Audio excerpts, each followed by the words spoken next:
Titus Williver is in the studio narrating Michael Connelly's first novel in the Bosch series, The Black Echo. Brilliance Audio had the chance to sit down with the author and the actor to discuss the audiobook recording experience, the Harry Bosch character, the Bosch series on Amazon Prime, and the creative relationship they've developed over the years. Listen to the entire conversation at the end of the book.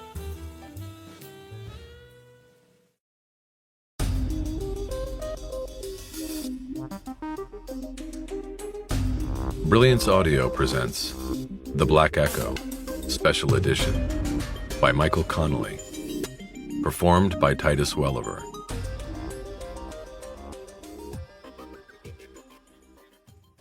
This is for W. Michael Connelly and Mary McAvoy Connelly. Acknowledgements.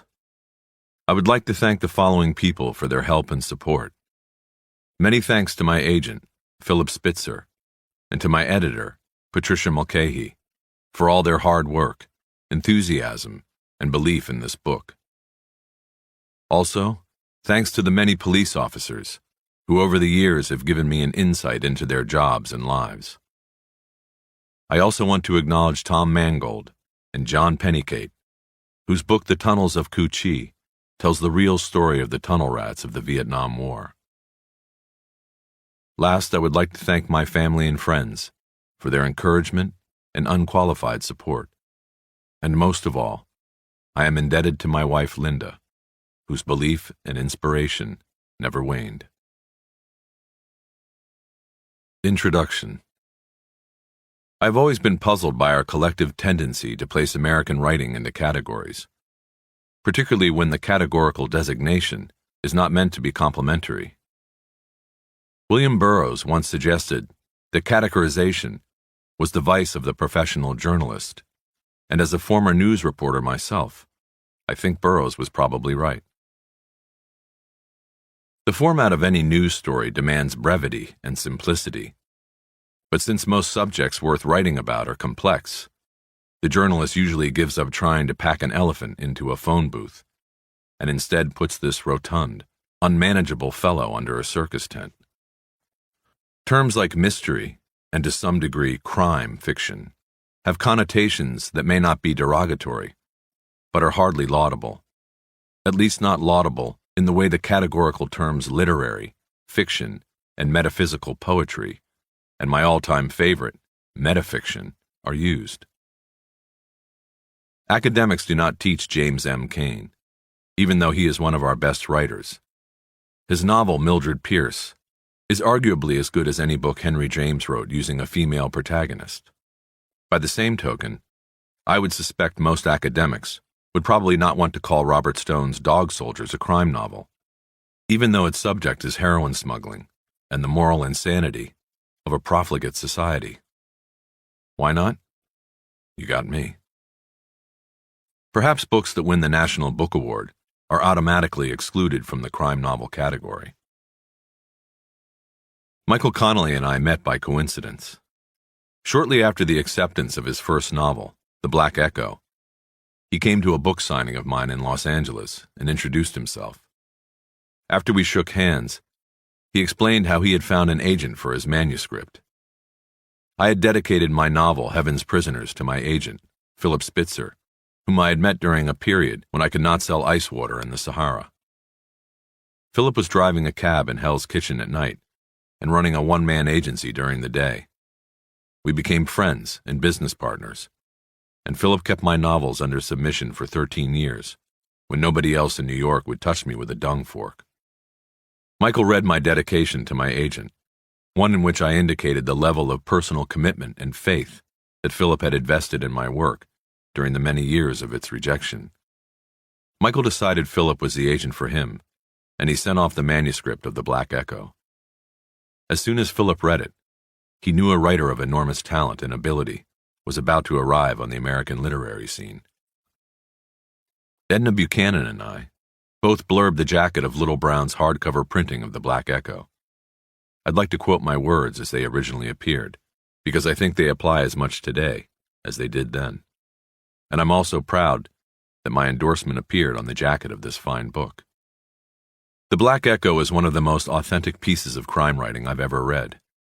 It is an extraordinary story, one that engages the reader on the first page and never lets go. The conclusion will leave you short of breath.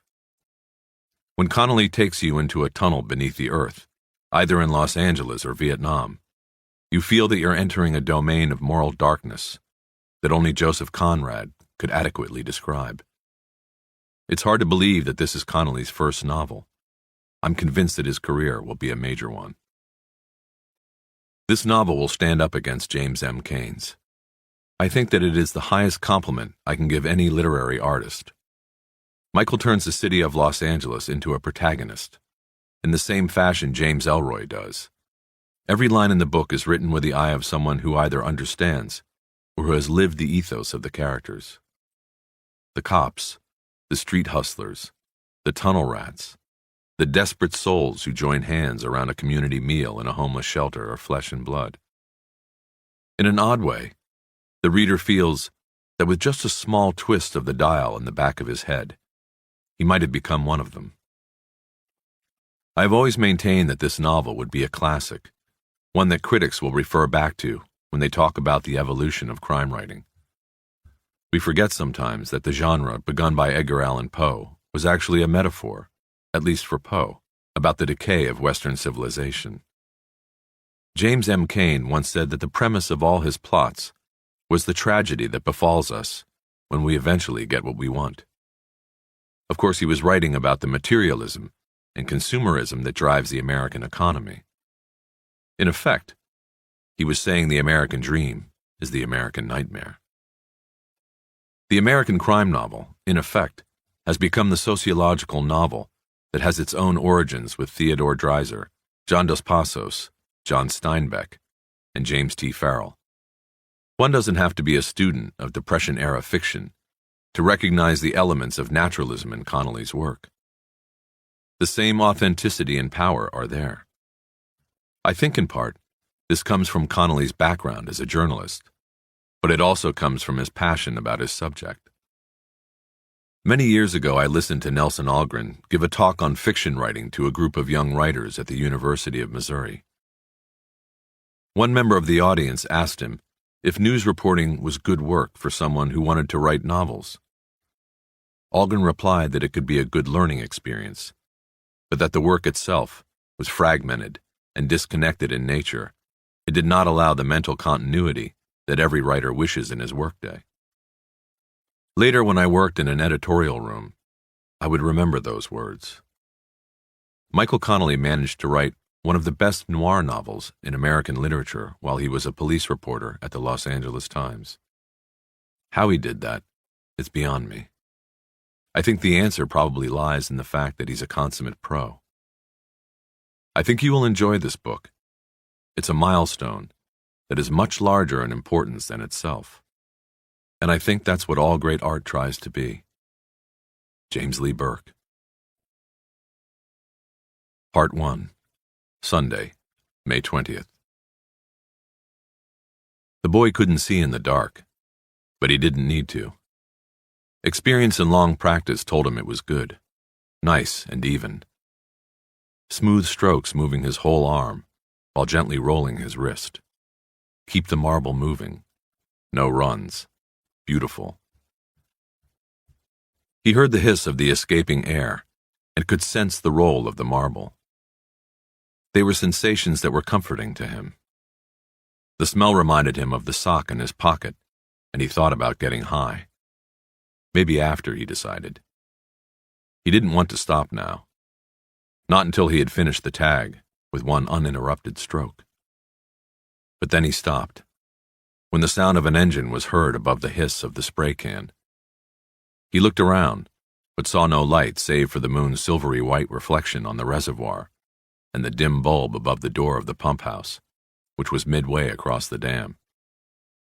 But the sound didn't lie. There was an engine approaching. Sounded like a truck to the boy, and now he thought he could hear the crunching of tires on the gravel access road that skirted the reservoir. Coming closer. Almost 3 a.m, and someone was coming. Why? The boy stood up and threw the aerosol can over the fence toward the water. He heard it chink down in the brush, short of the mark. He pulled the sock from his pocket and decided just one quick blow to give himself balls. He buried his nose in the sock and drew in heavily on the paint fumes. He rocked back on his heels, and his eyelids fluttered involuntarily. He threw the sock over the fence. The boy stood his motorbike up and wheeled it across the road, back toward the tall grass and the bottle brush and pine trees at the base of the hill. It was good cover, he thought, and he'd be able to see what was coming.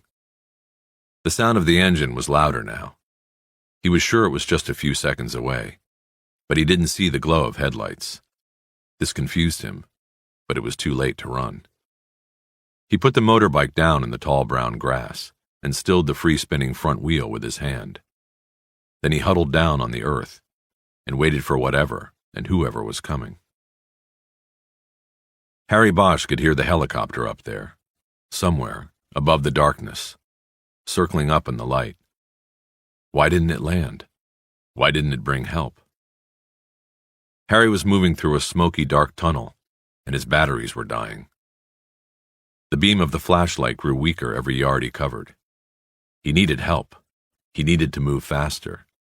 He needed to reach the end of the tunnel before the light was gone and he was alone in the black. He heard the chopper make one more pass. Why didn't it land? Where was the help he needed? When the drone of the blades fluttered away again, he felt the terror build, and he moved faster, crawling on scraped and bloody knees, one hand holding the dim light up, the other pawing the ground to keep his balance. He did not look back, for he knew the enemy was behind him in the black mist. Unseen, but there, and closing in. When the phone rang in the kitchen, Bosch immediately woke. He counted the rings, wondering if he had missed the first one or two, wondering if he had left the answering machine on. He hadn't.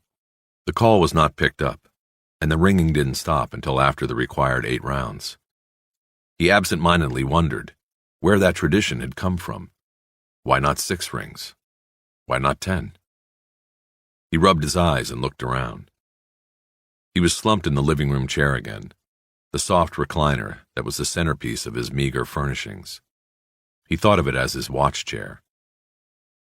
This was a misnomer, however, because he slept in the chair often, even when he wasn't on call. Morning light cut through the crack in the curtains and slashed its mark across the bleached pine floor.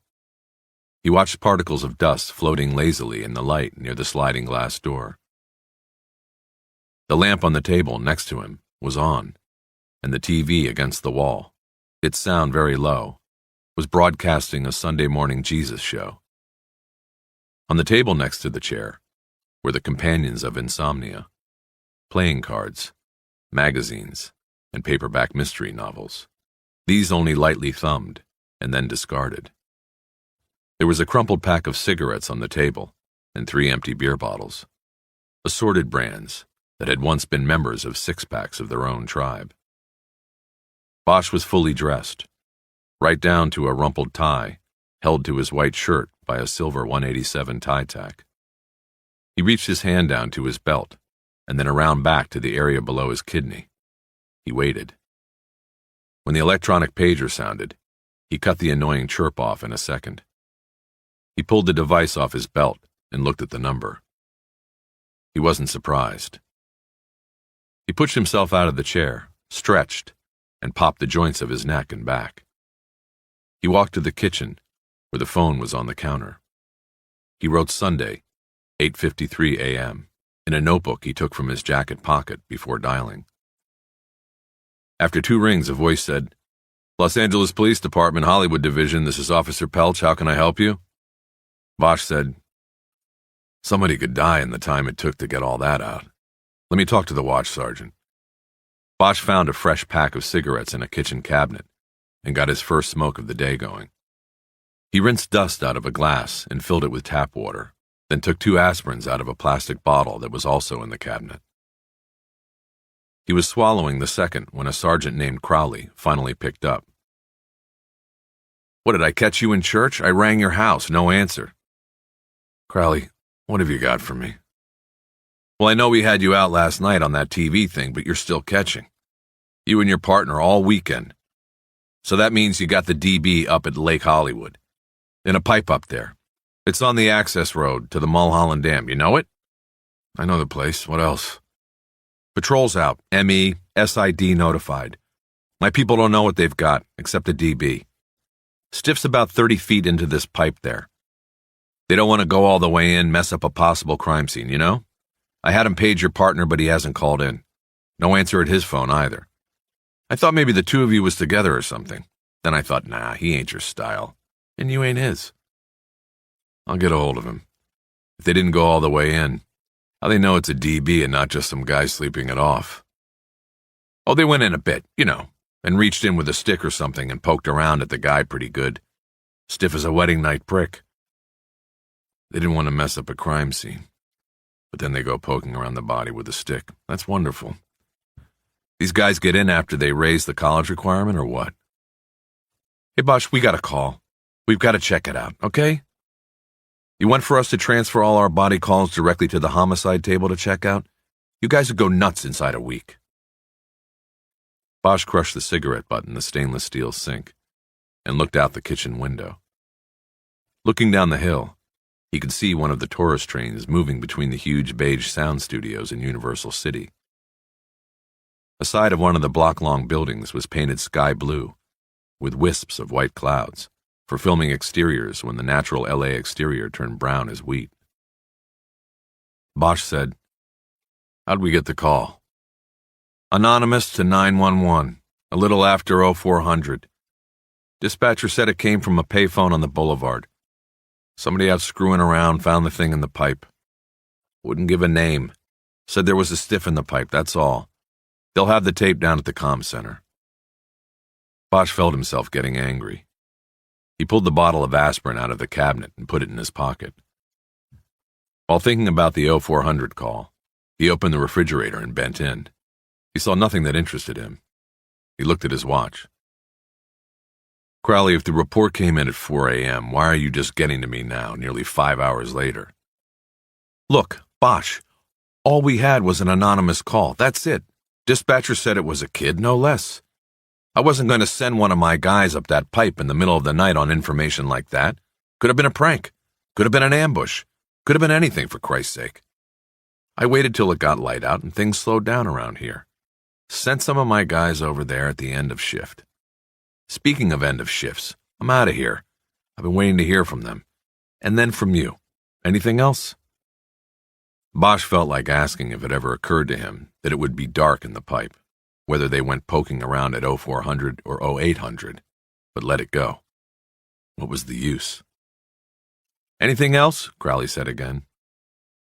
Bosch couldn't think of anything, but Crowley filled the empty space.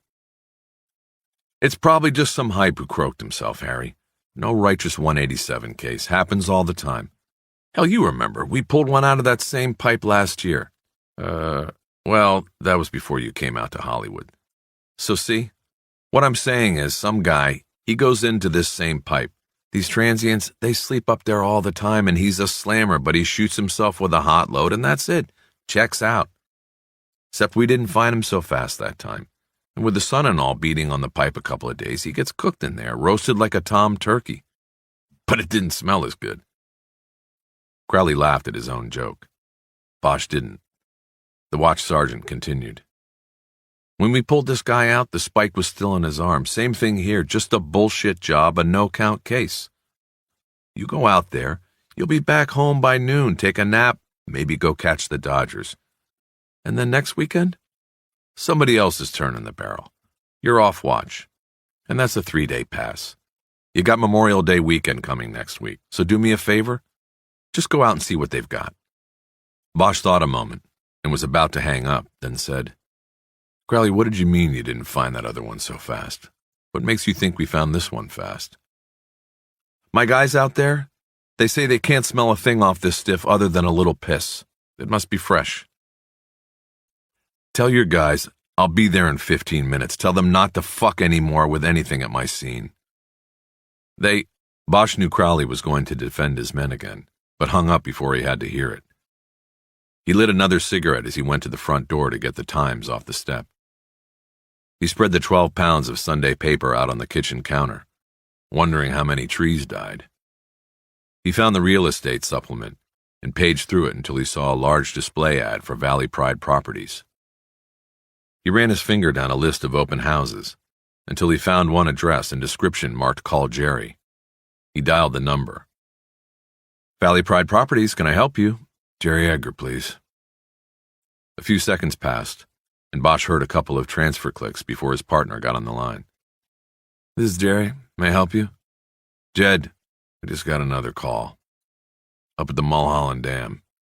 You aren't wearing your pager. Shit, Edgar said, and there was silence. Bosch could almost hear him thinking. I've got 3 showings today. There was more silence, and Bosch pictured his partner on the other end of the line in a $900 suit and a bankrupt frown. What's the call?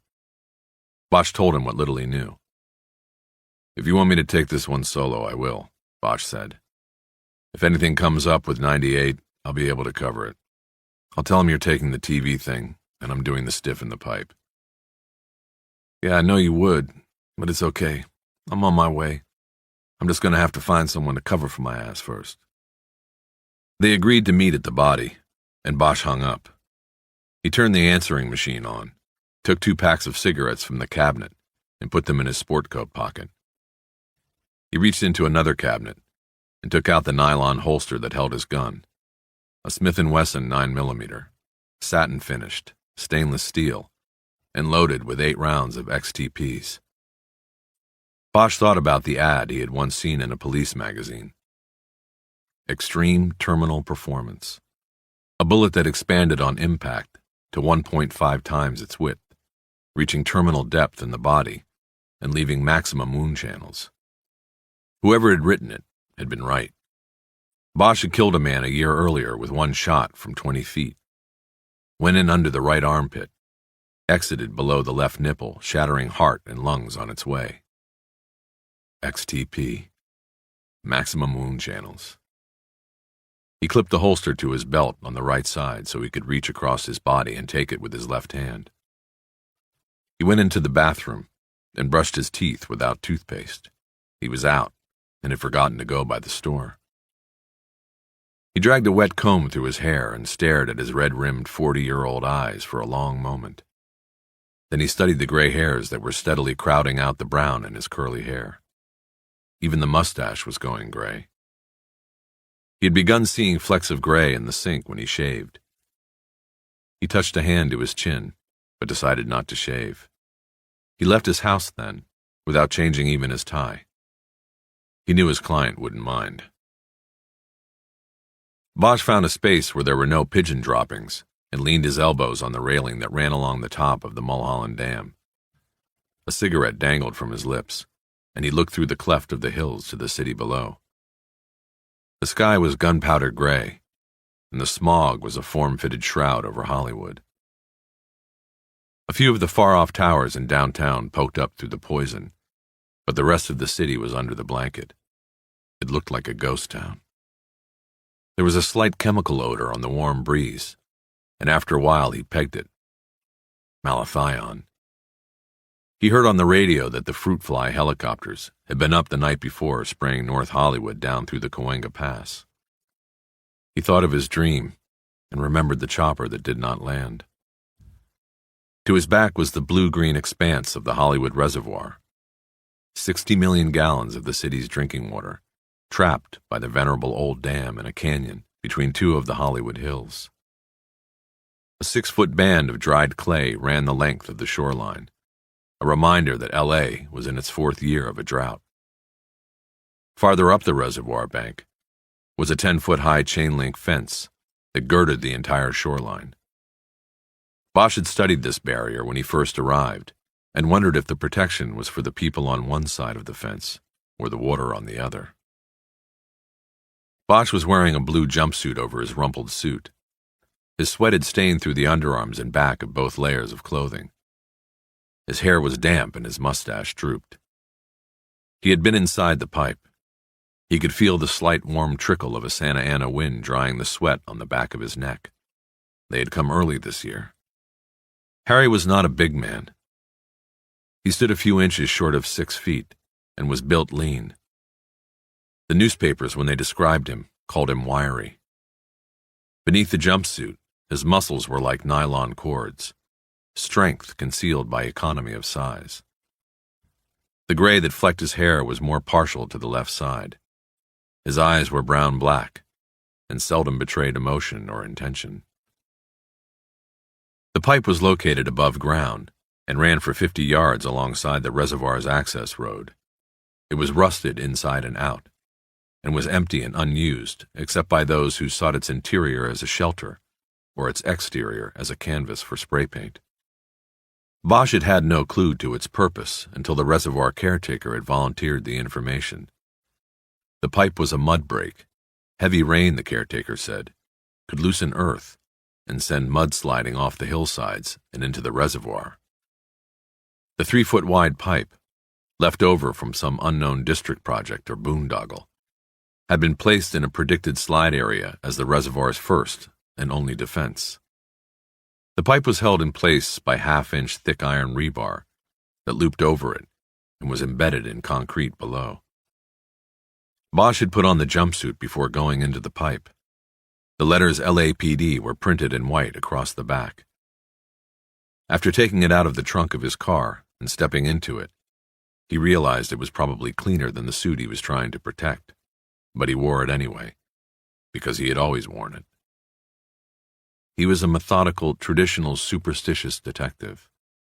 As he had crawled with flashlight in hand into the damp-smelling claustrophobic cylinder, he felt his throat tighten and his heartbeat quicken. A familiar emptiness in his gut gripped him. Fear. But he snapped on the light, and the darkness receded along with the uneasy feelings, and he set about his work. Now he stood on the dam and smoked and thought about things. Crowley, the watch sergeant, had been right. The man in the pipe was certainly dead, but he had also been wrong. This would not be an easy one. Harry would not be home in time for an afternoon nap or to listen to the Dodgers on KABC. Things were wrong here. Harry wasn't 10 feet inside the pipe before he knew that. There were no tracks in the pipe, or rather there were no tracks that were of use. The bottom of the pipe was dusty with dried orange mud and cluttered with paper bags, empty wine bottles, cotton balls, used syringes, newspaper bedding, the debris of the homeless and addicted. Bosch had studied it all in the beam of the flashlight as he slowly made his way toward the body, and he had found no clear trail left by the dead man, who lay head first into the pipe. This was not right. If the dead man had crawled in of his own accord, there would have been some indication of this. If he had been dragged in, there would be some sign of that too. But there was nothing, and this deficiency was only the first of the things that troubled Bosch. When he reached the body, he found the dead man's shirt, a black, open-collar crew shirt, pulled up over his head with his arms tangled inside. Bosch had seen enough dead people to know that literally nothing was impossible during the last breaths. He had worked a suicide in which a man who had shot himself in the head had then changed pants before dying, apparently because he did not want his body to be discovered soaked in human waste. But the shirt and the arms on the dead man in the pipe did not seem acceptable to Harry. It looked to Bosch as if the body had been dragged into the pipe by someone who had pulled the dead man by the collar. Bosch had not disturbed the body or pulled the shirt away from the face. He noted that it was a white male. He detected no immediate indication of the fatal injury. After finishing his survey of the body, Bosch carefully moved over the corpse, his face coming within a half-foot of it, and then continued through the pipe's remaining 40 yards. He found no tracks, and nothing else of evidentiary value. In 20 minutes he was back in the sunlight. He then sent a crime scene tech named Donovan in to chart the location of debris in the pipe and video the body in place. Donovan's face had betrayed his surprise at having to go into the pipe, on a case he'd already written off as an OD. He had tickets to the Dodgers, Bosch figured. After leaving the pipe to Donovan, Bosch had lit a cigarette and walked to the dam's railing to look down on the fouled city and brood. At the railing, he could hear the sound of traffic filtering up from the Hollywood freeway. It almost sounded gentle from such a distance, like a calm ocean. Down through the cleft of the canyon, he saw blue swimming pools and Spanish tile roofs. A woman in a white tank top and lime green jogging shorts ran by him on the dam. A compact radio was clipped to her waistband, and a thin yellow wire carried sound to the earphones clamped to her head. She seemed to be in her own world, unaware of the grouping of police ahead of her, until she reached the yellow crime scene tape stretched across the end of the dam. It told her to stop in 2 languages. She jogged in place for a few moments, her long blonde hair clinging to sweat on her shoulders, and watched the police, who were mostly watching her. Then she turned and headed back past Bosch. His eyes followed her, and he noticed that when she went by the pump house, she deviated her course to avoid something. He walked over and found glass on the pavement. He looked up and saw the broken bulb in the socket above the pump house door. He made a mental note to ask the caretaker if the bulb had been checked lately. When Bosch returned to his spot at the railing, a blur of movement from below drew his attention. He looked down and saw a coyote sniffing among the pine needles and trash that covered the earth below the trees in front of the dam. The animal was small, and its coat was scruffy and completely missing some patches of hair. There were only a few of them left in the city's protected areas, left to scavenge among the debris of the human scavengers. "They're pulling it out now," a voice said from behind. Bosch turned and saw one of the uniforms that had been assigned to the crime scene. He nodded and followed him off the dam, under the yellow tape, and back to the pipe. A cacophony of grunts and heavy gasps echoed from the mouth of the graffiti-scarred pipe. A shirtless man with his heavily muscled back, scratched and dirty, emerged backward, towing a sheet of heavy black plastic, on top of which lay the body. The dead man was still face up, with his head and his arms mostly obscured in the wrapping of the black shirt. Bosch looked around for Donovan and saw him stowing a video recorder in the back of the blue crime scene van. Harry walked over. "I'm going to need you to go back in. All the debris in there, newspapers, cans, bags. I saw some hypos, cotton, bottles. I need it all bagged." "You got it," Donovan said. He waited a beat and added, "I'm not saying anything, but, Harry, you really think this is the real thing? Is it worth busting our balls on? I guess we won't know until after the cut." He started to walk away, but stopped. "Look, Donnie, I know it's Saturday, and, thanks for going back in." "No problem. Straight OT for me." The shirtless man and a coroner's technician were sitting on their haunches, huddled over the body. They both wore white rubber gloves. The technician was Larry Sakai, a guy Bosch had known for years but had never liked. He had a plastic fishing tackle box open on the ground next to him. He took a scalpel from the box and made a 1-inch long cut into the side of the body, just above the left hip. No blood came from the slice. From the box he then removed a thermometer and attached it to the end of a curved probe. He stuck it into the incision, expertly, though roughly turning it and driving it up into the liver.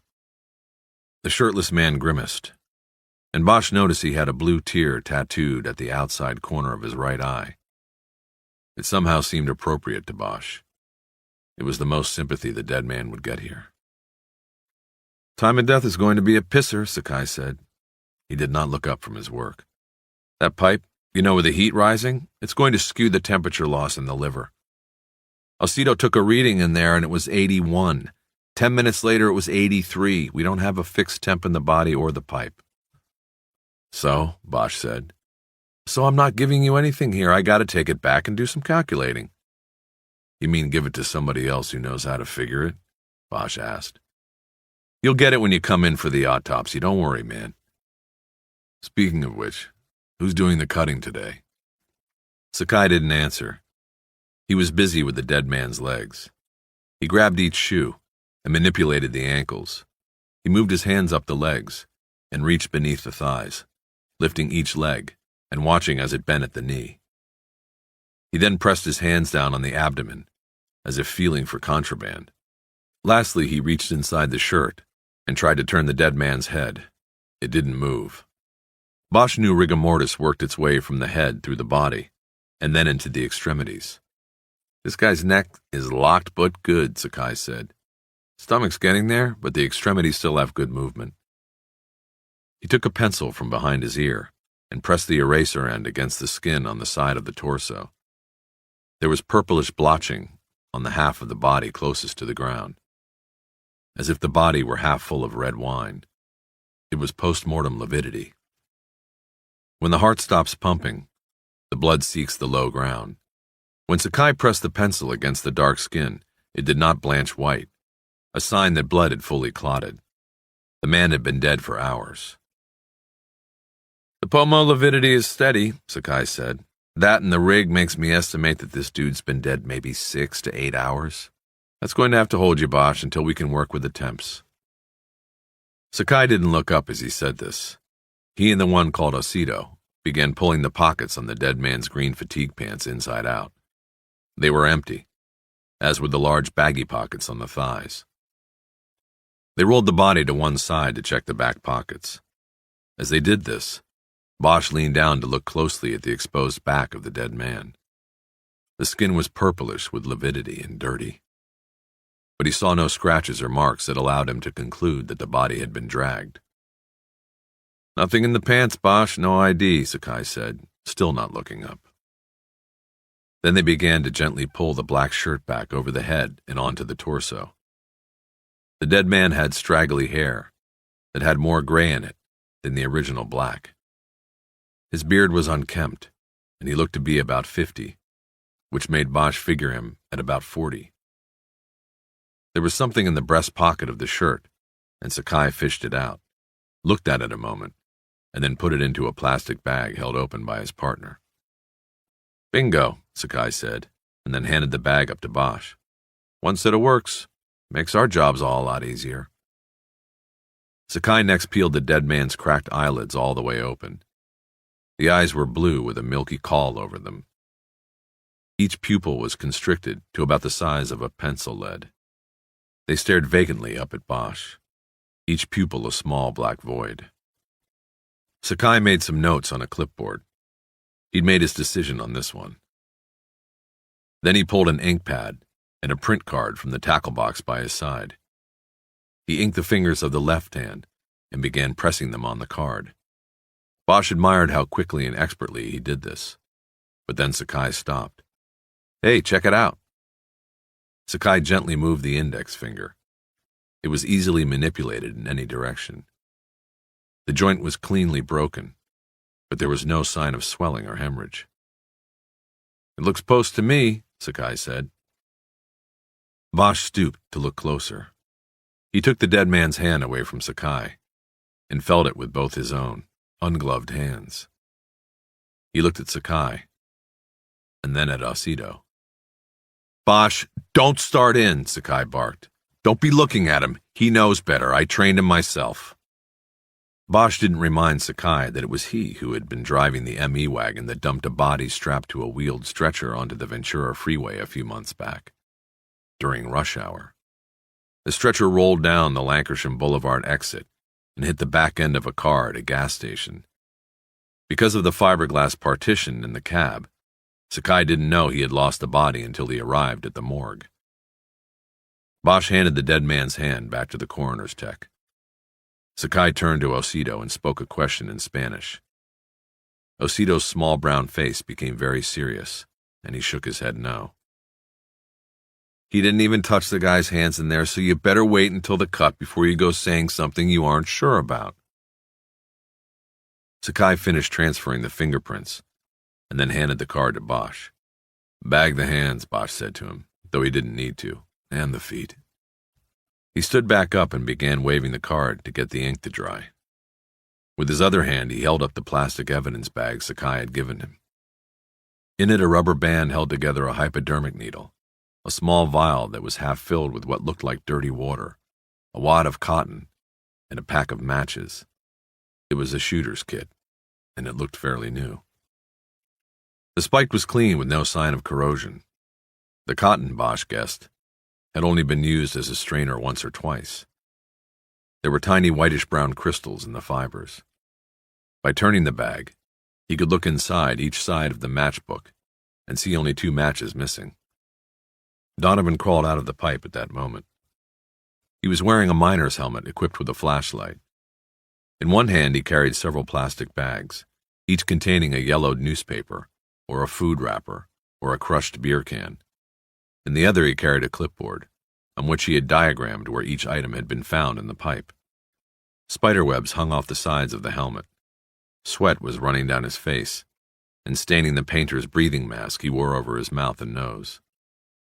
Bosch held up the bag containing the shooter's kit. Donovan stopped in his tracks. "You find a stove in there?" Bosch asked. "Shit, he's a hype," Donovan said. "I knew it. What the fuck are we doing all this for?" Bosch didn't answer. He waited him out. "Answer is yes, I found a Coke can," Donovan said. The crime scene tech looked through the plastic bags in his hands and held one up to Bosch. It contained 2 halves of a Coke can. The can looked reasonably new and had been cut in half with a knife. The bottom half had been inverted and its concave surface used as a pan to cook heroin and water. A stove. Most hypes no longer used spoons. Carrying a spoon was probable cause for arrest. Cans were easy to come by, easy to handle, and disposable. "We need the kit and the stove printed as soon as we can," Bosch said. Donovan nodded and carried his burden of plastic bags toward the police van. Bosch turned his attention back to the ME's men. "No knife on him, right?" Bosch said. "Right," Sakai said. "Why?" "I need a knife. Incomplete scene without a knife." "So what? Guy's a hype. Hype steal from hypes. His pals probably took it." Sakai's gloved hands rolled up the sleeves of the dead man's shirt. This revealed a network of scar tissue on both arms. Old needle marks. Craters left by abscesses and infections. In the crook of the left elbow was a fresh spike mark, and a large yellow and purplish hemorrhage under the skin. "Bingo," Sakai said. "I'd say this guy took a hot load in the arm and psh, that was it. Like I said, you got a hype case, Bosch. He'll have an early day. Go get a Dodger dog." Bosch crouched down again to look closer. "That's what everybody keeps telling me," he said. And Sakai was probably right, he thought. But he didn't want to fold this one away yet. Too many things didn't fit. The missing tracks in the pipe. The shirt pulled over the head. The broken finger. No knife. "How come all the tracks are old except the one?" he asked, more of himself than Sakai.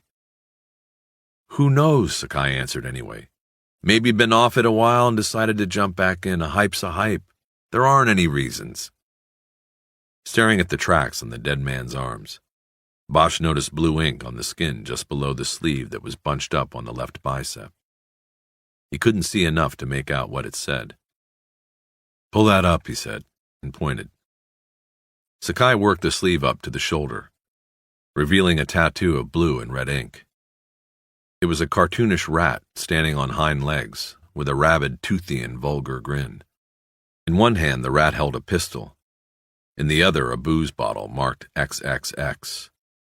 The blue writing above and below the cartoon was smeared by age and the spread of skin. Sakai tried to read it. "Says force. No, first. Says 1st Infantry. This guy was Army. The bottom part doesn't make... It's another language. Non gratum anum ro... I can't make that out." "Rodentum," Bosch said. Sakai looked at him. "Dog Latin," Bosch told him. "Not worth a rat's ass. He was a tunnel rat. Vietnam." "Whatever," Sakai said. He took an appraising look at the body and the pipe. He said, "Well, he ended up in a tunnel, didn't he?" "Sort of. Bosch reached his bare hand to the dead man's face and pushed the straggly black and gray hairs off the forehead and away from the vacant eyes.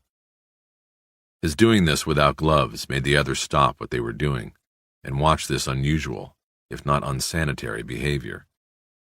Bosch paid no notice. He stared at the face for a long moment, not saying anything, not hearing if anything was said. In the moment that he realized that he knew the face, just as he knew the tattoo, the vision of a young man flashed in his mind, raw-boned and tan, hair buzzed short, alive, not dead. He stood up and turned quickly away from the body.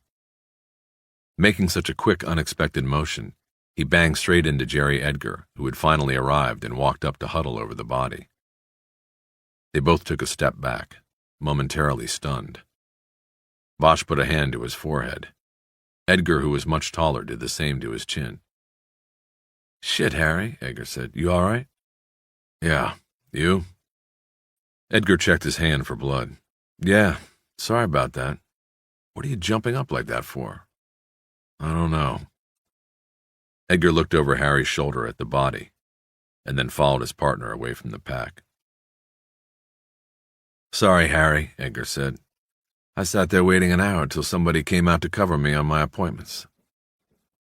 So tell me, what have we got?" Edgar was still rubbing his jaw as he spoke. "Not sure yet," Bosch said. "I want you to get in one of these patrol cars that has an MCT in it, one that works. See if you can get a sheet on a Meadows, Billy. Make that William. DOB would be about 1950. We need to get an address from DMV." "That's the stiff?" Bosch nodded. "Nothing? No address with his ID?" "There is no ID. I made him. So check it out on the box. There should be some contact in the last few years. Hype stuff, at least out of Van Nuys division." Edgar sauntered off toward the line of parked black and whites to find one with a mobile computer terminal mounted on the dashboard. Because he was a big man, his gait seemed slow, but Bosch knew from experience that Edgar was a hard man to keep pace with. Edgar was impeccably tailored in a brown suit with a thin chalk line. His hair was close-cropped, and his skin was almost as smooth and as black as an eggplant's. Bosch watched Edgar walk away, and couldn't help but wonder if he had timed his arrival to be just late enough to avoid having to wrinkle his ensemble by stepping into a jumpsuit and crawling into the pipe. Bosch went to the trunk of his car and got out the Polaroid camera. He then went back to the body, straddled it, and stooped to take photographs of the face. 3 would be enough, he decided, and he placed each card that was ejected from the camera on top of the pipe while the photo developed. He couldn't help but stare at the face, at the changes made by time. He thought of that face and the inebriated grin that creased it on the night that all of the 1st Infantry rats had come out of the tattoo parlor in Saigon. It had taken the burned-out Americans 4 hours, but they had all been made blood brothers by putting the same brand on their shoulders. Bosch remembered Meadows' joy in the companionship and fear they all shared. Harry stepped away from the body while Sakai and Osido unfolded a black heavy plastic bag with a zipper running up the center. Once the body bag was unfolded and opened, the coroner's men lifted Meadows and placed him inside. "Looks like Rip Van fucking Winkle," Edgar said as he walked up. Sakai zipped the bag up, and Bosch saw a few of Meadows' curling gray hairs had been caught in the zipper. Meadows wouldn't mind. He had once told Bosch that he was destined for the inside of a body bag. He said everybody was. Edgar held a small notepad in one hand, a gold cross pen in the other. "William Joseph Meadows, 7/21/50. That sound like him, Harry?" "Yeah, that's him." "Well, you were right. We have multiple contacts, but not just hype shit. We got bank robbery, attempted robbery, possession of heroin. We got a loitering right here at the dam a year or so ago. And he did have a couple hype beefs. The one in Van Nuys you were talking about? What was he to you? A CI? No. Get an address? Lives up in the valley. Sepulveda up by the brewery. Tough neighborhood to sell a house in. So if he wasn't an informant, How'd you know this guy? I didn't know him, at least recently. I knew him in a different life. What does that mean? When did you know the guy? Last time I saw Billy Meadows was 20 years ago, or thereabouts. He was in Saigon. Yeah, that'd make it about 20 years. Edgar walked over to the Polaroids and looked down at the three faces of Billy Meadows. You know him good?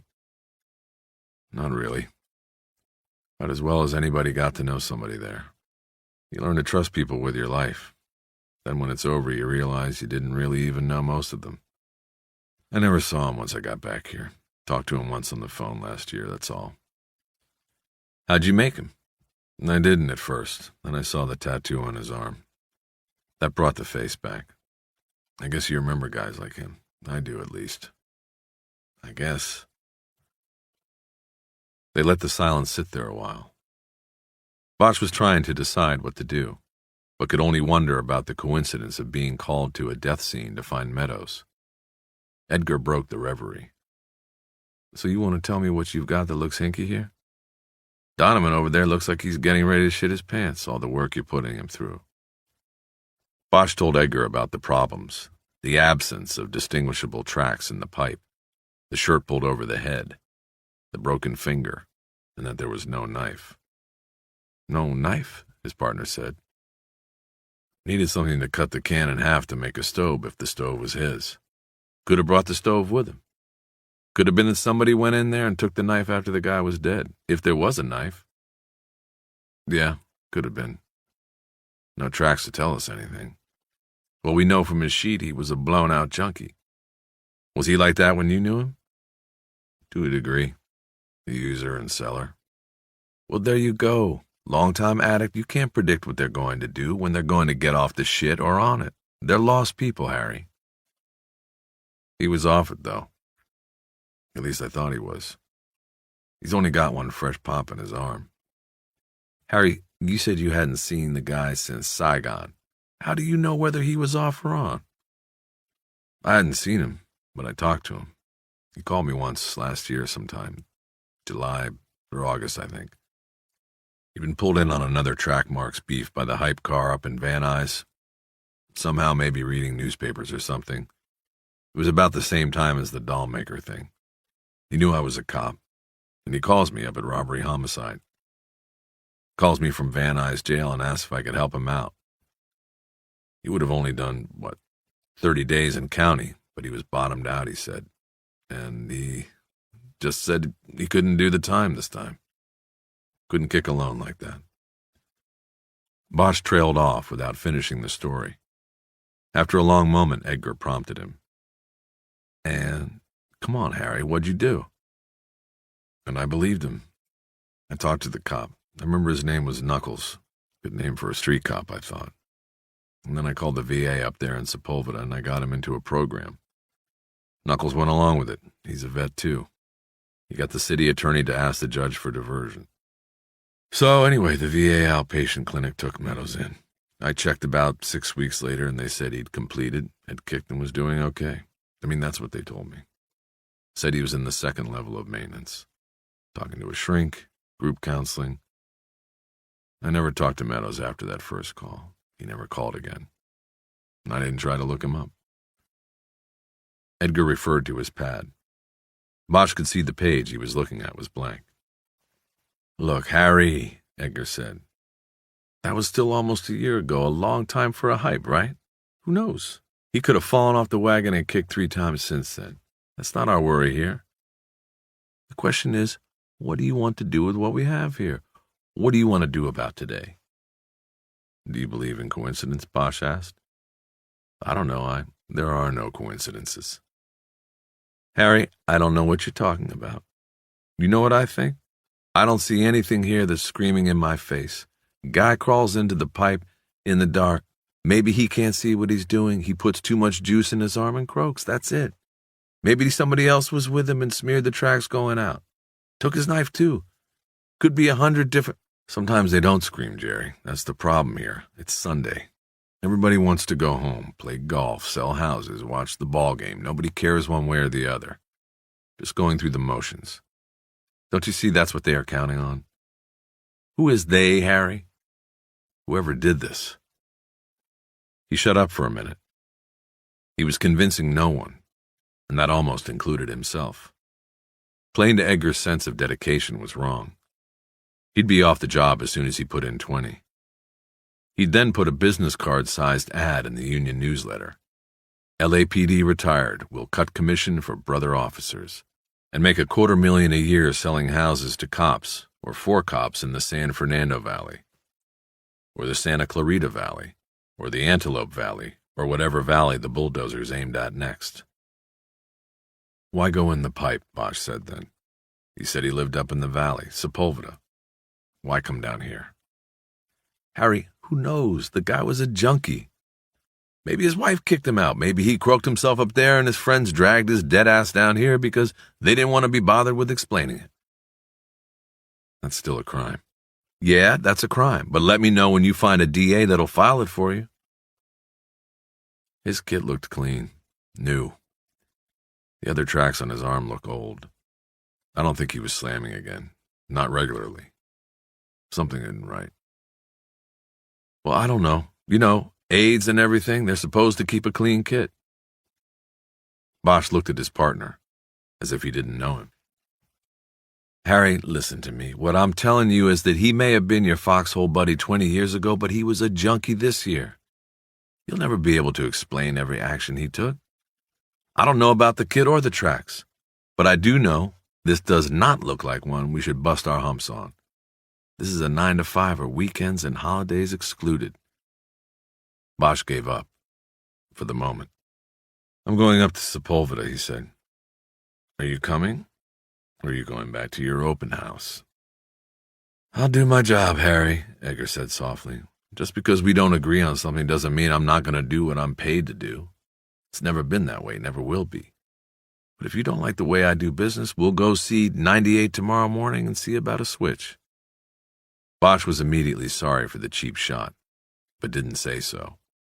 He said, Okay, you go on up there, see if anybody's home. I'll meet you after I sign off on the scene.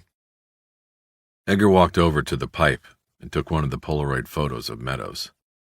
He slipped it into his coat pocket, then walked down the access road toward his car without saying another word to Bosch. After Bosch took off his jumpsuit and folded it away in the trunk of his car, he watched Sakai and Osito slide the body roughly onto a stretcher and then into the back of a blue van. He started over, thinking about what would be the best way to get the autopsy done as a priority, meaning by at least the next day instead of 4 or 5 days later. He caught up with the coroner's tech as he was opening the driver's door. We're out of here, Bosch. Bosch put his hand on the door, holding it from opening enough for Sakai to climb in. Who's doing the cutting today? On this one? Nobody. Come on, Sakai, who's on? Sally. But he's not going near this one, Bosch. Look, I just went through this with my partner, not you two, okay? Bosch, you look, you listen. I've been working since 6 last night, and this is the 7th scene I've been to. We got drive-bys, floaters, a sex case. People are dying to meet us, Bosch. There is no rest for the weary, and that means no time for what you think might be a case. Listen to your partner for once. This one is going on the routine schedule. That means we'll get to it by Wednesday, maybe Thursday. I promise Friday at the latest. And tox results is at least a 10-day wait anyway. You know that. So what's your goddamn hurry? Tox results are at least a 10-day wait. Fuck off. Just tell Sally I need the prelim done today. I'll be by later. Christ, Bosch, listen to what I'm telling you. We've got bodies on gurneys stacked in the hall that we already know are 187s and need to be cut. Salazar is not going to have time for what looks to me and everybody else around here, except you, like a hype case, cut and dried man. What am I going to say to him that's going to make him do the cut today? Show him the finger. Tell him there were no tracks in the pipe. Think of something. Tell him the DB was a guy who knew needles too well to have OD'd. Sakai put his head back against the van's side panel and laughed loudly. Then he shook his head as if a child had made a joke. And you know what he'll say to me? He'll say that it doesn't matter how long he'd been spiking. They all fuck up. Bosch, How many 65-year-old junkies do you see around? None of them go the distance. The needle gets them all in the end, just like this guy in the pipe. Bosch turned and looked around to make sure none of the uniforms were watching and listening. Then he turned back to Sakai's face. Just tell him I'll be by there later, he said quietly. If he doesn't find anything on the prelim, then fine. You can stick the body at the end of the line in the hall, or you can park it down at the gas station on Lancashire. I won't care then, Larry, but you tell him. It's his decision, not yours. Bosch dropped his hand from the door and stepped back. Sakai got in the van and slammed the door. He started the engine and looked at Bosch through the window for a long moment before rolling it down. Bosch, you're a pain in the ass. Tomorrow morning, it's the best I can do. Today is no way. First cut of the day? Just leave us alone today, okay? First cut? Yeah. First cut. Sure, I'll leave you alone. See you tomorrow, then. Not me, man. I'll be sleeping. Sakai rolled the window back up, and the van moved away. Bosch stepped back to let it pass, and when it was gone, he was left staring at the pipe. It was really for the first time then that he noticed the graffiti. Not that he hadn't seen that the exterior of the pipe was literally covered with painted messages. But this time he looked at the individual scrawls. Many were old, faded together. A tableau of letters spelling threats either long forgotten or since made good. There were slogans, Abandon L.A. There were names, Ozone, Bomber, Striker, many others. One of the fresher tags caught his eye. It was just 3 letters, about 12 feet from the end of the pipe. S-H-A. The 3 letters had been painted in one fluid motion. The top of the S was jagged, and then contoured, giving the impression of a mouth. A gaping maw. There were no teeth, but Bosch could sense them. It was as though the work wasn't completed. Still, it was good work. Original and clean. He aimed the Polaroid at it and took a photo. Bosch walked to the police van, putting the exposure in his pocket. Donovan was stowing his equipment on shelves, and the evidence bags in wooden Napa Valley wine boxes. Did you find any burned matches in there? Yeah, one, fresh one, Donovan said. Burned to the end. It was about 10 feet in. It's there on the chart. Bosch picked up a clipboard on which there was a piece of paper with a diagram of the pipe showing the body location and where the other material taken from the pipe had been. Bosch noticed that the match was found about 15 feet from the body. Donovan then showed him the match, sitting at the bottom of its own plastic evidence bag. I'll let you know if it matches the book in the guy's kit, he said, if that's what you're thinking. Bosch said, What about the uniforms? What'd they find? It's all there, Donovan said, pointing to a wooden bin in which there were still more plastic evidence bags. These contained debris picked up by patrol officers who had searched the area within a 50-yard radius of the pipe. Each bag contained a description of the location where the object had been found. Bosch took each bag out and examined its contents. Most of it was junk that would have nothing to do with the body in the pipe. There were newspapers, clothing rags, a high-heeled shoe, a white sock with dried blue paint in it, a sniff rag. Bosch picked up a bag containing the top to a can of spray paint. The next bag contained the spray paint can. The Krylon label said it was ocean blue. Bosch hefted the bag and could tell there was still paint in the can. He carried the bag to the pipe, opened it, and touching the nozzle with a pen, sprayed a line of blue next to the letters S-H-A. He sprayed too much. The paint ran down the curved side of the pipe and dripped onto the gravel, but Bosch could see the colors matched. He thought about that for a moment. Why would a graffiti tagger throw half a can of paint away? He looked at the writing on the evidence bag. It had been found near the edge of the reservoir. Someone had attempted to throw the can into the lake, but came up short. Again, he thought, why? He squatted next to the pipe and looked closely at the letters. He decided that whatever the message or name was, it wasn't finished. Something had happened that made the tagger stop what he was doing and throw the can, the top, and his sniff sock over the fence. Was it the police? Bosch took out his notebook and wrote a reminder to call Crowley after midnight to see if any of his people had cruised the reservoir during the AM watch. But what if it wasn't a cop that made the tagger throw the paint over the fence? What if the tagger had seen the body being delivered to the pipe? Bosch thought about what Crowley had said about an anonymous caller reporting the body. A kid, no less. Was it the tagger who called? Bosch took the can back to the SID truck and handed it to Donovan. "Print this after the kit in the stove," he said. "I think it might belong to a witness." "Will do," Donovan said. Bosch drove down out of the hills and took the Barham Boulevard ramp onto the northbound Hollywood freeway. After coming up through the Cahuenga Pass, he went west on the Ventura Freeway and then north again on the San Diego Freeway. It took about 20 minutes to go 10 miles. It was Sunday, and traffic was light. He exited on Roscoe and went east a couple of blocks into Meadows neighborhood on Langdon. Sepulveda, like most of the suburban communities within Los Angeles, had both good and bad neighborhoods.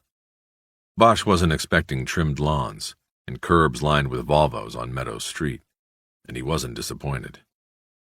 The apartments were at least a decade past being attractive.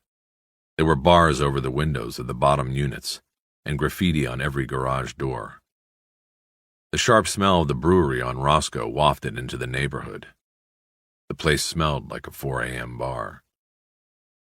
Meadows had lived in a U-shaped apartment building that had been built in the 1950s, when the smell of hops wasn't yet in the air, gangbangers weren't on the street corner, and there was still hope in the neighborhood. There was a pool in the center courtyard, but it had long been filled up with sand and dirt. Now the courtyard consisted of a kidney-shaped plot of brown grass, surrounded by dirty concrete. Meadows had lived in an upstairs corner apartment. Bosch could hear the steady drone of the freeway as he climbed the stairs and moved along the walkway that fronted the apartments. The door to 7B was unlocked, and it opened into a small living room, dining room, kitchen. Edgar was leaning against a counter writing in his notebook. He said, "Nice place, huh?" "Yeah," Bosch said, and looked around. "Nobody home?" "Nah, I checked with the neighbor next door, and she hadn't seen anybody around since the day before yesterday. Said the guy that lived here told her his name was Fields, not Meadows. Cute, huh? She said he lived all by himself. Been here about a year, kept to himself mostly. That's all she knew." "You show her the picture?" "Yeah, she made him. Didn't like looking at a picture of a dead guy, though." Bosch walked into a short hallway that led to a bathroom and a bedroom. He said, "You picked the door?" "Nah, it was unlocked. No shit. I knock a couple times and I'm fixing to get my pouch out of the car and finesse the lock when, for the hell of it, I try the door. And it opens. It opens. You talk to the landlord?" "Landlady's not around, supposed to be, but maybe she went out to eat lunch or score some horse. I think everybody I've seen around here is a spiker." Bosch came back into the living room and looked around. There wasn't much. A couch covered with green vinyl was pushed against one wall. A stuffed chair was against the opposite wall with a small color television on the carpet next to it. There was a formica-topped table with 3 chairs around it in the dining room. The 4th chair was by itself against the wall. Bosch looked at an old cigarette-scarred coffee table in front of the couch. On it were an overloaded ashtray and a crossword puzzle book. Playing cards were laid out in an unfinished game of solitaire. There was a TV guide.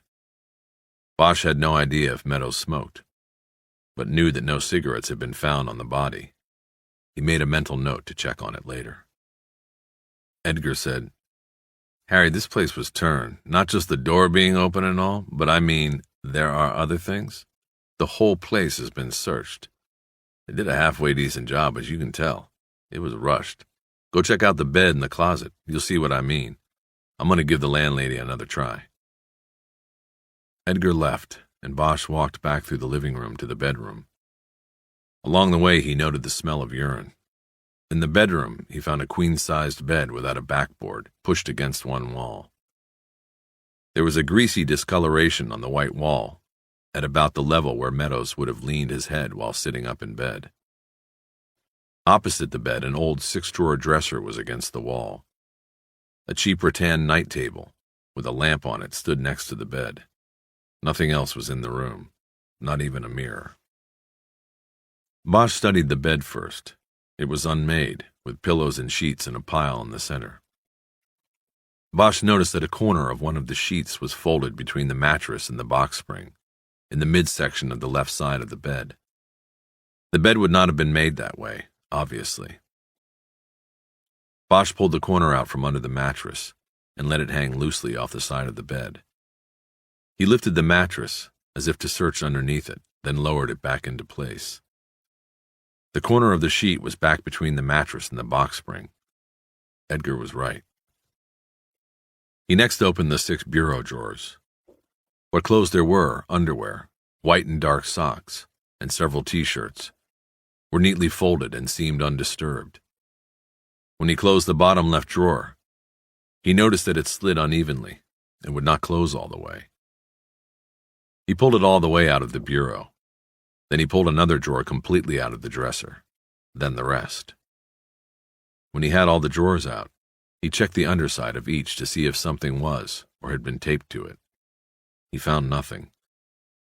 He put them back in, but kept changing their order until each one slid easily into place and closed completely. When he was done, the drawers were in a different order, the right order. He was satisfied that someone had pulled the drawers out to search beneath and behind them, and had then put them back in the wrong order. He went into the walk-in closet. He found only a quarter of the available space used. On the floor were 2 pairs of shoes, a pair of black Reebok running shoes that were dirty with sand and gray dust, and a pair of laced work boots that looked as though they had been recently cleaned and oiled. There was more of the gray dust from the shoes and the carpet. He crouched down and pinched some between his fingers. It seemed like concrete dust. He took a small evidence bag from his pocket and put some of the granules into it. Then he put the bag away and stood up. There were 5 shirts on hangers, a single white button-down Oxford and 4 long-sleeved black pullovers, like the one Meadows had been wearing. On hangers next to the shirts were 2 pairs of well-faded jeans and 2 pairs of black pajamas or karate-style pants. The pockets on all 4 pairs of pants had been turned inside out. A plastic laundry basket on the floor contained dirty black pants, t-shirts, socks, and a pair of boxer shorts. Bosch walked out of the closet and left the bedroom. He stopped in the hallway bathroom and opened the medicine cabinet. There was a half-used tube of toothpaste, a bottle of aspirin, and a single empty insulin syringe box. When he closed the cabinet, he looked at himself and saw weariness in his eyes. He smoothed his hair. Harry walked back to the living room and sat on the couch in front of the unfinished solitaire hand. Edgar came in. "Meadows rented the place last July 1st, he said. "The landlady's back. It was supposed to be a month-to-month lease, but he paid for 11 months up front. 4 bills a month. That's nearly $5,000 in cash he put down. Said she didn't ask him for references. She just took the money. He lived—" "She said he paid for 11 months?" Bosch interrupted. "Was it a deal, pay for 11, get the 12th free?" "Nah, I asked her about that, and she said no, it was him. That's just the way he wanted to pay. Said he'd move out June 1st this year. That's, 10 days from now? She said he told her he moved out here on some kind of job, she thinks from Phoenix. Said he was some kind of shift supervisor for the tunnel dig on the subway project downtown. She got the impression that's all his job would take, 11 months, and then he'd go back to Phoenix." Edgar was looking in his notebook, reviewing his conversation with the landlady. "That's about it. She ID'd him off the Polaroid, too. She also knew him as Fields, Bill Fields. Said he kept odd hours, like he was on a night shift or something. Said she saw him last week coming home one morning. getting dropped off from a beige or a tan Jeep. No license number because she wasn't looking. But she said he was all dirty. That's how she knew he was coming home from work. They were silent for a few moments, both thinking. Bosch finally said, "J. I have a deal for you." "You got a deal for me?" "Okay, let me hear it. You go home now, or back to your open house, or whatever. I'll take this from here. I go pull the tape at the comm center, go back to the office, and start the paper going. I'll see if Sakai made next of kin notification. I think if I remember right, the Meadows was from Louisiana. Anyway, I've got the autopsy scheduled for tomorrow at 8. I'll take that too, on my way in. Now your end is tomorrow you finish up last night's TV thing and take it over to the DA. Shouldn't be any problems with it. So you're taking the end that's dipped in shit and letting me skate. The transvestite off's transvestite case is as cut and dried as they come. No pun intended. Yeah, there's one thing I'd also want. On your way in from the valley tomorrow, stop by the VA in Sepulveda and see if you can talk them into letting you see Meadows' file. Might have some names that could help. Like I said before, he was supposedly talking to a shrink in the outpatient care unit and in one of those circle jerks. Maybe one of those guys was spiking with him. Knows what happened here. It's a long shot. I know. If they give you a hard time, give me a call, and I'll work on a search warrant. Sounds like a deal, but I'm worried about you, Harry. I mean, you and I haven't been partners too long, and I know you probably want to work your way back downtown to robbery homicide, but I don't see the percentage in busting your balls on this one. Yeah, this place has been turned over, but that isn't the question. The question is why. And on the face of things, nothing really stirs me. It looks to me like somebody dumped Meadows down at the reservoir after he croaked and searched his place to find his stash. If he had one. Probably that's the way it was, Bosch said after a few moments. But a couple of things still bother me. I want to puzzle with it a little more until I'm sure. Well, like I said, no problem with me. You're giving me the clean end of the stick. I think I'm going to look around a little more. You go ahead. I'll see you tomorrow when I get back in from the cut. Okay, partner. And Jed? Yeah. It's got nothing to do with getting downtown again. Bosch sat alone, thinking, and scanning the room for secrets. His eyes eventually came down on the cards spread out before him on the coffee table. Solitaire. He saw that all 4 aces were up. He picked up the deck of remaining cards and went through it, peeling off 3 cards at a time. In the course of going through, he came across the 2 and 3 of spades and the 2 of hearts. The game hadn't stalled. It had been interrupted and never finished. He became restless. He looked down into the green glass ashtray and saw that all the butts were non-filtered Camels. Was that Meadows' brand or his killer's? He got up and walked around the room. The faint smell of urine hit him again. He walked back into the bedroom. He opened the drawers of the bureau and stared at their contents once more. Nothing turned in his mind. He went to the window and looked out at the back end of another apartment building across an alley. There was a man with a supermarket cart in the alley. He was poking through a dumpster with a stick. The cart was half full of aluminum cans. Bosch walked away and sat down on the bed and put his head back against the wall where the headboard should have been, and the white paint was a dingy gray. The wall felt cool against his back. "Tell me something," he whispered to no one. Something had interrupted the card game, and Meadows had died here, he believed. Then he was taken to the pipe. But why? Why not leave him? Bosch leaned his head back to the wall and looked straight across the room. It was at that moment that he noticed a nail on the wall. The nail was about 3 feet above the bureau and had been painted white along with the wall at some point a long time ago. That was why he hadn't noticed it before. He got up and went to look behind the bureau. In the 3-inch space between it and the wall, he saw the edge of a fallen picture frame. With his shoulder, he pushed the heavy bureau away from the wall and picked up the frame. He stepped backward and sat on the edge of the bed studying it. The glass was cracked into an intricate spiderweb that had probably occurred when the frame fell. The damaged glass partially obscured an 8x10 black and white photograph. It was grainy and fading to a brownish yellow around the edges. The photo was more than 20 years old. Bosch knew this because between two cracks in the glass he saw his own young face staring out and smiling. Bosch turned the frame over and carefully bent back the tin prongs that kept the cardboard backing in place. As he was sliding the yellowed photo out, the glass finally gave way, and the pieces dropped to the floor in shatters.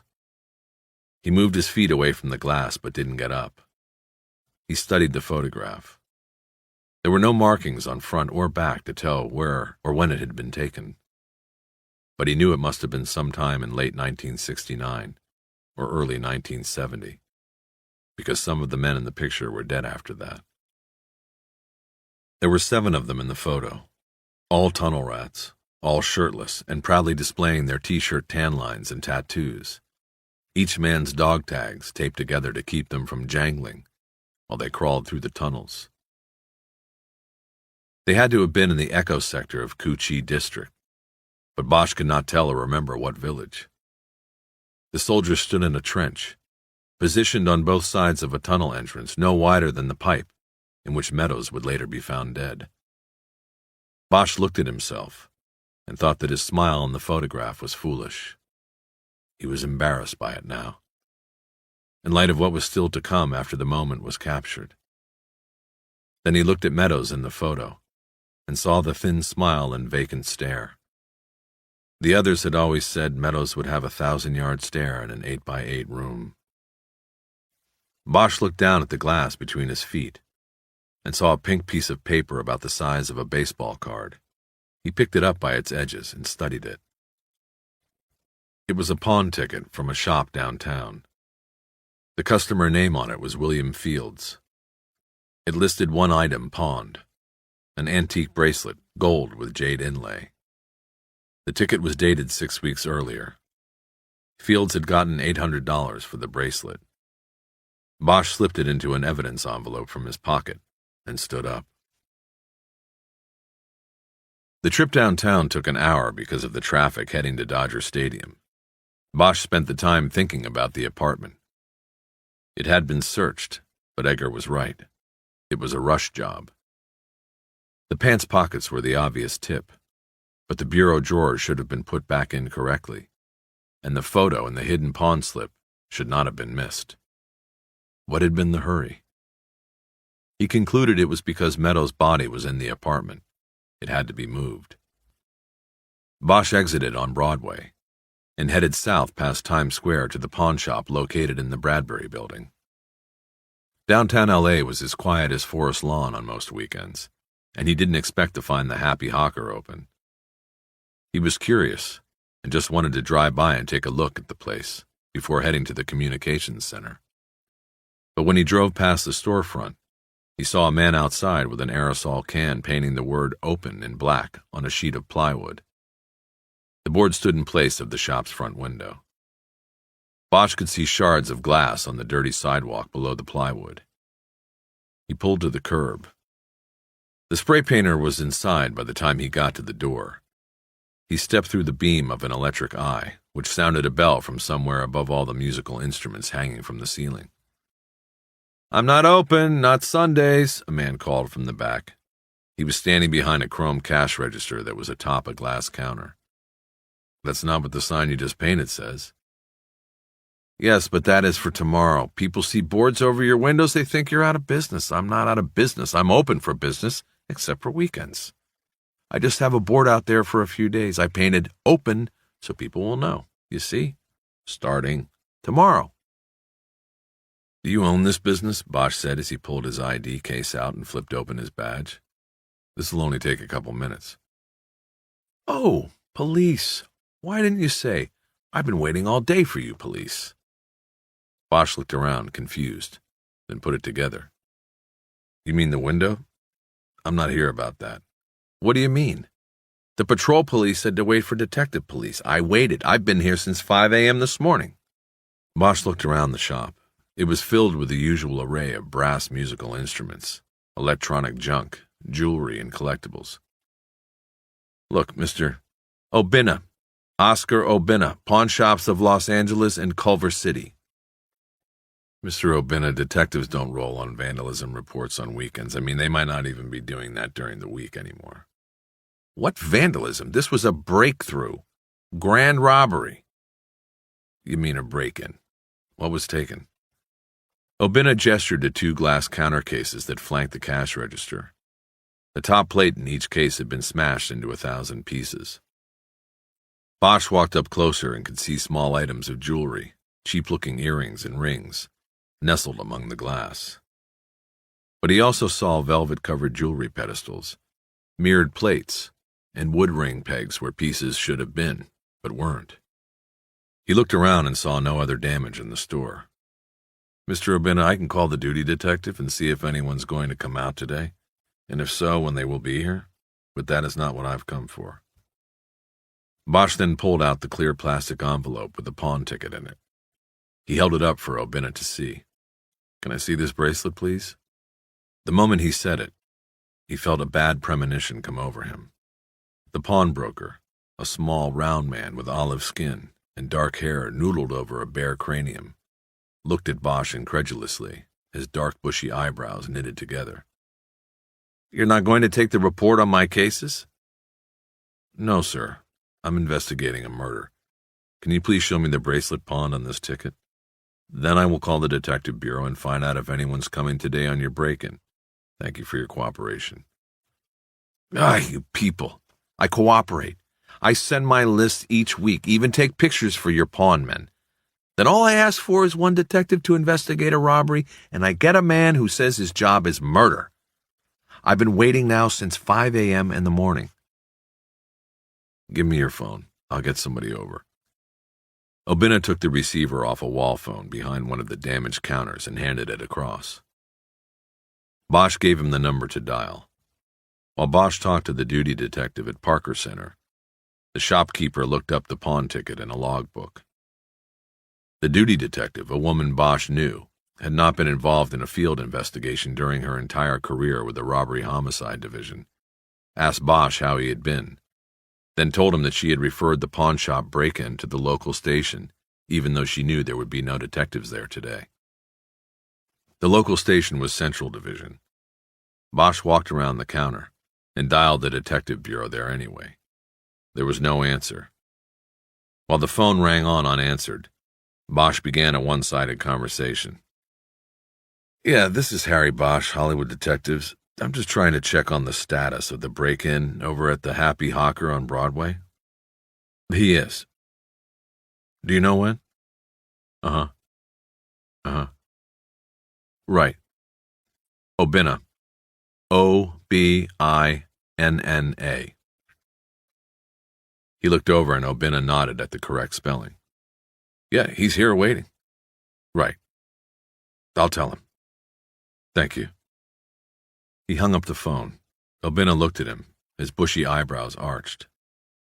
It's been a busy day, Mr. Obinna, Bosch said. The detectives are out, but they'll get here. Shouldn't be too much longer. I gave the watch officer your name and told him to get him over here as soon as possible. Now can I see the bracelet? No. Bosch dug a cigarette out of a package he pulled from his coat pocket. He knew what was coming before Obinna spread his arm across one of the damaged display cases. Your bracelet? It is gone, the pawnbroker said. I looked it up here in my record. I see that I had it here in the case because it was a fine piece, very valuable to me. Now it is gone. We are both victims of the robber, yes? Obinna smiled, apparently happy to share his woe. Bosch looked into the glitter of sharp glass in the bottom of the case. He nodded and said, yes. You are a day late, detective. A shame. Did you say only these 2 cases were robbed? Yes, a smash and grab. Quick. What time? Police called me at 4:30 a.m. in the morning. That is the time of the alarm. I came at once. The alarm, when the window was smashed, the alarm went off. The officers found no one. They stayed until I came. Then I began to wait for detectives that do not come. I cannot clean up my cases until they get here to investigate this crime.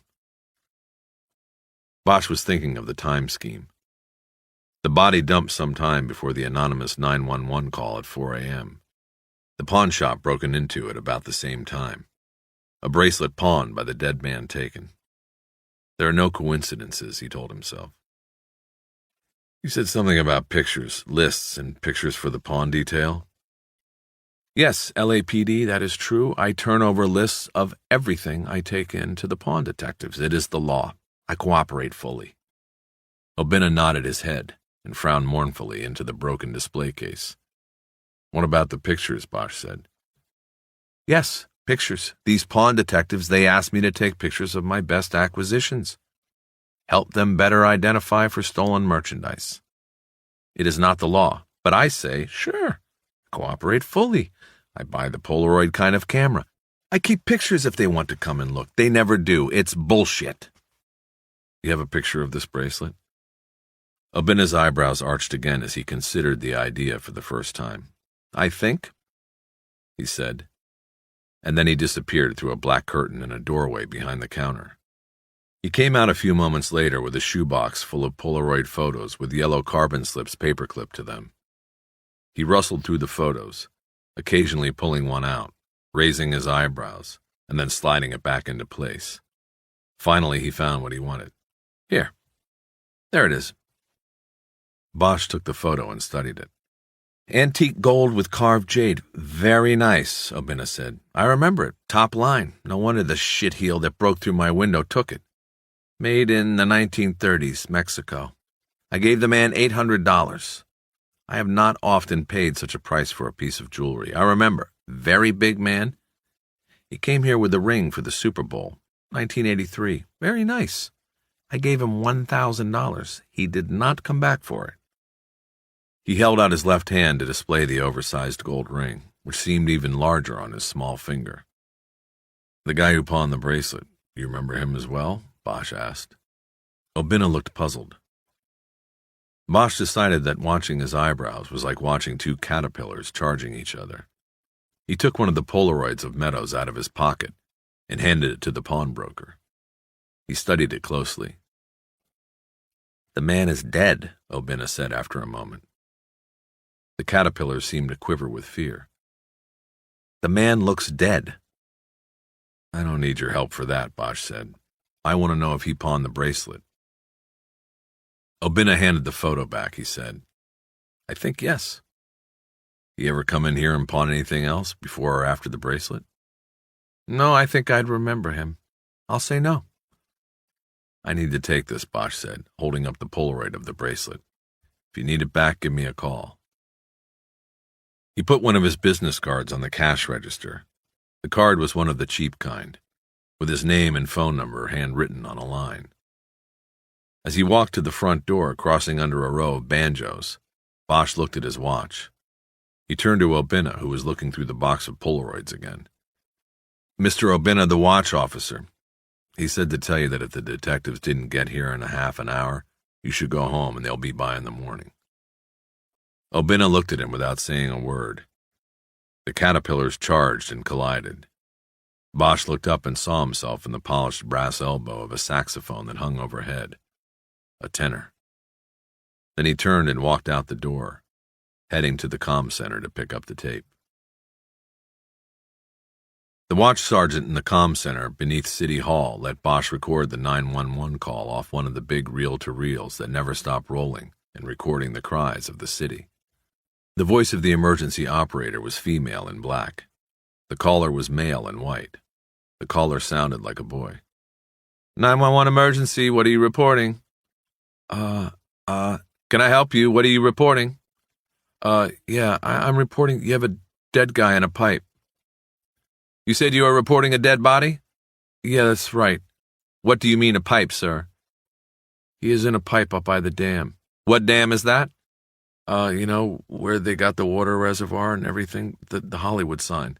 Is that the Mulholland Dam, sir? Above Hollywood? Yeah, that's it. You got it? Mulholland. I couldn't remember the name. Where is the body? They have a big old pipe up there. The one that people sleep in. The dead guy is in the pipe. He's there. Do you know this person?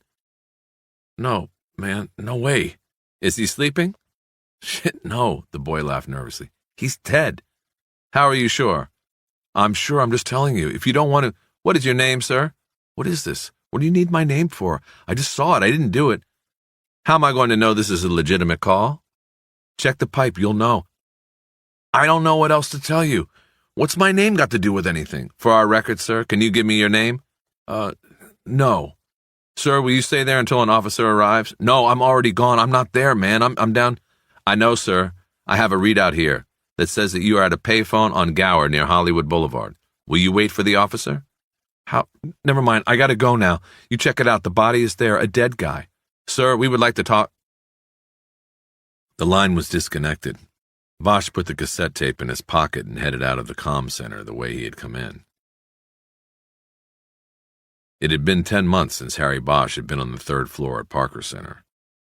He had worked in RHD, the Robbery Homicide Division, for almost 10 years, but never came back after his suspension and transfer from the Homicide Special Squad to Hollywood Detectives. On the day he got the word, his desk was cleared by 2 goons from Internal Affairs named Lewis and Clark. They dumped his stuff on the homicide table at Hollywood Station, then left a message on his phone tape at home, saying that's where he could find it. Now 10 months later, he was back on the hallowed floor of the department's elite detective squad, and he was glad it was Sunday. There would be no faces he knew, no reason to look away. Room 321 was empty except for the weekend duty detective, whom Bosch didn't know. Harry pointed to the back of the room and said, Bosch, Hollywood Detectives, I have to use the box. The duty man, a young guy with a haircut he had kept when he split the Marine Corps, had a gun catalog open on his desk. He looked back at the computers along the back wall as if to make sure they were still there, and then back at Bosch. Suppose you use the one in your own division, he said. Bosch walked by him. I don't have time to go out to Hollywood. I got an autopsy in 20 minutes, he lied. You know, I've heard of you, Bosch. Yeah, the TV show and all of that. You used to be on this floor. Used to. The last line hung in the air like smog, and Bosch tried to ignore it. As he went back to the computer terminals, he couldn't help but let his eyes wander over his old desk. He wondered who used it now. It was cluttered, and he noticed the cards on the Rolodex were crisp and unworn at the edges. New. Harry turned around and looked at the duty man who was still watching him. This your desk when you aren't pulling Sundays? The kid smiled and nodded his head. You deserve it, kid. You're just right for the part. That hair, that stupid grin. You're going to go far. Just 'cause you got busted out of here for being a one-man army, fuck you, Bosch, you has-been. Bosch pulled a chair on casters away from a desk and pushed it in front of the IBM PC sitting on a table against the rear wall. He hit the switch, and in a few moments, the amber-colored letters appeared on the screen. Homicide Information Tracking Management Automated Network. For a moment, Bosch smiled at the department's unceasing need for acronyms. It seemed to him that every unit, task force, and computer file had been christened with a name that gave its acronym the sound of eliteness. To the public, acronyms meant action, large numbers of manpower applied to vital problems. There was Hitman, Cobra, Crash, Bad Cats, Dare, 100 others. Somewhere in Parker Center there was someone who spent all day making up catchy acronyms, he believed. Computers had acronyms. Even ideas had acronyms. If your special unit didn't have an acronym, then you weren't shit in this department. Once he was in the Hitman system, a template of case questions appeared on the screen, and he filled in the blanks. He then typed in 3 search keys: Mulholland Dam, overdose, and staged overdose. He then pushed the execute key. Half a minute later, the computer told him that a search of 8,000 homicide cases, about 10 years' worth, stored on the computer's hard disk, had come up with only 6 hits. Bosch called them up one by one. The first 3 were unsolved slayings of young women, who were found dead on the dam in the early 1980s. Each was strangled. Bosch glanced quickly at the information and went on. The fourth case was a body found floating in the reservoir 5 years earlier. Cause of death was not drowning, but otherwise unknown.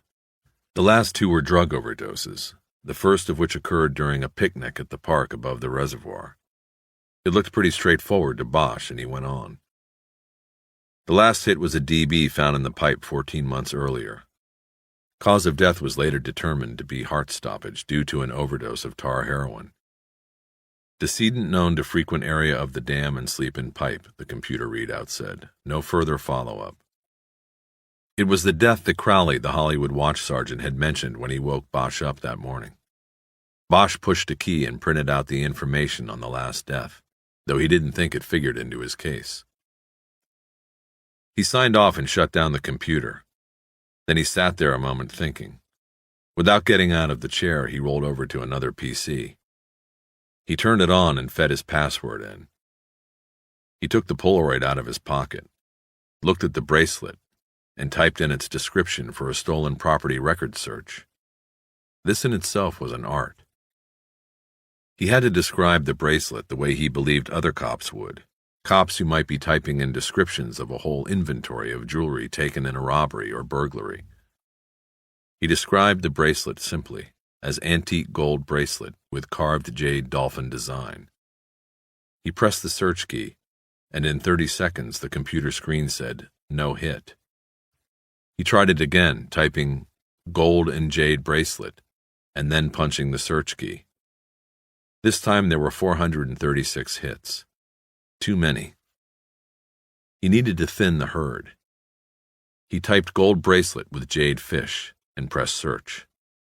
6 hits. That was more like it. The computer said a gold bracelet with carved jade fish had turned up on 4 crime reports and 2 departmental bulletins that had been entered into the computer system since its development in 1983.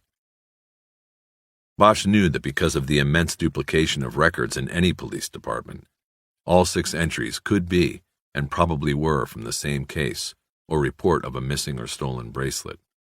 He called the abbreviated crime reports up on the computer screen and found that his suspicion was correct. The reports were generated by a single burglary in September at 6th and Hill downtown. The victim was a woman named Harriet Beecham, age 71, of Silver Lake. Bosch tried to place the location in his mind, but could not think of what building or business was there. There was no summary of the crime on the computer. He would have to go to records and pull a hard copy. But there was a limited description of the gold and jade bracelet and several other pieces of jewelry taken from Beecham. The bracelet Beecham reported lost could or could not have been the one that Meadows had pawned. The description was too vague. There were several supplementary report numbers given on the computer report, and Bosch wrote them all down in his notebook. It seemed to him as he did this that Harriet Beecham's loss had generated an unusual amount of paper.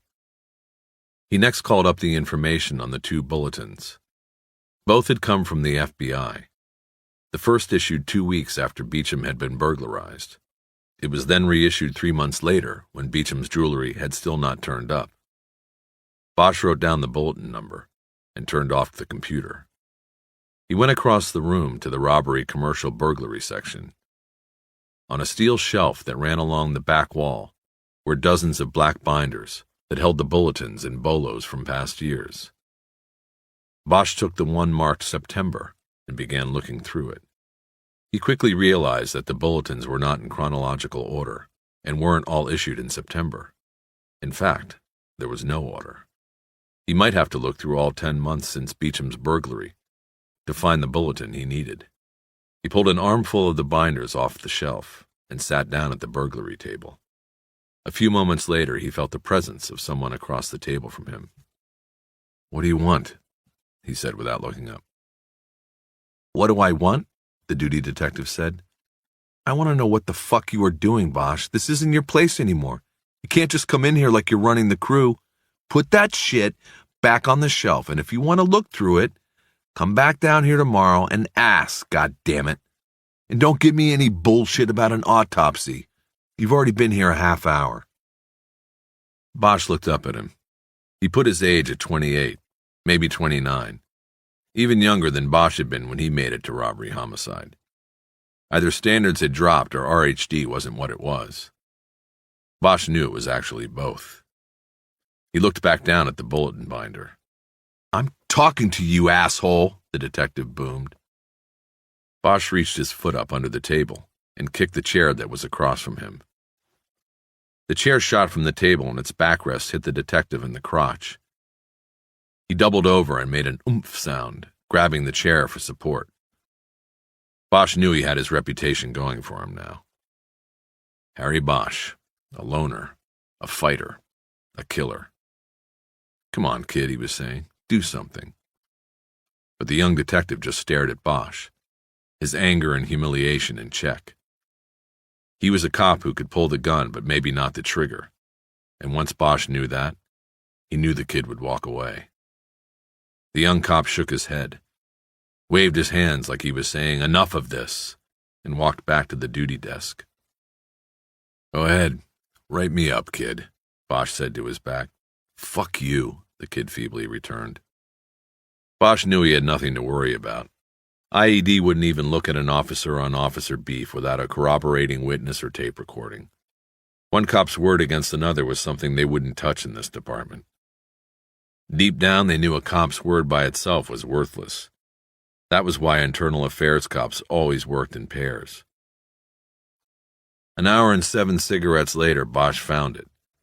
A photocopy of another Polaroid of the gold and jade bracelet was part of a 50-page packet of descriptions and photos of property lost in a burglary at Westland National Bank at 6th and Hill. Now Bosch was able to place the address in his mind, and he remembered the dark smoked glass of the building. He had never been inside the bank. A bank heist with jewelry taken, he thought. It didn't make much sense. He studied the list. Almost every item was a piece of jewelry, and there was too much there for a walk-in robbery. Harriet Beecham alone was listed as having lost 8 antique rings, 4 bracelets, 4 earrings. Besides that, these were listed as burglary losses, not robbery losses. He looked through the Be On Lookout package for any kind of crime summary, but he didn't find any. Just a bureau contact, Special Agent E.D. Wish. Then he noticed in a block on the bolo sheet that there were 3 dates noted for the date of the crime. A burglary over a 3-day span during the first week of September. Labor Day weekend, he realized. Downtown banks are closed 3 days. It had to have been a safe deposit caper. A tunnel job?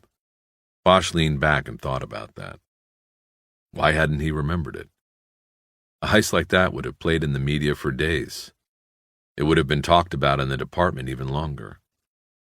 Then he realized he had been in Mexico on Labor Day, and for the next 3 weeks. The bank heist had occurred while he was serving the 1-month suspension for the dollmaker case. He leaned forward, picked up a phone, and dialed. "Times, Bremer. It's Bosch. Still got you working Sundays, huh? 2 to 10 every Sunday, no parole. So what's up? I haven't talked to you since, your problem with the dollmaker case. How you liking Hollywood division?" "It'll do, for a while at least." He was speaking low so the duty detective would not overhear. Bremer said, "Like that, huh? Well, I heard you caught the stiff up at the dam this morning." Joel Bremer had covered the cop shop for the Times longer than most cops had been on the force, including Bosch. There was not much he didn't hear about the department, or couldn't find out with a phone call. A year ago, he called Bosch for comment on his 22-day suspension, no pay. Bremer had heard about it before Bosch. Generally, the police department hated the Times, and the Times was never short in its criticism of the department. But in the middle of that was Bremer, whom any cop could trust, and many, like Bosch, did. "Yeah, that's my case," Bosch said. "Right now it's nothing much, but I need a favor. If it works out the way it's looking, then it will be something you'd want to know about." Bosch knew he didn't have to bait him, but he wanted the reporter to know there might be something later. "What do you need?" Bremer said. As you know, I was out of town last Labor Day on my extended vacation, courtesy of IAD, so I missed this one.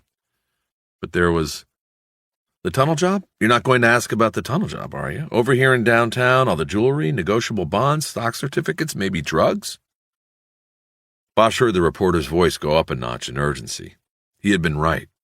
It had been a tunnel, and the story had played well. If Bremer was this interested, then it was a substantial case. Still, Bosch was surprised he had not heard of it after coming back to work in October. Yeah, that's the one, he said. I was gone then, so I missed it. Ever any arrests? No, it's open. FBI's doing it. Last I checked. I want to look at the clips on it tonight. Is that all right? I'll make copies. When are you coming? I'll head over in a little while. I take it this has got something to do with this morning's stiff? It's looking that way. Maybe. I can't talk right now. And I know the Phoebes have the case. I'll go see them tomorrow. That's why I want to see the clips tonight. I'll be here. After hanging up the phone, Bosch looked down at the FBI photocopy of the bracelet. There was no doubt it was the piece that had been pawned by Meadows and was in Obina's Polaroid. The bracelet in the FBI photo was in place on a woman's liver-spotted wrist. 3 small carved fish swimming on a wave of gold. Bosch guessed it was Harriet Beecham's 71-year-old wrist, and the photo had probably been taken for insurance purposes.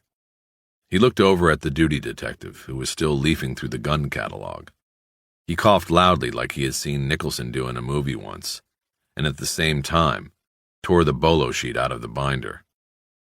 The kid detective looked over at Bosch, and then went back to the guns and bullets. As he folded the bolo sheet into his pocket, Bosch's electronic pager went off. He picked up the phone and called Hollywood Station, expecting to be told there was another body waiting for him. It was a watch sergeant named Art Crockett, whom everyone called Davy, who took the call. Harry's still out in the field, he said.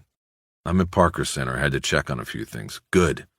Then you're already near the morgue. A tech over there named Sakai called, said he needs to see you. See me? He said to tell you that something came up and they're doing your cut today right now, matter of fact. It took Bosch 5 minutes to get over to County USC Hospital and 15 minutes to find a parking spot. The medical examiner's office was located behind one of the medical center buildings that had been condemned after the '87 earthquake. It was a 2-story yellow prefab without much architectural style or life. As Bosch was going through the glass doors where the living people entered and into the front lobby, he passed a sheriff's detective he had spent some time with while working the Night Stalker task force in the early '80s. Hey, Bernie, Bosch said and smiled. Hey, fuck you, Bosch, Bernie said. The rest of us catch ones that count too. Bosch stopped there a moment to watch the detective walk into the parking lot. Then he went in and to the right, down a government green corridor, passing through 2 sets of double doors, the smell getting worse each time. It was the smell of death, an industrial-strength disinfectant. Death had the upper hand. Bosch stepped into the yellow-tiled scrub room. Larry Sakai was in there, putting a paper gown over his hospital scrubs. He already had on a paper mask and booties. Bosch took a set of the same out of cardboard boxes on a stainless steel counter and started putting them on. What's with Bernie Slaughter, Bosch asked. What happened in here to piss him off? Hear what happened, Bosch, Sakai said without looking at him. He got a call out yesterday morning some 16-year-old shoots his best friend, up in Lancaster. Looks like accidental, but Bernie's waiting on us to check the bullet track and powder stippling. He wants to close it. I told him we'd get to it late today, so he came in. Only we aren't going to get to it at all today, 'cause Sally's got a bug up his ass about doing yours. Don't ask me why. He just checked the stiff out when I brought it in and said we'd do it today. I told him we'd have to bump somebody, and he said bump Bernie. But I couldn't get him on the line in time to stop him from coming in, so that's why Bernie's pissed. You know he lives all the way down to Diamond Bar. Long ride in for nothing. Bosch had the mask, gown, and booties on, and followed Sakai down the tiled hall to the autopsy suite. Then maybe you ought to be pissed at Sally, not me, he said. Sakai didn't answer. They walked to the first table where Billy Meadows lay on his back, naked, his neck braced against a short cut of 2x4 wood. There were 6 of the stainless steel tables in the room. Each had gutters running alongside its edges and drain holes in the corners. There was a body on each. Dr. Jesus Salazar was huddled over Meadows' chest with his back to Bosch and Sakai. "Afternoon, Harry. I've been waiting," Salazar said, still not looking. "Larry, I'm going to need slides on this." The medical examiner straightened up and turned. In his rubber-gloved hand, he held what looked like a square plug of flesh and pink muscle tissue. He placed it in a steel pan, the kind brownies are cooked in, and handed it to Sakai. "Give me verticals, 1 of the puncture track, then 2 on either side for comparison." Sakai took the pan and left the room to go to the lab. Bosch saw that the plug of meat had been cut from Meadows' chest, about an inch above the left nipple. "What'd you find?" Bosch asked. "Not sure yet. We'll see. The question is, what did you find, Harry? My field tech told me you were demanding an autopsy on this case today. Why is that?" "I told him I needed it today because I wanted to get it done tomorrow. I thought that was what we had agreed on, too." "Yes, he told me so, but I got curious about it. I love a good mystery, Harry. What made you think this was hinky, as you detectives say?" "We don't say it anymore," Bosch thought. "Once it's said in the movies and people like Salazar pick it up, it's ancient." "Just some things didn't fit at the time," Bosch said. "There are more things now. From my end, it looks like a murder, no mystery." "What things?" Bosch got out his notebook and started flipping through the pages as he talked. He listed the things he had noticed wrong at the death scene: the broken finger, the lack of distinct tracks in the pipe, the shirt pulled over the head. "He had a hype kit in his pocket, and we found a stove in the pipe, but it doesn't look right. Looks like a plant to me. Looks to me like the pop that killed him is in the arm there. Those other scars on his arms are old. He hasn't been using his arm in years." "Well, you're right about that. Aside from the 1 recent puncture in the arm, the groin area is the only area where punctures are fresh, the inside thighs. An area usually used by people going to great lengths to hide their addiction. But then again, this could have just been his first time back on the arms. What else you got, Harry?" "He smoked. I'm pretty sure there was no pack of cigarettes with the body." "Couldn't somebody have taken them off the body before it was discovered? A scavenger?" "True. But why take the smokes and not the kit? There's also his apartment. Somebody searched the place. Could have been someone who knew him. Someone looking for his stash." "True again." Bosch flipped through a few more pages in the notebook. "The kit on the body had whitish-brown crystals in the cotton. I've seen enough tar heroin to know it turns the straining cotton dark brown, sometimes black. So it looks like it was some fine stuff, probably overseas, that was put in his arm. That doesn't go with the way he was living. That's uptown stuff." Salazar thought a moment before saying, "It's all a lot of supposition, Harry. The last thing, though, is, I'm just starting to work on this, he was involved in some kind of caper." Bosch gave him a brief synopsis of what he knew about the bracelet, its theft from the bank vault, and then from the pawn shop.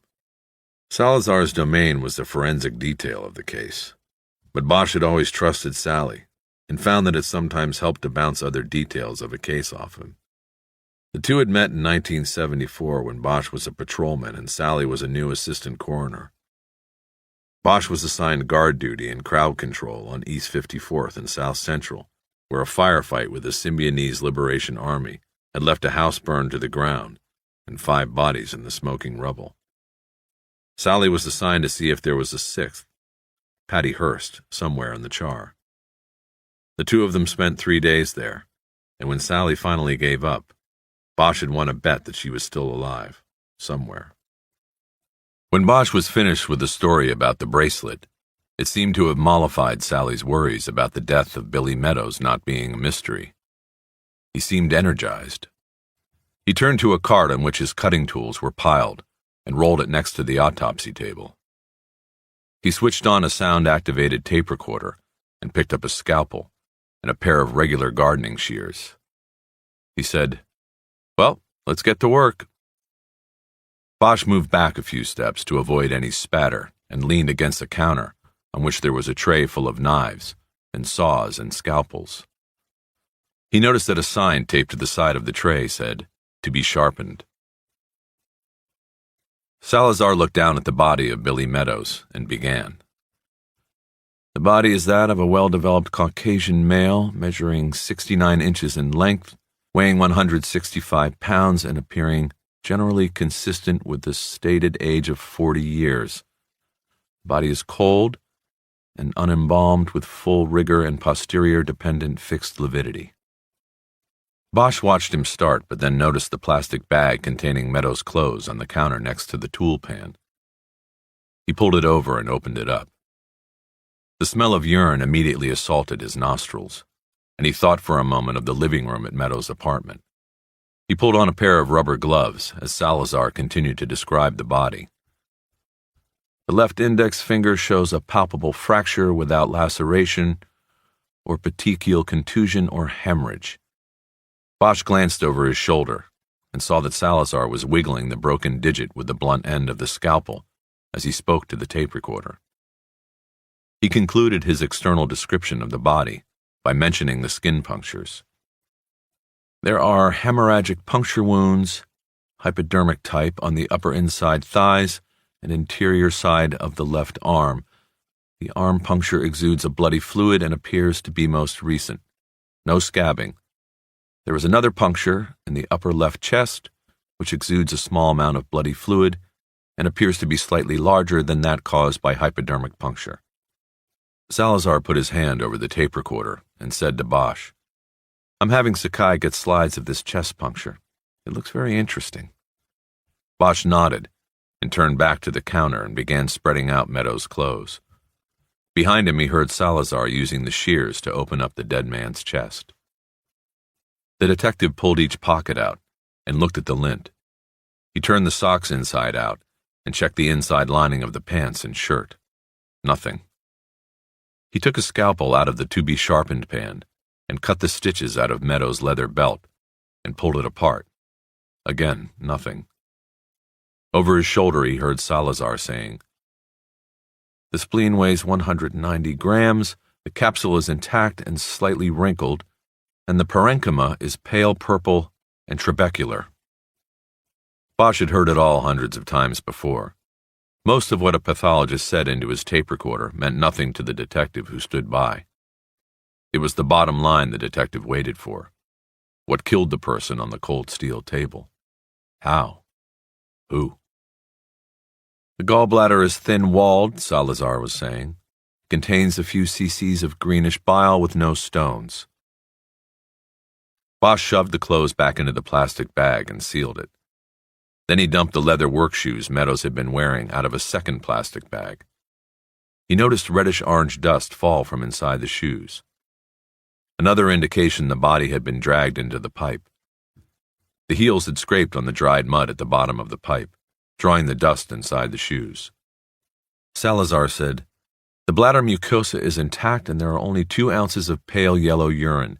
The external genitalia and vagina are unremarkable." Bosch turned around. Salazar had his hand on the tape recorder speaker. He said, "Coroner's humor. Just wanted to see if you were listening, Harry. You might have to testify to this one day. To back me up?" "I doubt it," Bosch said. "They don't like boring juries to death." Salazar started the small circular saw that was used to open the skull. It sounded like a dentist drill. Bosch turned back to the shoes. They were well oiled and cared for. The rubber soles showed only modest wear. Stuck in one of the deep grooves of the tread of the right shoe was a white stone. Bosch pried it out with the scalpel. It was a small chunk of cement. He thought of the white dust in the rug in Meadows' closet. He wondered if the dust or the chunk from the shoe tread could be matched to the concrete that had guarded the Westland Bank's vault. But if the shoes were so well cared for, could the chunk have been in the tread for 9 months since the vault break-in? It seemed unlikely. Perhaps it was from his work on the subway project, if he actually had such a job. Bosch slipped the chunk of cement into a small plastic envelope and put it in his pocket with the others he had collected throughout the day. Salazar said, Examination of the head and cranial contents reveals no trauma or underlying pathological disease conditions or congenital anomalies. Harry, I'm going to do the finger now. Bosch put the shoes back in the plastic bag and returned to the autopsy table as Salazar placed an X-ray of Meadows' left hand on a light window on the wall. "See here? These fragments?" he said, as he traced small, sharp white spots on the negative. There were 3 of them near the fractured joint. If this was an old break, these would, over time, have moved into the joint. There's no scarring discernible on the X-ray, but I'm going to take a look. He went to the body and used a scalpel to make a T-incision in the skin on the top of the finger joint. He then folded the skin back and dug around with the scalpel in the pink meat, saying, No, nothing. This was post, Harry. You think it could have been one of my people?" "I don't know," Bosch said. "Doesn't look like it." Sakai said he and his sidekick were careful. "I know I didn't do it. How come there's no damage to the skin?" "That is an interesting point. I don't know. Somehow the finger was broken without the exterior being damaged. I can't answer that one. But it shouldn't have been too hard to do. Just grab the finger and yank down, provided you have the stomach for it, like so."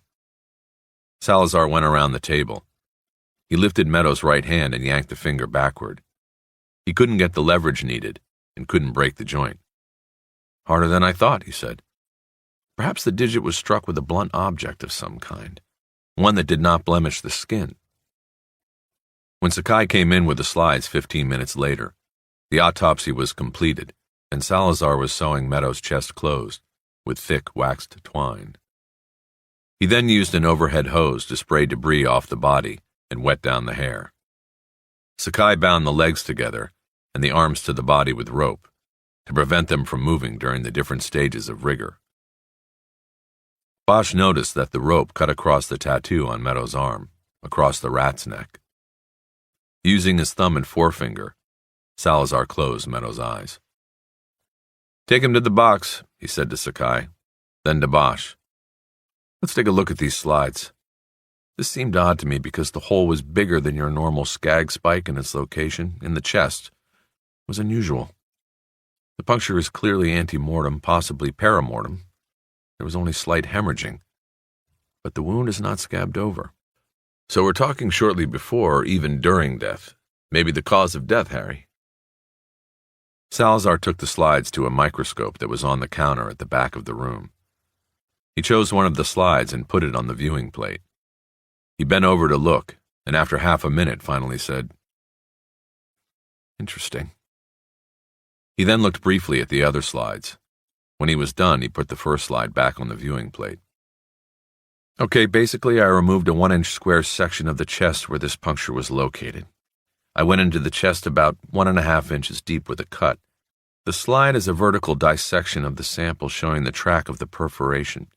Do you follow me?" Bosch nodded. "Good. It's kind of like slicing an apple open to expose the track of a worm. The slide traces the path of the perforation and any immediate impact or damage. Take a look."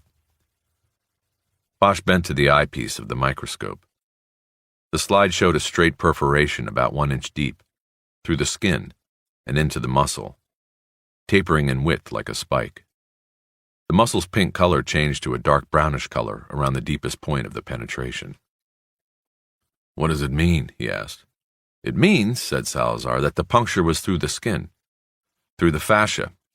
That's the fibrous fat layer, and then directly into the pectoral muscle. You notice the deepening color of the muscle around the penetration?" "Yes, I notice. Harry, that's because the muscle is burned there." Bosch looked away from the microscope to Salazar. He thought he could make out the line of a thin smile beneath the pathologist's breathing mask. "Burned?" "A stun gun," the pathologist said. "Look for one that fires its electrode dart deep into the skin tissue, about 3 to 4 centimeters deep. Though in this case, it is likely the electrode was manually pressed deeper into the chest." Bosch thought a moment. A stun gun would be virtually impossible to trace. Sakai came back into the room and leaned on the counter by the door watching. Salazar collected 3 glass vials of blood and 2 containing yellowish liquid from the tool cart. There was also a small steel pan containing a brown lump of material that Bosch recognized from experience in this room as liver. "Larry, here are the tox samples," Salazar said. Sakai took them and disappeared from the room again. "You're talking about torture. Electric shock," Bosch said. "I would say it looks so," Salazar said. "Not enough to kill him. The trauma is too small, but possibly enough to get information from him. An electric charge can be very persuasive. I think there is ample history on that. With the electrode positioned in the subject's chest, he could probably feel the juice going right into his heart. He would have been paralyzed. He'd tell them what they wanted, and then could only watch while they put a fatal dosage of heroin into his arm. Can we prove any of this?" Salazar looked down at the tile floor and put his finger on his mask and scratched his lip beneath it. Bosch was dying for a cigarette. He had been in the autopsy room nearly 2 hours. "Prove any of it?" Salazar said. "Not medically. Tox tests will be done in a week. For the sake of argument, say they come back heroin overdose. How do we prove that someone else put it in his arm, not himself? Medically, we can't. But we can show that at the time of death or shortly before, there was a traumatic assault on the body in the form of electric shock. He was being tortured. After death, there is the unexplained damage to the first digit of the left hand." He rubbed the finger over his mask again and then concluded. "I could testify that this was a homicide. The totality of the medical evidence indicates death at the hands of others. But for the moment, there is no cause.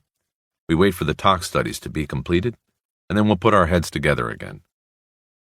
Bosch wrote a paraphrase of what Salazar had just said into his notebook. He would have to type it into his own reports. "Of course," Salazar said, "proving any of this beyond a reasonable doubt to a jury is another matter. I would guess that, Harry, you have to find that bracelet and find out why it was worth torturing and killing a man for." Bosch closed his notebook and started to pull off the paper gown. The setting sun burned the sky pink and orange in the same bright hues as surfers' bathing suits. It was a beautiful deception, Bosch thought, as he drove north on the Hollywood freeway to home. Sunsets did that here. Made you forget it was the smog that made their colors so brilliant, that behind every pretty picture there could be an ugly story. The sun hung like a ball of copper in the driver's side window. He had the car radio tuned to a jazz station, and Coltrane was playing Soul Eyes. On the seat next to him was a file containing the newspaper clippings from Bremer. The file was weighted down by a 6-pack of Henry's. Bosch got off at Barham, and then took Woodrow Wilson up into the hills above Studio City. His home was a wood-framed one-bedroom cantilever, not much bigger than a Beverly Hills garage. It hung out over the edge of the hill, and was supported by 3 steel pylons at its midpoint. It was a scary place to be during earthquakes, daring Mother Nature to twang those beams and send the house down the hill like a sled. But the view was the trade-off. From the back porch, Bosch could look northeast across Burbank and Glendale. He could see the purple-hued mountains past Pasadena and Altadena. Sometimes he could see the smoky loom-up and orange blaze of brush fires in the hills. At night, the sound of the freeway below softened and the searchlights at Universal City swept the sky. Looking out on the valley never failed to give Bosch a sense of power, which he could not explain to himself. But he did know that it was one reason, the main reason he bought the place and would never want to leave it. Bosch had bought it 8 years earlier, before the real estate boom got seriously endemic, with a down payment of $50,000. That left a mortgage of $1,400 a month, which he could easily afford, because the only things he spent money on were food, booze, and jazz. The down payment money had come from a studio that gave it to him for the rights to use his name in a TV miniseries based on a string of murders of beauty shop owners in Los Angeles. Bosch and his partner during the investigation were portrayed by 2 mid-level TV actors. His partner took his $50,000 and his pension and moved to Ensenada.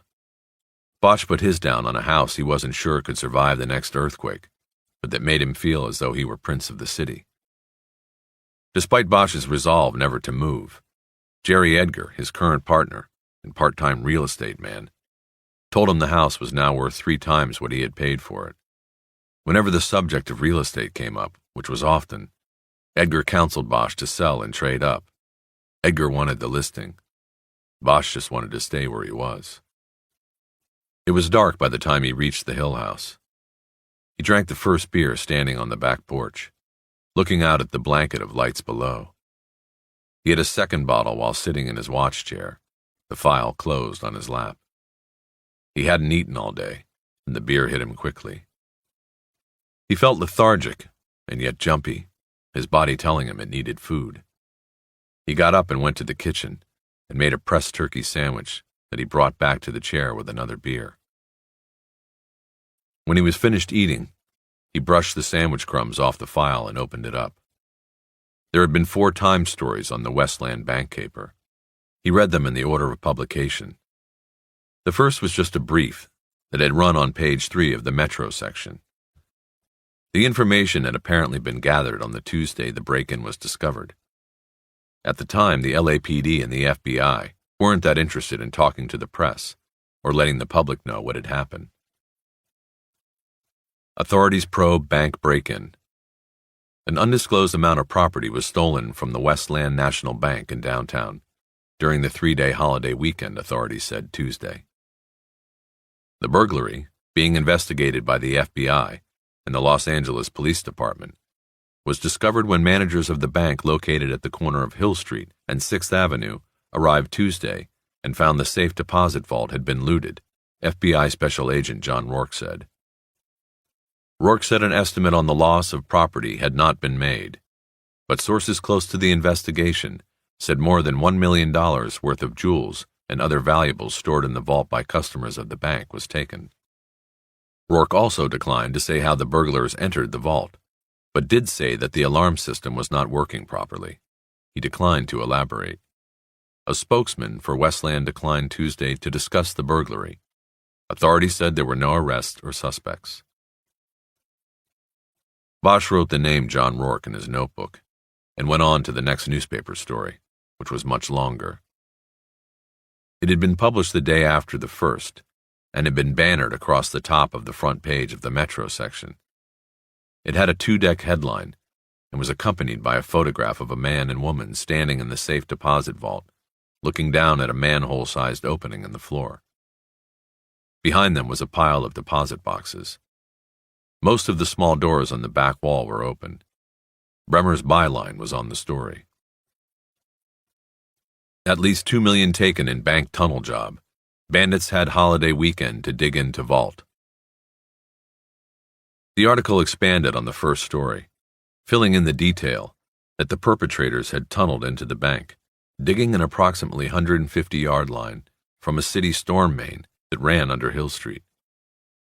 The story said an explosive device had been used to make the final break through the floor of the vault.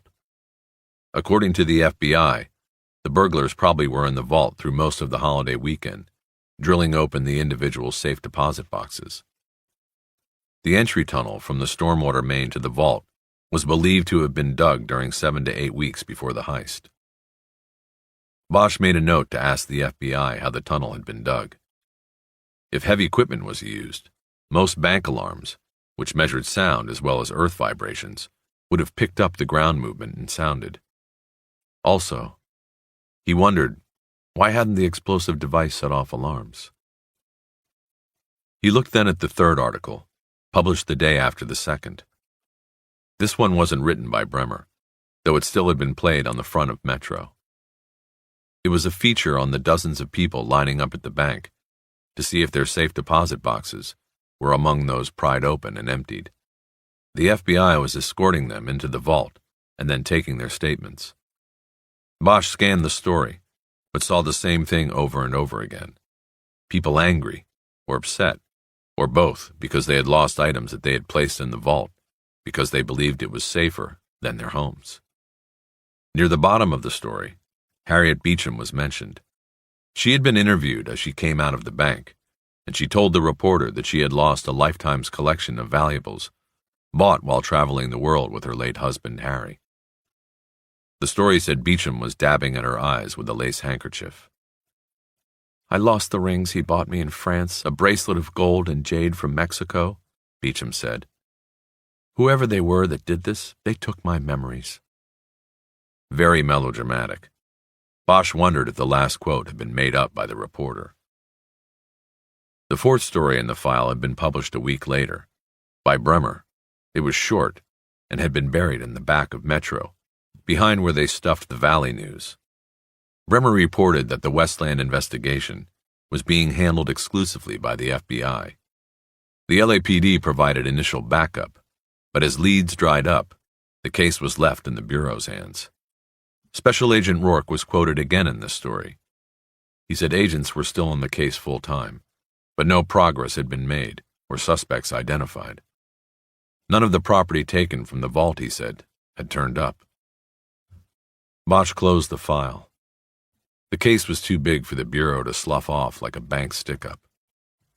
He wondered if Rourke had been telling the truth about the lack of suspects. He wondered if Meadows' name had ever come up. 2 decades earlier, Meadows had fought and sometimes lived in the tunnels beneath the villages of South Vietnam.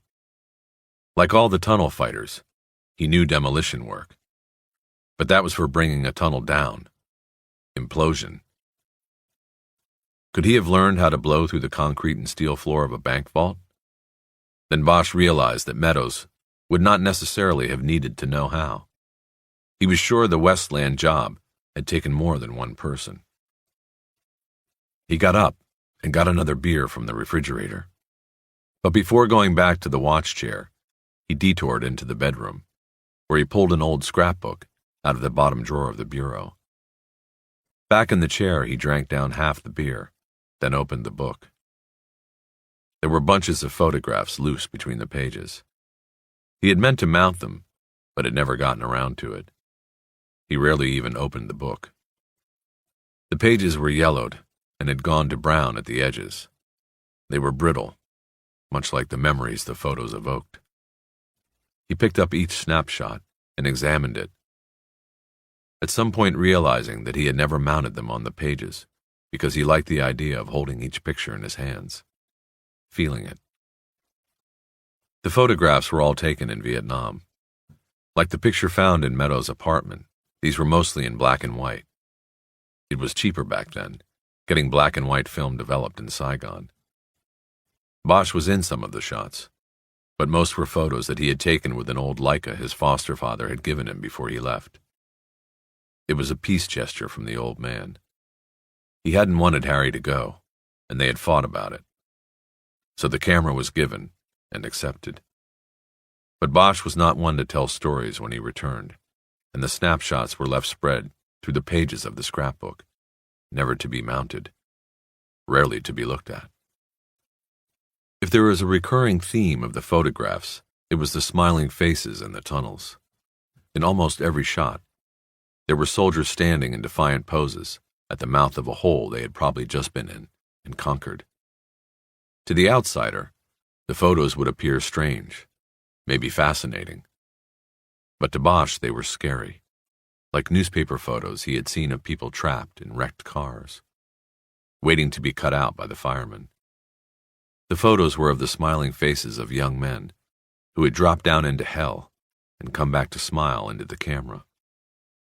Out of the blue and into the black is what they called going into a tunnel. Each one was a black echo. Nothing but death in there. But still, they went. Bosch turned a cracked page of the album and found Billy Meadows staring up at him. The photo had undoubtedly been taken a few minutes after the one Bosch had found at Meadows' apartment. The same group of soldiers. The same trench and tunnel. Echo Sector, Cu Chi District. But Bosch wasn't in this portrait because he had left the frame to snap the photo. His Leica had caught Meadows' vacant stare and stone smile. His pale skin looked waxy, but taut. He had captured the real Meadows, Bosch thought. He put the photo back in the page and turned to the next one. This one was of himself, no one else in the frame.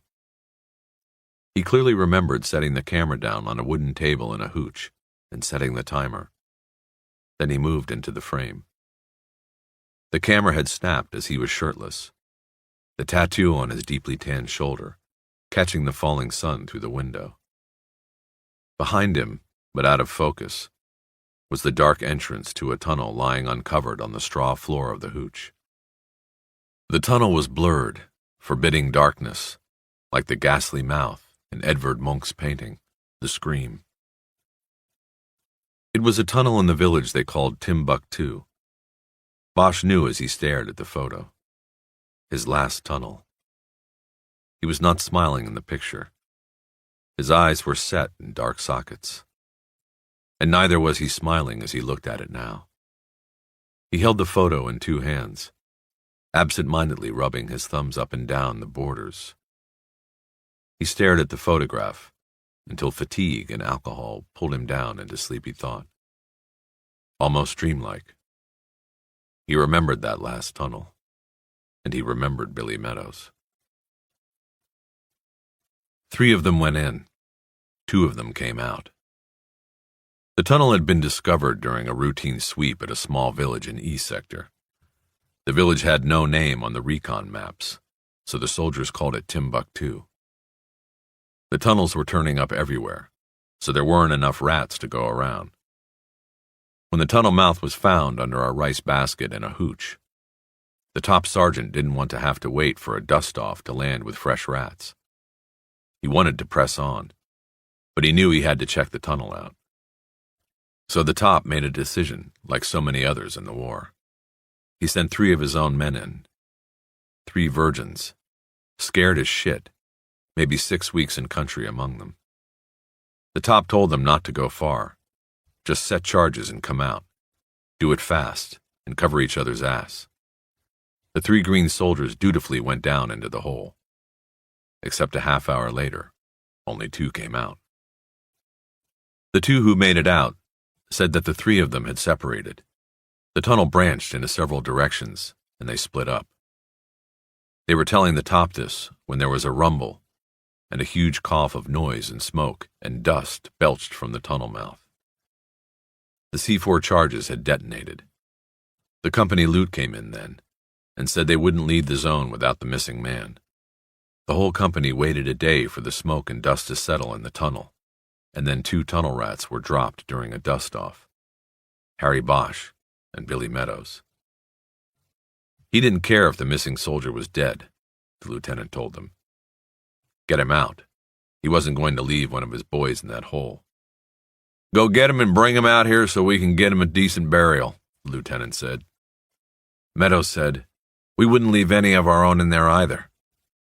Bosch and Meadows went down the hole then, and found that the main entry led to a junction room, where baskets of rice were stored, and 3 other passageways began.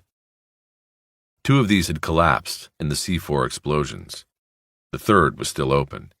It was the one the missing soldier had taken, and that was the way they went. They crawled through the darkness, Meadows in front, using their light sparingly until they reached a dead end.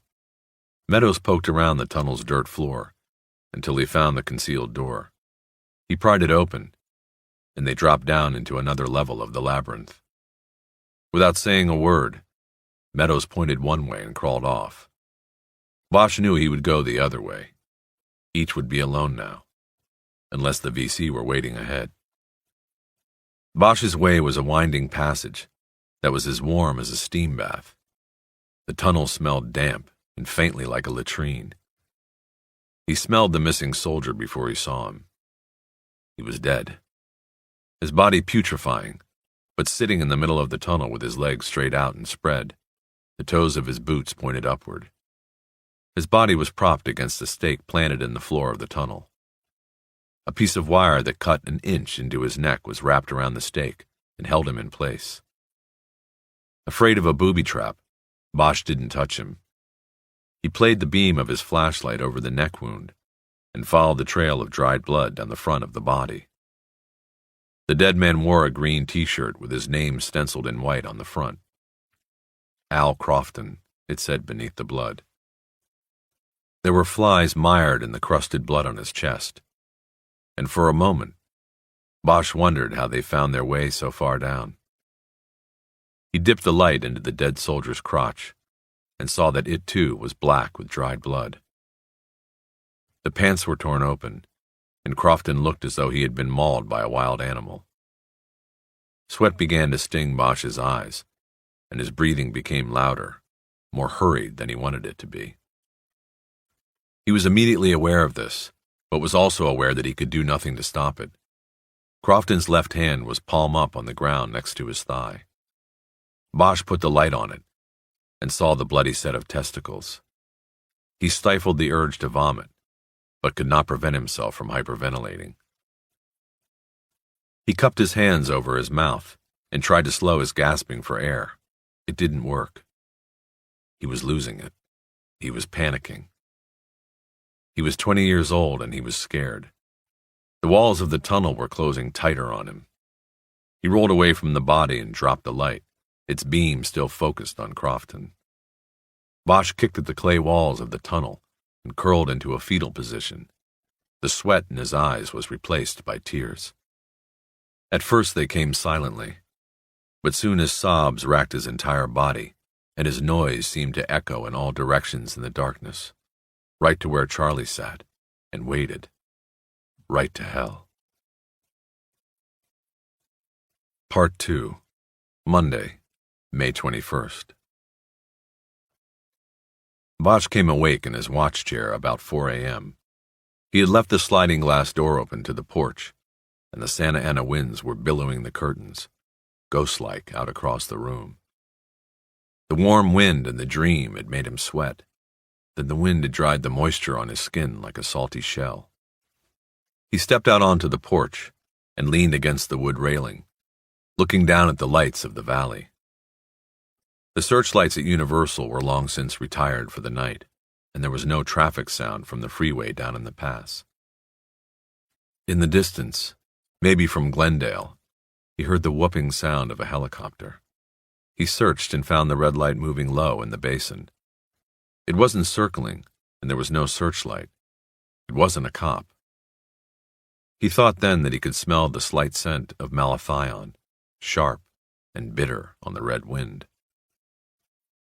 He went back inside and closed the sliding glass door. He thought about bed, but knew there would be no more sleep this night. It was often this way with Bosch. Sleep would come early in the night, but not last. Or it would not come until the arriving sun softly cut the outline of the hills in the morning fog. He had been to the sleep disorder clinic at the VA in Sepulveda, but the shrinks couldn't help him. They told him he was in a cycle. He would have extended periods of deep sleep trances, into which torturous dreams invaded. This would be followed by months of insomnia, the mind reacting defensively to the terrors that awaited in sleep. Your mind has repressed the anxiety you feel over your part in the war, the doctor told him. You must assuage these feelings in your waking hours before your sleep time can progress undisturbed. But the doctor didn't understand that what was done was done. There was no going back to repair what had happened. You can't patch a wounded soul with a Band-Aid. He showered and shaved, afterward studying his face in the mirror and remembering how unkind time had been to Billy Meadows. Bosch's hair was turning to gray, but it was full and curly. Other than the circles under his eyes, his face was unlined and handsome. He wiped the remaining shaving cream off and put on his beige summer suit with a light blue button-down Oxford. On a hanger in the closet, he found a maroon tie with little gladiator helmets on it that was not unreasonably wrinkled or stained. He pegged it in place with a 187 tie pin, clipped his gun to his belt, and then headed out into the pre-dawn dark. He drove into downtown for an omelet, toast, and coffee at the pantry on Figueroa. Open 24 hours a day since before the Depression, a sign boasted that the place had not gone 1 minute in that time without a customer. Bosch looked around from the counter and saw at the moment he was personally carrying the record on his shoulders. He was alone. The coffee and cigarettes got Bosch ready for the day. After he took the freeway back up to Hollywood, passing a frozen sea of cars already fighting to get downtown. Hollywood Station was on Wilcox, just a couple of blocks south of the boulevard, where most of its business came from. He parked at the curb out front because he was only staying a while and didn't want to get caught in the backlot traffic jam at the change of watch. As he walked through the small lobby, he saw a woman with a blackened eye who was crying and filling out a report with a desk officer. But down the hall to the left, the detective bureau was quiet. The night man must have been out on a call, or up in the bridal suite, a storage room on the second floor where there were 2 cots, first come, first served. The detective bureau's hustle and bustle seemed to be frozen in place. No one was there, but the long tables assigned to burglary, auto, juvenile, robbery, and homicide were all awash in paperwork and clutter. The detectives came and went. The paper never changed. Bosch went to the back of the bureau to start a pot of coffee. He glanced through a rear door and down the back hallway where the lockup benches in the jail were located. Halfway down the hall to the holding tank, a young white boy with blonde dreadlocks sat handcuffed to a bench. A juvie. Maybe 17 at most, Bosch figured. It was against California law to put them in a holding tank with adults, which was like saying it might be dangerous for coyotes to be put in a pen with Dobermans. "What are you looking at, fuckhead?" the boy called down the hall to Bosch. Bosch didn't say anything. He dumped a bag of coffee into a paper filter. A uniform stuck his head out of the watch commander's office farther down the hall. "I told you," the uniform yelled at the kid. "Once more and I'm going to go up a notch on the cuffs. Half hour and you won't feel your hands. Then how you going to wipe your ass in the john?" "I guess I'll have to use your fucking face." The uniform stepped into the hall and headed toward the kid, his hard black shoes making long, mean strides. Bosch shoved the filter bowl into the coffee machine and hit the brewing cycle switch. He walked away from the hallway door and over to the homicide table. He didn't want to see what happened with the kid. He dragged his chair away from his spot at the table and over to one of the community typewriters. The pertinent forms he needed were in slots on a rack on the wall above the machine. He rolled a blank crime scene report into the typewriter. Then he took his notebook out of his pocket and opened to the first page. 2 hours of typing and smoking and drinking bad coffee later, a bluish cloud hung near the ceiling lights over the homicide table, and Bosch had completed the myriad forms that accompany a homicide investigation. He got up and made copies on the Xerox in the back hall. He noticed the dreadlock kid was gone. Then he got a new blue binder out of the office supplies closet, after finessing the door with his LAPD ID card, and hooked one set of the typed reports onto the 3 rings. The other set he hid in an old blue binder he kept in a file drawer, and that was labeled with the name of an old unsolved case. When he was done, he reread his work. He liked the order the paperwork gave the case. On many previous cases, he had made it a practice to reread the murder book each morning. It helped him draw out theories. The smell of the binder's new plastic reminded him of other cases and invigorated him. He was in the hunt again. The reports he had typed and placed in the murder book were not complete, though. On the investigating officer's chronological report, he had left out several parts of his Sunday afternoon and evening. He neglected to type in the connection he had made between Meadows and the Westland bank burglary. He also left out the visits to the pawn shop and to see Bremer at the Times. There were no typed summaries of these interviews either. It was only Monday, day 2. He wanted to wait until he had been to the FBI before committing any of that information to the official record. He wanted to know exactly what was going on first. It was a precaution he took on every case. He left the bureau before any of the other detectives had arrived for the day. By 9, Bosch had driven to Westwood and was on the 17th floor of the Federal Building on Wilshire Boulevard. The FBI waiting room was austere, the usual plastic-covered couches and scarred coffee table with old copies of the FBI bulletin fanned across its fake wood-grain veneer. Bosch didn't bother to sit down or read. He stood before the sheer white curtains that covered the floor-to-ceiling windows and looked out at the panorama. The northern exposure offered a view that stretched from the Pacific eastward around the rim of the Santa Monica Mountains to Hollywood. The curtains served as a layer of fog over the smog. He stood with his nose almost touching the soft gauze fabric and looked down across Wilshire at the Veterans Administration Cemetery. Its white stones sprouted in the manicured grass like row after row of baby teeth.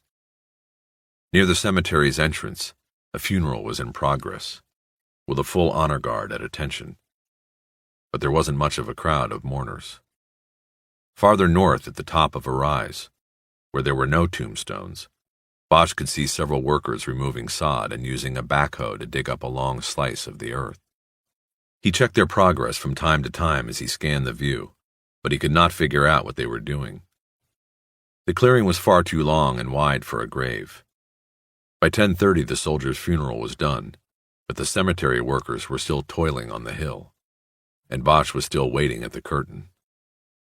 A voice finally hit him from behind. "All those graves, such neat rows. I try never to look out the windows here."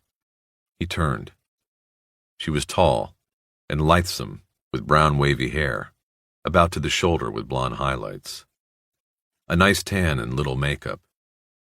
She looked hard shell and maybe a little weary for so early in the day, the way lady cops and hookers get. She wore a brown business suit and a white blouse with a chocolate brown western bow. He detected the unsymmetrical curves of her hips beneath the jacket. She was carrying something small on the left side, maybe a Ruger, which was unusual.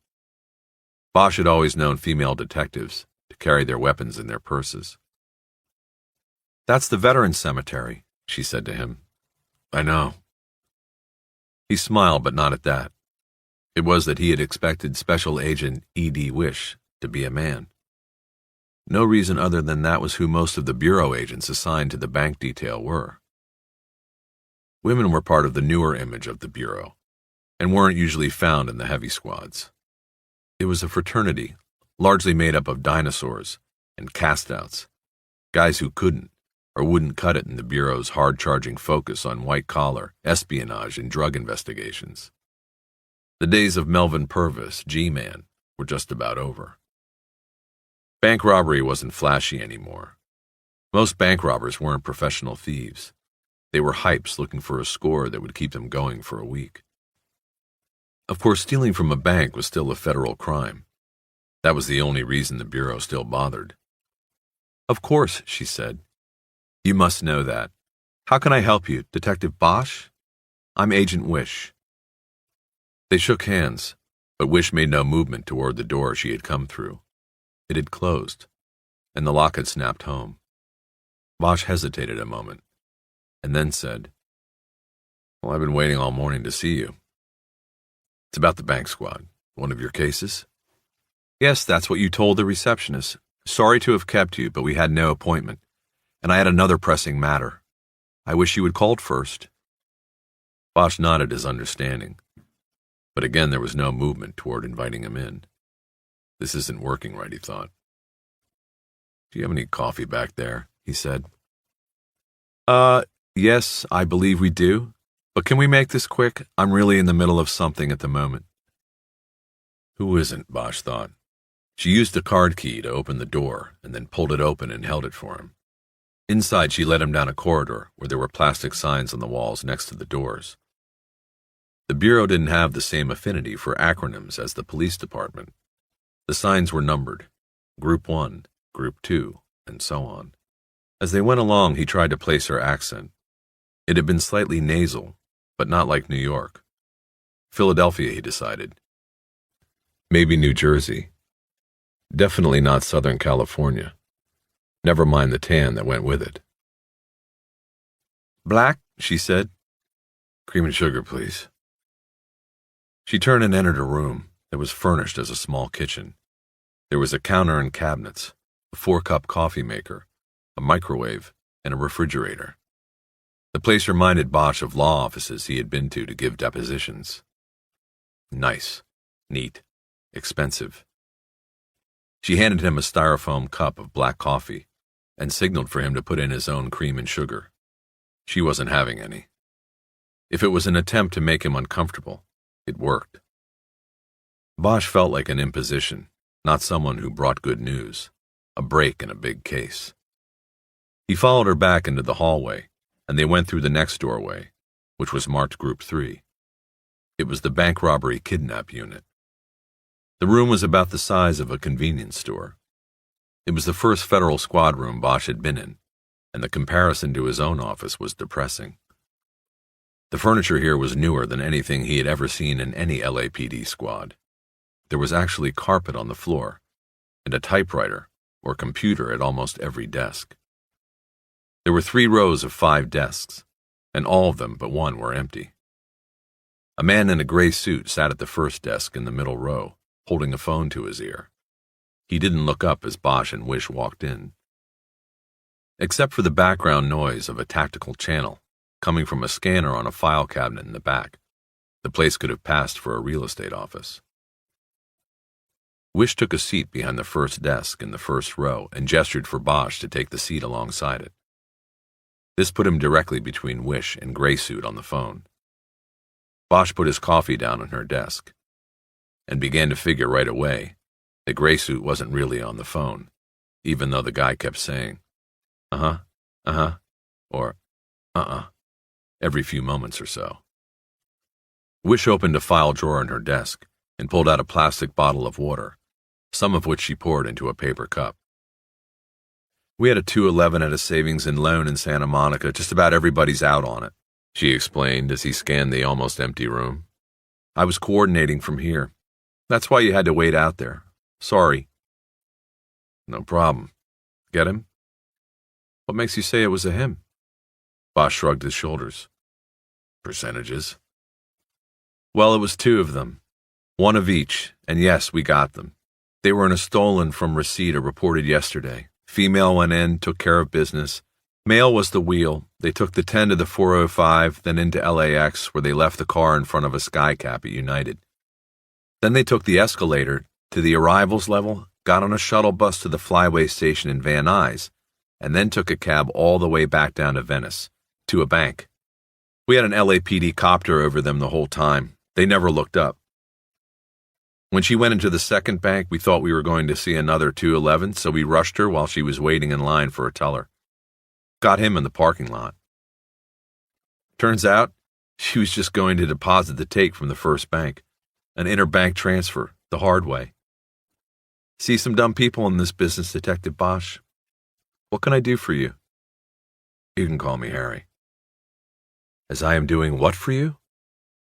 "Interdepartmental cooperation," he said. "Kind of like you and our helicopter this morning." Bosch drank some of his coffee and said, "Your name is on a bolo I came across yesterday, your old case out of downtown. I'm interested in it. I work homicide out of Hollywood. Yes, I know," Agent Wish interrupted. "Ision. The receptionist showed me the card you gave. By the way, do you need it back?" That was a cheap shot. He saw his sad-looking business card on her clean green blotter. It had been in his wallet for months, and its corners were curled up at the edges. It was one of the generic cards the department gave detectives who worked out in the bureaus. It had the embossed police badge on it, and the Hollywood Division phone number, but no name. You could buy yourself an ink pad and order a stamp and sit at your desk at the beginning of each week and stamp out a couple of dozen cards. Or you could just write your name on the line with a pen and not give out too many. Bosch had done the latter. Nothing the department could do could embarrass him anymore. "No, you can keep it. By the way, you have one?" In a quick, impatient motion, she opened the top middle drawer of the desk, took a card out of a little tray, and put it down on the desktop next to the elbow Bosch had leaned there. He took another sip of coffee while glancing down at it. The E stood for Eleanor. "So anyway, you know who I am and where I come from," he began. "And I know a little bit about you. For instance, you investigated, or are investigating, a bank caper from last year in which the perps came in through the ground. A tunnel job, Westland National." He noticed her attention immediately pick up with that, and even thought he sensed Graysuit's breathing catch. Bosch had a line in the right water. Your name is on the bulletins. I'm investigating a homicide I believe is related to your case, and I want to know. Basically, I want to know what you've got. Can we talk about suspects, possible suspects? I think we might be looking for the same people. I think my guy might have been one of your perps. Wish was quiet for a moment and played with the pencil she'd picked up off the blotter. She pushed Bosch's card around on the green square with the eraser end. Graysuit was still acting like he was on the phone. Bosch glanced over at him and their eyes briefly connected. Bosch nodded, and Graysuit looked away. Bosch figured he was looking at the man whose comments had been in the newspaper articles, Special Agent John Rourke.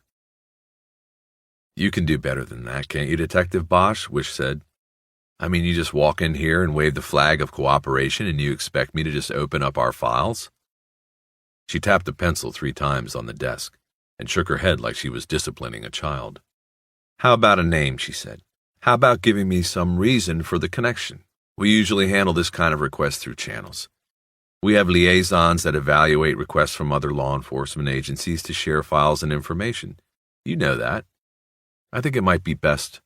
Bosch pulled the FBI bulletin with the insurance photo of the bracelet out of his pocket. He unfolded it and laid it on the blotter. Then he took the pawn shop Polaroid out of the other pocket and also dropped that on the desk. Westland National, he said, tapping a finger on the bulletin. The bracelet was pawned 6 weeks ago in a downtown shop. My guy pawned it. Now he's dead.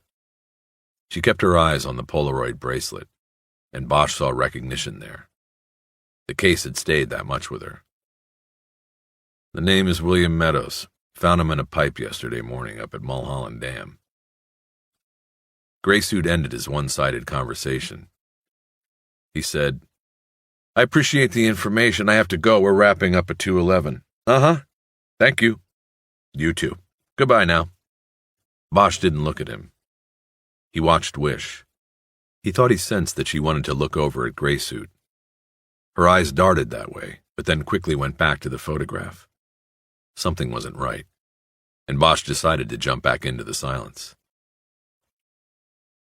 Why don't we skip the bullshit, Agent Wish? As far as I can tell, you've never recovered a single stock certificate, a single coin, a single jewel, a single gold and jade bracelet. You got nothing. So screw the liaison stuff. I mean, what is this? My guy pawned the bracelet. He ended up dead. Why? We have parallel investigations here, don't you think? More likely the same investigation. Nothing. My guy was either given that bracelet by your perps or he stole it from them. Or possibly he was one of them, so maybe the bracelet wasn't supposed to turn up yet. Nothing else has.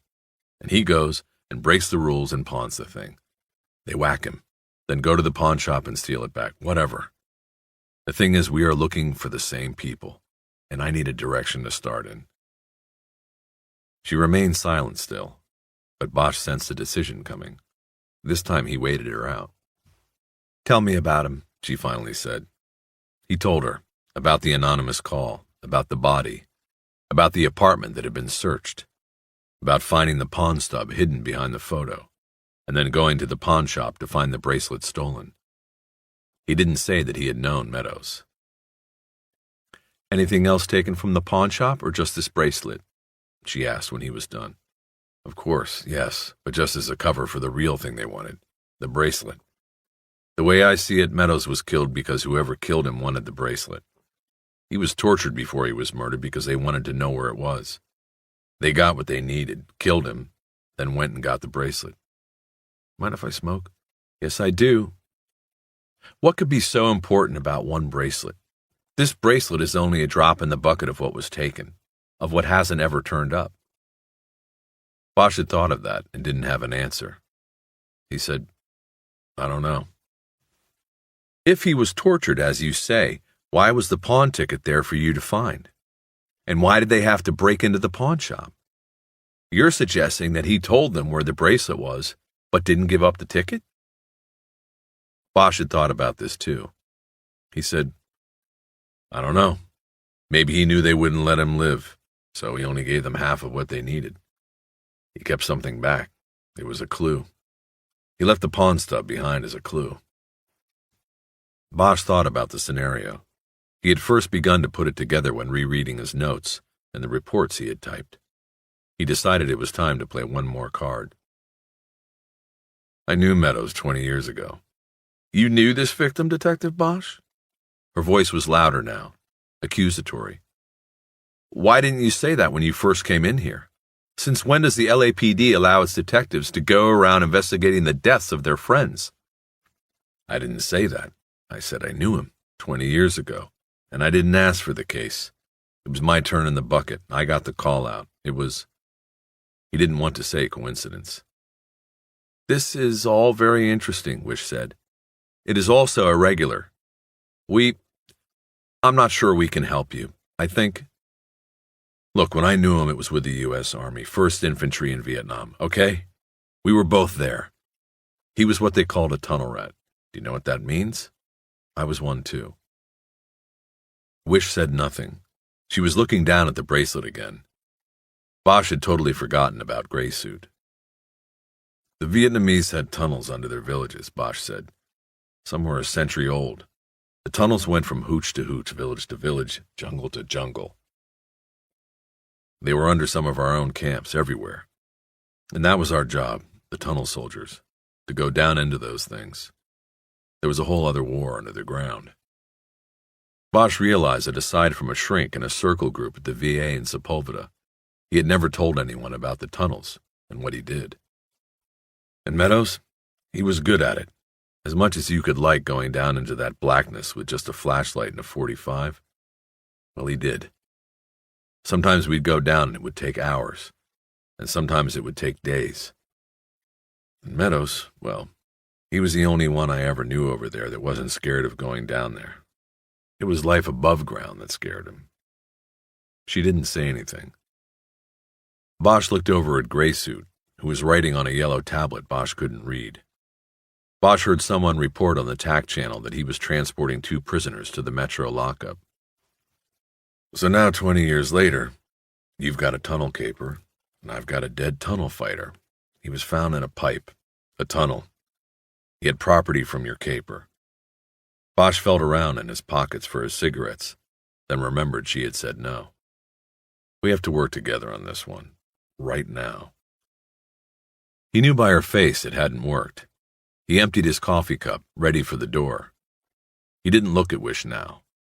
He heard Gray Suit pick up the phone again and punch a number out. He stared down at the residue of sugar in the bottom of his cup. He hated sugar in his coffee. Detective Bosch, Wish began. I'm sorry you had to wait in the hall so long this morning. I'm sorry this fellow soldier you knew, Meadows, is dead. Whether it was 20 years ago or not, I am. I have sympathy for him and you and what you may have had to go through. But I am also sorry that I can't help you at the moment. I will have to follow established protocol and talk to my supervisor. I will get back to you as soon as possible. That is all I can do at the moment. Bosch dropped the cup into a trash can next to her desk and reached over to pick up the Polaroid in the bulletin page. Can we keep the photo here? Agent Wish asked. I need to show it to my supervisor. Bosch kept the Polaroid. He got up and stepped in front of Gray Suit's desk. He held the Polaroid up to the man's face. He's seen it, he said over his shoulder as he walked out of the office. Deputy Chief Irvin Irving sat at his desk, brushing his teeth and working the muscles of his jaw into hard rubber balls. He was disturbed, and this clenching and gnashing of teeth was his habit when disturbed or in solitary, contemplative moods. As a result, the musculature of his jaw had become the most pronounced feature of his face. When looked at head-on, Irving's jawline was actually wider than his ears, which were pinned flat against his shaven skull and had a wing-like shape to them. The ears and the jaw gave Irving an intimidating, if not odd, visage. He looked like a flying jaw, as though his powerful molars could crush marbles. And Irving did all he could do to promote this image of himself as a fearsome junkyard dog who might sink his teeth into a shoulder or leg and tear out a piece of meat the size of a softball. It was an image that had helped overcome his one impediment as a Los Angeles policeman. His silly name. and could only aid him in his long-planned ascendancy to the chief's office on the 6th floor. So he indulged the habit, even if it did cost him a new set of $2,000 molar implants every 18 months. Irving pulled his tie tight against his throat and ran his hand over his gleaming scalp. He reached to the intercom buzzer. Though he could have easily pushed the speaker button then and barked his command, he waited for his new adjutant's reply first. This was another of his habits. "Yes, Chief?" He loved hearing that. He smiled, then leaned forward until his great wide jaw was inches from the intercom speaker. He was a man who did not trust that technology could do what it was supposed to do. He had to put his mouth to the speaker and shout, "Mary, get me the jacket on Harry Bosch. It should be in the actives." He spelled the first and last names for her. "Right away, Chief." Irving leaned back, smiled through clenched teeth, but then thought he felt something out of alignment. He deftly ran his tongue over his left rear lower molar, searching for a defect in its smooth surface, maybe a slight fissure. Nothing. He opened the desk drawer and took out a small mirror. He opened his mouth and studied the back teeth. He put the mirror back and took out a pale blue post-it pad and made a note to call for a dental checkup. He closed the drawer and remembered the time he had popped a fortune cookie into his mouth while dining with the city councilman from the west side. The right rear lower molar had crumbled on the stale cookie. The junkyard dog decided to swallow the dental debris rather than expose the weakness to the councilman, whose confirmation vote he would someday need and expect. During the meal, he had brought to the councilman's attention the fact that his nephew, an LAPD motorman, was a closet homosexual.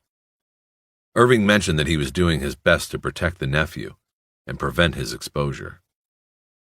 The department was as homophobic as a Nebraska church, and if the word leaked to the rank and file, Irving explained to the councilman, the officer could forget any hope for advancement.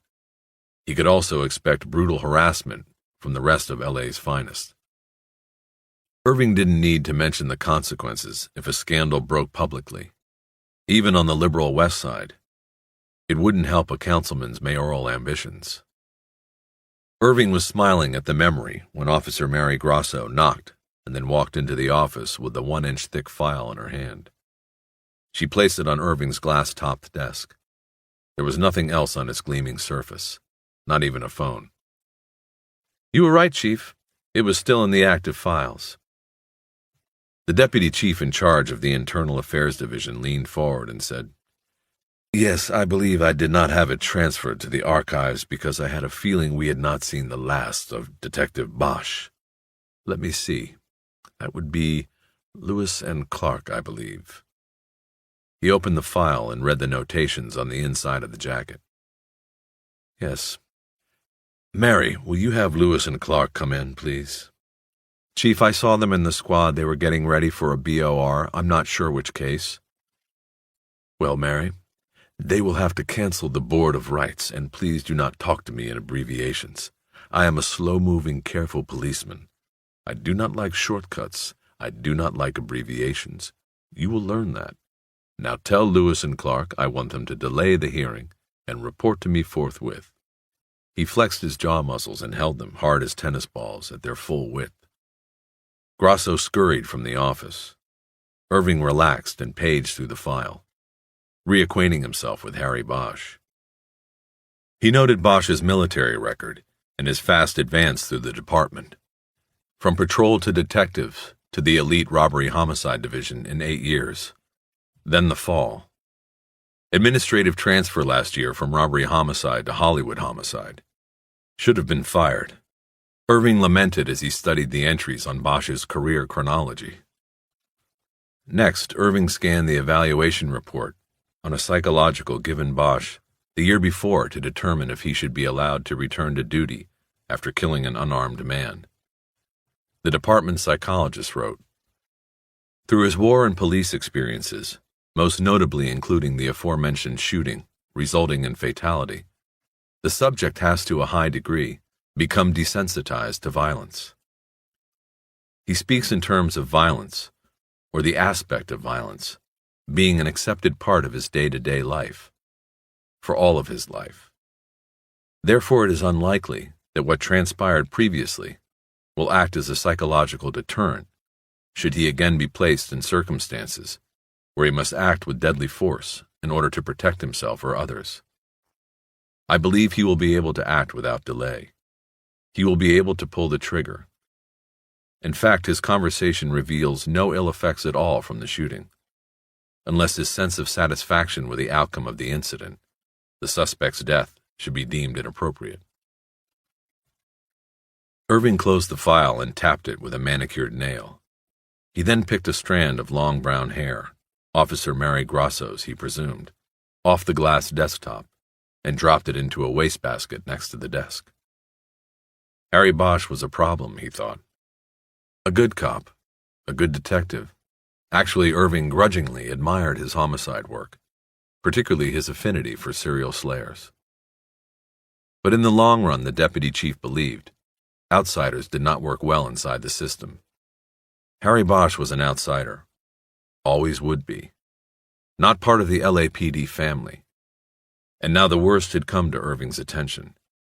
Bosch had not only left the family, but appeared to be engaged in activities that would hurt the family, embarrass the family. Irving decided that he would have to move swiftly and surely.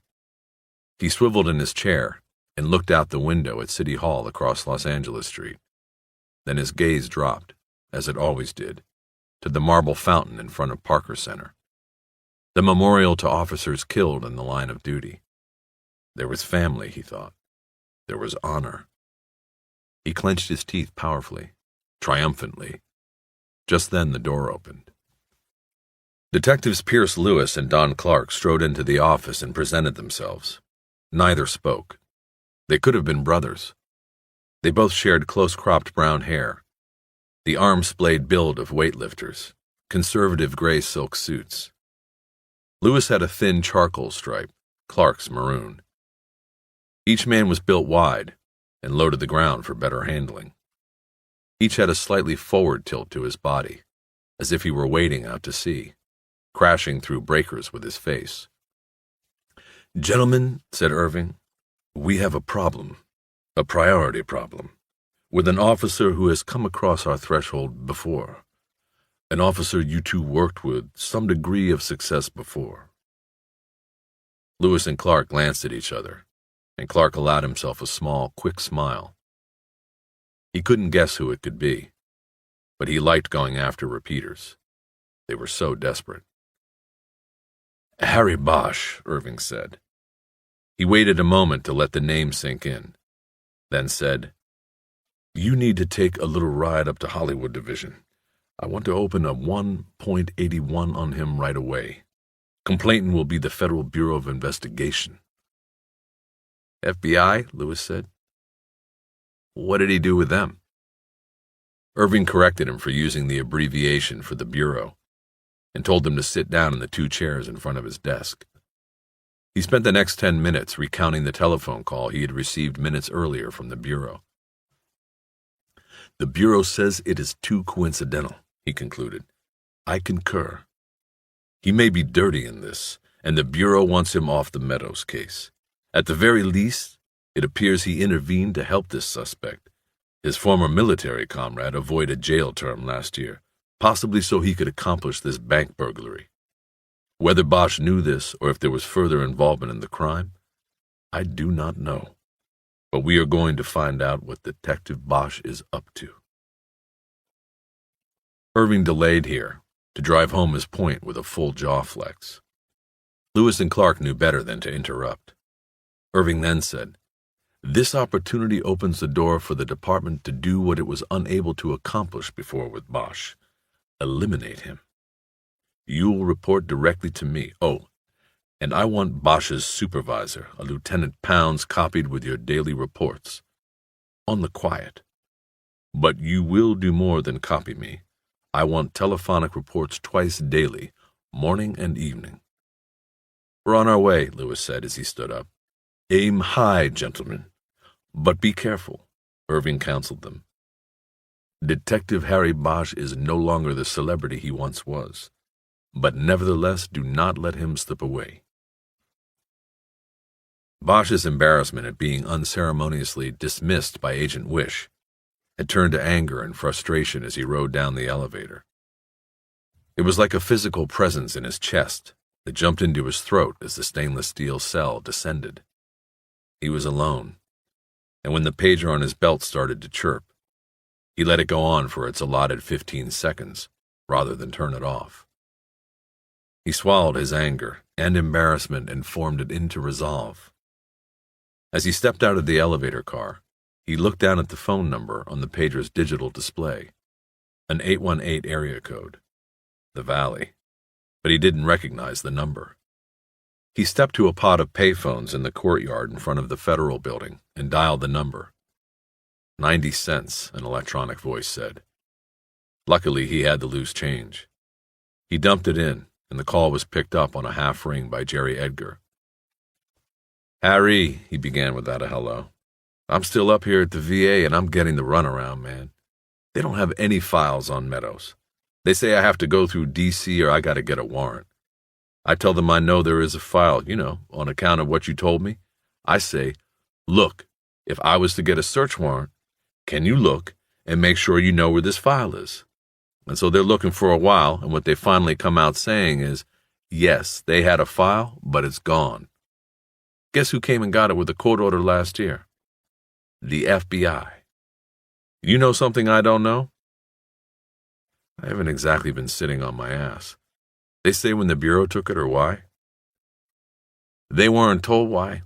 FBI agent just came in with a warrant and took it. Checked it out last September and hasn't brought it back since. Didn't give a reason. The fucking BI doesn't have to. Bosch was quiet while he thought about this. They knew all along. Wish knew about Meadows and the tunnels, and everything else he had just told her. It had all been a show. Harry, you there? Yeah. Listen, did they show you a copy of the paperwork? Or know the name of the agent? No, they couldn't find the subpoena receipt, and nobody remembered the agent's name, except that she was a woman. Take this number where I'm at. Go back to them in records and ask for another file. Just see if it's there. My file. He gave Edgar the payphone number, his date of birth, social security number, and his full name, spelling out his real first name. Jesus, that's your first name? Edgar said. Harry for short. How'd your mama come up with that one? She had a thing about 15th century painters. It goes with the last name. Go check on the file, then call me back. I'll wait here. I can't even pronounce it, man. Rhymes with anonymous. Okay, I'll try that. Where you at, anyway? A payphone, outside the FBI. Bosch hung up before his partner could ask any questions. He lit a cigarette and leaned on the phone booth while watching a small group of people walking in a circle on the long green lawn in front of the building. They were holding up homemade signs and placards that protested a proposal to open new oil leases in Santa Monica Bay. He saw signs that said, "Just say no to oil," and "Isn't the bay polluted enough?" and "United States of Exxon," and so on. He noticed a couple of TV news crews on the lawn filming the protest. That was the key, he thought. Exposure. As long as the media showed up and put it on the 6 o'clock news, the protest was a success. A soundbite success. Bosch noticed that the group's apparent spokesman was being interviewed on camera by a woman he recognized from Channel 4. He also recognized the spokesman, but he wasn't sure from where. After a few moments of watching the man's ease during the interview in front of the camera, Bosch placed him. The guy was a TV actor who used to play a drunk on a popular situation comedy that Bosch had seen once or twice. Though the guy still looked like a drunk, the show wasn't on anymore. Bosch was on his second cigarette, leaning on the phone booth and beginning to feel the heat of the day, when he looked up at the glass doors of the building and saw Agent Eleanor Wish walking through. She was looking down and digging a hand through her purse and hadn't noticed him. Quickly and without analyzing why, he ducked behind the phones and, using them as a shield, moved around them as she walked by. It was sunglasses she had been looking for in the purse. Now she had them on as she walked past the protesters, without even a glance in their direction. She headed up Veteran Avenue to Wilshire Boulevard. Bosch knew the federal garage was under the building. Wish was walking in the opposite direction. She was going somewhere nearby. The phone rang. "Harry, they have your file too, the FBI. What's going on?" Edgar's voice was urgent and confused. He didn't like waves. He didn't like mysteries. He was a straight 9-to-5 man. "I don't know what's going on. They wouldn't tell me," Bosch replied. "You head into the office. We'll talk there. If you get there before me, I want you to make a call over to the subway project. Personnel. See if they had Meadows working there. Try under the name Fields, too. Then just do the paper on the TV stabbing, like we said. Keep your end of our deal. I'll meet you there." "Harry, you told me you knew this guy, Meadows. Maybe we should tell 98 it's a conflict, that we ought to turn the case over to RHD or somebody else on the table." "We'll talk about it in a little while, Jed. Don't do anything or talk to anybody about it till I get there." Bosch hung up the phone and walked off toward Wilshire. He could see Wish had already turned east toward Westwood Village. He closed the distance between them, crossed to the other side of the street, and followed behind. He was careful not to get too close, so that his reflection would not be in the shop window she was looking in as she walked. When she reached Westwood Boulevard, she turned north and crossed Wilshire, coming to Bosch's side of the street. He ducked into a bank lobby. After a few moments, he went back out on the sidewalk and she was gone. He looked both ways and then trotted up to the corner. He saw her a half-block up Westwood, going into the village. Wish slowed in front of some shop windows and came to a stop in front of a sporting goods store.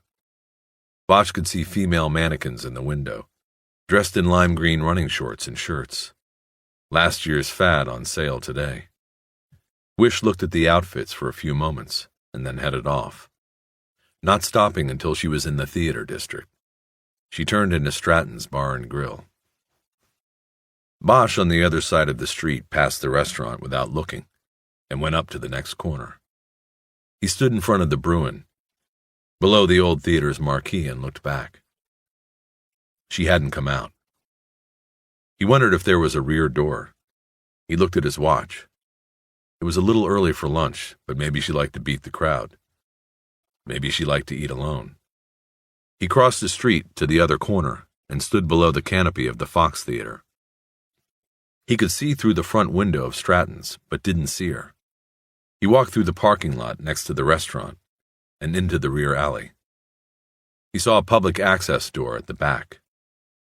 Had she seen him and used the restaurant to slip away? It had been a long while since he had been on a one-man tail, but he didn't think she had made him. He headed down the alley and went in the back door. Eleanor Wish was sitting alone in the row of wooden booths along the restaurant's right wall. Like any careful cop, she sat facing the front door, so she didn't see Bosch until he slid into the bench across from her and picked up the menu she had already scanned and dropped on the table.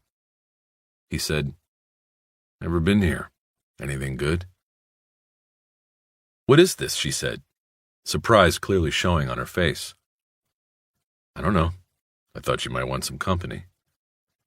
"Did you follow me?" "You followed me." "At least I'm being upfront about it. You know, you made a mistake back at the office. You played it too cool. I walk in with the only lead you've had in 9 months and you want to talk about liaisons and bullshit? Something wasn't right, but I couldn't figure out what. Now I know." "What are you talking about? Never mind, I don't want to know." She made a move to slide out of the booth, but Bosch reached across the table and firmly put his hand on her wrist. Her skin was warm and moist from the walk over. She stopped and turned, and smoked him with brown eyes so angry and hot they could have burned his name on a tombstone. "Let go," she said, her voice tightly controlled, but carrying enough of an edge to suggest she could lose it. He let go. "Don't leave, please." She lingered a moment, and he worked quickly. He said, "It's all right. I understand the reasons for the whole thing, the cold reception back there, everything. I have to say it actually was good work. What you did, I can't hold it against you." "Bosch, Listen to me. I don't know what you're talking about. I know you already knew about Meadows, the tunnels, the whole thing. You pulled his military files. You pulled mine. You probably pulled files on every rat that made it out of that place alive. There had to have been something in the Westland job that connected to the tunnels back there. She looked at him for a long moment and was about to speak when a waitress approached with a pad and pencil. For now, just one coffee, black, and an Evian, thank you, Bosch said, before Wish or the waitress could speak. The waitress walked away, writing on the pad. I thought you were a cream and sugar cop, Wish said. Only when people try to guess what I am. Her eyes seemed to soften then, but only a bit. Detective Bosch, look, I don't know how you know what you think you know, but I am not going to discuss the Westland case. It is exactly as I said at the Bureau. I can't do it. I am sorry. I really am. Bosch said, I guess maybe I should resent it, but I don't. It was a logical step in the investigation. I would have done the same. You take anybody who fit the profile, tunnel rat, and sift them through the evidence. You're not a suspect, Bosch, okay? So drop it. I know I'm not a suspect. He gave a short, forced burst of laughter. I was serving a suspension down in Mexico and can prove it, but you already know that. So for me, fine, I'll drop it. But I need what you have on Meadows. You pulled his files back in September. You must have done a workup on him. Surveillance, known associates, background. Maybe, I bet you even pulled him in and talked to him. I need it all now, today, not in 3-4 weeks when some liaison puts a stamp on it. The waitress came back with the coffee and water. Wish pulled her glass close, but didn't drink. Detective Bosch, you are off the case. I'm sorry. I shouldn't be the one to tell you, but you're off. You go back to your office and you'll find out. We made a call after you left. He was holding his coffee with 2 hands, elbows on the table. He carefully put the cup down on the saucer in case his hands began to shake. What did you do? Bosch asked. I'm sorry, Eleanor Wish said. After you left, Rourke, the guy you shoved the picture in front of, he called the number on your card and talked to Lieutenant Pounds.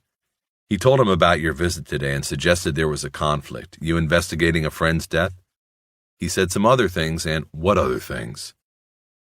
Look, Bosch, I know about you. I'll admit we pulled your files. We checked you out. Hell. But to do that, all we had to do was read the newspapers back then. You and that doll maker thing? So I know what you've been through with the internal people, and this isn't going to help, but it was Rourke's decision. What other things did he tell? He told the truth. He said both your name and Meadows' name had come up in our investigation. He said you both knew each other. He asked that you be taken off the case, so all this doesn't matter. Bosch looked off, out of the booth. I want to hear you answer, he said. Am I a suspect? No, at least you weren't until you walked in this morning. Now, I don't know. I'm trying to be honest. I mean, you have to look at this from our standpoint. One guy we looked at last year comes in and says he is investigating the murder of another guy we looked very hard at. This first guy says, let me see your files. She didn't have to tell him as much as she had. He knew this, and knew she was probably going out on a limb saying anything at all. For all the shit he had just stepped in, or been put in, Harry Bosch was beginning to like cold, hard Eleanor Wish. If you won't tell me about Meadows, tell me one thing about myself. You said I was looked at, and then dropped. How'd you clear me? You go to Mexico? That and other things. She looked at him a moment before going on. You were cleared early on. At first, we got excited. We looked through the files of people with tunnel experience in Vietnam, and there sitting on the top was the famous Harry Bosch, detective superstar. A couple of books written about his cases, TV movie, a spin-off series, and the guy the newspapers just happened to have been filled with, the guy whose star crashed with a 1-month suspension and transfer from the elite robbery homicide division 2. She hesitated. The sewer, He finished it for her. She looked down into her glass and continued. So, right away, Rourke started figuring that maybe that's how you spent your time, digging this tunnel into the bank, from hero to heel. This was your way to get back at society, something crazy like that. But when we backgrounded you and asked around quietly, we heard you went to Mexico for the month. We sent someone down to Ensenada and checked it out. You were clear. Around then, we also had gotten your medical files from the VA up at Sepulveda. Oh, that's it. That's who you checked with this morning, isn't it? He nodded. She continued. Anyway, in the medical, there were psychiatrist reports. I'm sorry, this seems like such an invasion. I want to know. The therapy for PTS. I mean, you are completely functional, but you have infrequent manifestation of post-traumatic stress in forms of insomnia and other things, claustrophobia. A doctor even wrote once that you wouldn't go into a tunnel like that, never again. Anyway, we put a profile of you through our behavioral sciences lab in Quantico. They discounted you as a suspect, said it was unlikely that you would cross the line for something like financial gain. She let all of that sink in a few moments. Those VA files are old, Bosch said. The whole story is old. I'm not going to sit here and present a case for why I should be a suspect. But that VA stuff is old. I haven't seen a shrink, VA or otherwise, in 5 years. And as far as that phobia shit goes, I went into a tunnel to look at Meadows yesterday. And what do you think your shrinks in Quantico would write about that? He could feel his face turn red with embarrassment. He had said too much. But the more he tried to control and hide it, the more blood rushed into his face. The wide-hipped waitress chose that moment to come back and freshen his coffee. Ready to order? She said. No, Wish said, without taking her eyes off Bosch. Not yet. Hun, we have a big lunch crowd come in here, and we're going to need the table for people who want to eat. I make my living off the hungry ones, not the ones too angry to eat. She walked away with Bosch thinking that waitresses were probably better observers of human behavior than most cops. Wish said, I'm sorry about all of this. You should have let me get up when I first wanted to. The embarrassment was gone, but the anger was still there. He wasn't looking out of the booth anymore. He was looking right at her. You think you know me from some papers in a file? You don't know me. Tell me what you know. I don't know you. I know about you, she said. She stopped a moment to gather her thoughts. You are an institutional man, Detective Bosch, your whole life. Youth shelters, foster homes, the army, then the police. Never leave the system. One flawed societal institution after another. She sipped some water and seemed to be deciding whether to go on. She did. Hieronymus Bosch, the only thing your mother gave you was the name of a painter dead 500 years. But I imagine the stuff you've seen would make the bizarre stuff of dreams he painted look like Disneyland. Your mother was alone. She had to give you up. You grew up in foster homes, youth halls. You survived that, and you survived Vietnam, and you survived the police department. So far, at least. But you are an outsider in an insider's job. You made it to RHD and worked the headline cases, but you are an outsider all along. You did things your way, and eventually they busted you out for it. She emptied her glass, seemingly to give Bosch time to stop her from continuing. He didn't. It only took one mistake, she said. You killed a man last year. He was a killer himself, but that didn't matter. According to the reports, you thought he was reaching under a pillow on the bed for a gun. Turned out he was reaching for his toupee. Almost laughable. But IAD found a witness who said she told you beforehand that the suspect kept his hair under the pillow. Since she was a street whore, her credibility was in question. It wasn't enough to bounce you, but it cost you your position. Now you work Hollywood, the place most people in the department call the sewer. Her voice trailed off. She was finished. Bosch didn't say anything, and there was a long period of silence. The waitress cruised by the booth, but knew better than to speak to them. When you get back to the office, he finally began, tell Rourke to make one more call. He got me off the case. He can get me back on. I can't do it. He won't do it. Yes, he'll do it. And tell him he has until tomorrow morning to do it. Or what? What can you do? I mean, let's be honest. With your record, you'll probably be suspended by tomorrow. As soon as Pounds got off the phone with Rourke, he probably called IAD. If Rourke didn't do it himself, doesn't matter. Tomorrow morning I hear something, or tell Rourke he'll be reading a story in the Times about how an FBI suspect in a major bank heist, a subject of FBI surveillance no less, was murdered right under the Bureau's nose, taking with him the answers to the celebrated Westland Tunnel caper.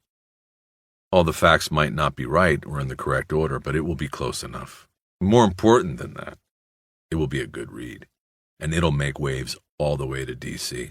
It'll be embarrassing, and it'll also be a warning to whoever did Meadows. You'll never get them then, and Rourke will always be known as the guy who let them get away. She looked at him, shaking her head as if she were above this whole mess. It's not my call. I'll have to go back to him and let him decide what to do. But if it was me, I'd call your bluff, and I will tell you straight out, that's what I'll tell him to do. There's no bluff. You've checked me out. You know I'll go to the media, and the media will listen to me and like it. Be smart. You tell him it's no bluff. I'll have nothing to lose by doing it. He'll have nothing to lose by bringing me in. He began to slide out of the booth. He stopped and threw a couple of dollar bills on the table. You got my file. You know where you can reach me. Yes, we do, she said, and then, Hey, Bosch. He stopped and looked back at her. The street whore. Was she telling the truth? About the pillow? Don't they all? Bosch parked in the lot behind the station on Wilcox and smoked right up until he reached the rear door. He killed the butt on the ground and went in, leaving behind the odor of vomit that wafted from the mesh windows at the rear of the station holding tank. Jerry Edgar was pacing in the back hall waiting for him. Harry, we've got a forthwith from 98. Yeah, what about? I don't know, but he's been coming out of the glass box every 10 minutes looking for you. You got your beeper and the Motorola turned off, and I saw a couple of the IAD silks up from downtown go in there with him a while ago. Bosch nodded without saying anything comforting to his partner. What's going on? Edgar blurted. If we've got a story, let's get it straight before we go in there. You've had experience with this shit, not me. I'm not sure what's going on. I think they're kicking us off the case. Me, at least. He was very nonchalant about the whole thing. Harry, they don't bring IAD in to do that. Something's on. And man, I hope whatever you did, you didn't fuck me up too.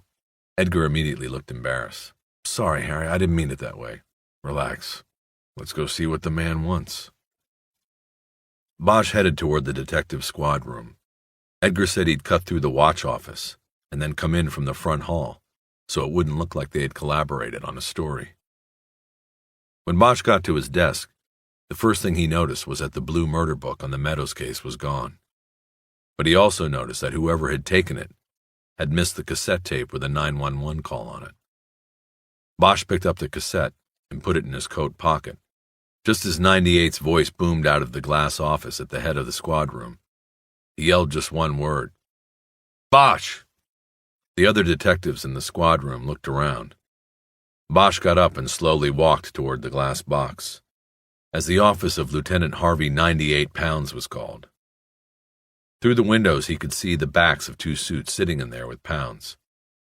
Bosch recognized them as the two IAD detectives who had handled the dollmaker case, Lewis and Clark. Edgar came into the squad through the front hall just as Bosch passed, and they walked into the glass box together.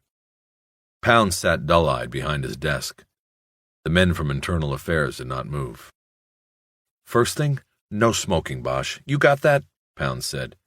In fact, the whole squad stunk like an ashtray this morning. I'm not even going to ask if it was you. Department and city policy outlawed smoking in all community-shared offices such as squad rooms. It was okay to smoke in a private office, if it was your office, or if the office's occupant allowed visitors to smoke. Pounds was a reformed smoker and militant about it. Most of the 32 detectives he commanded smoked like junkies. When 98 wasn't around, many of them would go into his office for a quick fix, rather than have to go out to the parking lot, where they'd miss phone calls, and where the smell of piss and puke migrated from the rear windows of the drunk tank. Pounds had taken to locking his door, even on quick trips up the hall to the station commander's office, but anybody with a letter opener could pop the door in 3 seconds. The lieutenant was constantly returning and finding his office space fouled by smoke. He had 2 fans in the 10 by 10 room and a can of Glade on the desk. Since the frequency of the fouling had increased with the reassignment of Bosch from Parker Center to Hollywood detectives, 98 Pounds was convinced Bosch was the major offender. And he was right, but he had never caught Bosch in the act. "Is that what this is about?" Bosch asked. "Smoking in the office?" "Just sit down," Pounds snapped. Bosch held his hands up to show there were no cigarettes between his fingers. Then he turned to the 2 men from Internal Affairs. "Well, Jed, it looks like we might be off on a Lewis and Clark expedition here. I haven't seen the great explorers on the move since they sent me on a no-expense paid vacation to Mexico. Did some of their finest work on that one. Headlines, sound bites, the whole thing. The stars of Internal Affairs." The 2 IAD cops' faces immediately reddened with anger. "This time you might do yourself a favor and keep your smart mouth shut," Clark said. "You're in serious trouble, Bosch. You get it?" "Yeah, I get it. Thanks for the tip. I got one for you, too. Go back to the leisure suit you used to wear before you became Irving's Bendover. You know, the yellow thing that matched your teeth? Polyester does more for you than the silk. In fact, one of the guys out there in the bullpen mentioned that the ass end of that suit is getting shiny all the work you do riding a desk." All right, Pounds cut in. "Bosch, Edgar, sit down and shut up for a minute. Lieutenant, I didn't say one thing," Edgar began. Shut up. Everybody, shut up a minute," Pounds barked. "Jesus Christ. Edgar, for the record, these 2 are from Internal Affairs. If you didn't already know, Detectives Lewis and Clark." "What this is—" "I want a lawyer," Bosch said. "Me too, I guess," added Edgar. "Oh, bullshit," Pounds said. "We are going to talk about this and get some things straight, and we aren't bringing any police protective league bullshit into it. If you want a lawyer, you get one later. Right now you're going to sit here, the both of you, and answer some questions. If not, Edgar, you're going to be bounced out of that $800 suit and back in a uniform, and Bosch, shit. Bosch, you'll probably go down for the count this time." For a few moments there was silence in the small room, even though the tension among the 5 men threatened to shatter the windows. Pounds looked out at the squad room and saw about a dozen detectives acting as if they were working, but who were actually trying to pick up whatever they could through the glass. Some had been attempting to read the lieutenant's lips. He got up and lowered a set of Venetian blinds over the windows. He rarely did this. It was a signal to the squad that this was big. Even Edgar showed his concern, audibly exhaling. Pounds sat back down. He tapped a long fingernail on the blue plastic binder that lay closed on his desk. "Okay, now, let's get down to it," he began. "You 2 guys are off the Meadows case. That's number 1. No questions, you're done. Now, from the top, you are going to tell us anything and everything." At that, Lewis snapped open a briefcase and pulled out a cassette tape recorder. He turned it on and put it on Pound's spotless desk.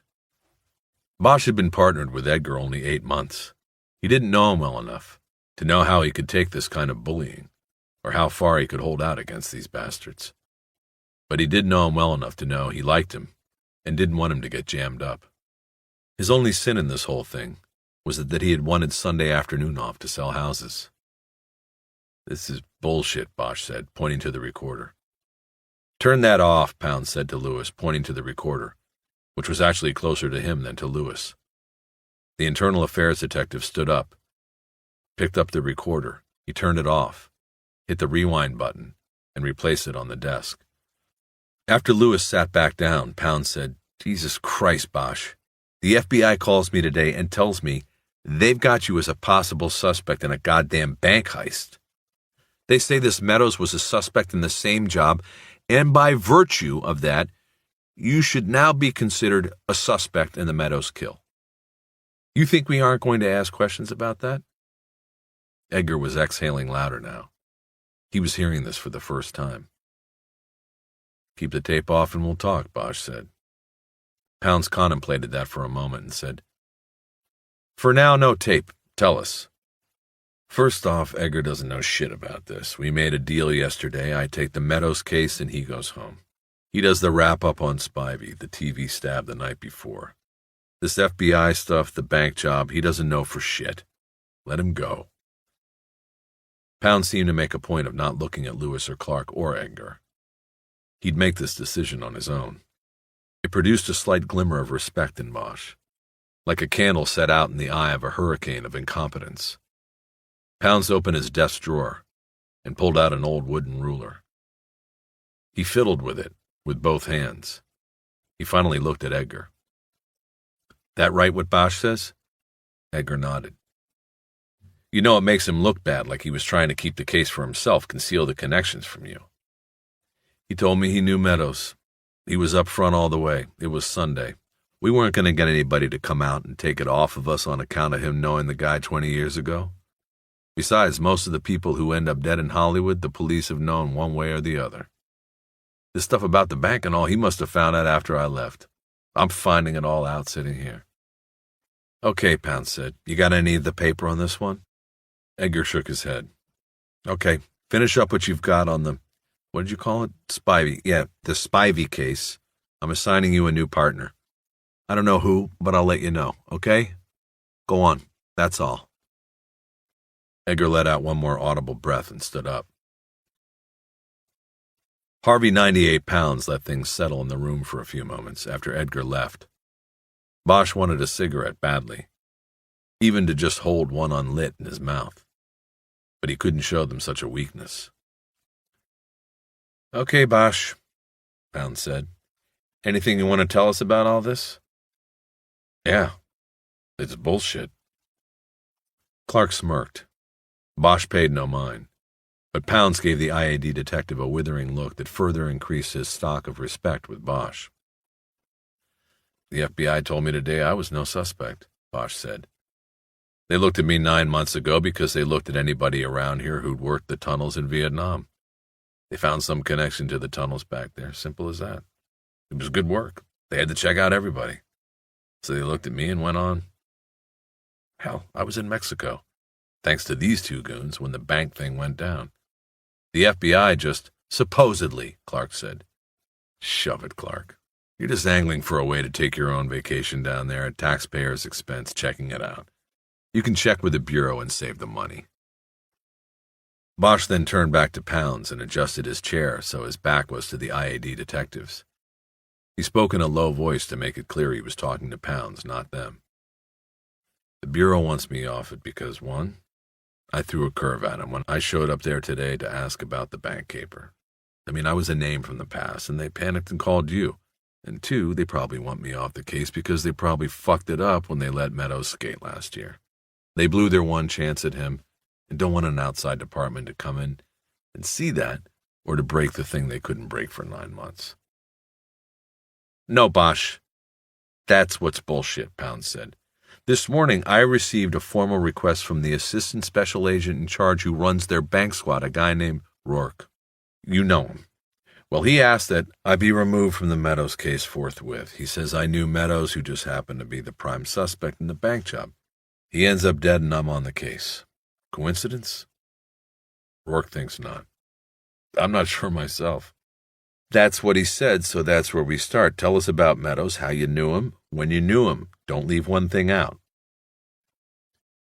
Bosch spent the next hour telling Pounds about Meadows, the tunnels, the time Meadows called after almost 20 years, and how Bosch got him into VA outreach in Sepulveda without ever seeing him.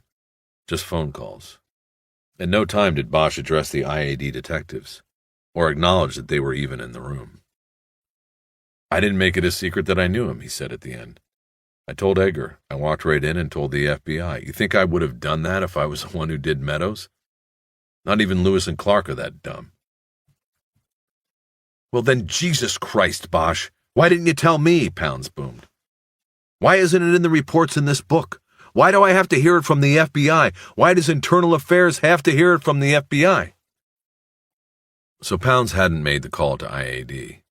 Rourke had. Bosch wondered if Eleanor Wish had known that and had lied, or if Rourke called out the goons on his own. He hardly knew the woman. He didn't know the woman, but he found himself hoping she hadn't lied to him.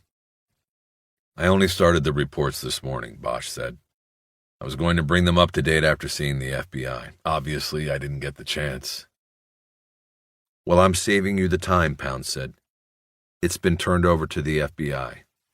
What has? The FBI has no jurisdiction over this. This is a murder case. Rourke said they believe the slaying is directly related to their ongoing investigation of the bank job. They will include this in their investigation. We will assign our own case officer through an interdepartmental liaison.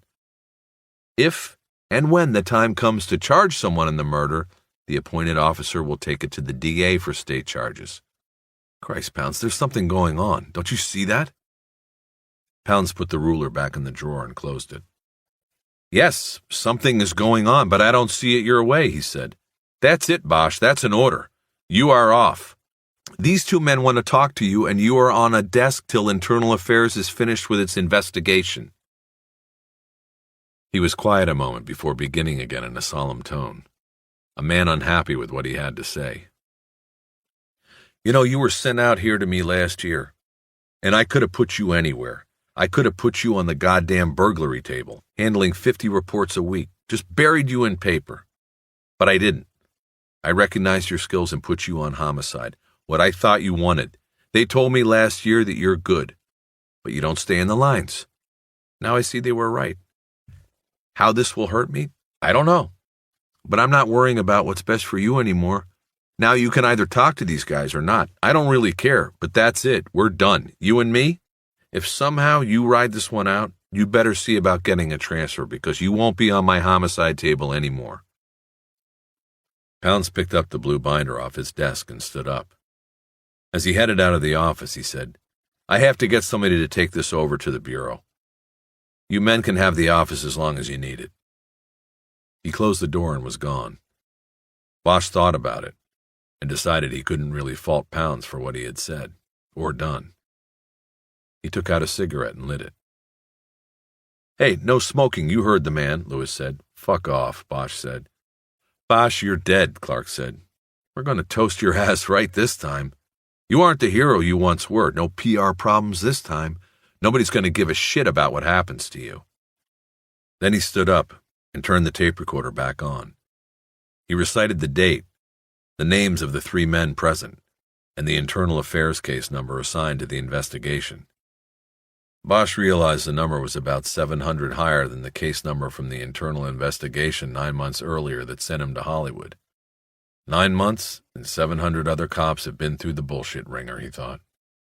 One day there will be no one left to do what it says on the side of every patrol car, to serve and protect. Detective Bosch, Lewis took over then in a modulated, calm tone. We would like to ask you questions regarding the investigation of the death of William Meadows. Will you tell us of any past association with or knowledge you had of the decedent? I refuse to answer any questions without an attorney present, Bosch said. I cite my right to representation under California's Policeman's Bill of Rights. Detective Bosch, the department administration does not recognize that aspect of the Policeman's Bill of Rights. You are commanded to answer these questions, and if you do not, you will be subject to suspension and possible dismissal. Can you loosen these handcuffs, please? Bosch said. What? Lewis cried out, losing his calm, confident tone. Clark stood up and went to the tape recorder and bent over it. Detective Bosch is not handcuffed, and there are 2 witnesses here who can attest to that fact, he said. Just the 2 that cuffed me, Bosch said, and beat me. This is a direct violation of my civil rights. I request that a union rep and my attorney be present before we continue. Clark rewound the tape and turned the recorder off. His face was almost purple with anger as he carried it back to his partner's briefcase. It was a few moments before words came to either one of them. Clark said, It's going to be a pleasure to do you, Bosch. We'll have the suspension papers on the chief's desk by the end of the day. You'll be assigned to a desk at Internal Affairs where we can keep an eye on you. We'll start with the CUBO and work our way up from there, maybe even to murder. Either way, you're done in the department. You're over." Bosch stood up, and so did the two IAD detectives. Bosch took a last drag on his cigarette, dropped it on the floor in front of Clark, and stepped on it, grinding it into the polished linoleum. He knew they would clean it up, rather than let Pounds know they had not controlled the interview or the interviewee. He stepped between them then, exhaled the smoke, and walked out of the room without saying a word. Outside he heard Clark's barely controlled voice call out, "You stay away from the case, Bosch." Avoiding the eyes that followed him, Bosch walked through the squad room and dropped into his seat at the homicide table. He looked across at Edgar, who was seated at his own space. "You did good," Bosch said. "You should come out all right." "What about you?" "I'm off the case, and those two assholes are going to put paper in on me. I've got the afternoon, and that's about it before I get the ROD. God damn." The deputy chief in charge of IAD had to sign off on all relieved of duty orders and temporary suspensions. Stiffer penalties had to be recommended to a police commission subcommittee for approval. Lewis and Clark would go for a temporary ROD for conduct unbecoming an officer, or CUBO as it was known. Then they'd work on something stiffer to take to the commission. If the deputy chief signed an ROD on Bosch, he would have to be notified according to union regs. That meant in person or in a tape-recorded phone conversation. Once notification was made, Bosch could be assigned to a desk at IAD in Parker Center or to his home until the conclusion of the investigation. But as they had just promised, Lewis and Clark would go for the assignment to IAD. That way they could put him on display like a trophy. "You need anything from me on Spivey?" he asked Edgar. "No, I'm set. I'm going to start typing it up if I can get a machine." "Did you happen to check like I asked on Meadows' job on the subway project?" "Harry, Edgar must have thought better of saying what he wanted to say. "Yeah, I checked it out. For what it's worth, they said they haven't had anyone named Meadows on the job. There is a Fields, but he's black, and he was at work today. And Meadows probably wasn't working under any other name because they aren't running a midnight shift. The project is ahead of schedule, if you can believe that shit."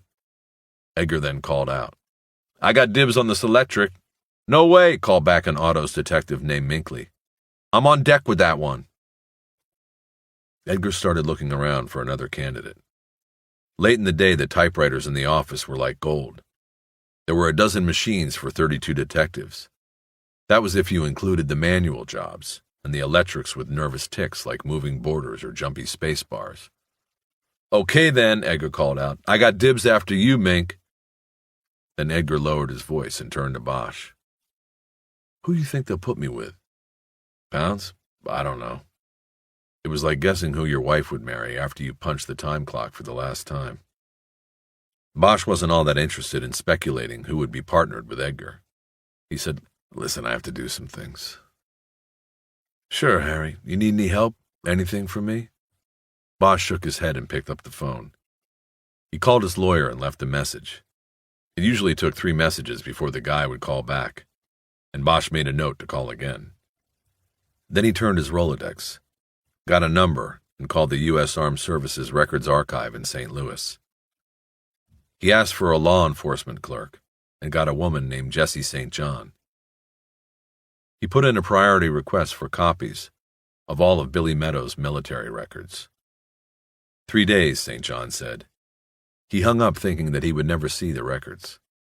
They'd come, but he wouldn't be in his office at this table, on this case. Next he called Donovan at SID and learned there had been no latent prints on the needle kit found in Meadows' shirt pocket and only smears on the can of spray paint. The light brown crystals found in the straining cotton in the kit came back as 55% pure heroin, Asian blend. Bosch knew that most heroin dealt on the street and shot into the vein was about 15% pure. Most of it was tar heroin made by Mexicans. Somebody had given Meadows a very hot shot. In Harry's mind, that made the tox test he was waiting for a formality. Meadows had been murdered. Nothing else from the crime scene was of much use except Donovan mentioned that the freshly burned match found in the pipe was not torn from the matchbook in Meadows' kit. Bosch gave Donovan the address of Meadows' apartment and asked him to send a team out to process it. He said to check the matches in an ashtray on the coffee table against the book and the kit. Then he hung up, wondering if Donovan would send somebody before word spread that Bosch was off the case or suspended. The last call he made was to the coroner's office. Sakai said he had made next of kin notification. Meadows' mother was still alive and was reached in New Iberia, Louisiana. She had no money to send for him or bury him. She hadn't seen him in 18 years. Billy Meadows would not be going home. L.A. County would have to bury him. What about the VA? Bosch asked. He was a veteran. Right. I'll check it out, Sakai said, and hung up. Bosch got up and took a small portable tape recorder from one of his drawers in the file cabinets. The bank of files ran along the wall behind the homicide table. He slipped the recorder into his coat pocket with the 911 tape and walked out of the squad room through the rear hallway. He went past the lockup benches in the jail down to the crash office. The tiny office was more crowded than the detective bureau. Desks and files for 5 men and a woman were crammed into a room no bigger than a second bedroom in a Venice apartment. Down one wall of the room was a row of 4-drawer file cabinets. On the opposite wall was the computer and teletype. In between there were 3 sets of 2 desks pushed side by side. The back wall had the usual map of the city with black lines detailing the 18 police divisions. Above the map were the top 10. Color 8x10s of the top 10 assholes of the moment in Hollywood division. Bosch noticed one was a morgue shot. The kid was dead but still made the list. Now that's an asshole, he thought. And above the photos, black plastic letters spelled out community resources against street hoodlums. Only Thelia King was in, sitting in front of the computer. That was what Bosch wanted. Also known as the King, which she hated, and Elvis, which she didn't mind, Thelia King was the crash computer jockey. If you wanted to trace a gang lineage, or were just looking for a juvie floating somewhere around Hollywood, Elvis was the one to see. But Bosch was surprised she was alone. He looked at his watch. Just after 2. Too early for the gang troops to be on the street. Where's everybody at? Hey, Bosch, she said, looking away from the screen. Funerals. We got 2 different gangs, and I mean warring tribes planning homeboys in the same cemetery today up in the valley. They got all hands up there to make sure things stay cool. So why aren't you out there with the boys? Just got back from court? So before you tell me why you are here, Harry, why don't you tell me what happened in 98 Pound's office today? Bosch smiled. Word traveled faster through a police station than it did on the street. He gave her an abbreviated account of his time in the barrel and the expected battle with IAD. Bosch, you take things too seriously, she said. Why don't you get yourself an outside gig? Something to keep yourself sane, moving in the flow, like your partner. Too bad that sucker's married. He's making 3 times selling houses on the side while we make busting heads full time. I need a gig like that. Bosch nodded. But too much going with the flow is heading us into the sewer, he thought, but didn't say. Sometimes he believed that he took things just right, and everybody else didn't take them seriously enough. That was the problem. Everybody had an outside gig. What do you need? She said. I better do it now before they put your paper through. After that, you'll be a leper round here. Stay where you are, he said. And then he pulled over a chair and told her what he needed from the computer. The crash computer had a program called GRIT, an acronym within an acronym, this one for gang-related information tracking. The program files contained the vitals on the 55,000 identified gang members and juvenile offenders in the city. The computer also tied in with a gang computer at the sheriff's department, which had about 30,000 of its own gangbangers on file. One part of the GRIT program was the moniker file. This stored references to offenders by their street names It could match them with real names, DOBs, addresses, and so on. All monikers that came to police attention through arrests or shake cards, field interrogation reports, were fed into the computer program. It was said the grit file had more than 90,000 monikers in it. You just needed to know which keys to push, and Elvis did. Bosch gave her the 3 letters he had. "I don't know if that's the whole thing or a partial," he said. "I think it's a partial." She typed in the commands to open the grit files, put in the letters SHA, and hit the prompt key. It took about 13 seconds. A frown creased Thalia King's ebony face.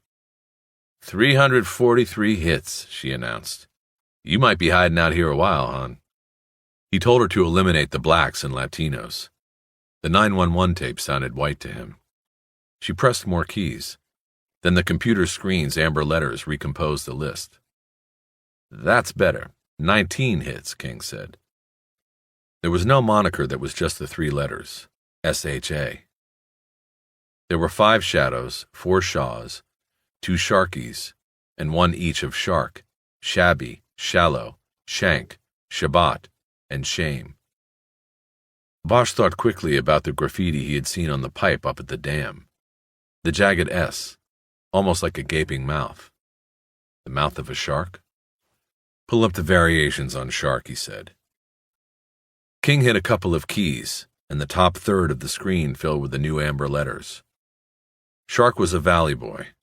Limited contact with police. He had gotten probation and graffiti cleanup after he was caught tagging bus benches along Ventura Boulevard in Tarzana. He was 15.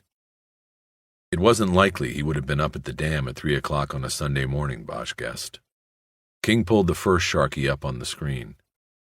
He was currently in a Malibu fire camp for juvenile offenders.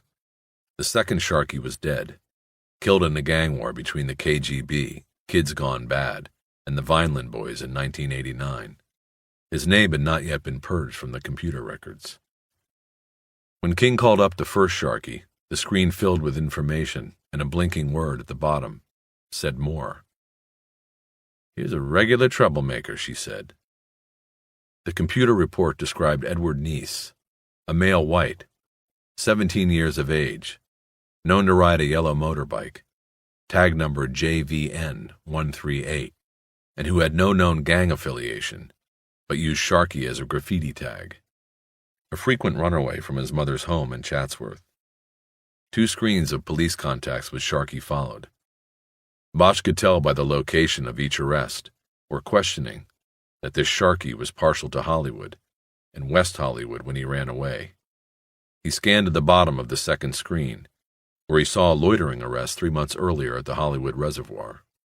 "This is him," he said. "Forget the last kid. Hard copy?" She pushed keys to print the computer file, and then pointed to the wall of file cabinets. He went over and opened the end drawer. He found a file on Edward Neese and pulled it. Inside was a color booking photo. Sharky was blonde and seemed small in the picture. He had the look of hurt and defiance that was as common as acne on teenagers' faces these days. But Bosch was struck by a familiarity about the face. He couldn't place it. He turned the photo over. It was dated 2 years earlier. King handed him the computer printout, and he sat down at one of the empty desks to study it and the contents of the file. The most serious offenses the boy who called himself Sharky had committed, and been caught at, were shoplifting, vandalism, loitering, and possession of marijuana and speed. He had been held once, 20 days at Sylmar Juvenile Hall, after one of the drug arrests, but later released on home probation. All the other times he was popped, he was immediately released to his mother. He was a chronic runaway from home, and a throwaway from the system. There was not much more in the file than was on the computer. A little elaboration on the arrests was all. Bosch shuffled through the papers until he found the report on the loitering charge. It went to pre-trial intervention, and was dismissed when Sharky agreed to go home to his mother and stay there. That apparently didn't last long. There was a report that the mother had reported him missing to his probation officer 2 weeks later. According to these records, he had not been picked up yet. Bosch read the investigating officer's summary on the loitering arrest. It said, I.O. interviewed Donald Smiley, a caretaker at the Mulholland Dam, who said at 7 a.m. this date, he went into the pipe situated alongside the reservoir access road to clear it of debris. Smiley found the boy asleep on a bed made of newspapers. The boy was dirty and incoherent when roused. Subject appeared to be under the influence of narcotics. Police were called and I.O. responded. The arrestee stated to I.O. that he had been sleeping there regularly because his mother did not want him at home. I.O. determined the subject was a reported runaway and took him into custody this date. Suspicion of loitering. Sharkey was a creature of habit, Bosch thought. He was arrested at the dam 2 months ago, but had gone back there to sleep Sunday morning. He looked through the rest of the papers in the file for indications of other habits that would help Bosch find him. From a 3x5 shake card, Bosch learned that Sharkey had been stopped and questioned, but not arrested on Santa Monica Boulevard near West Hollywood in January. Sharkey was lacing up new Reeboks, and the officer, believing he might have just lifted them, asked Sharkey to produce a receipt. He did, and that would have been that. But when the boy pulled the receipt out of a leather pouch on his motorbike, the officer noticed a plastic bag in there and asked to see that as well. The bag contained 10 photographs of Sharkey. He was naked in each and stood in different poses, fondling himself in some, his penis erect in others. The officer took the photos and destroyed them, but noted on the shake card that he would alert the sheriff's station in West Hollywood that Sharkey was hustling photos to homosexuals on Santa Monica Boulevard. That was it. Bosch closed the file, but kept the photo of Sharkey. He thanked Thalia King and left the small office. He was walking through the station's rear hallway past the lockup benches when he placed the familiarity in the photo. The hair was longer now, and in dreadlocks, the defiance crowding out the hurt in the face. But Sharkey had been the kid who was cuffed to the juvie bench early that morning. Bosch felt sure of it. Thalia had missed it on the computer search because the arrest had not been logged in. Bosch cut into the watch commander's office, told the lieutenant what he was looking for, and was led to a box labeled AM Watch. Bosch looked through the reports stacked in the box until he found the paperwork on Edward Neese. Sharkey had been picked up at 4 a.m., loitering near a newsstand on Vine. A patrol officer thought he was hustling. After he grabbed him, he ran a computer check and learned he was a runaway. Bosch checked the day's arrest sheet and learned the kid had been held until 9 a.m., when his probation officer came and got him. Bosch called the P.O. at Sylmar Juvenile Hall, but learned that Sharkey had already been arraigned before a juvenile court referee and was released to the custody of his mother. And that's his biggest problem, the P.O. said. He'll be gone by tonight back on the street, I guarantee it. And I told the ref that, but he wasn't going to book the kid into the monkey house just because he was caught loitering and his mother happens to be a telephone whore. A what? Bosch asked. It should be in the file. Yeah, while Sharkey's on the street, dear old mom is at home telling guys on the phone how she's going to piss in their mouths and put rubber bands on their dicks. Advertises in Skin Mag she gets $40 for 15 minutes. Takes MasterCard, Visa, puts them on hold while she checks on another line to make sure the number is valid, and they got credit. Anyway, she's been doing it, near as I can tell, 5 years now. Edward's formative years were listening to this shit. I mean, no wonder the kid's a scammer and runner. What do you expect? How long ago did he leave with her? About noon. You want to catch him there, you better go. You got the address? Yeah. And Bosch, one thing, don't be expecting no whore when you get there. His mom, she doesn't look like the part she plays on the phone, if you know what I mean. Her voice might do the job, but her looks would scare a blind man. Bosch thanked him for the warning and hung up. He took the 101 out to the valley and then the 405 north to the 118 and west. He got off in Chatsworth and drove into the rocky bluffs at the top corner of the valley. There was a condominium community built on what he knew was once a movie ranch. It had been one of the places Charlie Manson and his crew used to hide out. Parts of one member of that crew's body were supposedly still missing and buried around there someplace. It was near dusk when Bosch got there. People were off work and getting home. A lot of traffic on the development's thin roads. A lot of closing doors.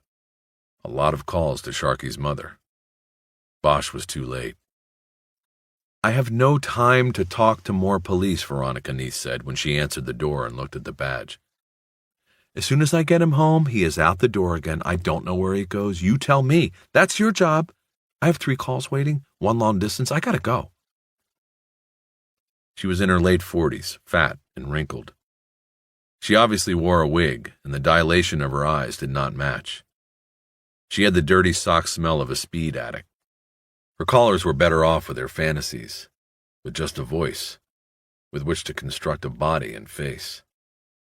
"Mrs. Neese, I'm not looking for your son for something he did. I just need to talk to him because of something he saw. He could possibly be in danger." "Oh, bullshit! I've heard that line before." She closed the door and he just stood there. After a few moments he could hear her on the phone, and he thought it was a French accent, but couldn't be sure. He could only make out a few of the sentences, but they made him blush. He thought about Sharky and realized he wasn't really a runaway, because there was nothing here to run away from. He left the doorstep and went back to the car. That would be it for the day, and he was out of time. Lewis and Clark must have paper out on him by now. He'd be assigned to a desk at IAD by morning. He drove back to the station and signed out. Everyone was already gone, and there were no messages on his desk, not even from his lawyer. On the way home, he stopped by the Lucky and bought 4 bottles of beer, a couple from Mexico, a lager from England called Old Nick, and a Henry's. He expected to find a message from Lewis and Clark on his phone tape when he got home. He wasn't wrong, but the message was not what he expected. "I know you're there, so listen," said a voice Bosch recognized as Clark's. "They can change their mind, but they can't change ours. We'll see you around." There were no other messages. He played Clark's message over 3 times. Something had gone wrong for them. They must have been called off. Could his lame threat to the FBI to go to the media have worked? Even as he thought the question, he doubted the answer was yes. So then what happened? He sat down in the watch chair and began drinking the beers, the Mexicans first, and looking through the war scrapbook he had forgotten to put away. When he had opened it Sunday night, he had opened a dark memory. He now found himself entranced by it, the distance of time having faded the threat, as well as the photos. Sometime after dark, the phone rang, and Harry picked it up before the tape machine. "Well," said Lieutenant Harvey Pounds, "the FBI now thinks they might have been too harsh. They've reassessed and want you back in. You are to aid their investigation in any way they request. That comes down from administration, Parker Center." Pound's voice betrayed his astonishment at the reversal. "What about IAD?" Bosch asked. "Nothing filed on you. Like I said, the FBI is backing away. So is IAD. For now." "So I am back in." "You're back in. Not my choice, just so you know. They went over me because I told them to blow it out their collective asses. Something about this stinks, but I guess it'll have to wait for later. For now, you are on detached assignment. You are working with them until further notice." "What about Edgar?" "Don't worry about Edgar. He's not your concern anymore." "Pounds, you act like you did me a favor putting me on the homicide table when they kicked me out from Parker Center. I did you the favor, man. So if you're looking for apologies from me, you aren't getting any." "Bosch, I'm not looking for anything from you. You fucked yourself. Only problem with that is that you may have fucked me in the process. If it was up to me, you wouldn't be near this case. You'd be checking pawn shop lists." "But it isn't up to you, is it?" He hung up before Pounds could reply. He stood there thinking for a few moments, and his hand was still on the phone when it rang again. "Rough day, right?" Eleanor Wish said. "I thought it was somebody else." "Well, I guess you've heard. I heard. You'll be working with me.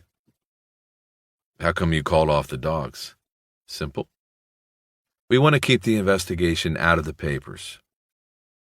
There's more to it. She didn't say anything, but she didn't hang up. Finally, he thought of something to say. Tomorrow? What do I do?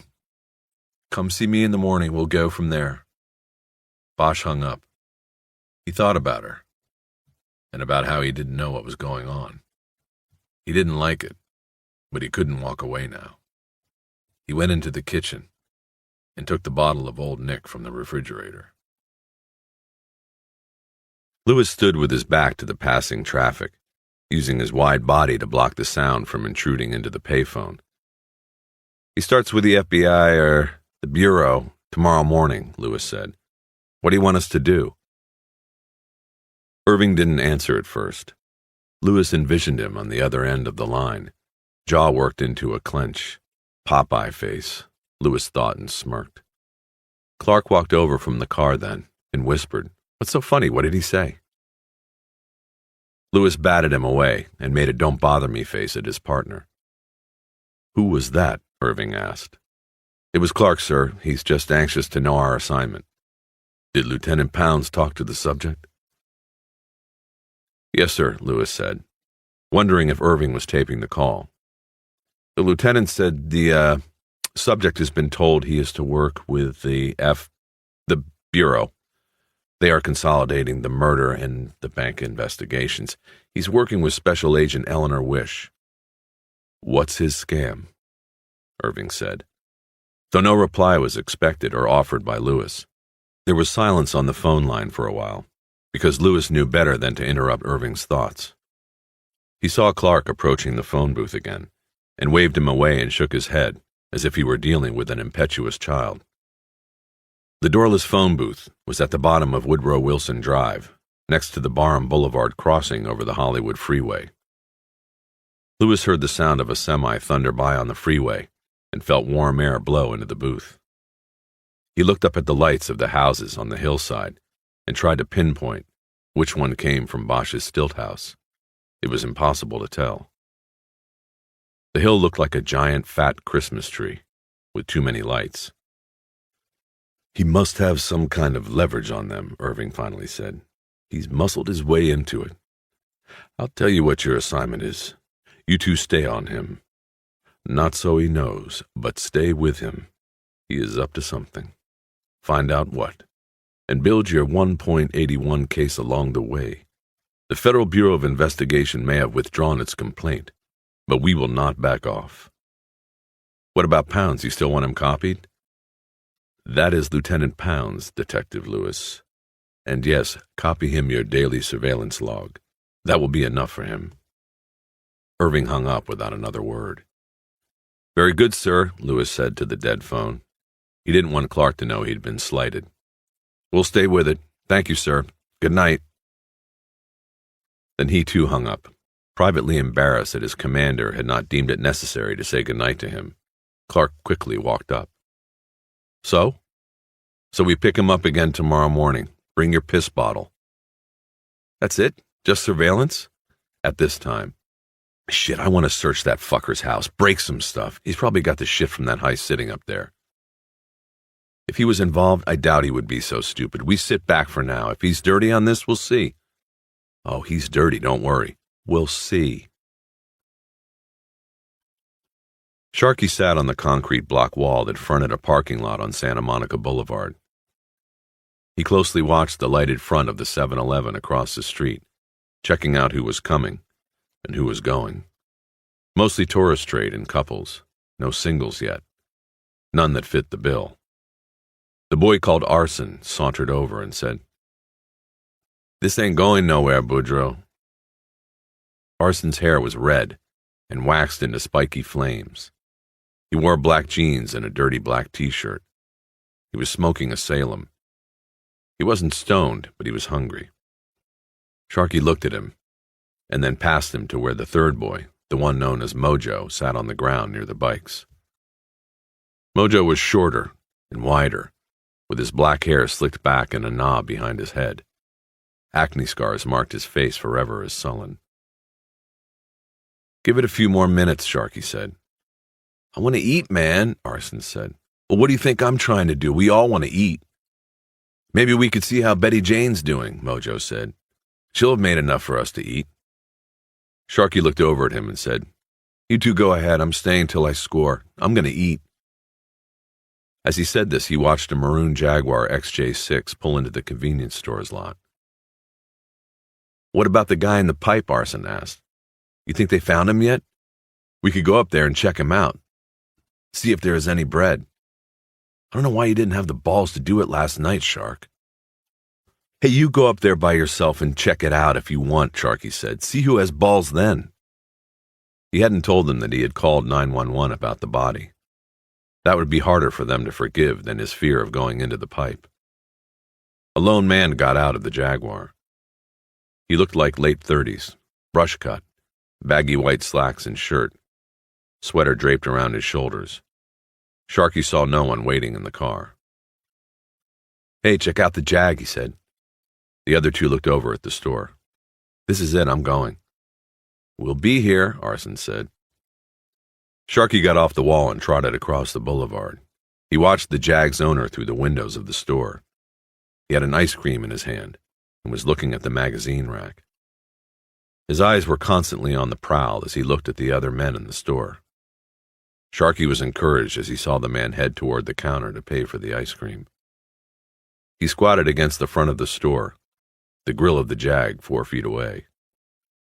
When the man came out, Sharky waited for their eyes to lock, and the man to smile before he spoke up. "Hey, mister," he said as he got up. "I was wondering if you could do me a favor." The man looked around the parking lot before answering. "Sure, what do you need?" "Well, I was wondering if you might go in and get me a beer. I'll give you the money and all. I just want a beer, to relax, you know?"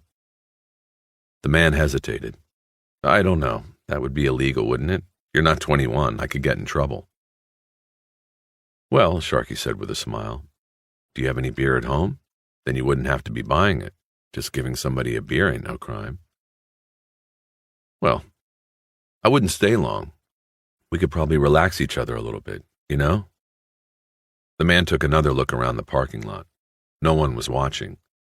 Sharky thought he had him now. "Okay," he said. "I can take you back here later if you want." "Sure, that'd be cool." They drove east on Santa Monica to Flores, and then south a couple of blocks to a townhouse development. Sharky never turned around or tried to look in the mirrors. They would be back there. He knew it. There was a security gate on the outside of the property which the man had a key for, and pulled closed behind them. Then they went into his townhouse. "My name is Jack," the man said. "What can I get you?" "I'm Phil. Do you have any food? Kind of hungry, too." Sharky looked around for the security intercom and the button that would unlatch the gate. The apartment was mostly light-colored furniture on an off-white deep-pile carpet. "Nice place." "Thanks. Let me see what I have. If you want to wash your clothes, we can get that done, too, while you're here. I don't do this very often, you know, but when I can help someone, I try." Sharky followed him into the kitchen. The security console was on the wall next to the phone. When Jack opened the refrigerator and bent down to look in, Sharky pushed the button that opened the gate outside. Jack didn't notice. "I have tuna fish and I can make a salad. How long have you been on the street?" "I'm not going to call you Phil. If you don't want to tell me your real name, that's fine." Tuna fish would be good. Not too long." "Are you clean?" "Yeah, sure. I'm okay. We'll take precautions." It was time. Sharky stepped backward into the hall. Jack looked up from the refrigerator, a plastic bowl in his hand, his mouth slightly ajar. Sharky thought there was a look of recognition in his face, like he knew what was about to happen. Sharky twisted the deadbolt and opened the door. Arson and Mojo walked in. "Hey, what is this?" Jack said, though there was no confidence in his voice. He rushed into the hall, and Arson, who was the biggest of all four of them, hit him with a fist on the bridge of his nose. There was a sound like a pencil breaking, and the plastic bowl of tuna fish clumped to the ground. Then there was a lot of blood on the off-white carpet. Part 3, Tuesday, May 22nd. Eleanor Wish called again Tuesday morning while Harry Bosch was fiddling with his tie in front of the bathroom mirror. She said she wanted to meet at a coffee shop in Westwood before taking him into the bureau. He had already had 2 cups of coffee, but said he'd be there. He hung up, fastened the top button on his white shirt, and pulled the tie snugly to his neck. He couldn't remember the last time he had paid such attention to the details of his appearance. When he got there, she was in one of the booths, along the front windows. She had both hands on the water glass in front of her and looked content. There was a plate pushed off to the side that had the paper wrapping from a muffin on it. She gave him a short courtesy smile as he slid in and waved a hand at a waitress. "Just coffee," Bosch said. "You already ate?" Wish said when the waitress went. No, but I'm fine." "You don't eat much, I can tell." Said more like a mother than a detective. "So who's going to tell me about it, you or Rourke?" "Me." The waitress put down a cup of coffee. Bosch could hear 4 salesmen in the next booth dickering over the table's breakfast bill. He took a small swallow of hot coffee. "I would like the FBI's request for my help put on paper, signed by the senior special agent in charge of the Los Angeles office." She hesitated a moment, put her glass down, and looked directly at him for the first time. Her eyes were so dark they betrayed nothing about her. At their corners, he saw just the beginning of a gentle web of lines in the tan skin. At the line of her chin there was a small white crescent scar, very old and almost unnoticeable. He wondered if the scar and the lines bothered her, as he believed they would most women. Her face seemed to him to have a slight sadness cast in it, as if a mystery carried inside had worked its way outside. Perhaps it was fatigue, he thought. Nevertheless, she was an attractive woman. He figured her age for early 30s. "I think that can be arranged," she said. "Any other demands before we get to work?" He smiled and shook his head no. "You know, Bosch, I got your murder book yesterday and read through it last night. For what you had there, and for one day's work, it was very good work. Most other detectives, that body'd still be in the waiting line at the morgue and listed as probable accidental OD." He said nothing. "Where should we begin on it today?" she asked. "I've got some things working that weren't in the book yet. Why don't you tell me about the bank burglary first? I need the background. All I know is what you put out to the papers and on the bolos. You bring me up, then I'll take it from there. Tell you about Meadows."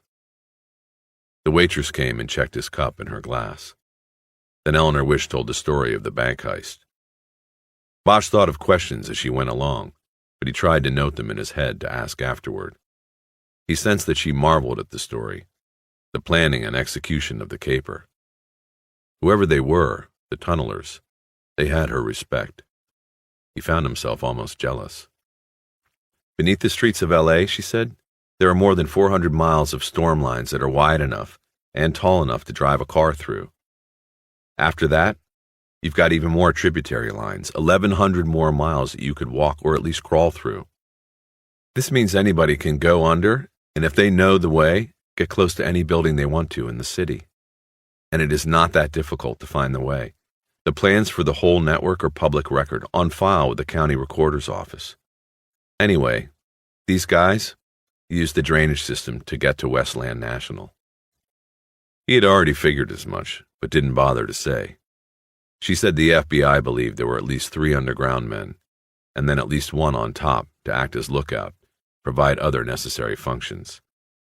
The topsider probably communicated with them by radio, except possibly near the end, because of the danger that radio waves might set off the explosive detonators. The underground men made their way through the drainage system on Honda all-terrain vehicles. There was a drive-in entrance to the storm sewer system at a wash in the Los Angeles River Basin northeast of downtown. They drove in there, probably under cover of darkness, and following recorders' maps, made their way through the tunnel network to a spot under Wilshire Boulevard in downtown, about 30 feet below, and 150 yards west of Westland National. It was a 2-mile trip. An industrial drill with a 24-inch circle bit, probably diamond-tipped, was attached to a generator on one of the ATVs and used to cut a hole through the 6-inch concrete wall of the stormwater tunnel. From there, the underground men began to dig. The actual break into the vault occurred on Labor Day weekend, Wish said. We think they must have begun the tunnel 3 or 4 weeks earlier. They'd only work nights, go in, dig some, and be back out by dawn. The DWP has inspectors that routinely go through the system looking for cracks and other problems. They work days, so the perps probably didn't risk it. What about the hole they cut in the side? Wouldn't the water and power people have seen that? Asked Bosch, who immediately became annoyed with himself for asking a question before she was done. No, she said. These guys thought of everything. They had a piece of plywood cut in a circle 24 inches wide. They coated it with concrete. We found it thereafter. We think that when they left each morning, they put this in the hole, and then each time they'd caulk around the edges with more concrete. It would look like a pipeline from a storm drain that had been capped off. That's pretty common down there. I've been. You see capped lines all over the place. The 24 inches is a standard size, so this would have looked normal. It doesn't get noticed, and the perps just come back the next night, go back in, and dig a little farther toward the bank.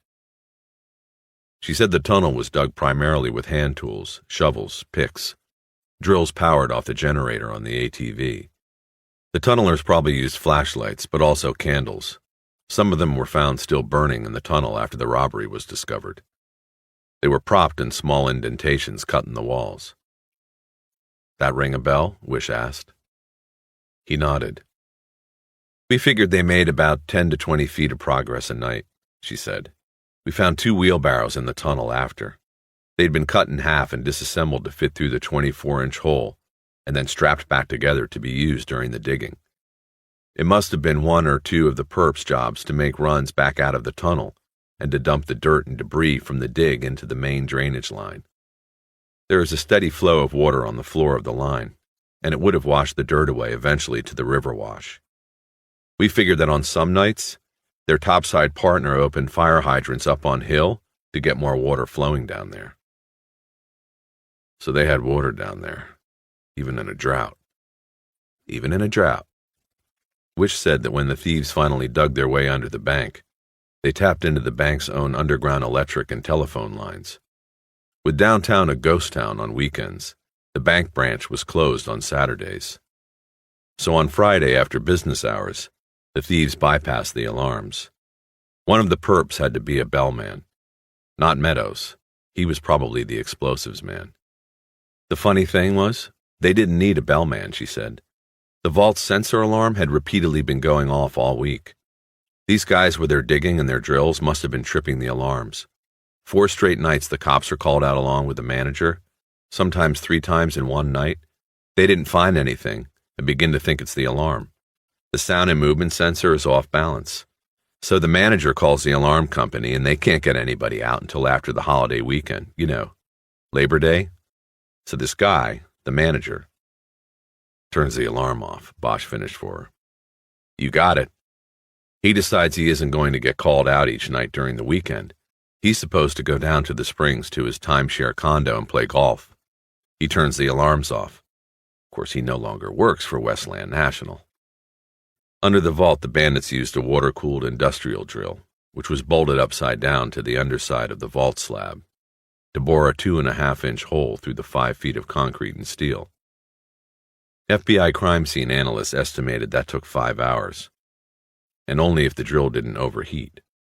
Water to cool it came from a tap into an underground water main. They used the bank's water. After they got the hole drilled, they packed it with C4, she said, ran the wire down through their tunnel and out into the drainage tunnel. They popped it from there. She said LAPD emergency response records showed that at 9:14 a.m. on that Saturday, alarms were reported at a bank across the street from Westland National and a jewelry store a half block away. We figured that was the detonation time, Wish said. Patrol was sent out, looked around, and didn't find anything, decided the alarms were probably triggered by an earthquake tremor, and left. Nobody bothered to check Westland National. Its alarm hadn't made a peep. They didn't know that it had been turned off. Once into the vault, they didn't leave, she said. They worked right through the 3-day weekend, drilling the locks on the deposit boxes, pulling the drawers and emptying them. We found empty food cans, potato chip bags, freeze-dried food packets, survival store stuff, Wish said. It looks like they stayed there, maybe slept in shifts. In the tunnel there was a wide part. It was like a small room, like a sleeping room, we think. We found the pattern from a sleeping bag impressed on the dirt floor. We also found impressions in the sand left by the stocks of M16s. They brought automatic weapons with them. They weren't planning on surrendering if things went wrong. She let him think about that a few moments and then continued. We estimate they were in the vault 60 hours, maybe a few more. They drilled 464 of the boxes out of 750. If there were 3 of them, then that's about 150 boxes each. Subtract about 15 hours for rest and eating over the 3 days they were in there, and you've got each man drilling 3-4 boxes an hour. They must have had a time limit, she said. Maybe 3 o'clock or thereabouts Tuesday morning. If they quit drilling by then, it gave them plenty of time to pack up and get out. They took the loot and their tools and backed out. The bank manager, with a fresh Palm Springs tan on his face, discovered the heist when he opened the vault for business Tuesday morning. That's it in a nutshell, she said. Best thing I've seen or heard since I've been in the job. Only a few mistakes. We found out a lot about how they did it, but not much about who did it. Meadows was as close as we ever got, now he's dead. That photograph you showed me yesterday, of the bracelet, you were right. It's the first thing that's ever turned up from one of those boxes that we know of. But now it's gone. Bosch waited for her to say something, but she was done. How'd they pick the boxes to drill, he asked. It looks random. I have a video at the office, I'll show you. But it looks like they said, you take that wall, I'll take this one, you take that one, and so on. Some boxes right next to others that were drilled were left untouched. Why, I don't know. Didn't look like a pattern.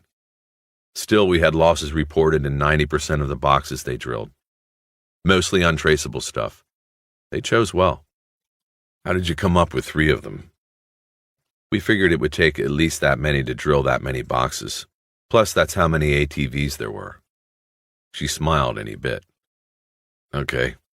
How'd you know about the ATVs? Well, there were tracks in the mud in the drainage line, and we identified them from tires. We also found paint, blue paint, on the wall on one of the curves of the drainage line. One of them had slid on the mud and hit the wall. The paint lab in Quantico came up with a model year and make. We hit all the Honda dealers in Southern California until we came up with a purchase of 3 blue ATVs at a dealership in Tustin, 4 weeks before Labor Day. Guy paid cash and loaded them on a trailer. Gave a phony name and address. What was it? The name? Frederick B. Isley, as in FBI. It would come up again. We once showed the salesman some 6-packs that included Meadows, yours, and a few other people's photos, but he couldn't make anybody as Isley. She wiped her mouth on a napkin and dropped it on the table. He could see no lipstick on it. Well, she said, I've had enough water for a week. Meet me back at the bureau and we'll go over what we've got and what you've got on the Meadows thing. Rourke and I think that is the way to go. We've exhausted all leads on the bank job, been banging against the wall. Maybe the Meadows case will bring us the break we need. Wish picked up the tab. Bosch put down the tip. They took their separate cars to the Federal Building. Bosch thought about her as he drove, and not the case. He wanted to ask her about that little scar on her chin, and not how she connected the Westland tunnelers to Vietnam tunnel rats. He wanted to know what gave the sweet, sad look to her face. He followed her car through a neighborhood of student apartments near UCLA, and then across Wilshire Boulevard. They met at the elevator in the parking garage of the Federal Building. I think this will be best if you basically just deal with me, she said as they rode up alone. Rourke, you and Rourke did not start off well, and we didn't even start off, Bosch said. Well, if you give him the chance, he would see he is a good man. He did what he thought was right for the case. The elevator doors spread apart on the 17th floor, and there was Rourke. "There you two are," he said. He put his hand out to Bosch, who took it without much conviction. Rourke introduced himself. "I was just going down for coffee and a roll," he said. "Care to join me?" John, we just came from a coffee shop," Wish said. "We'll meet you back up here." Bosch and Wish were now outside the elevator and Rourke was inside. The assistant special agent in charge just nodded his head, and the door closed. Bosch and Wish headed into the office. "He's a lot like you in a way. Been through the war and all," she said. "Give him a try. You're not going to help things if you don't thaw out." He let it go by. They walked down the hall to the Group 3 squad, and Wish pointed to a desk behind hers. She said it was empty since the agent who used it had been transferred to Group 2, the porno squad. Bosch put his briefcase on the desk and sat down. He looked around the room. It was much more crowded than the day before.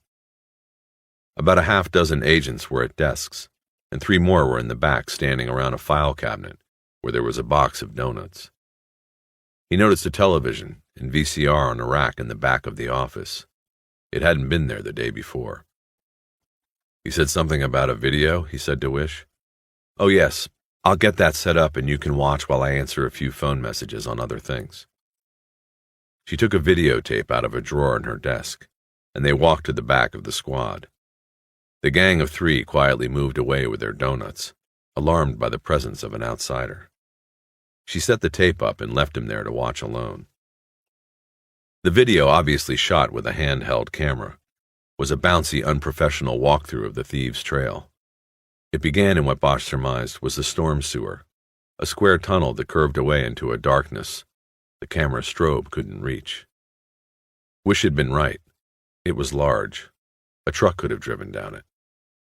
A small stream of water moved slowly down the center of the concrete floor. There was mold and algae on the floor and the lower part of the walls, and Bosch could almost smell the dampness. The camera panned down to the grayish-green floor. There were tire tracks in the slime.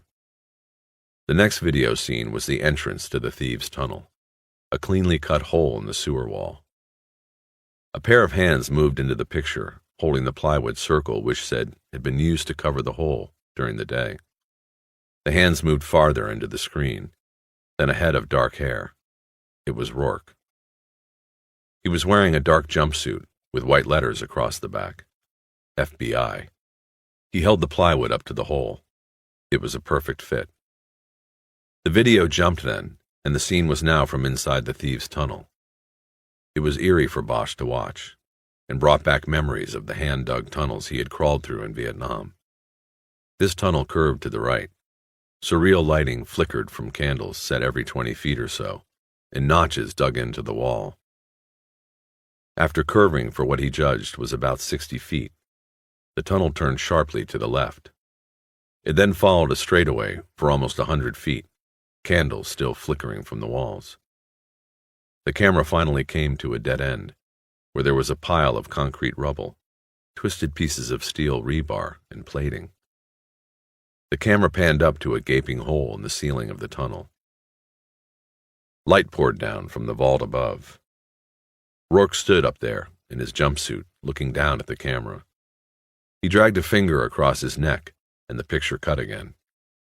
This time the camera was inside the vault, a wide-angle shot of the entire room. As in the newspaper photo Bosch had seen, hundreds of safe deposit box doors stood open. The boxes lay empty in piles on the floor. 2 crime scene techs were dusting the floors for fingerprints. Eleanor Wish and another agent were looking up at the steel wall of box doors and writing in notebooks. The camera panned down to the floor and the hole to the tunnel below. Then the tape went black. He rewound it, brought it back, and put it on her desk. "Interesting," he said. "I saw a few things I had seen before, in the tunnels over there, but nothing that would have made me start looking at tunnel rats in particular. What was a lead to Meadows? People like me?" "First off, there was the C4," she said. "Alcohol, tobacco, and firearms sent a team out to go through the concrete and steal from the blast hole. There were trace elements of the explosive. The ATF guys ran some tests and came up with C4. I'm sure you know it. It was used in Vietnam. Tunnel rats used it especially to implode tunnels. The thing is, you can get much better stuff now with more compressed impact area, easier handling and detonation. It's even cheaper. Also less dangerous to handle and easier to get a hold of. So we figured, the ATF lab guy figured, the reason C4 was used was because the user was comfortable with it. Had used it before. So right off we thought it would be a Vietnam-era vet. Another corollary to Vietnam was the booby traps. We think that before they went up into the vault to start drilling, they wired the tunnel to protect their rear. We sent an ATF dog through as a precaution, to make sure there wasn't any more live C4 lying around. The animal got a reading, indicated explosives in 2 places in the tunnel. The midway point, and at the entrance cut in the wall of the storm line. But there was nothing there anymore. The perps took it with them. But we found peg holes in the floor of the tunnel and snippets of steel wire at both spots, like the leftover stuff when you're cutting lengths with a wire cutter. Tripwires, Bosch said. Right. We're thinking they had the tunnel wired for intruders. If anybody had come in from behind to take them, the tunnel would have gone up. They'd have been buried under Hill Street. At least the tunnelers took the explosives out with them when they left, saved us stumbling across them. But an explosion like that probably would have killed the tunnelers along with the intruders, Bosch said. We know these guys weren't taking any chances. They were heavily armed, fortified, and ready to go down. Succeed or suicide. Anyway, we didn't narrow it down specifically to tunnel rats possibly being involved until somebody caught something when we were going over the tire tracks in the main sewer line.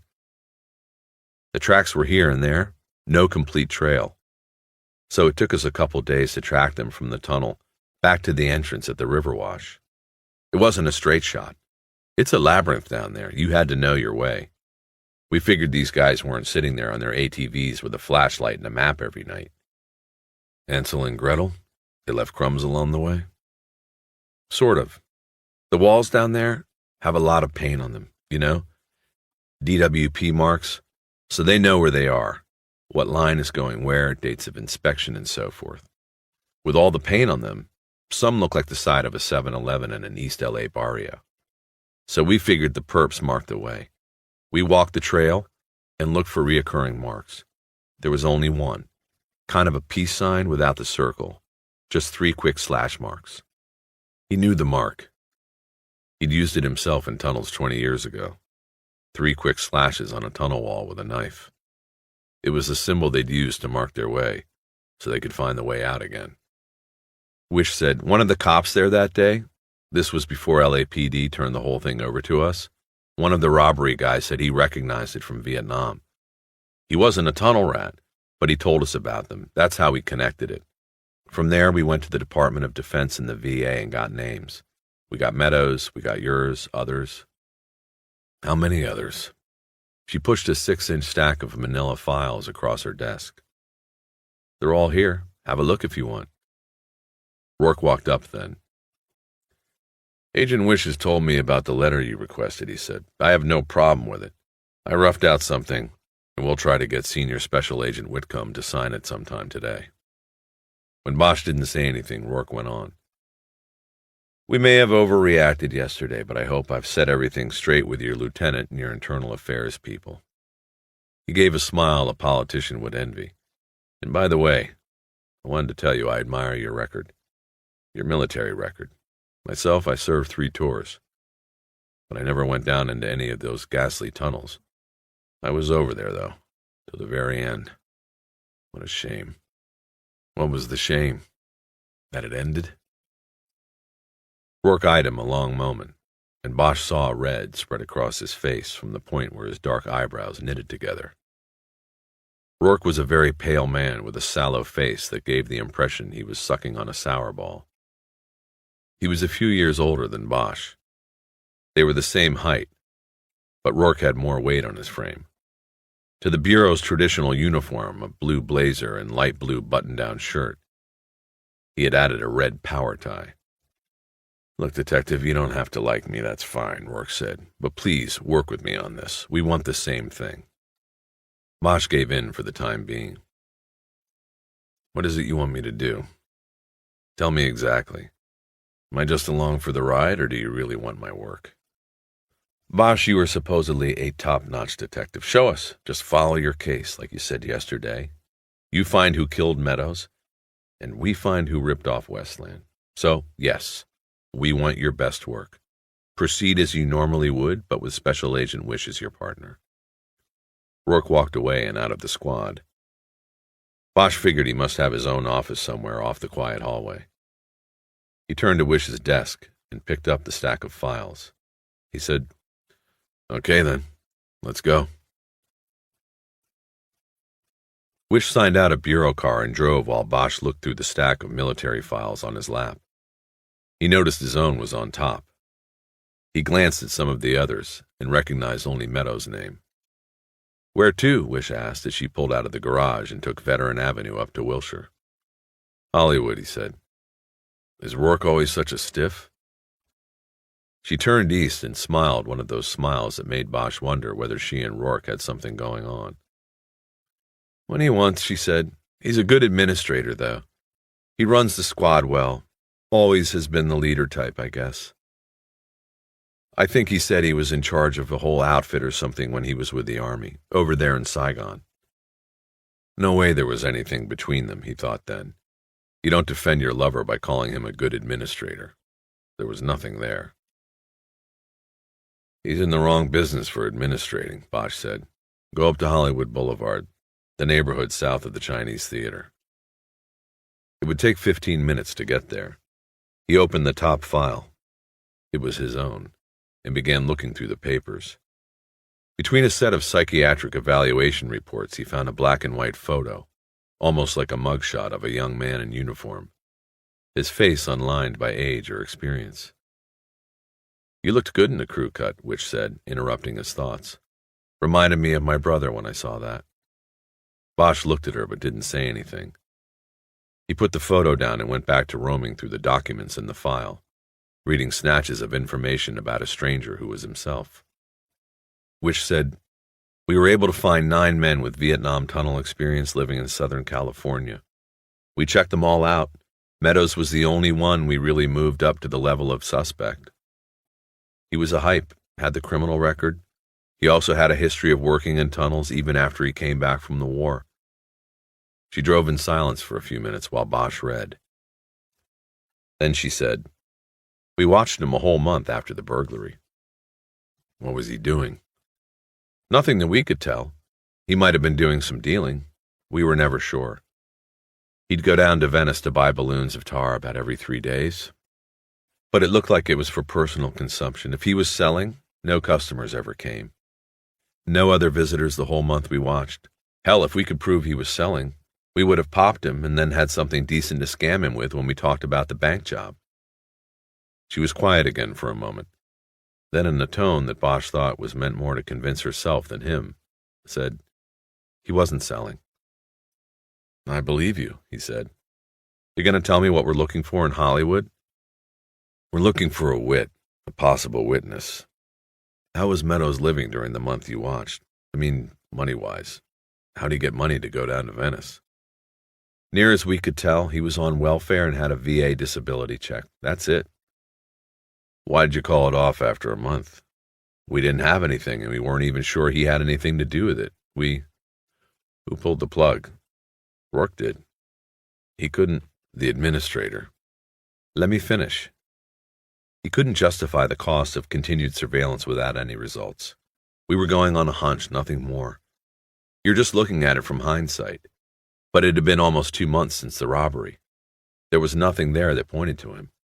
In fact, we were just going through the motions after a while. We thought whoever it really was, they were in Monaco or Argentina, not scoring balloon hits of tar heroin on Venice Beach and living in a tramp apartment in the valley. At the time, Meadows didn't make sense. Rourke called the watch, but I concurred. I guess now we know we fucked up. Satisfied? Bosch didn't answer. He knew Rourke had been correct in calling the watch. Nowhere is hindsight better than in cop work. He changed the subject. Why that bank? Did you ever think about that? Why Westland National? Why not a Wells Fargo or a vault in a Beverly Hills bank? Probably more money in the banks over in the hills anyway. You said these underground tunnels go all over the place. They do. I don't know the answer to that one. Maybe they picked the downtown bank because they wanted a full 3 days to open the boxes and they knew downtown banks aren't open Saturdays. Maybe only Meadows and his friends know the answer. What are we looking for in this neighborhood? There was nothing in your reports about a possible witness. Witness to what? They were in the neighborhood. The street was lined with run-down motels that had looked depressing the day they were finished being built. Bosch pointed out one of these, the Blue Chateau, and told her to park. It was as depressing as all the others on the street. Concrete block, early 50s design. Painted light blue, with darker blue trim that was peeling. It was a 2-story courtyard building, with towels and clothes hanging out of almost every open window. It was a place where the interior would rival the exterior as an eyesore, Bosch knew. Where runaways crowded 8 or 10 to a room, the strongest getting the bed, the others the floor or the bathtub. There were places like this on many of the blocks near the boulevard. There always had been, and always would be. As they sat in the Fed car looking at the motel, Bosch told her about the half-finished paint scrawl he had found on the pipe at the reservoir and the anonymous 911 caller. He told her he believed the voice went with the paint. Edward Neese, a.k.a. Sharky. These kids, the runaways, they form street cliques, Bosch said as he got out of the car. Not exactly like gangs. It's not a turf thing. It's for protection and business. According to the crash files, Sharky's crew has been hanging out at the chateau here for the last couple of months. As Bosch closed the door, he noticed a car pulled to the curb a half block up the street. He took a quick glance at it, but didn't recognize the car. He thought he could see 2 figures in it, but it was too far away for him to be sure, or to tell if it was Lewis and Clark. He headed up a flagstone walkway to an entrance hallway below a broken neon sign for the motel office. In the office, Bosch could see an old man sitting behind a glass window with a slide tray at its base. The man was reading the day's green sheet from Santa Anita. He didn't pull his eyes away until Bosch and Wish were at the window. "Yes, officers, what can I do for you?" He was a worn-out old man whose eyes had quit caring about anything but the odds on 3-year-olds. He knew cops before they flipped their buzzers, and he knew to give them what they wanted without much fuss. "Kid named Sharky," Bosch said. "What's the room?" 7, but he's gone, I think. His motorbike usually sits there in the hall when he's around. There's no bike there. He's gone. Most probably. Most probably anybody else in 7? Sure, somebody's always around. First floor? Yep. Back door or window? Both. Sliding door on the back. Very expensive to replace. The old man reached over to the key rack and took a key off a hook marked 7. He slid it into the tray beneath the window between him and Bosch. Detective Pierce Lewis found a receipt from an automatic teller machine in his wallet and used it to pick his teeth. His mouth tasted as though there was still a piece of breakfast sausage in there somewhere. He slid the paper card in and out between his teeth until they felt clean. He made a smacking, unsatisfied sound with his mouth. "What?" Detective Don Clark said. He knew his partner's behavioral nuances. The teeth-picking and lip-smacking meant something was bothering him. "I think he made us, is all," Lewis said after flipping the card out the window into the street. "That little look he threw down the street when they got out of the car, he was very quick, but I think he made us." "He didn't make us. If he did, he would have come charging down here to start up a commotion or something. That's how they do it.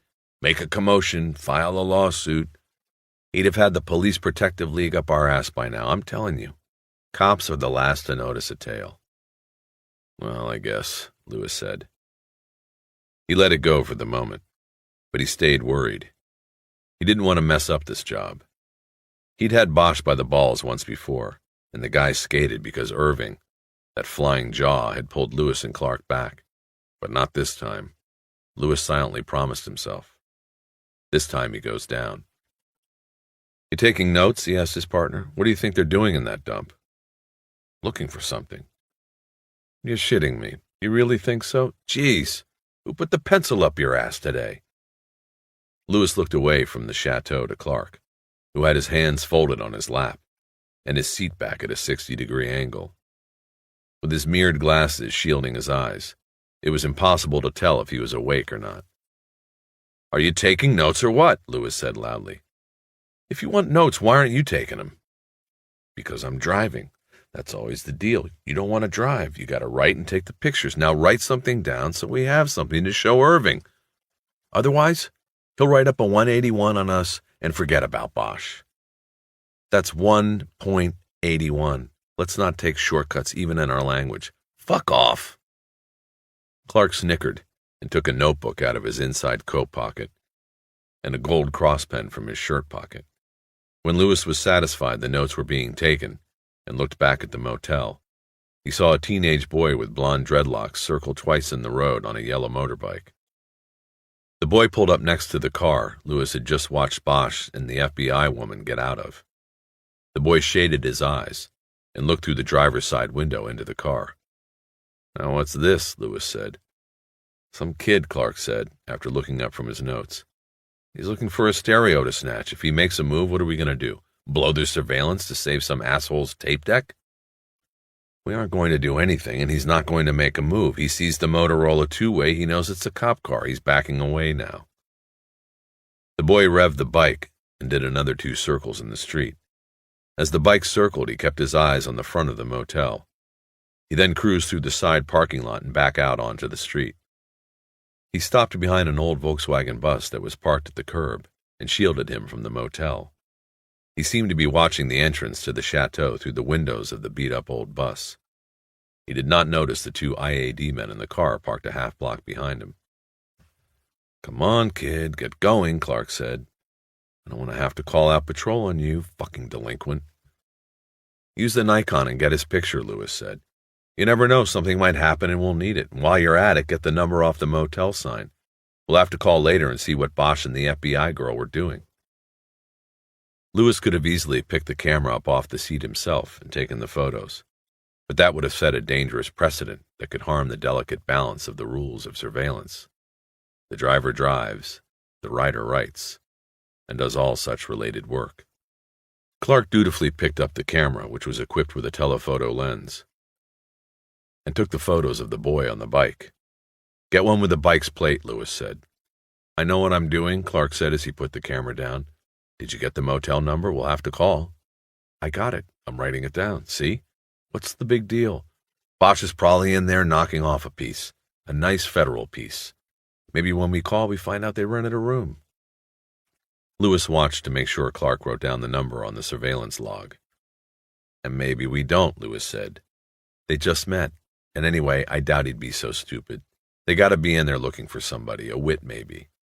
But there was nothing about any witness in the murder book. He held it back. That's Bosch. That's how he works. Clark didn't say anything. Lewis looked back down the street to the chateau. He then noticed that the kid was gone. There was no sign of the motorbike.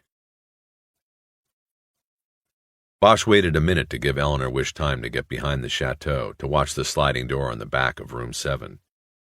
He bent and held his ear to the door and thought he heard a rustling sound and an occasional word mumbled. There was someone in the room. When it was time, he knocked heavily on the door. He heard the sound of movement, fast steps on carpet, from the other side of the door, but no one answered. He knocked again and waited, then heard a girl's voice. Who is it? Police, Bosch said. We want to talk to Sharkey. He's not here. Then I guess we want to talk to you. I don't know where he is. Open the door, please. He heard more noise, like someone banging into furniture, but nobody opened the door. Then he heard a rolling sound. A glass door sliding open. He put the key in the doorknob and opened the door in time to catch a glimpse of a man going through the back doorway and jumping off the porch to the ground. It wasn't Sharkey. He heard Wish's voice outside, ordering the man to stop. Bosch took a quick inventory of the room.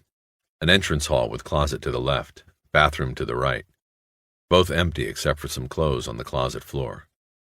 2 large double beds pushed up against opposite walls, a dresser with a mirror on the wall above it, a yellow-brown carpet worn flat on the pathways around the beds into the bathroom. The girl, blonde-haired, small, maybe 17 years old, sat on the front edge of one of the beds with a sheet around her. Bosch could see the outline of a nipple pressing out against the dingy, once white cloth. The room smelled like cheap perfume and sweat. "Bosch, you all right in there?" Wish called from outside. He could not see her because of a sheet hung like a curtain over the sliding door. "Okay, you?" "Okay, what have we got?" Bosch walked to the sliding door and looked out. Wish stood behind a man who had his arms extended and his hands on the motel's back wall. He was about 30, with the sallow skin of a man who just did a month in county lockup. His pants were open in the front. His plaid shirt was buttoned incorrectly, and he stared straight down to the ground with the bug-eyed look of a man who had no explanation but needed one badly. Bosch was momentarily struck by the man's apparent decision to button his shirt before his pants. "He's clean," she said. "Looks a little winded, though." "Looks like soliciting sex with a minor if you want to spend the time with it. Otherwise, kick him loose." He turned to the girl on the bed. "No bullshit. How old are you and what did he pay? I'm not here to bust you." She thought it over a moment. Bosch never took his eyes off hers. "Almost 17, she said in a bored monotone. "He didn't pay me anything. He said he would, but he didn't get to that yet." "Who's in charge of your crew? Sharky? Didn't he ever tell you to get the money first?" "Sharky ain't always around. And how'd you get his name?" "Heard it around." "Where is he today?" "I told you, I don't know." The plaid-shirted man came into the room through the front door, followed by Wish. His hands were cuffed behind him. "I'm going to book him. I want to. This is sick. She told me she was 18, Plaid-shirt said. Bosch walked up to him and pulled open his shirt with a finger. There was a blue eagle with its wings spread across his chest. In its talons it carried a dagger and a Nazi swastika. Beneath that it said One Nation. Bosch knew that meant the Aryan Nation, the white supremacist prison gang. He let the shirt fall back into place. "Hey, how long you been out?" he asked. "Hey, come on, man," Plaid-shirt said. "This is bullshit. She pulled me in from the street. And let me at least button my goddamn pants. This is bullshit." "Give me the money, fucker," the girl said. She jumped from the bed, the sheet falling to the floor, and lunged naked at the John's pants pockets. "Get her off me! Get her off!" he called out as he squirmed to avoid her hands. "See? You see? She should be going, not me." Bosch moved in and separated the two and pushed the girl back to the bed. He moved behind the man and said to Wish, "Give me your key." She made no move, so he reached into his own pocket and got out his own cuff key. One size fits all. He unlocked the cuffs and walked Plaid-shirt over to the room's front door. He opened it and pushed him through. In the hallway, the man stopped to button his pants, which gave Bosch the opportunity to put his foot on his butt and push. "Get out of here, short eyes," he said as the man stumbled down the hall. "This is your lucky day." The girl was wrapped in the dirty sheet again when Bosch went back into the room. He looked at Wish and saw anger in her eyes. He knew it wasn't just for the man in the plaid shirt. Bosch looked at the girl and said, "Get your clothes, go into the bathroom and get dressed." When she didn't move, he said, "Now, let's go." After she grabbed up some clothes from the floor next to the bed and walked to the bathroom, letting the sheet fall to the ground, Bosch turned to Wish. "We've got too much else to do," he began. "You would have spent the rest of the afternoon getting her statement and booking that guy. In fact, it's a state beef, so I would have had to book him. And it's a flopper, can go felony or misdemeanor, and one look at that girl and the DA would have gone misty if he filed it at all. It wasn't worth it. It's the life down here, Agent Wish." She looked at him with smoldering eyes, the same eyes he had seen when he gripped her wrist to keep her from leaving the restaurant. "Bosch, I had decided it was worth it. Don't ever do that again." They stood there trying to outstare each other until the girl came out of the bathroom. She wore faded jeans that were split at the knees and a black tank top. No shoes, and Bosch noticed her toenails were painted red. She sat on the bed without saying anything. "We need to find Sharky," Bosch said. "About what? You got a cigarette?" He pulled out a pack of cigarettes and shook one out for her. He gave her a match and she lit it herself. "About what?" she said again. "About Saturday night," Wish said curtly. "We do not want to arrest him. We do not want to hassle him. We only want to ask him a few questions." "What about me?" the girl said. "What about you?" Wish said. "Are you going to hassle me?" "You mean, are we going to turn you over to Division of Youth Services, don't you?" Bosch looked at Wish to try to gauge a reaction. He got no reading. He said, "No, we won't call DYS if you help us. What's your name? Your real name?" "Betty Jane Felker." "All right, Betty Jane. You don't know where Sharky is? All we want to do is talk to him." "All I know is that he's working." "What do you mean? Where?" "Boytown. He's probably taking care of business with Arson and Mojo." "Those the other guys in the crew?" "Right." "Where in Boytown did they say they were going?" "They didn't. They just go where the queers are, I guess. You know." The girl either couldn't be more specific or wouldn't be. Bosch knew it didn't matter. He had the addresses from the shake cards and knew he'd find Sharky somewhere on Santa Monica Boulevard. "Thank you," he said to the girl and started heading toward the door. He was halfway down the hall before Wish came out of the room, walking after him at a brisk, angry pace. Before she said anything, he stopped at a payphone in the hallway by the office.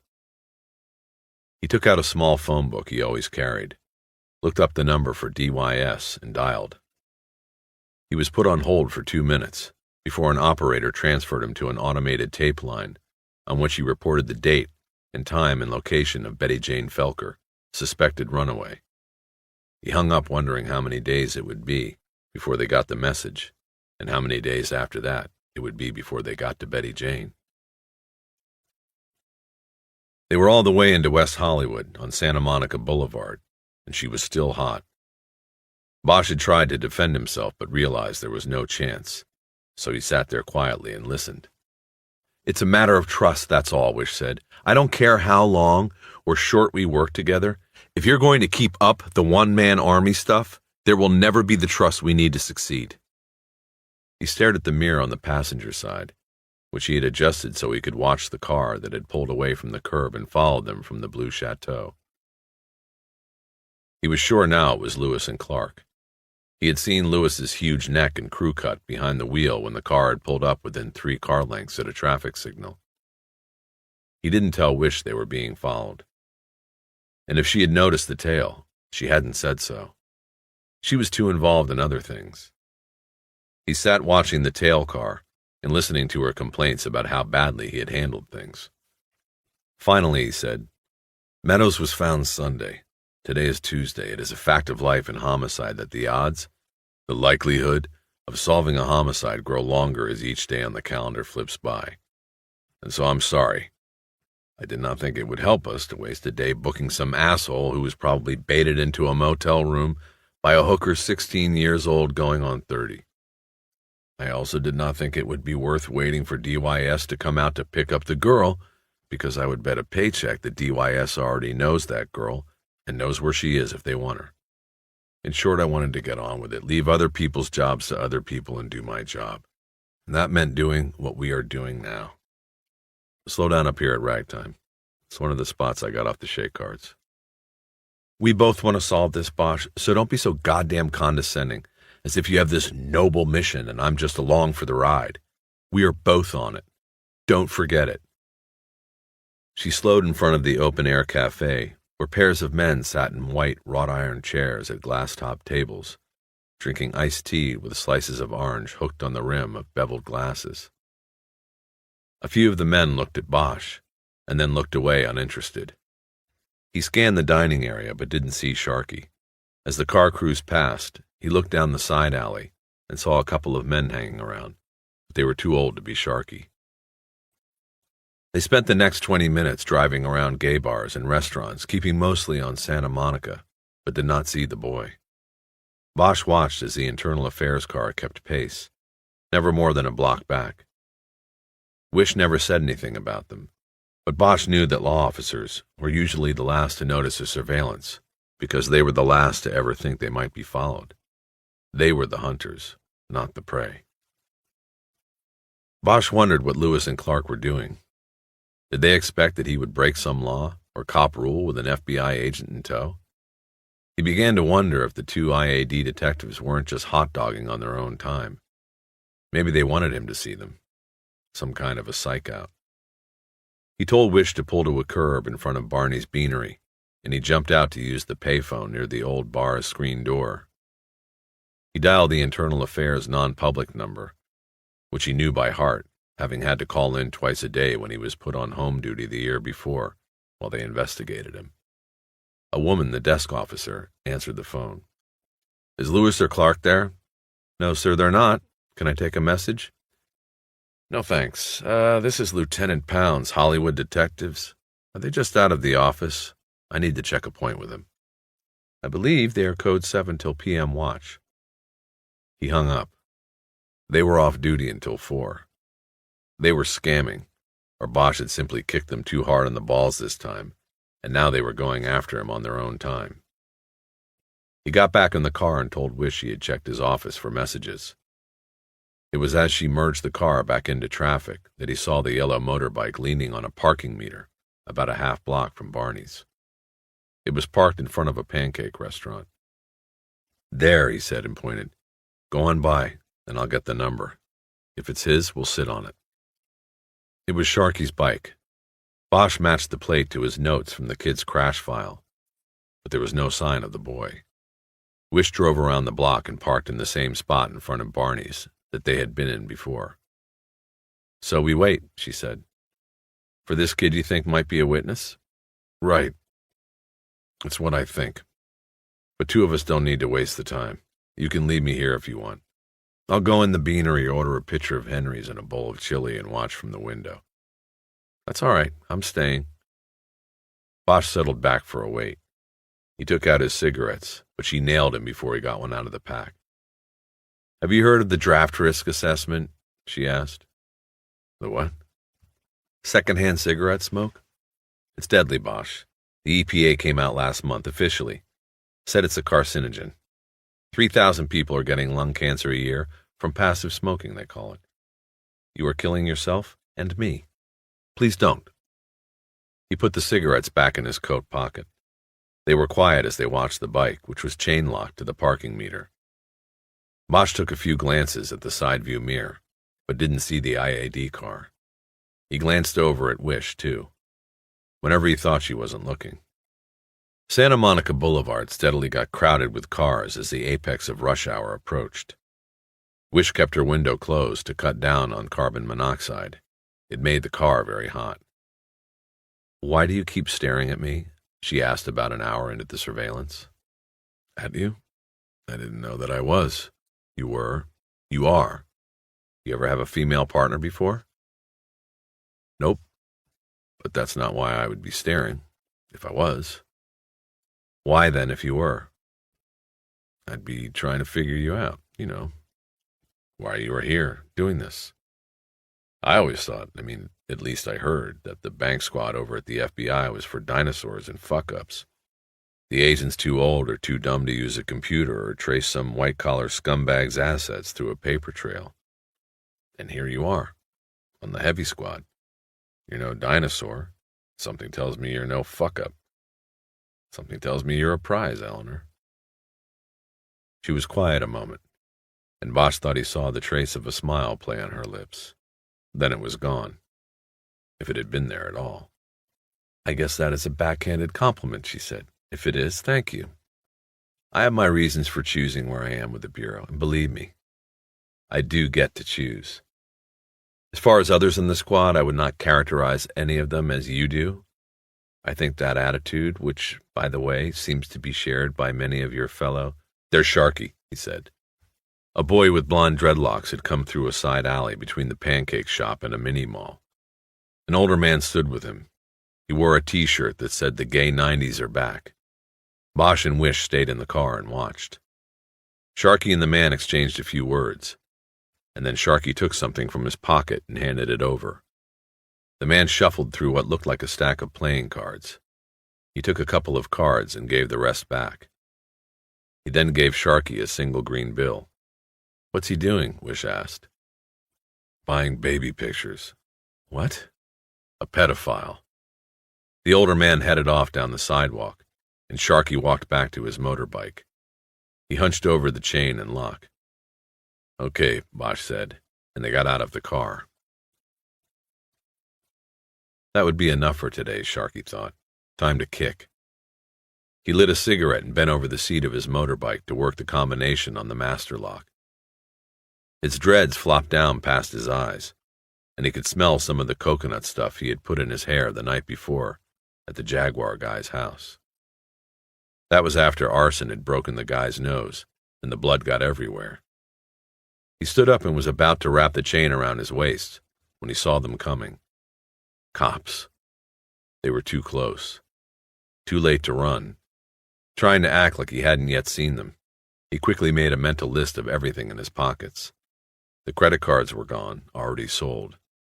The money could have come from anywhere, some of it did. He was cool. The only thing they'd have would be the queer guy's identification if they had a lineup. Sharky was surprised the guy had made a report. No one ever had before. Sharky smiled at the two approaching cops, and the man held up a tape recorder. A tape recorder? What was this? The man hit the play button, and after a few seconds, Sharky recognized his own voice. Then he recognized where it had come from. This wasn't about the Jaguar guy. This was about the pipe. Sharky said, "So?" "So," said the man, "we want you to tell us about it." "Man, I didn't have anything to do with it. You ain't gonna put that—" "Hey, you're the guy from the police station." "Yeah, I saw you the next night." "Well, you ain't gonna get me to say that I did that shit up there." "Take it down a notch, Sharky," the man said. "We know you didn't do it. We just want to know what you saw is all. Lock your bike up again. We'll bring you back." The man gave his name and the woman's. Bosch and Wish. He said she was FBI, which really confused things. The boy hesitated, then stooped and locked the bike again. Bosch said, "We just want you to take a ride over to Wilcox to ask you some questions, maybe draw a picture." "Of what?" Sharky asked. Bosch didn't answer. He just gestured with his hand to come along, and then pointed up the block at a gray Caprice. It was the car Sharky had seen in front of the chateau. As they walked, Bosch kept his hand on Sharky's shoulder. Sharky wasn't as tall as Bosch yet, but they shared the same wiry build. The boy wore a tie-dye shirt of purple and yellow shades. Black sunglasses hung around his neck on orange string. The boy put them on as they approached the Caprice. "Okay, Sharky," Bosch said at the car. "You know the procedure. We gotta search you before you go in the car. That way we don't have to cuff you for the ride. Put everything on the hood." "Man, you said I was no suspect," Sharky protested. "I don't have to do this." "I told you. Procedure. You get it all back, except the pictures. We can't do that." Sharky looked first at Bosch and then Wish.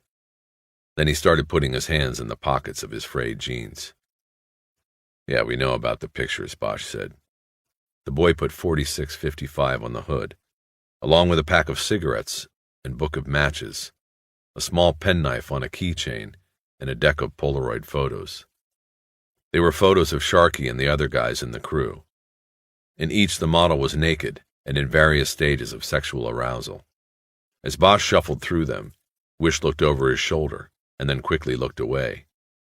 She picked up the pack of cigarettes and looked through it, finding a single joint among the cools. "I guess we have to keep that too," Bosch said. They drove to the police station on Wilcox because it was rush hour and it would have taken them an hour to get to the Federal Building in Westwood. It was after 6 by the time they got into the detective bureau, and the place was deserted, everybody having gone home. Bosch took Sharky into one of the 8x8 interview rooms. There was a small cigarette-scarred table and 3 chairs in the room. A handmade sign on one wall said "No sniveling." He sat Sharky down in the slider. a wooden chair with its seat heavily waxed, and a 1/4 inch of wood cut off the bottom of the front 2 legs.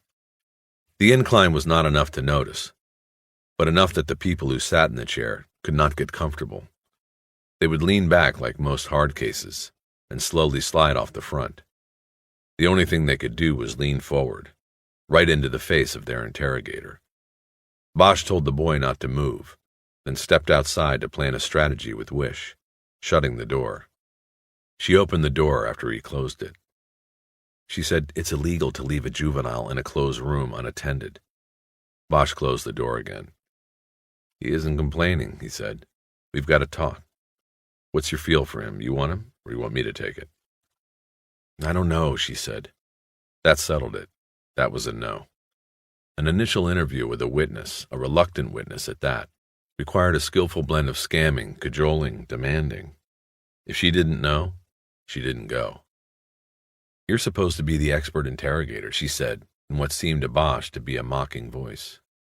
According to your file, I don't know if that's using brains or brawn, but I'd like to see how it's done.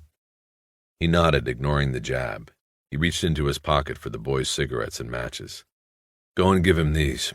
I want to go check my desk for messages and set up a tape. When he saw the look on her face as she eyed the cigarettes, he added, First rule of interrogation, make the subject think he is comfortable. Give him the cigarettes. Hold your breath if you don't like it. He started to walk away, but she said, Bosch, what was he doing with those pictures? So that was what was bothering her, he thought. Look, 5 years ago, a kid like him would have gone with that man and done who knows what. Nowadays, he sells him a picture instead. There are so many killers, diseases and otherwise. These kids are getting smart. It's safer to sell your Polaroids than to sell your flesh. She opened the door to the interview room and went in. Bosch crossed the squad room and checked the chrome spike on his desk for messages.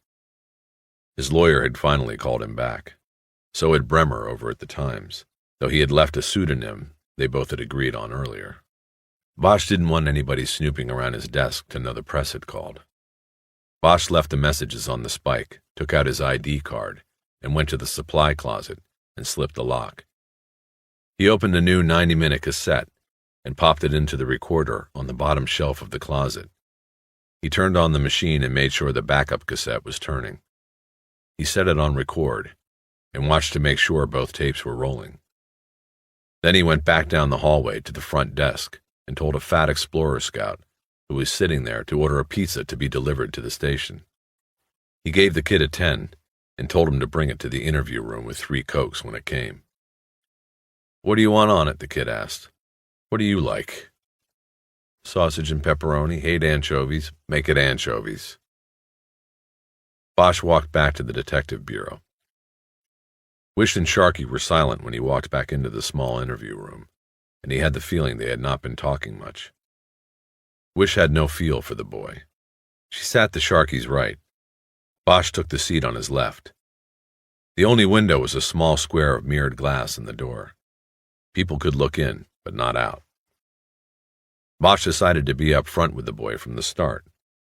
He was a kid, but he was probably wiser than most of the men who had sat on the slider before him. If he sensed deceit, he would start answering questions in one-syllable words. Sharkey, we're going to tape this because it might help us later to go over it, Bosch said. Like I said, you are not a suspect, so you don't have to worry about what you say unless, of course, you're going to say you did it.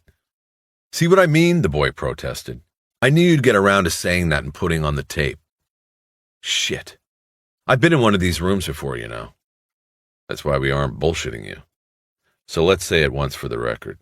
I'm Harry Bosch, LAPD. This is Eleanor Wish, FBI. And you are Edward Neese, a.k.a. Sharkey. I want to start by... What's this shit? Was that the president? What got dragged in that pipe? What's the FBI doing here? Sharkey, Bosch said loudly. Cool it. It's just an exchange program. Like when you used to go to school and the kids would come from France or someplace. Think like she's from France. She's just kind of watching and learning from the pros. He smiled and winked at Wish. Sharkey looked over at her and smiled a little too. First question, Sharkey. Let's get it out of the way so we can get to the good stuff. Did you do the guy up at the dam? Fuck no, I see. Wait a minute. Wait a minute. Wish broke in. She looked at Bosch. Can we go outside for a moment? Bosch got up and walked out. She followed, and this time she closed the interview room door. What are you doing? He said. What are you doing? Are you going to read that kid his rights? Or do you want to taint this interview from the start? What are you talking about? He didn't do it. He isn't a suspect. I'm just asking him questions because I'm trying to establish an interrogation pattern. We don't know he isn't the killer. I think we should give him his rights. We read him his rights, and he's going to think he's the suspect, not a witness. We do that, we might as well go in there and talk to the walls. He won't remember a thing. She walked back into the interview room without another word. Bosch followed and picked up where he had left off, without saying anything about anybody's rights. You do the guy in the pipe, Sharky? No way, man. I seen him, that's all. He was already dead. The boy looked to his right at Wish as he said this. Then he pulled himself up in his chair. Okay, Sharky, Bosch said. By the way, how old are you? Where are you from? Tell me a couple things like that. Almost 18, man. Then I'm free, the boy said, looking at Bosch. My mom lives up in Chatsworth, but I try not to live with... Man, you already got all of this in one of your little notebooks. You a faggot, Sharky? No way, man, the boy said, staring hard at Bosch. I sell them pictures, big fucking deal. I ain't one of them. You do more than sell pictures to them?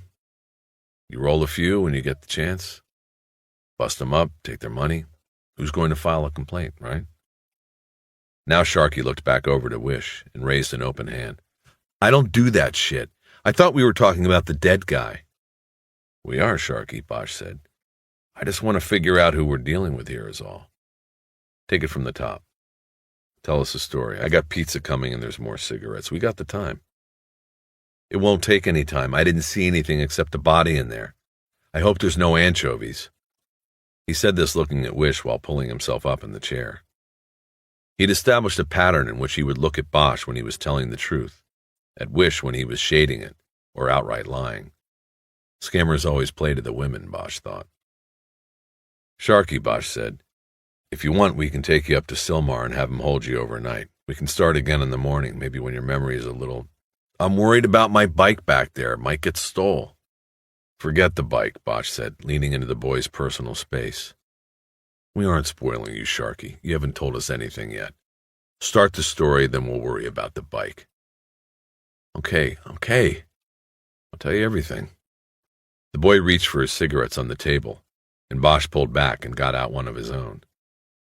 The leaning in and out of his face was a technique Bosch had learned while spending what seemed like 10,000 hours in these little rooms.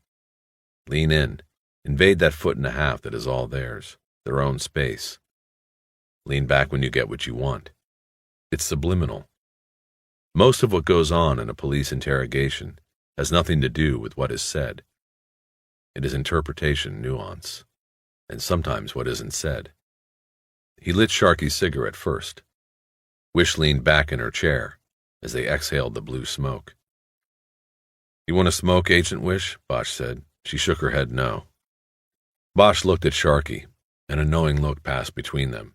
It said, you and me, sport. The boy smiled. Bosch nodded for him to start his story, and he did. And it was a story. I go up there to crash sometimes, Sharky said. You know, when I don't find anybody to help me out with some motel money or nothing. Sometimes the room at my cruise motel is too crowded. I gotta get out. So I go up there, sleep in the pipe. It stays warm most of the night. Not bad. So anyway, it was one of those nights, so I went up there. What time was this? Wish asked. Bosch gave her a look that said, cool it. Ask the questions after the story is out. The kid had been going pretty good. Must have been pretty late, Sharky answered. 3, maybe 4 o'clock. I don't have a watch. And so I went up there. And I went in the pipe and I saw the guy that was dead, just laying there. I climbed out and split. I wasn't going to stay in there with a dead guy. When I got down the hill, I called you guys, 911. He looked back from Wish to Bosch. That's it, he said. Can I get a ride back to my bike? No one answered, so Sharky lit another cigarette and pulled himself up in the chair. That's a nice story, Edward, but we need the whole thing, Bosch said. We also need it right. What do you mean? I mean, it sounds like it was made up by a moron is what I mean. How'd you see the body in there? I had a flashlight, he explained to Wish. No, you didn't. He had matches. We found one. Bosch leaned forward until his face was only a foot from the boys. Sharky, how do you think we knew it was you that called? You think the operator just recognized your voice? Oh, that's old Sharky. He's a good kid, calling us about the body. Think, Sharky. You signed your name, or at least half of it, on the pipe up there. We got your prints off a half can of paint. And we know you only crawled halfway into the pipe. That's when you got scared and got out. You left tracks. Sharky stared forward. His eyes slightly lifted toward the mirrored window on the door. You knew the body was there before you went in. You saw somebody drag it into the pipe, Sharky. Look at me now and tell me the real story. Look, I didn't see nobody's face. It was too dark, man, the boy said to Bosch. Eleanor let out a breath. Bosch felt like telling her that if she thought the boy was a waste of time, she could leave. I was hiding, Sharky said. 'Cause see, at first I thought they were after me or something. I had nothing to do with this. Why are you dragging me down, man? We got a man dead, Edward. We got to find out why. We don't care about faces. That's fine. Tell us what you did see, and then you're no longer in it. That'll be it? That'll be it. Bosch leaned back then and lit his second cigarette. Well, yeah, I was up there and I wasn't too tired yet, so I was doing my paint thing, and I heard a car coming, like, holy shit. And what was weird was that I heard it before I saw it, because the guy had no lights on. So, man, I hauled ass and hid in the bushes on the hill right by there. You know, right by the pipe, right by where I hide my bike, you know, while I'm sleeping. The boy was becoming more animated, using his hands, and nodding his head, and looking mostly at Bosch now. Shit, I thought those guys were coming for me, like somebody had called the cops on account of me being up there, spraying a script or something. So, like, I hid. In fact, when they got there, a guy gets out and says to the other guy he smells paint. But it turns out they didn't even see me. They just stopped by the pipe because of the body, and only it wasn't a car either. It was a Jeep. You get a license plate number? Wish said. Let him tell it, Bosch said, without looking at her. No, I didn't get a fucking plate. Shit, their lights were off, and it was too dark. So anyway, there was 3 of them, if you count the dead guy. One guy gets out. He was the driver, and he pulls the dead guy right out of the back from underneath a blanket or something. Opened a little back door those Jeeps got, and drugged the guy onto the ground. It was a total horror, man. I could tell it was real, you know, a real dead body, just kind of by the way it fell on the ground, like a dead guy. It made a noise like a body, not like on TV, but what you'd expect, like, oh no, that's a body he drug out of there, or something. Then he drug it into the pipe. The other guy wouldn't help him. He stayed in the Jeep, so the first dude, he did it by himself. Sharky took a deep drag on his cigarette, and then killed it in the tin ashtray, which was already full of ash and old butts. He exhaled through his nose and looked at Bosch, who just nodded for him to continue. The boy pulled himself up in the seat. I stayed there, and the guy came out of the pipe after a minute, no longer than that. He looked around when he came out, but didn't see me. He went over to a bush near where I was hiding and tore off a branch. Then he went back inside the pipe for a while, and I could hear him in there sweeping or something with the branch. Then he came out and they left. Oh, and he started to back up, and the reverse light went on, you know? He took it out of gear like real quick. Then I heard him say something about they couldn't go backward because of the light. They might get seen. So then they went forward, you know, without lights. They drove down the road and across the dam and around the other side of the lake. When they went by that little house on the dam, they bashed the light bulb. I saw it go out. I stayed hidden till I couldn't hear the engine anymore. Then I come out. Sharky stopped the story for a beat, and Wish said, I'm sorry, can we open the door? Get some of this smoke out of here? Bosch reached over and pulled the door open without getting up or trying to hide his annoyance. Go on, Sharky, was all he said. So when they were gone, I went over to the pipe and yelled into the guy, you know, hey in there, and are you all right? Stuff like that, but nobody answered. So I leaned my bike down on the ground so the light would go in there, and I crawled in a little bit. I also lighted a match, like you say, and I could see him in there, and he looked dead and all. I was going to check, but it was too creepy. I got out. I went down the hill, and I called the cops. That's all I did. And that's the whole thing. Bosch figured the boy was going to rob the body, but got scared halfway in. That was okay, though. The boy could keep that as his secret. Then he thought of the branch taken from the bush and used by the man Sharkey had seen to obliterate the tracks and drag marks in the pipe. He wondered why the uniformed cops hadn't come across either the discarded branch or the broken bush during the crime scene search. But he didn't dwell on it long, because he knew the answer. Sloppiness. Laziness. It wasn't the first time things had been missed, and wouldn't be the last. "We're going to go check on that pizza," Bosch said, and he stood up. "We'll only be a couple of minutes." Outside the interview room, Bosch checked his anger and said, "My fault. We should have talked more about how we wanted to do it before we heard his story. I like to hear what they have to say first, then ask questions. It was my fault." "No problem," Wish said curtly. "He doesn't seem that valuable anyway." "Maybe." He thought a moment. "I was thinking of going back in and talking a little more to him. Maybe bring an identikit in. And if he doesn't get any better at remembering things, we could hypnotize him." Bosch had no way of knowing what a reaction to the last suggestion would be. He offered it in an offhand manner, half hoping it would slip by unnoticed. California courts had ruled that hypnotizing a witness taints that witness's later court testimony. If they hypnotized Sharkey, he could never be a witness in any court case that could arise from the Meadows investigation. Wish frowned. "I know," Bosch said. "We'd lose him in court. But we might never get to court with what he's given us now. You said yourself he's not that valuable. I just don't know whether we should close the door on his usefulness now, so early in the investigation." Bosch walked over to the interview room door and looked through the one-way glass at the boy. He was smoking another cigarette. He put it down on the ashtray and stood up. He looked at the door window, but Bosch knew he couldn't see out. The boy quickly and quietly switched his chair with the one Wish had been using. Bosch smiled and said, "He's a smart kid. There might be more there that we won't get unless we put him under. I think it's worth the chance." "I didn't know you were one of LAPD's hypnotists. I must have missed that in your file." "I'm sure there's a lot you missed," Bosch replied. After a few moments, he said, "I guess I'm one of the last around. After the Supreme Court shot it down, the department quit training people. There was only one class of us. I was one of the youngest. Most of the others have retired." "Anyway," she said, "I don't think we should do it yet. Let's talk to him some more, maybe wait a couple days before we waste him as a witness." "Fine, but in a couple days who knows where a kid like Sharkey will be." "Oh, you're resourceful. You found him this time, you can do it again." "You want to take a shot in there?" "No, you're doing okay, as long as I can jump in now, whenever I think of something."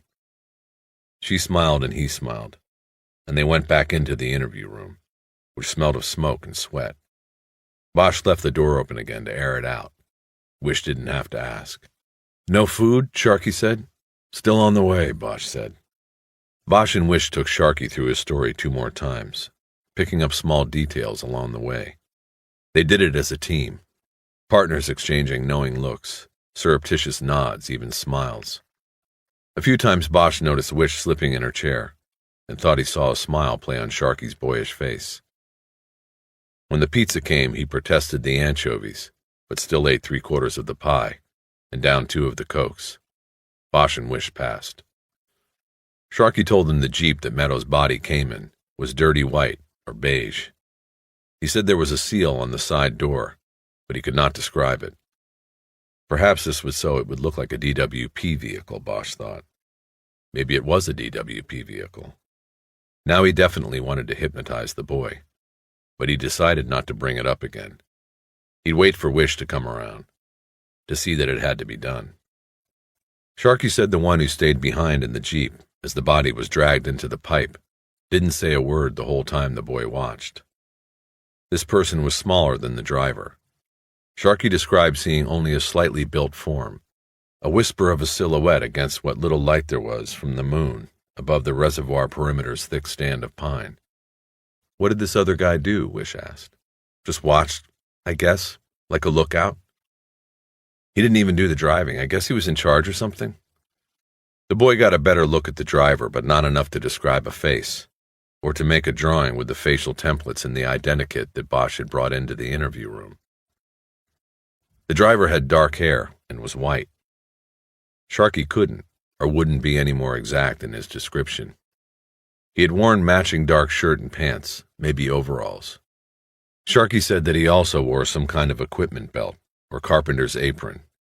Its dark tool pockets hung empty at the hips and flapped like an apron at his waist. This was curious to Bosch, and he asked Sharky several questions, coming at it from different angles, but getting no better description. After an hour, they were finished.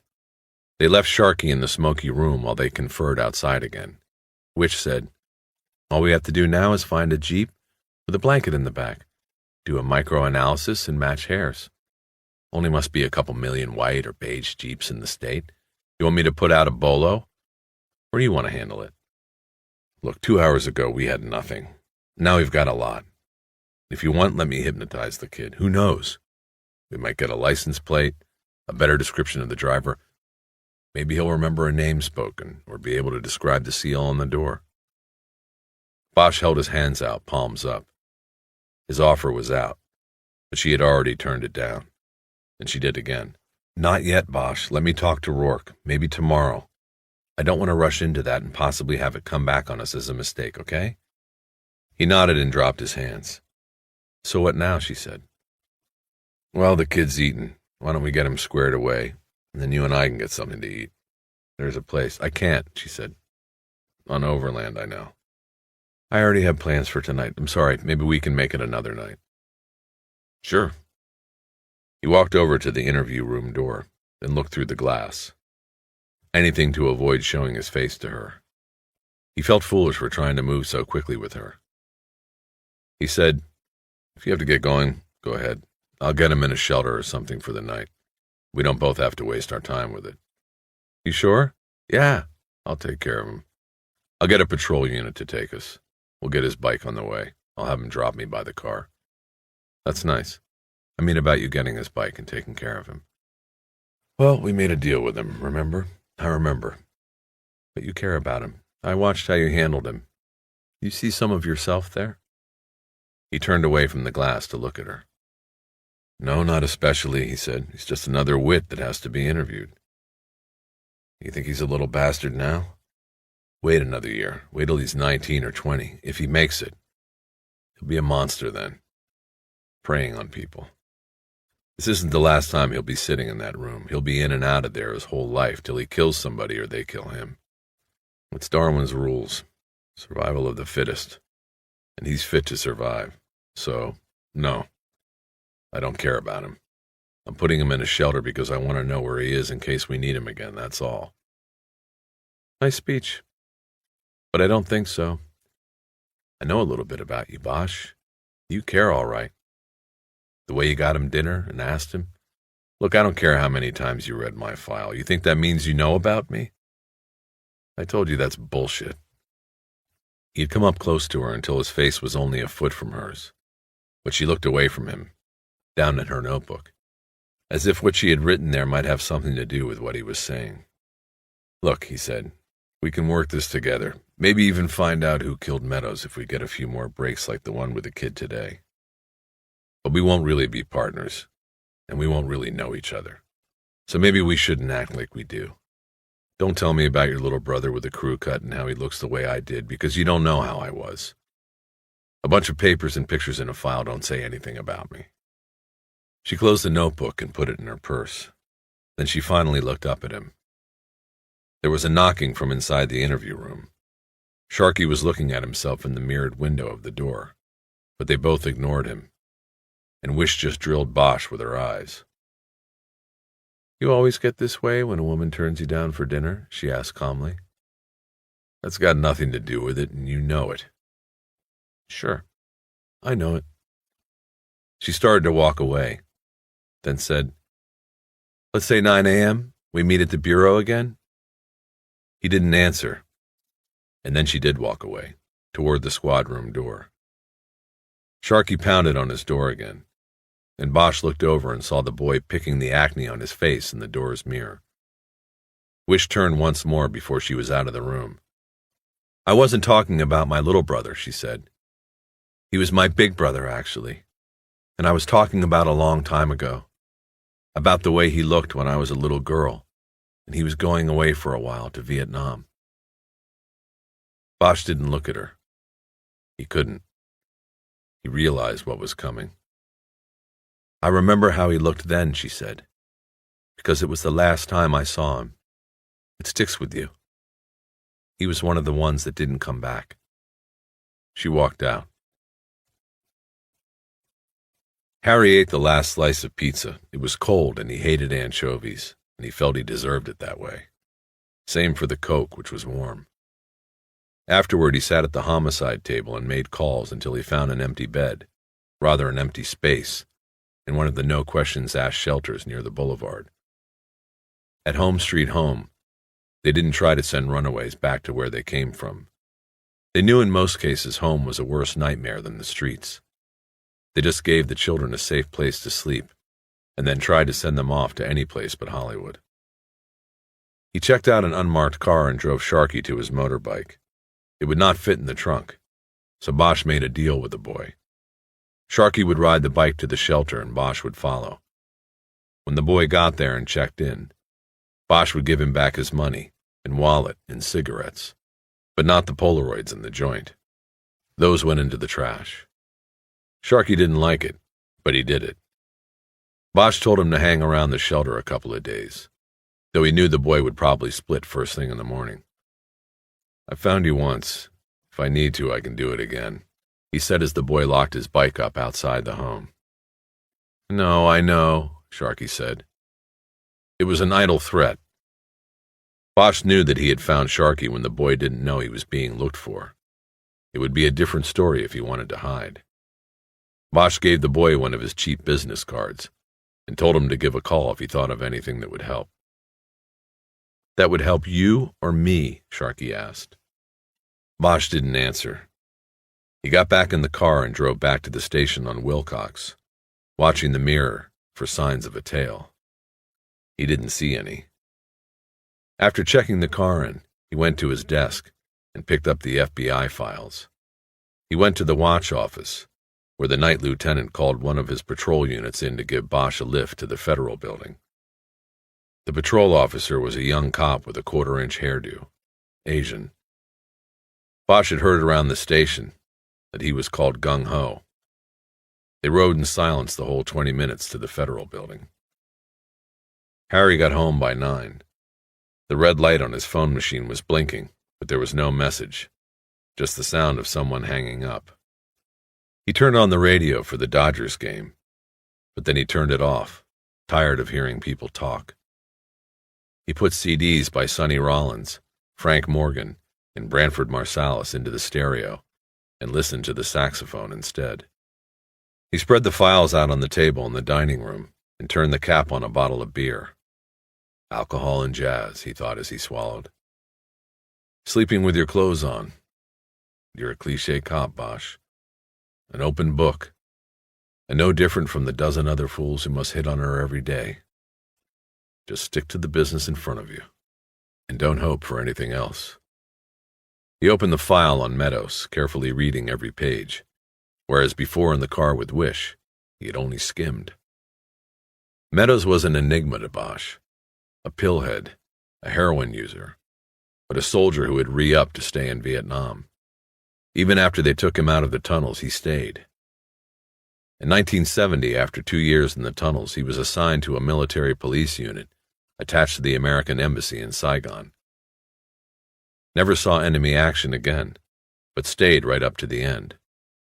After the treaty and pullout of 1973, he got a discharge and stayed on again, this time as one of the civilian advisors attached to the embassy. Everybody was going home, but not Meadows. He didn't leave until April 30th, 1975, the day of the fall of Saigon. He was on a helicopter and then a plane ferrying refugees out of the country on their way to the United States. That was his last government assignment. Security on the massive refugee transport to the Philippines and then to the States. According to the records, Meadows stayed in Southern California after coming back, but his skills were limited to military police, tunnel killer, and drug dealer. There was an LAPD application in the file that was marked rejected. He failed the drug test. Next in the file was a National Criminal Intelligence computer sheet that showed Meadows' record. His first arrest for possession of heroin was in 1978. Probation. The next year he was popped again, this time for possession with intent to sell. He pleaded it out to simple possession and got 18 months at Wayside Honor Rancho. He did 10 of them.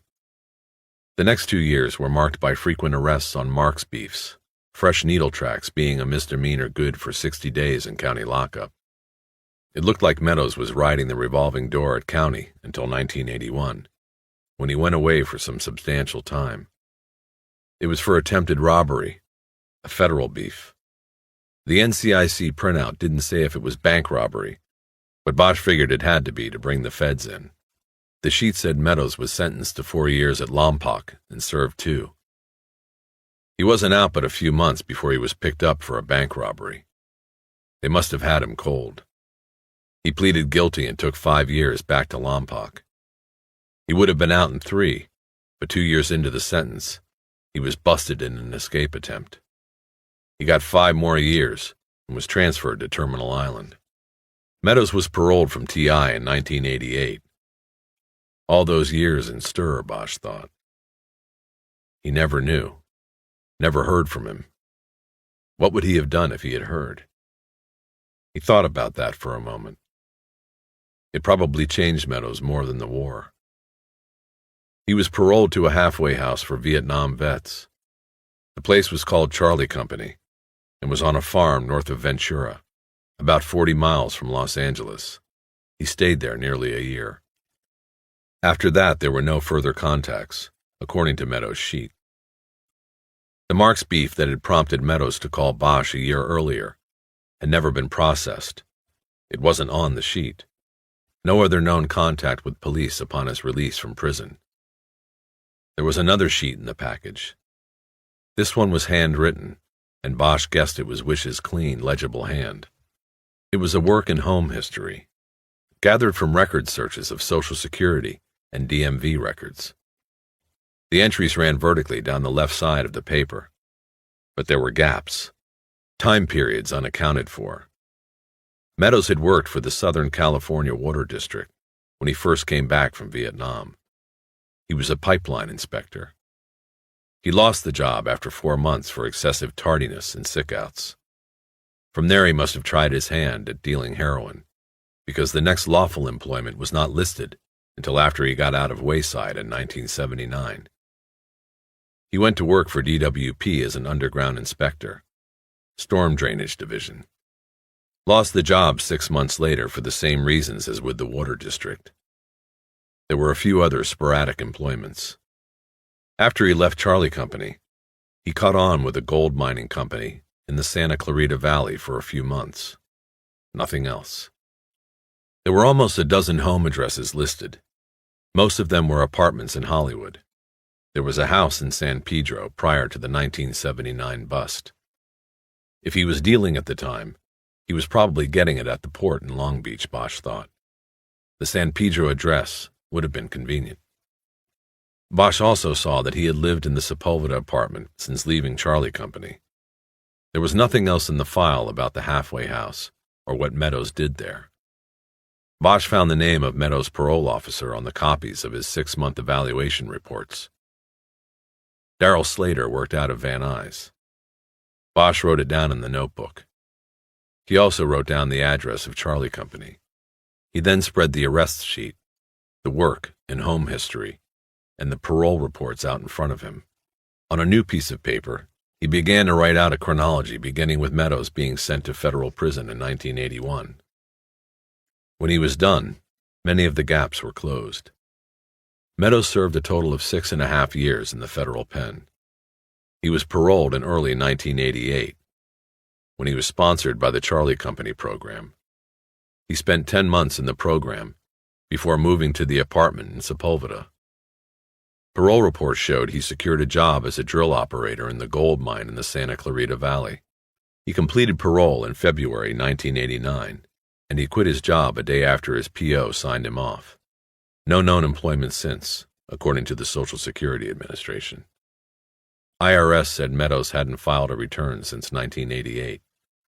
Bosch went into the kitchen and got a beer out and made a ham and cheese sandwich. He stood by the sink eating and drinking and trying to organize things about the case in his head. He believed that Meadows had been scheming from the time he walked out of TI, or at least Charlie Company. He had a plan. He worked legitimate jobs until he cleared parole, and then he quit, and the plan was set into action. Bosch felt sure of it, and he felt that it was therefore likely that, at either the prison or the halfway house, Meadows had hooked up with the men who had burglarized the bank with him, and then killed him. The doorbell rang. Bosch checked his watch and saw it was 11 o'clock. He walked to the door and looked through the peephole and saw Eleanor Wish staring at him. He stepped back, glanced at the mirror in the entrance hall, and saw a man with dark, tired eyes looking back at him. He smoothed his hair and opened the door. "Hello," she said. "Truce?" "Truce.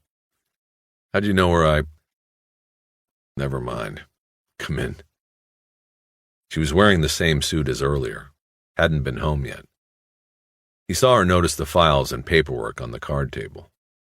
"Working late," he said, "just looking over some things in the file on Meadows." "Good. I happened to be out this way, and I just came by to say that well, it's been a rough week so far, for both of us. Maybe tomorrow we can start this partnership over?" "Yes," he said, "and listen, I'm sorry for what I said earlier, and I'm sorry about your brother. You were trying to say something nice, and Can you stay a few minutes? Have a beer?" He went to the kitchen and got 2 fresh bottles. He handed her one and led her through the sliding door to the porch. It was cool out, but there was a warm wind occasionally blowing up the side of the dark canyon. Eleanor Wish looked out at the lights of the valley. The spotlights from Universal City swept the sky in a repetitive pattern. "This is very nice," she said. "I've never been in one of these. They're called cantilevers?" "Yes." "Must be scary during an earthquake." "It's scary when the garbage truck drives by." "So how'd you end up in a place like this?" "Some people, the ones down there with the spotlights, gave me a bunch of money once to use my name and my so-called technical advice for a TV show. So I didn't have anything else to do with it. When I was growing up in the valley, I always wondered what it would be like to live in one of these things. So I bought it. It used to belong to a movie writer. This is where he worked. It's pretty small, only 1 bedroom. That's all I'll ever need, I guess." She leaned on the railing and looked down the slope into the arroyo. In the dark, there was only the dim outline of the live oak grove below. He also leaned over and absent-mindedly peeled bits of the gold foil label off his beer bottle and dropped them. The gold glinted in the darkness as it fluttered down out of sight. "I have questions," he said. "I want to go up to Ventura. Can we talk about it tomorrow? I didn't come up to go over the files. I've been reading those files for almost a year now." He nodded and stayed quiet, deciding to let her get to whatever it was that brought her. After some time, she said, "You must be very angry about what we did to you, the investigation, us checking you out. And what happened yesterday? I'm sorry."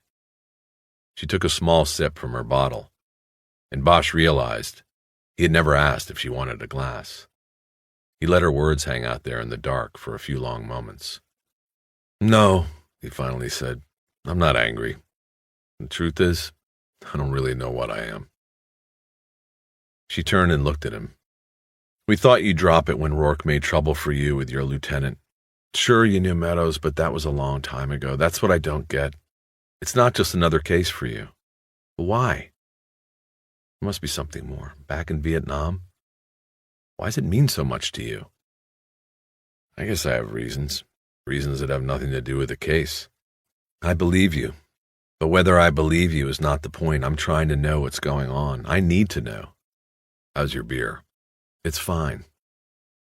"Tell me something, Detective Bosch." He looked down and watched a little piece of the printed foil disappear in the black. "I don't know," he said. "Actually, I do know, and I don't. I guess it goes back to the tunnels, shared experience. It's nothing like he saved my life or I saved his. Not that easy. But I feel something is owed, no matter what he did or what kind of fuck-up he became after. Maybe if I'd done more than make a few calls for him last year, I don't know." "Don't be silly," she said. "When he called you last year, he was well into this caper. He was using you then. It's like he's using you now, even though he's dead." He'd run out of label to peel. He turned around and leaned his back on the railing. He fumbled a cigarette out of his pocket with one hand, put it in his mouth, but didn't light it. "Meadows," he said, and shook his head at the memory of the man. "Meadows was something else. Back then, we were all just a bunch of kids afraid of the dark. And those tunnels were so damn dark, but Meadows, he wasn't afraid. He'd volunteer and volunteer and volunteer. Out of the blue and into the black. That's what he said going on a tunnel mission was. We called it the Black Echo. It was like going to hell.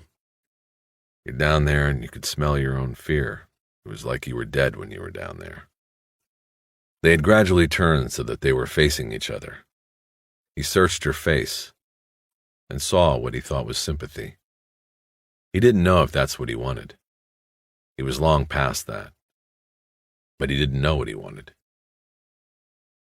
So all of us scared little kids, we made a promise. Every time anybody went down into one of the tunnels, we made a promise. The promise was that no matter what happened down there, nobody would be left behind. Didn't matter if you died down there, you wouldn't be left behind. Because they did things to you, you know? Like our own psychops, and it worked. Nobody wanted to be left behind, dead or alive. I read once in a book that it doesn't matter if you're lying beneath a marble tombstone on a hill, or at the bottom of an oil sump. When you're dead, you're dead. But whoever wrote that wasn't over there. When you're alive, but you're that close to dying, you think about those things. And then it does matter. So we made the promise. Bosch knew he hadn't explained a thing. He told her he was going to get another beer. She said she was fine. When he came back out, she smiled at him and said nothing. "Let me tell you a story about Meadows," he said. "See, the way they worked it was they'd assign a couple, maybe 3 of us tunnel rats, to go out with the company. So when they'd come across a tunnel, we'd zip on down, check it out, mine it, whatever." He took a long pull on the fresh beer. "And so once, this would have been in 1970, Meadows and me were tagging at the back of a patrol. We were in a VC stronghold, and man, it was just riddled with tunnels. Anyway, we were about 3 miles from a village called New on Lock when we lost a point. They had to tie him up and put a rope on him and have the patrol up there pull him out. Up in the sunlight, they saw he was wearing a necklace of human ears, strung with his tags. He finished the beer and walked in off the balcony. She followed him to the kitchen where he got a fresh bottle. She put her half-finished bottle on the counter. So that's my story. That was Meadows. He went to Saigon for some R&R, but he came back. Couldn't stay away from the tunnels. After that one, though, he was never the same. He told me that he just got mixed up and lost down there. He just kept going in the wrong direction, killing anything he came across. The word was there were 33 years on his necklace. And somebody asked me once why Meadows let one of the VC keep an ear. You know, accounting for the odd number. And I told them that Meadows let them all keep an ear. She shook her head. He nodded his. Bosch said, "I wish I had found him that time. I went back in to look. I let him down." They both stood for a while, looking down at the kitchen floor. Bosch poured the rest of his beer down the sink. "One question about Meadows' sheet, and then no more business," he said. "He got jammed up at Lompoc on an escape attempt, then sent to TI. You know anything about that?" "Yes, and it was a tunnel. He was a trustee, and he worked in the laundry. The gas dryers had underground vents going out of the building. He dug beneath one of them. No more than an hour a day. They said he had probably been at it at least 6 months before it was discovered, when the sprinklers they use in the summer on the rec field softened the ground and there was a cave-in. He nodded his head. He figured it had been a tunnel. The two others that were in on it, she said, a drug dealer and a bank robber, they're still inside. There's no connection to this. He nodded again. I think I should go now, she said. We have a lot to do tomorrow. Yeah, I have a lot more questions. I'll try to answer them if I can. She passed closely by him in the small space between the refrigerator and counter and moved out into the hallway. He could smell her hair as she went by.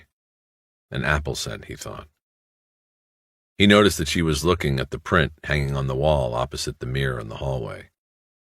It was in 3 separate framed sections and was a print of a 15th century painting called The Garden of Delights. The painter was a Dutchman.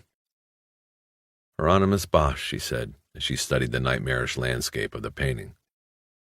When I saw that was your full name, I wondered if... No relation, he said. My mother, she disliked his stuff, I guess, because of the last name. She sent that print to me once. Said in the note that it reminded her of L.A., all the crazy people. My foster parents, they didn't like it, but I kept it for a lot of years. Had it hanging there as long as I've had this place. But you like to be called Harry? Yeah, I like Harry. Good night, Harry. Thanks for the beer. Good night, Eleanor. Thanks for the company. Part 4, Wednesday, May 23rd. By 10 a.m. they were on the Ventura Freeway, which cuts across the bottom of the San Fernando Valley and out of the city. Bosch was driving, and they were going against the grain of traffic, heading northwest, toward Ventura County, and leaving behind the blanket of smog that filled the valley like dirty cream in a bowl. They were heading to Charlie Company. The FBI had only done a cursory check on Meadows in the prison outreach program the year before. Wish said she had thought its importance was minimal, because Meadows' stay had ended nearly a year before the tunnel caper. She said the Bureau had requested a copy of Meadows' file, but had not checked the names of other convicts who were part of the program at the same time as Meadows. Bosch thought this was a mistake. Meadows' work record indicated the bank caper was part of a long-range plan, he told Wish. The bank burglary might have been hatched at Charlie Company. Before leaving, Bosch had called Meadows' parole officer, Darrell Slater, and was given a rundown on Charlie Company.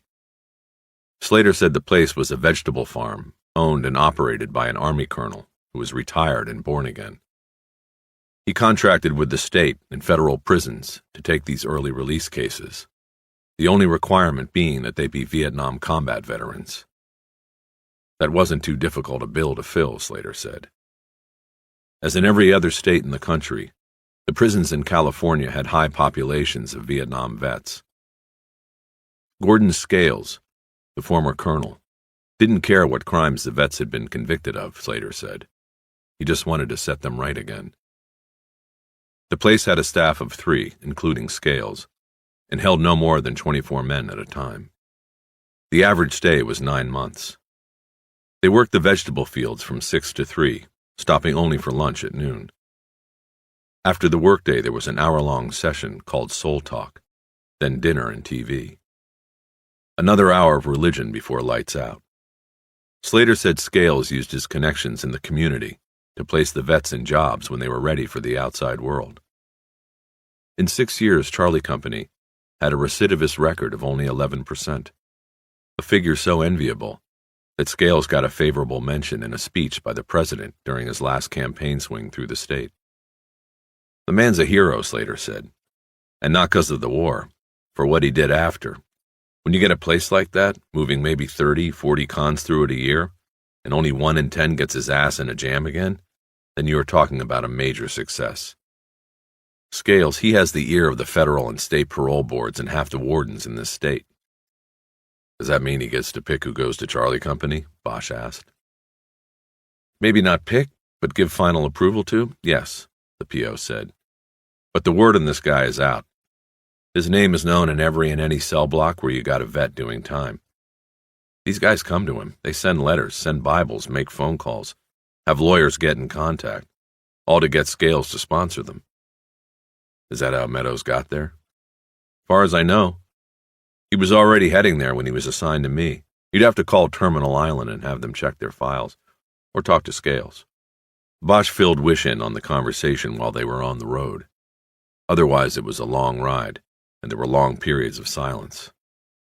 Bosch spent much of the time wondering about the night before, her visit.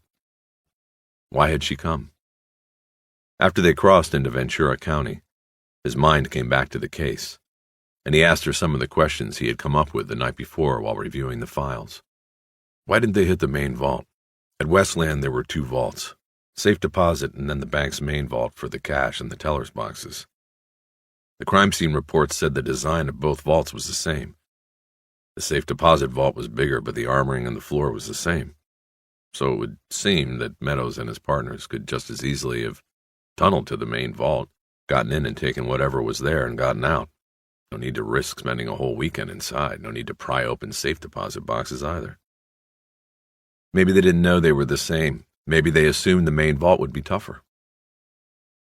But we are assuming they had some knowledge of the safe deposit vault structure before they started on this. Why didn't they have the same knowledge of the other vault? They couldn't recon the main vault. It's not open to the public. But we think one of them rented a box in the safe deposit vault and went in to check it out. Used a phony name, of course. But see, they could check out one vault and not the other. Maybe that's why.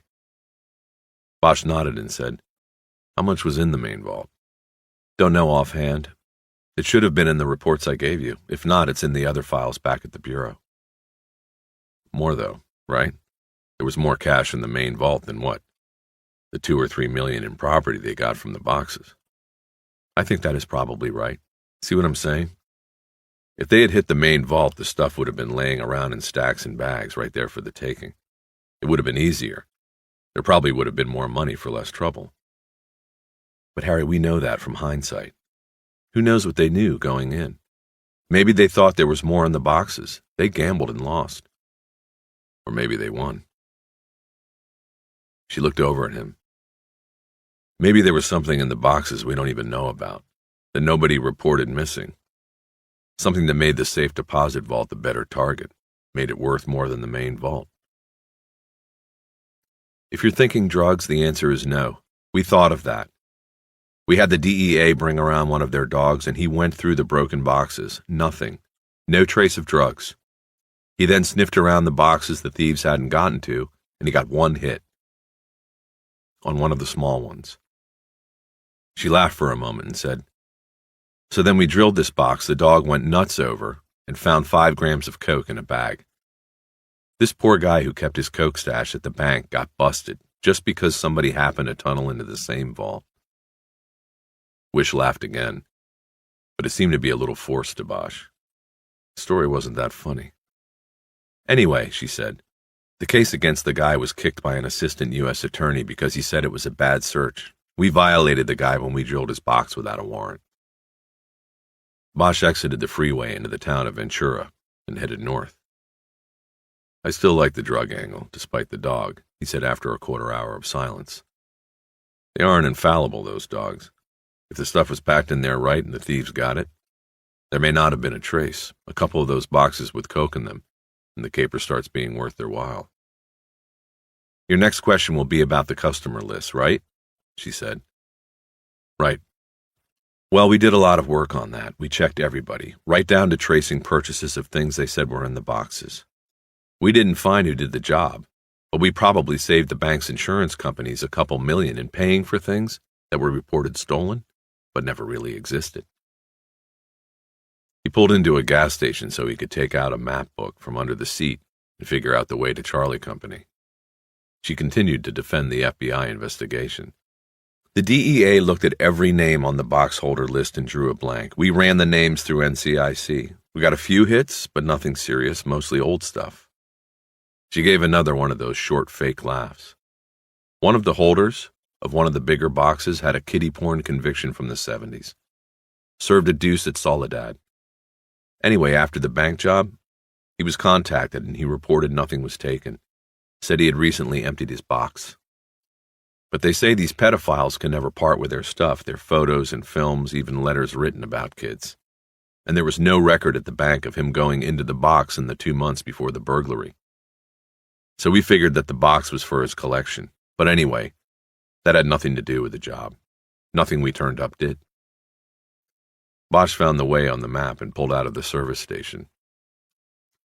Charlie Company was in Grove Country. He thought about her story about the pedophile. Something about it bothered him. He rolled it around in his head, but couldn't get to it. He let it drift and went on to another question. Why was nothing ever recovered?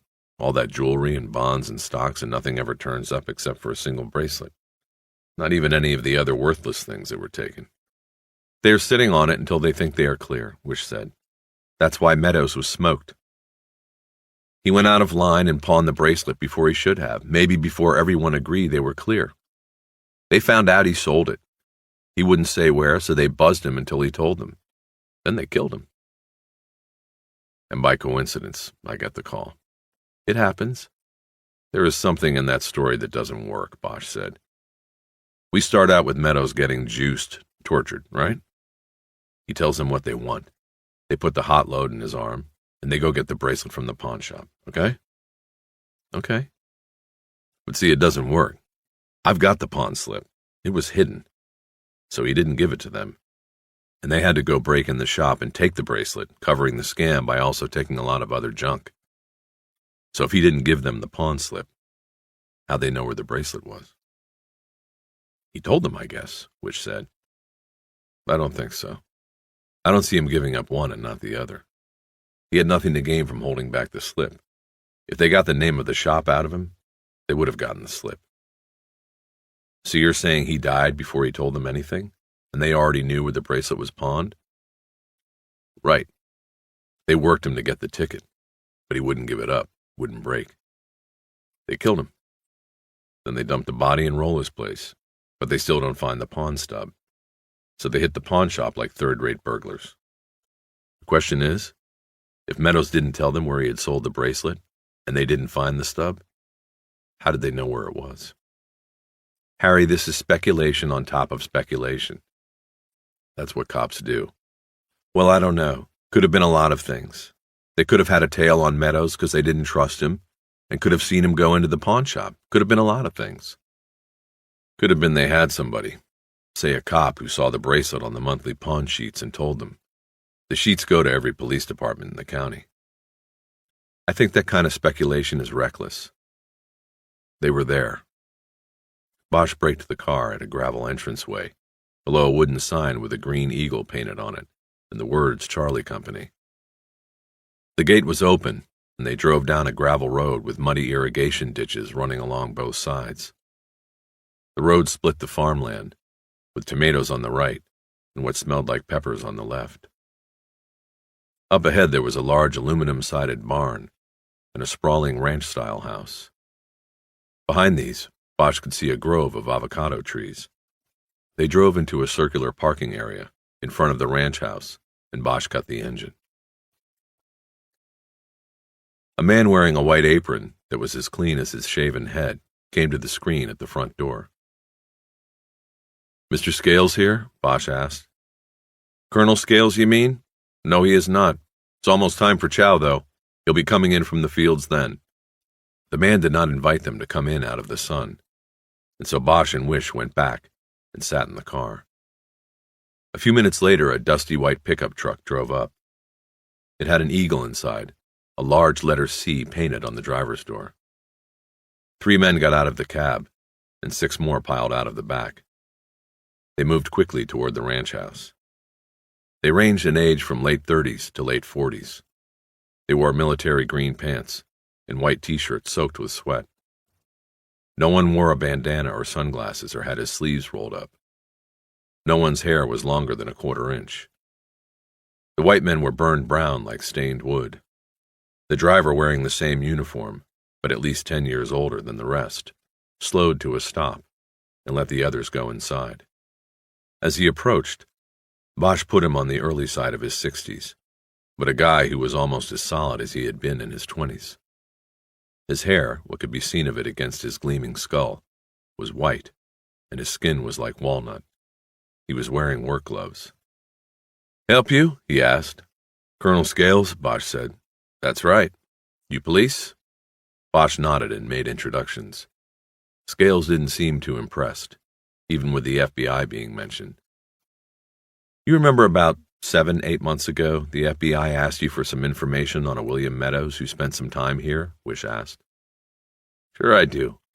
I remember every time you people call up or come around asking about one of my boys. I resent it, so I remember it. You want more information on Billy? Is he in some trouble?" "Not anymore," Bosch said. "What's that supposed to mean?" Scales said. "Sounds like you're saying he's dead." "You didn't know?" Bosch said. "Of course I didn't. Tell me what happened to him." Bosch thought he saw genuine surprise, and then a flashing hint of sadness crossed Scales' face. The news had hurt. "He was found dead 3 days ago in L.A.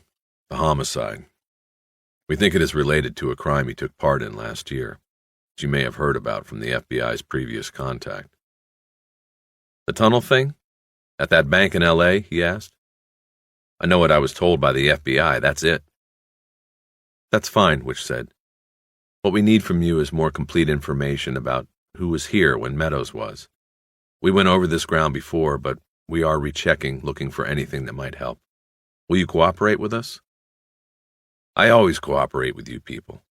I don't like it because half the time I think you got your wires crossed. Most of my boys, when they leave here, they don't get mixed up again. We have a good record here. If Meadows did what you're saying he did, he is the rarity." "We understand that," she said, "and this will be strictly confidential." "All right then, come into my office and you can ask your questions."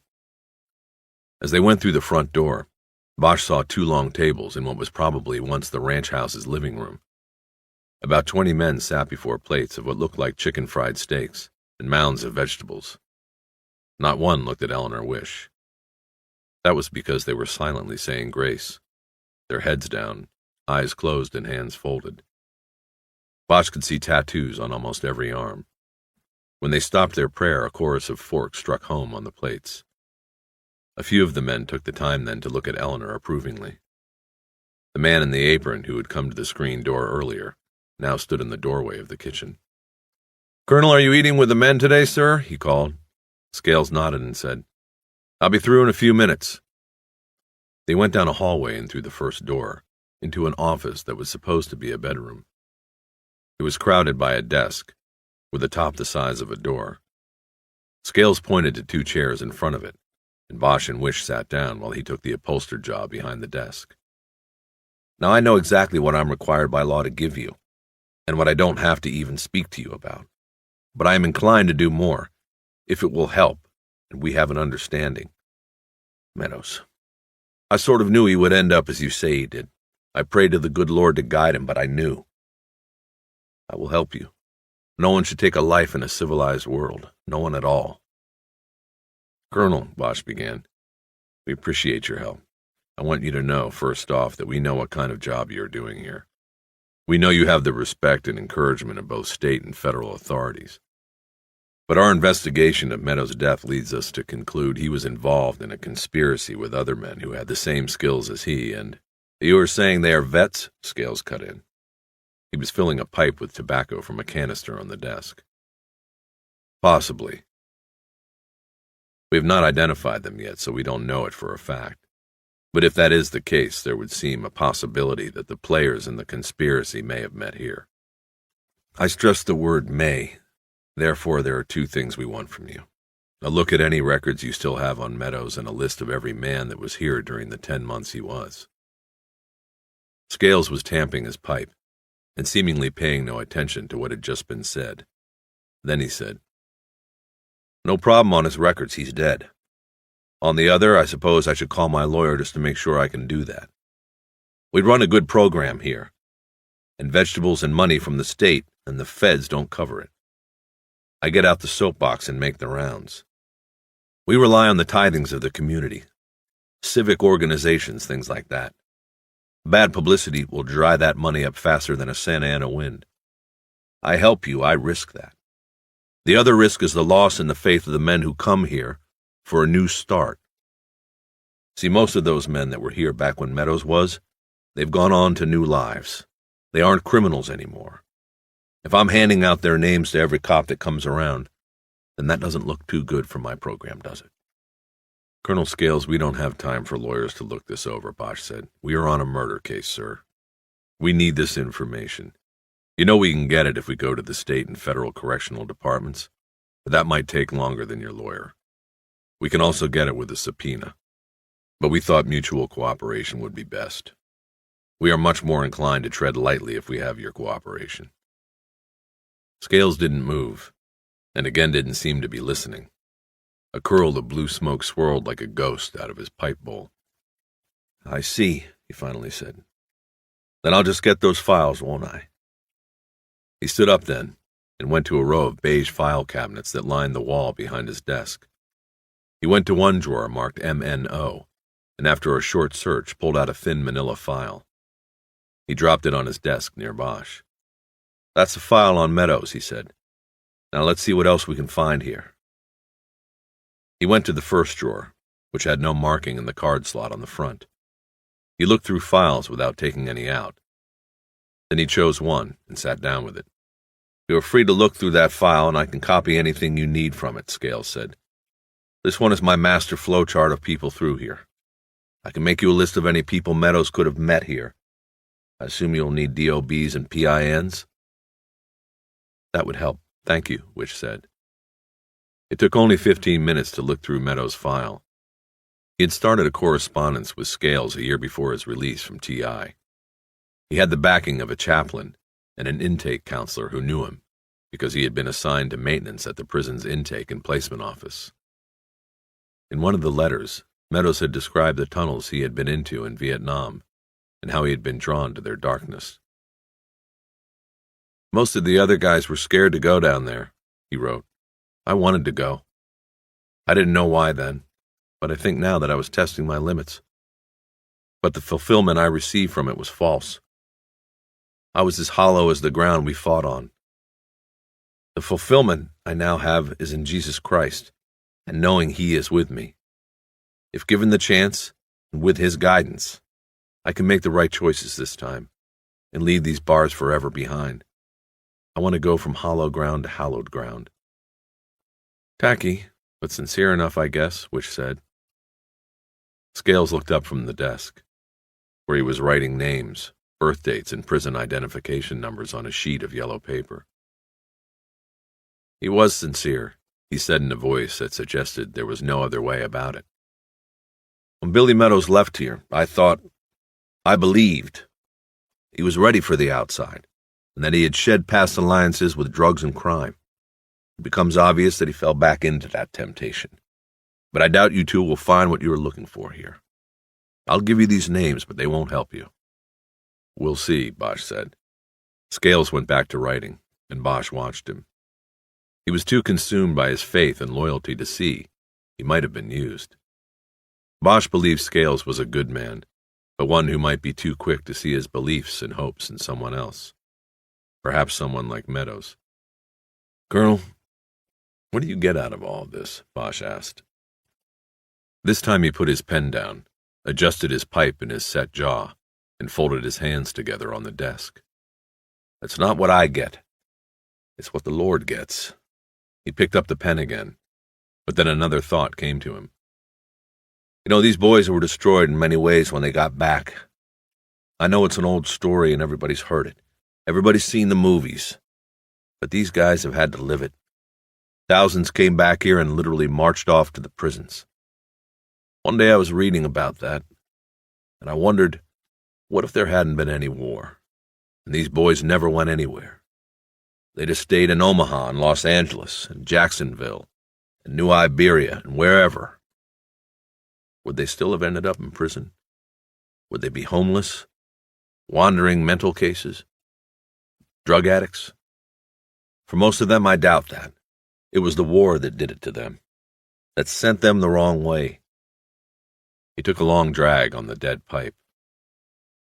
So all I do with the help of the earth and a few prayer books is try to put back inside what the Vietnam experience took out.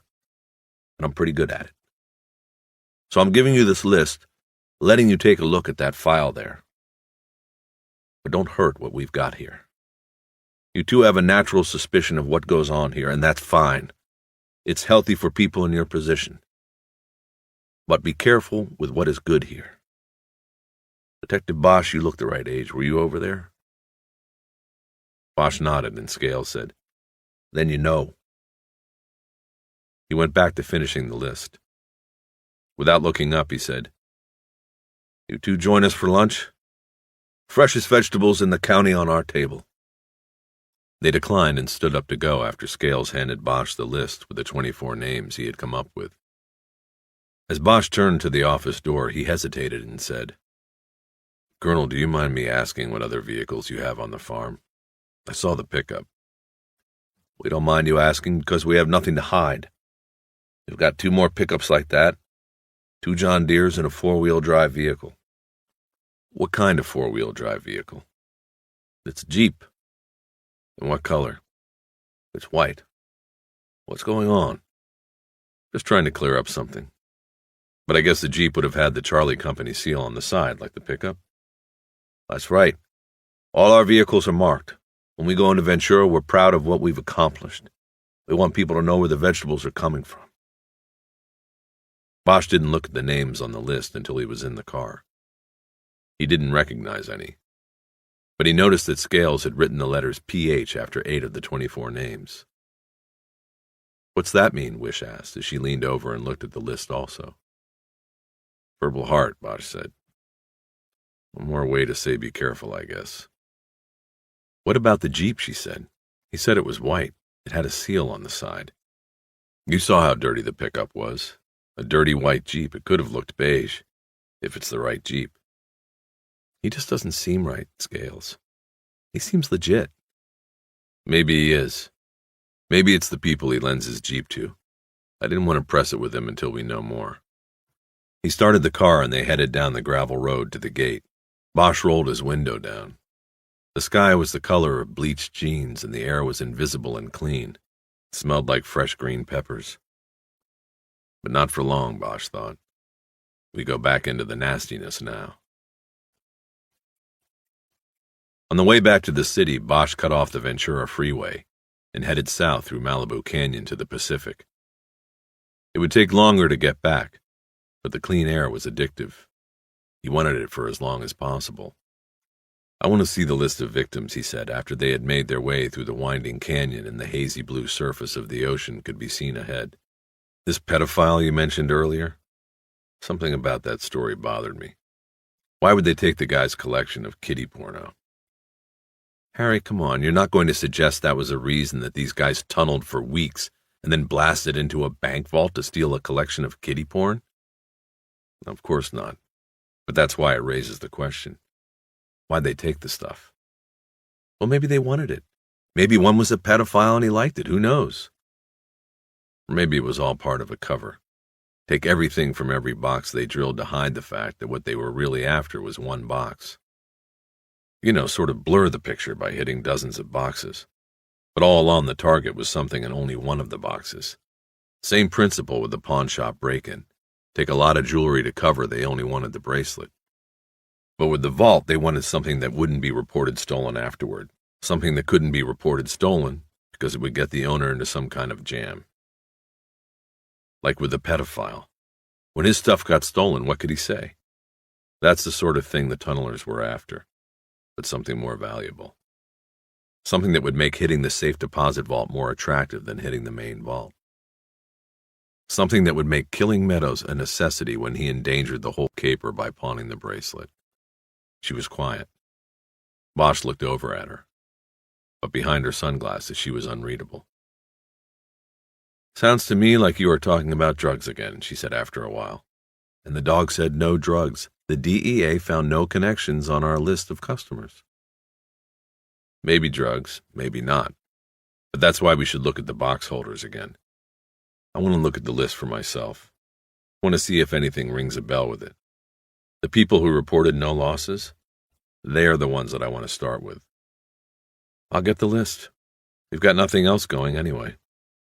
Well, we've got these names from Scales to run down, Bosch said. I was thinking that we'd pull Muggs and take him to Sharkey. Worth a try, I guess. More like just going through the motions. I don't know. I think the kid is holding something. I think he maybe saw a face that night. I left a memo with Rourke about the hypnosis. He'll probably get back to us on that today or tomorrow. They took the Pacific Coast Highway around the bay.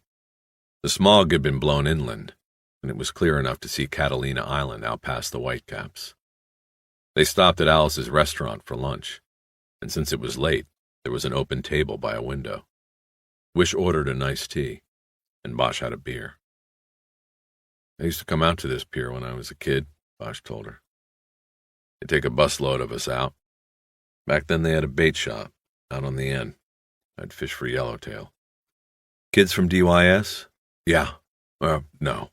Back then it was called DPS, Department of Public Services. A few years back they finally realized they needed a whole department for the kids, so they came up with DYS. She looked out the restaurant window and down along the pier. She smiled at his memories, and he asked where hers were. All over, she said. My father was in the military. Most I ever spent in one place was a couple of years. So my memories aren't really of places, they're people. You and your brother were close, Bosch said. Yes, with my father gone a lot. He was always there, until he enlisted and went away for good. Salads were put down on the table, and they ate a little bit, and small-talked a little bit, and then some time between them, when the waitress picked up the salad plates and put down the lunch plates, she told her brother's story. Every week he'd write me from over there, and every week he said he was scared, wanted to come home, she said. It wasn't something he could say to our father or mother, but Michael wasn't the type. He should never have gone. He went because of our father. He couldn't let him down. He wasn't brave enough to say no to him. But he was brave enough to go over there. It doesn't make sense. Have you ever heard anything so dumb? Bosch didn't answer, because he had heard similar stories, his own included.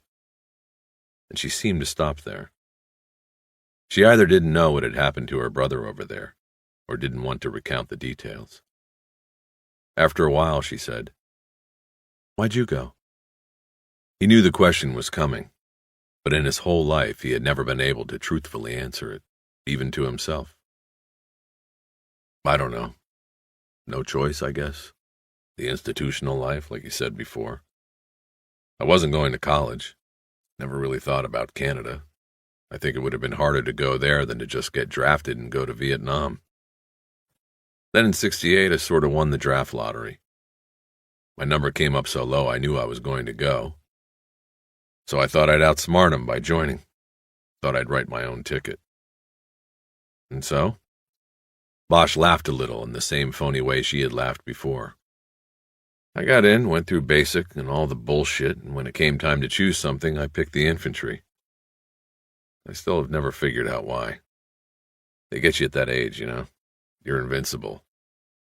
Once I got over there, I volunteered for a tunnel squad. It was kind of like that letter Meadows wrote to Scales. You want to see what you've got. You do things you'll never understand. You know what I mean? I think so, she said. What about Meadows?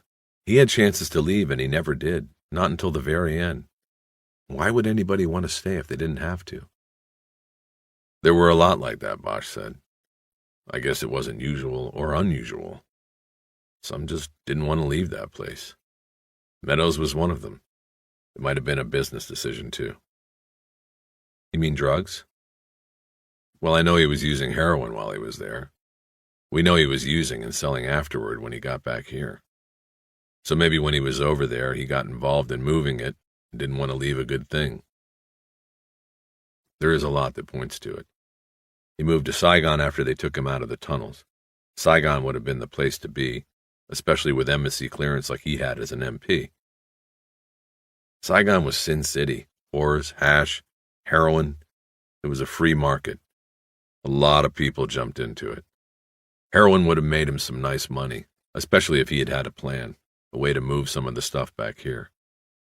She pushed pieces of red snapper she wasn't going to eat around on her plate with a fork. It's unfair, she said. He didn't want to come back.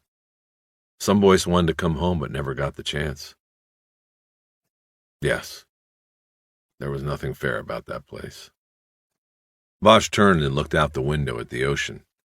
There were 4 surfers in bright wetsuits riding on the swells. And after the war, you joined the cops. Well, I kicked around a little and then joined the department. It seemed most of the vets I knew, like what Scales said today, were going into the police department or the penitentiaries. I don't know, Harry.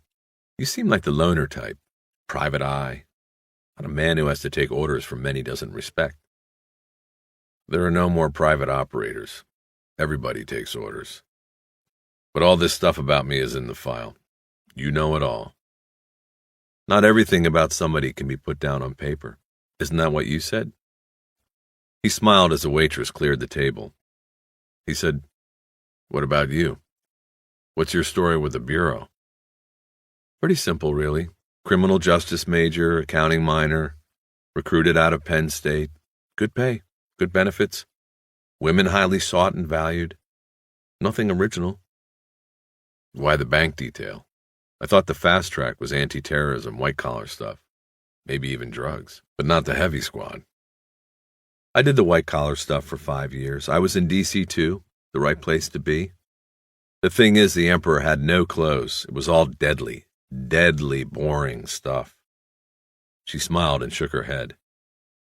I realized I just wanted to be a cop. So that's what I became. I transferred to the first good street unit that had an opening. L.A. is the bank robbery capital of the country. When an opening came up here, I called in my markers and got the transfer. Call me a dinosaur if you want. You are too beautiful for that. Despite her dark tan, Bosch could tell the remark embarrassed her. It embarrassed him too. Just sort of slipping out like that. Sorry, he said. No, that was nice. Thank you. So, are you married, Eleanor? He said, and then he turned red, immediately regretting his lack of subtlety. She smiled at his embarrassment. I was, but it was a long time ago. Bosch nodded. You don't have anything? What, about Rourke? You two seemed. What, are you kidding? Sorry. They laughed together then, and followed it with smiles and a long, comfortable silence. After lunch, they walked out on the pier to the spot where Bosch had once stood with rod and reel. There was no one fishing. Several of the buildings at the end of the pier were abandoned. There was a rainbow sheen on top of the water near one of the pylons. Bosch also noticed the surfers were gone. Maybe all the kids are in school, Bosch thought. Or maybe they don't fish here anymore. Maybe no fish make it this far into the poisoned bay.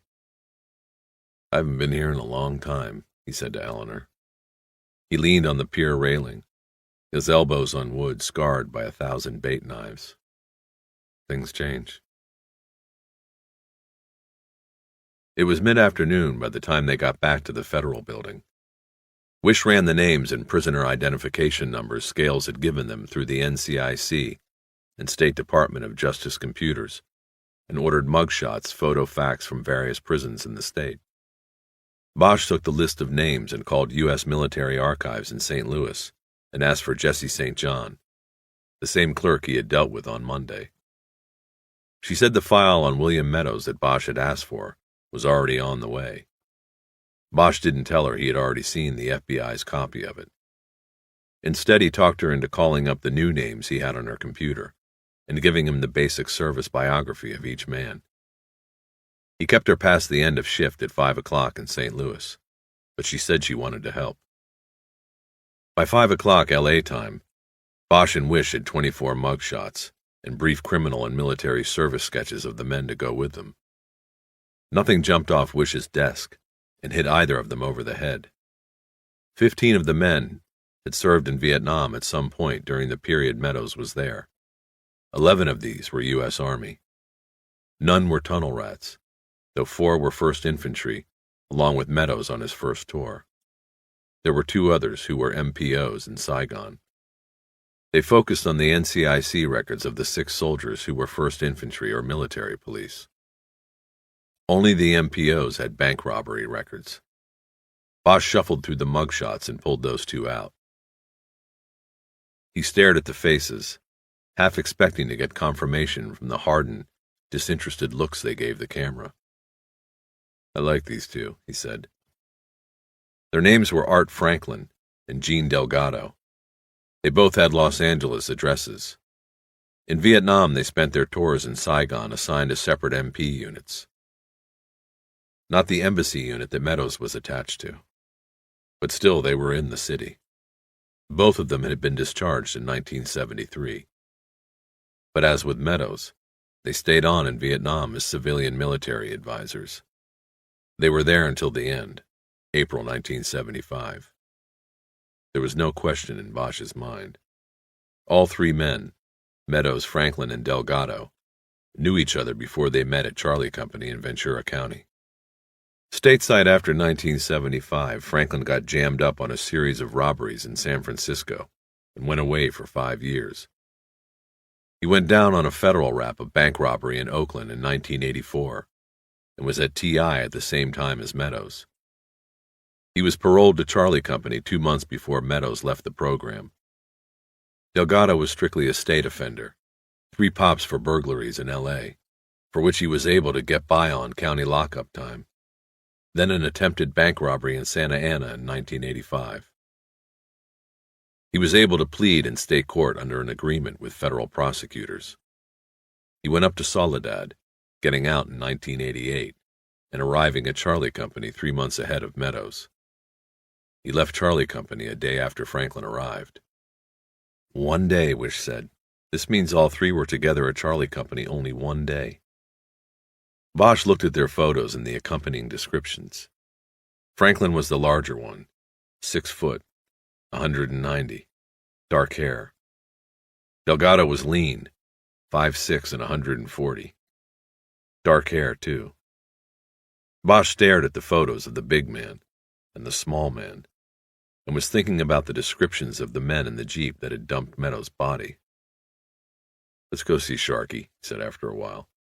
He called Home Street home, and was told what he knew they were going to tell him. Sharky was gone. Bosch tried the Blue Chateau, and a tired old voice told him that Sharky's crew had moved out at noon. His mother hung up on Bosch after she determined he was not a customer. It was near 7. Bosch told Wish they would have to go back to the street to find him. She said she'd drive. They spent the next 2 hours in West Hollywood, mostly in the Santa Monica Boulevard corridor, but there was no sign of Sharky or his motorbike locked to a parking meter.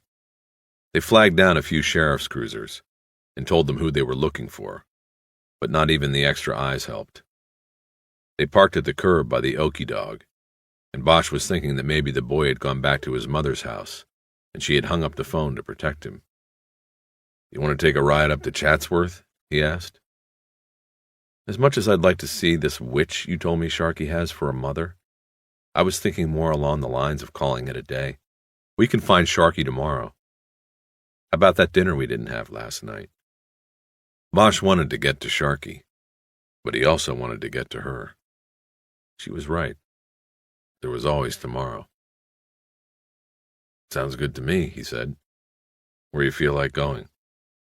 "My place." Eleanor Wish lived in a rent-controlled townhouse she subleased 2 blocks from the beach in Santa Monica.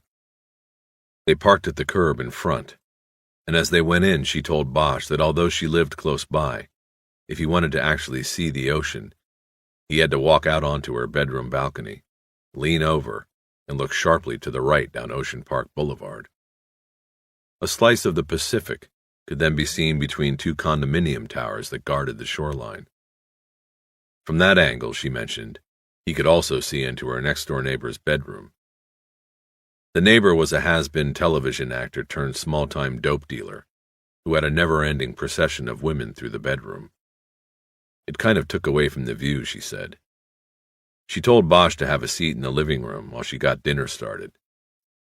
"If you like jazz, I have a CD over there I just bought but haven't had time to listen to," she said. He walked over to the stereo, which was stacked on shelves next to a set of bookcases, and picked up the new disc. It was Rollins' Falling in Love with Jazz, and inside Harry smiled because he had it at home. It was a warm connection. He opened the case, put the music on, and began to look around the living room. There were pastel throw rugs and light-colored coverings on the furniture. Architecture books and home magazines were spread on a glass-topped coffee table in front of a light blue couch. The place was very neat. A framed cross-stitch canvas on the wall next to the front door said, "Welcome to this home." Small letters stitched in its corner said EDS, 1970, and Bosch wondered about the last letter. He made another one of those psychic connections with Eleanor Wish when he turned around and looked at the wall above the couch. Framed in black wood was a print of Edward Hopper's Nighthawks. Bosch didn't have the print at home, but he was familiar with the painting, and from time to time even thought about it when he was deep on a case or on a surveillance. He had seen the original in Chicago once, and had stood in front of it studying it for nearly an hour. A quiet, shadowy man sits alone at the counter of a street-front diner. He looks across at another customer much like himself, but only the second man is with a woman. Somehow Bosch identified with it, with that first man. I am the loner, he thought. I am the Nighthawk. The print with its stark, dark hues and shadows did not fit in this apartment, Bosch realized. Its darkness clashed with the pastels. Why did Eleanor have it? What did she see there? He looked around the rest of the room. There was no TV. There was just the music on the stereo, and the magazines on the table and the books on the lawyer's shelves against the wall, across from the couch. He stepped over and looked through the glass panes and browsed the collection. The top two shelves were mostly highbrow Book of the Month offerings, descending into crime fiction by writers like Crumley and Williford and others. He had read some of them. He opened the glass door and pulled out a book called The Locked Door. He'd heard of the book, but had never seen it to buy. He opened the cover to see how old it was, and he solved the mystery of the last letter on the needlework. On the first page, printed in ink, said Eleanor D. Scarletti, 1979. She must have kept her husband's name after the divorce, Bosch thought. He put the book back and closed the case. The books on the bottom two rows of the bookcase ranged from true crime to historical studies of the Vietnam War to FBI manuals. There was even an LAPD homicide investigation textbook. Many of these books Bosch had read. One of them he was even in.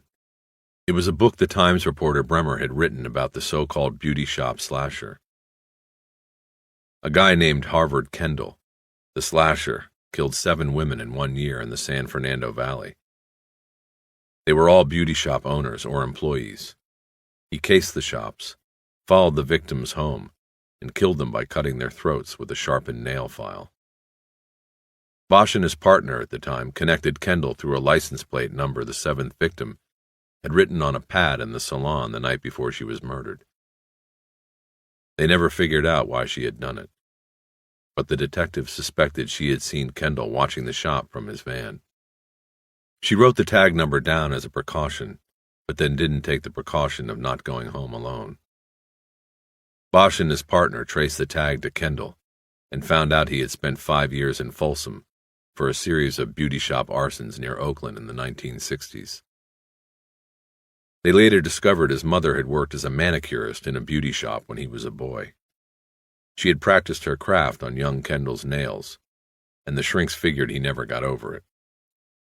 Bremer had gotten a bestseller out of it, and when Universal made a movie of the week out of it, the studio paid Bosch and his partner for the use of their names and technical assistance. The money doubled when a cop series spun off the movie. His partner quit the department and moved to Ensenada. Bosch stayed on, investing his stake in the stilt house on the hill that looked down on the studio that paid him the money. Bosch always found an unexplainable symbiosis in that. I read that book before your name ever came up in this. It wasn't part of the research. Eleanor had come out of the kitchen with 2 glasses of red wine. Harry smiled. I wasn't going to accuse you of anything, he said. Besides, it isn't about me. It's about Kendall. The whole thing was luck anyway. They still made a book and a TV show about it. Whatever it is in there, it smells good. You like pasta? I like spaghetti. That's what we're having. I made a big pot of sauce Sunday. I love to spend an entire day in the kitchen, not thinking about anything else. I find it's good therapy for stress, and it lasts and lasts. All I have to do is warm it up and boil some noodles. Bosch sipped his wine and looked around some more. He still hadn't sat down, but was feeling very comfortable with her. A smile played across his face. He gestured toward the Hopper print. I like it, but why something so dark? She looked at the print and crinkled her brow as if this were the first time she had considered it. I don't know, she said. I've always liked that painting. Something there grabs me. The woman is with a man, so that isn't me. So I guess if it's anyone, it would be the man sitting with his coffee, all alone, kind of watching the two that are together. I saw it in Chicago once, Bosch said. The original.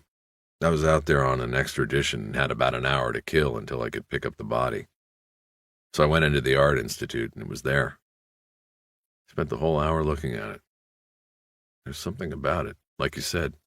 I can't remember the case or who I was bringing back here, but I remember that painting. They sat at the table talking for nearly an hour after the food was gone.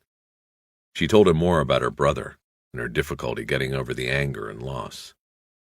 18 years later, she was still working it out, she said. Bosch told her he was still working things out, too. He still dreamed of the tunnels from time to time. But more often, he battled insomnia instead. He told her how mixed up he was when he got back, how thin the line was, the choice between what he had done afterward and what Meadows did. It could have been different, he said, and she nodded, seeming to know that was true. Later she asked about the dollmaker case and his fall from robbery-homicide. It was more than curiosity. He sensed that something important rode on what he told her. She was making a decision about him. I guess you know the basics, he began. Somebody was strangling women, mostly prostitutes, then painting over their faces with makeup.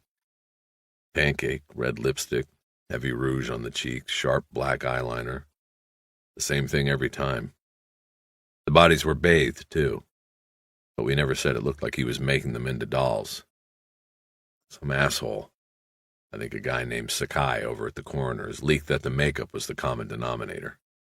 Then this doll maker stuff started playing in the press. I think Channel 4 was the first to come up with that name. It took off from there. To me, it looked more like a mortician's work. But the truth is we weren't doing too good. We didn't have a handle on the guy until he was into double figures. Not much physical evidence. The victims were all dumped in random locations all over the west side. We knew from fiber evidence on a couple of the bodies that the guy probably wore a rug or some kind of hair disguise, fake beard or something. The women that were taken off the stroll, we were able to isolate times and places of their last trick. We went to the hourly motels and got nothing. So we figured the guy was picking them up in a car and then taking them somewhere else, maybe to his home or some kind of place he used as a killing pad. We started watching the boulevard and other hot spots the pros work, and we must have busted up 300 tricks before we got the break. This whore name of Dixie McQueen calls up the task force one morning, early, and says she's just escaped from the doll maker and is there a reward if she gives him up. But we were getting calls like that every week. 11 murdered women and people are coming out of the woodwork with clues that aren't really clues. It's Panic City. I remember, Wish said. But Dixie was different. I was working the late shift in the task force offices that day and I caught the call. I went and talked to her. She told me that this John she'd picked up on Hollywood near Spa Row, near the Scientology mansion, took her to this garage apartment in Silver Lake. She said that while the guy was getting naked, she wanted to use the toilet. So she goes in, And while she's running the water, she looks through the cabinet below the sink, probably to see if there's anything worth lifting. But she sees all these little bottles and compacts and all this women's stuff. She looks at it all. She just puts it all together, just like that. Bingo. This has to be the guy. So she gets a case of total creeps and bails out. She comes out of the bathroom and the guy's in the bed. She just hauls ass through the front door. Thing is, we hadn't put out all the stuff about the makeup. Or actually, the asshole that was the media leak didn't put out everything. See, we knew that the guy was keeping the victim's stuff. They were found with their purses, but there were no cosmetics. Lipstick, compacts, things like that. So when Dixie told me what was in the bathroom cabinet, she got my attention. I knew she was legit. And that is the point where I screwed up. It was 3 a.m. by the time I was done talking to Dixie. Everybody on the task force had gone home, and I was left there thinking that this guy might realize Dixie made him and clear out. So I went there alone. Dixie went with me to show me the place, but then she never left the car. Once we were there, I saw a light on above the garage, which was behind this run-down house off Hyperion. I called for patrol backup, and while I'm waiting, I see the guy's shadow going back and forth across the window. Something tells me he's getting ready to bug out and take all the stuff from the cabinet with him. And we had no evidence from the 11 bodies. We needed the stuff that was in the bathroom cabinet. The other consideration was, what if he has someone up there? A replacement for Dixie. So I went up. Alone. You know the rest. Wish said, "You went in without a warrant and shot him when he was reaching under the pillow on the bed. You later told the shooting team that you believed it was an emergency situation. There had been enough time for him to go out and get another prostitute. You said that gave you the authority to come through the door without a warrant. You said you fired because you believed the suspect was reaching for a weapon. It was one shot, upper torso from 15 or 20 feet, if I remember the report. The doll maker was alone, and under the pillow was only his toupee." "Only his rug," Bosch said. He shook his head like a Monday morning quarterback. "The shooting team cleared me. We connected him to 2 of the bodies through the hair from the toupee, and the makeup in the bathroom was traced to 8 of the victims. There was no doubt. It was him. I was clear. Then the shoe flies started in on it. A Lewis and Clark expedition. They ran down Dixie and got her to sign a statement saying she told me beforehand that he put his hair under the pillow. I don't know what they used against her, but I can imagine. IAD's always had a hard-on for me. They don't like anybody who's not 100% part of the family. Anyway, the next thing I know, they are bringing departmental charges against me. They wanted to fire me and take Dixie to a grand jury to get criminal charges. It was like there was blood in the water and 2 fat white sharks." He stopped there, but Eleanor continued. "The IAD detectives misjudged things, though, Harry. They didn't realize that public opinion would be with you. You were known in the newspapers as the cop who broke the beauty shop slasher and dollmaker cases. A character in a TV show. They couldn't take you down without a lot of public scrutiny and embarrassment for the department." "Someone reached down from above them and put a stop to the grand jury move," Bosch said. "They had to settle for a suspension and my demotion to Hollywood homicide." Bosch had his fingers on the stem of his empty wine glass and was absent-mindedly turning the glass on the table. "Some settlement," he said after a while. "And those 2 IAD sharks are still swimming around out there, waiting for the kill." They sat silently for a while then. He was waiting for her to ask the question she had asked once before. Had the whore lied? She never asked it. And after a while she just looked at him and smiled. And he felt as if he had just passed the test. She started gathering the plates off the table.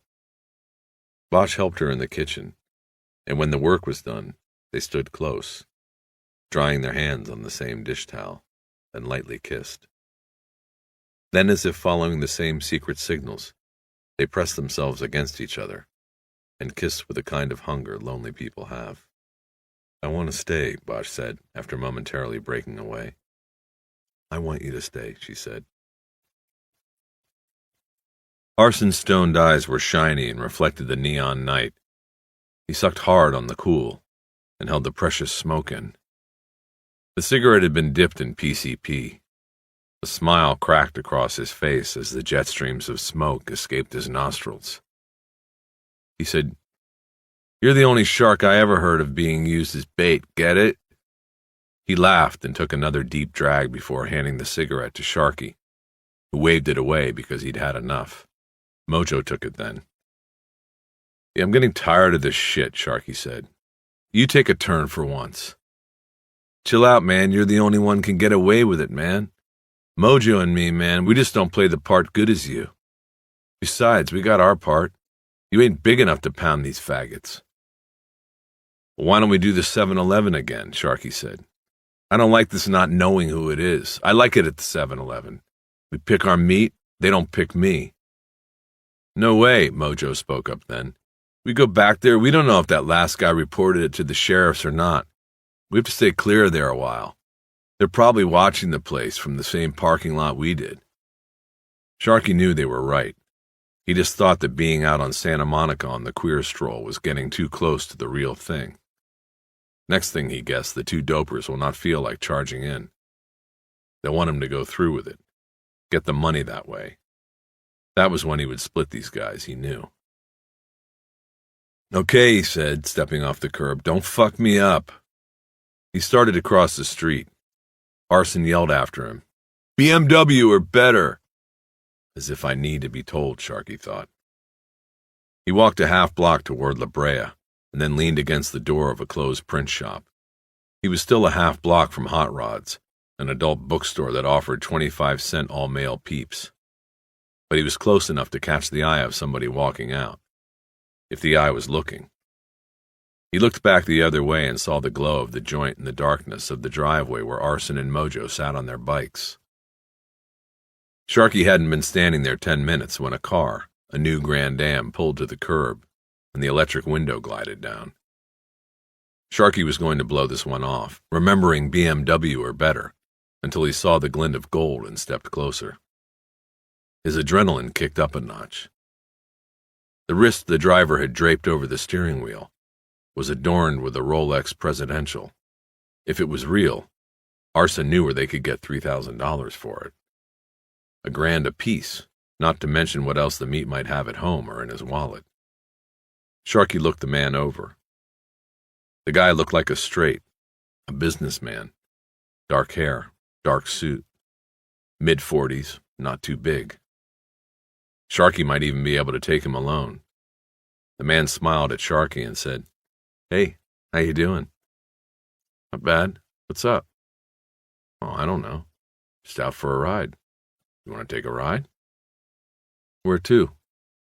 "No place special. I know a place we can go. Be alone." "You got $100 on you?" "No, but I've got $50 for night baseball." "Pitching or catching?" "I'm a pitcher, and I brought my own glove." Sharky hesitated and glanced toward the driveway where he had seen the glow from the cool. It was gone now. They must be ready to move. He looked back at the watch. "That's cool," he said, and got in the car. The car headed west past the alley driveway. Sharky held himself from looking, but he thought he heard the revving and popping sound of their bikes. They were following. "Where are we going?" he asked. I can't go home with you, my friend, but I know a place we can go. Nobody will bother us." "Cool." They stopped at the light at Flores, which made Sharky think of the guy from the other night. They were near his place. Arson was hitting harder, it seemed. This would have to stop soon, or they would kill someone. He hoped the man with the Rolex would give it up peaceably. There was no telling what those two would do. Stoked on PCP, they would be ready for battle and blood. Suddenly the car lurched through the intersection. Sharky noticed the light was still red. "What's going on?" he said sharply. "Nothing, I'm tired of waiting is all." Sharky thought there would be nothing suspicious about looking back now. He turned and saw only cars waiting back at the intersection. No motorbikes. Those bastards, he thought. He felt a dampness beginning on his scalp, and the first tremblings of fear. The car turned right after Barney's Beanery, and up the hill to Sunset. Then they went east to Highland, and the man with the Rolex steered north again. Have we been together before? The man asked. He seemed familiar. I don't know. Maybe we've just seen each other around. No, I don't think so. Look at me. What? Sharkey said, startled by the question in the man's sharp tone. Why? Look at me. You know me? Have you seen me before? What is this, a credit card commercial? I said no, man. The man turned the car off the street into the east parking lot of the Hollywood Bowl. It was deserted. He drove quickly and without saying another word to the darkened north end. Sharkey thought, if this is your quiet little spot, then that ain't no real Rolex you got on your wrist, pal. Hey, what are we doing, man? Sharkey said. He was thinking of a way to bail out of this. He was pretty sure Arson and Mojo, stoned as they were lost. He was alone with this guy, and he wanted to scratch it. The bowl is closed, Rolex said, but I got a key to the dressing room, see? We just take the tunnel under Cahuenga, and then near where it comes up there's a little walkway we take back around. There won't be anyone around. I work there. I know. For a moment, Sharkey considered trying to take the guy alone, then decided he couldn't do it. Unless there was a way of taking him by surprise. He would see. The man turned the car engine off and opened his door. Sharkey opened his own door, got out and looked across the dark expanse of the empty parking lot. He was looking for the two lights of the motorbikes, but there weren't any. I'll take this guy out on the other side, he decided. He would make his move, either hit and run or just run. They headed toward the sign that said Pedestrian Expressway. There was a concrete outbuilding with an open doorway and then stairs. As they walked down the whitewashed steps, the man with the Rolex put his hand on Sharkey's shoulder and then clamped it on the back of his neck in a fatherly manner. Sharkey could feel the cold metal of the watch's wristband. The man said, You sure we don't know each other, Sharkey? Maybe seen each other? No, man, I'm telling you, I haven't been with you. They were about halfway through the tunnel when Sharkey realized he hadn't told the man his name. Part 5. Thursday, May 24th. It had been a long time for him, and in Eleanor's bedroom, Harry Bosch was clumsy in the way of a man who was overly self-conscious and out of practice. As with most first times he had had, it wasn't good. She directed him with her hands and whispers, and afterward he felt like apologizing, but didn't. They held each other and lightly dozed, the smell of her hair in his face, the same apple scent he had encountered in his kitchen the night before. Bosch was infatuated with her and wanted to breathe the smell of her hair every minute. After a while he kissed her awake, and they made love again. This time he needed no directions, and she didn't need her hands. When they were done, Eleanor whispered to him, Do you think you can be alone in this world and not be lonely? He didn't answer at first, and she said, Are you alone, or are you lonely, Harry Bosch? He thought about that for some time, while her fingers gently traced the tattoo on his shoulder. I don't know what I am, he finally whispered. You get so used to things the way they are, and I've always been alone. I guess that makes me lonely. Until now. They smiled in the dark and kissed, and soon he heard her deep, sleeping breaths. Much later, Bosch got up from the bed, pulled on his pants, and went out on the balcony to smoke. On Ocean Park Boulevard, there was no traffic, and he could hear the ocean's noise from nearby. The lights were out in the apartment next door. They were out everywhere except on the street. He could see that the jacaranda trees along the sidewalk were shedding their flowers. They had fallen like a violet snow on the ground, and the cars parked along the curb. Bosch leaned on the railing and blew smoke into the cool night wind. When he was on his second cigarette, he heard the door behind him slide open, and then felt her hands come around his waist as she embraced him from behind. What's wrong, Harry? Nothing, just thinking. You better watch out. Carcinogen alert. You ever heard of the draft risk easement? Assessment, Harry, Not easement. What are you thinking about?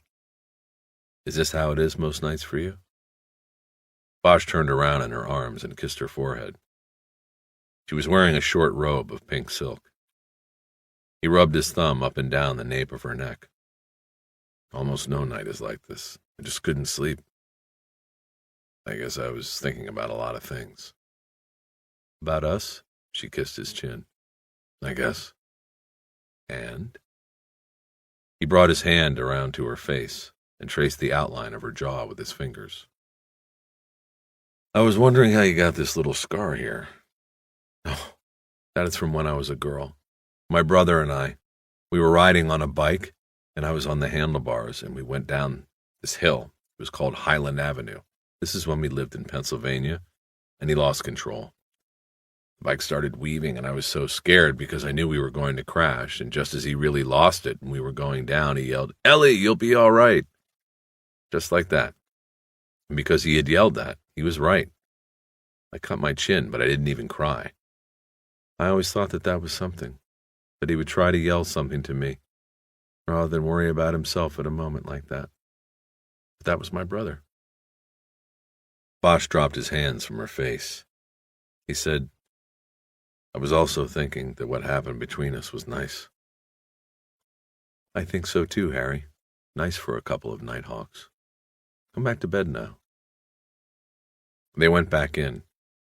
Bosch first went into the bathroom and used his finger as a toothbrush, and then crawled back under the sheet with her. The blue glow of a digital clock on the bed table said 2:26, and Bosch closed his eyes. When he opened them again, the clock said 3:46, and there was an obnoxious chirping sound coming from somewhere in the room. He realized he was not in his own room. Then he remembered he was in Eleanor Wish's room. As he finally got oriented, he saw her shadowy figure stoop next to the bed, her hands going through the pile of his clothes. Where is it? She said. I can't find it. Bosch reached for his pants, traced his hands along the belt until he found the pager, and turned it off without having to fumble with it. He had done it many times in the dark before.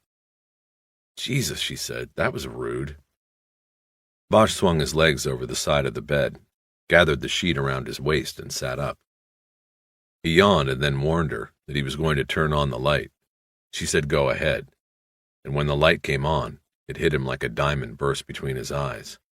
When his vision cleared, she was standing in front of him naked, looking down at the digital readout of the pager in his hand. Bosch finally looked down at the number, but didn't recognize it. He wiped a hand across his face and rustled his hair.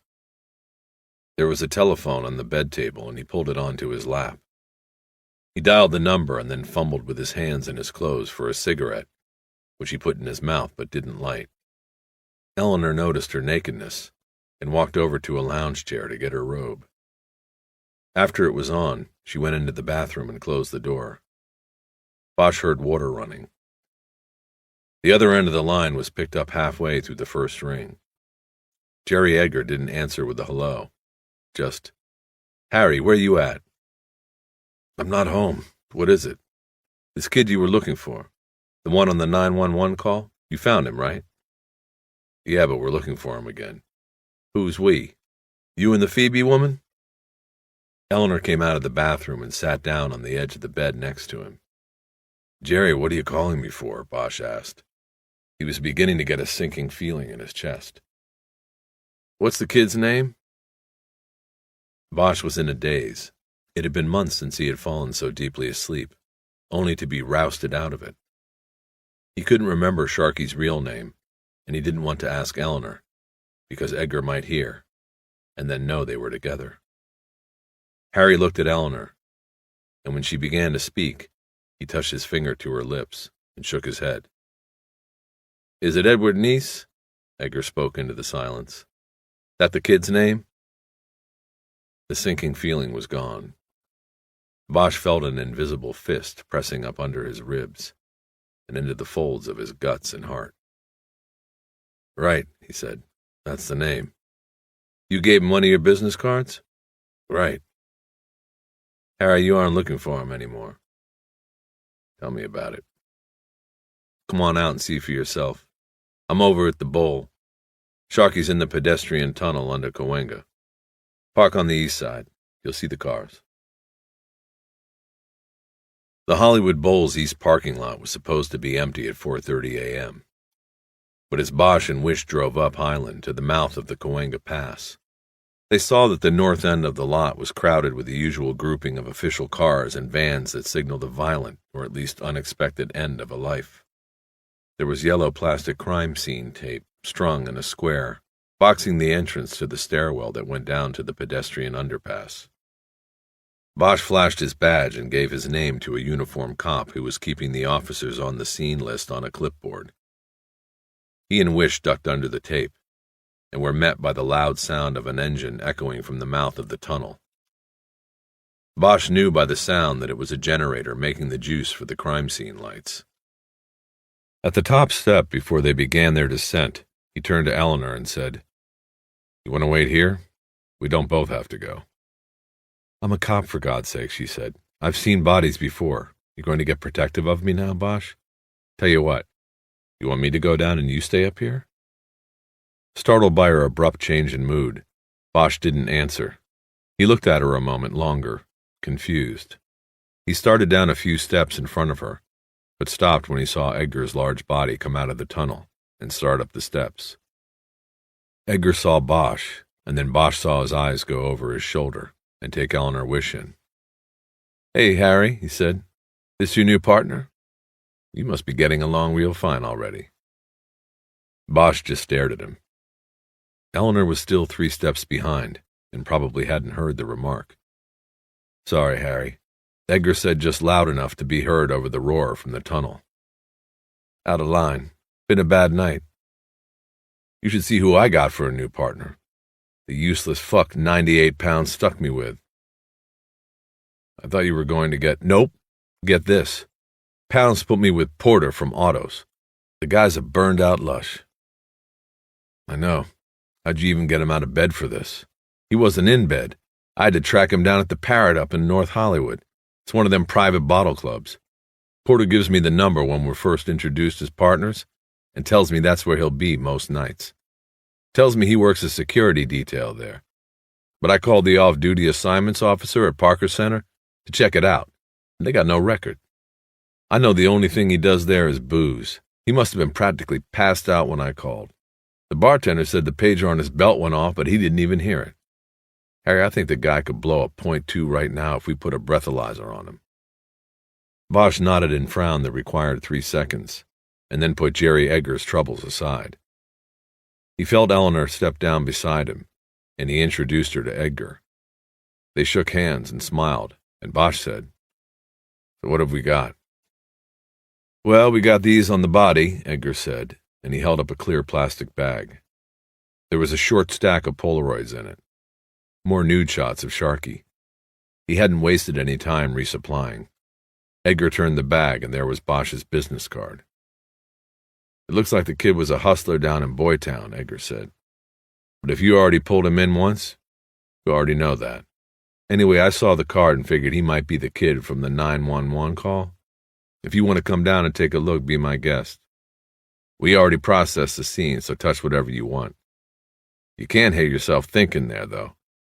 Somebody went through and knocked out every light in the tunnel. Haven't figured out whether that was the perp or the lights were knocked out before. Anyway, we had to set up our own, and our cables weren't long enough to put the generator up here. It's in there screaming like a 5-horsepower baby." He turned to head back into the tunnel, but Bosch reached out and touched his shoulder. "Jed, how'd you get the call on this?" "Anonymous. It wasn't a 911 line, so there's no tape or trace. Came in right to the Hollywood desk. Caller was a male. That's all the dipshit one of those fat Explorer kids who took it could tell us." Edgar turned back into the subway. Bosch and Wish followed. It was a long hallway that curved to the right. The floor was dirty concrete. Its walls were white stucco with a heavy overlay of graffiti. Nothing like a dose of urban reality as you were leaving the symphony at the Bowl, Bosch thought. The tunnel was dark except for the bright splash of light that bathed the crime scene about halfway in. There Bosch could see a human form sprawled on its back. Sharky. He could see men standing and working in the light. Bosch walked with the fingers of his right hand trailing along the stuccoed wall. It steadied him. There was an old damp smell in the tunnel that was mixed with the new odor of gasoline and exhaust from the generator. Bosch felt beads of sweat start to form on his scalp and under his shirt. His breathing was fast and shallow. They passed the generator 30 feet in, and in another 30 feet or so, Sharky was lying on the tunnel floor, under the brutal light of the strobes. The boy's head was propped against the tunnel wall at an unnatural angle. He seemed smaller and younger than Bosch remembered him. His eyes were half open and had the familiar glaze of the unseeing on them. He wore a black t-shirt that said Guns N' Roses on it, and it was matted with his blood. The pockets of his faded jeans were pulled out and empty. At his side stood a can of spray paint in a plastic evidence bag. On the wall above his head, a painted inscription read R.I.P. Sharky. The paint had been applied with an inexperienced hand, and too much had been used. Black paint had run down the wall in thin lines, some of them into Sharky's hair. When Edgar yelled, "You want to see it?" above the din of the generator, Bosch knew that he meant the wound.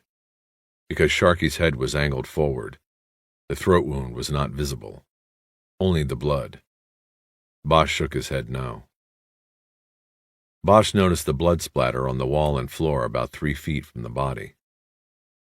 Porter de Lush was comparing the shapes of the drops with those on splatter cards on a steel ring. A crime scene tech named Roberge was also photographing the spots. The blood on the floor was in round spots. The wall splatter drops were elliptical. You didn't need splatter cards to know the kid had been killed right here in the tunnel. "The way it's looking," Porter said loudly to no one in particular, "somebody comes up behind him here, cuts him, and pushes him down against the wall there." "You only got it half right, Porter," Edgar said.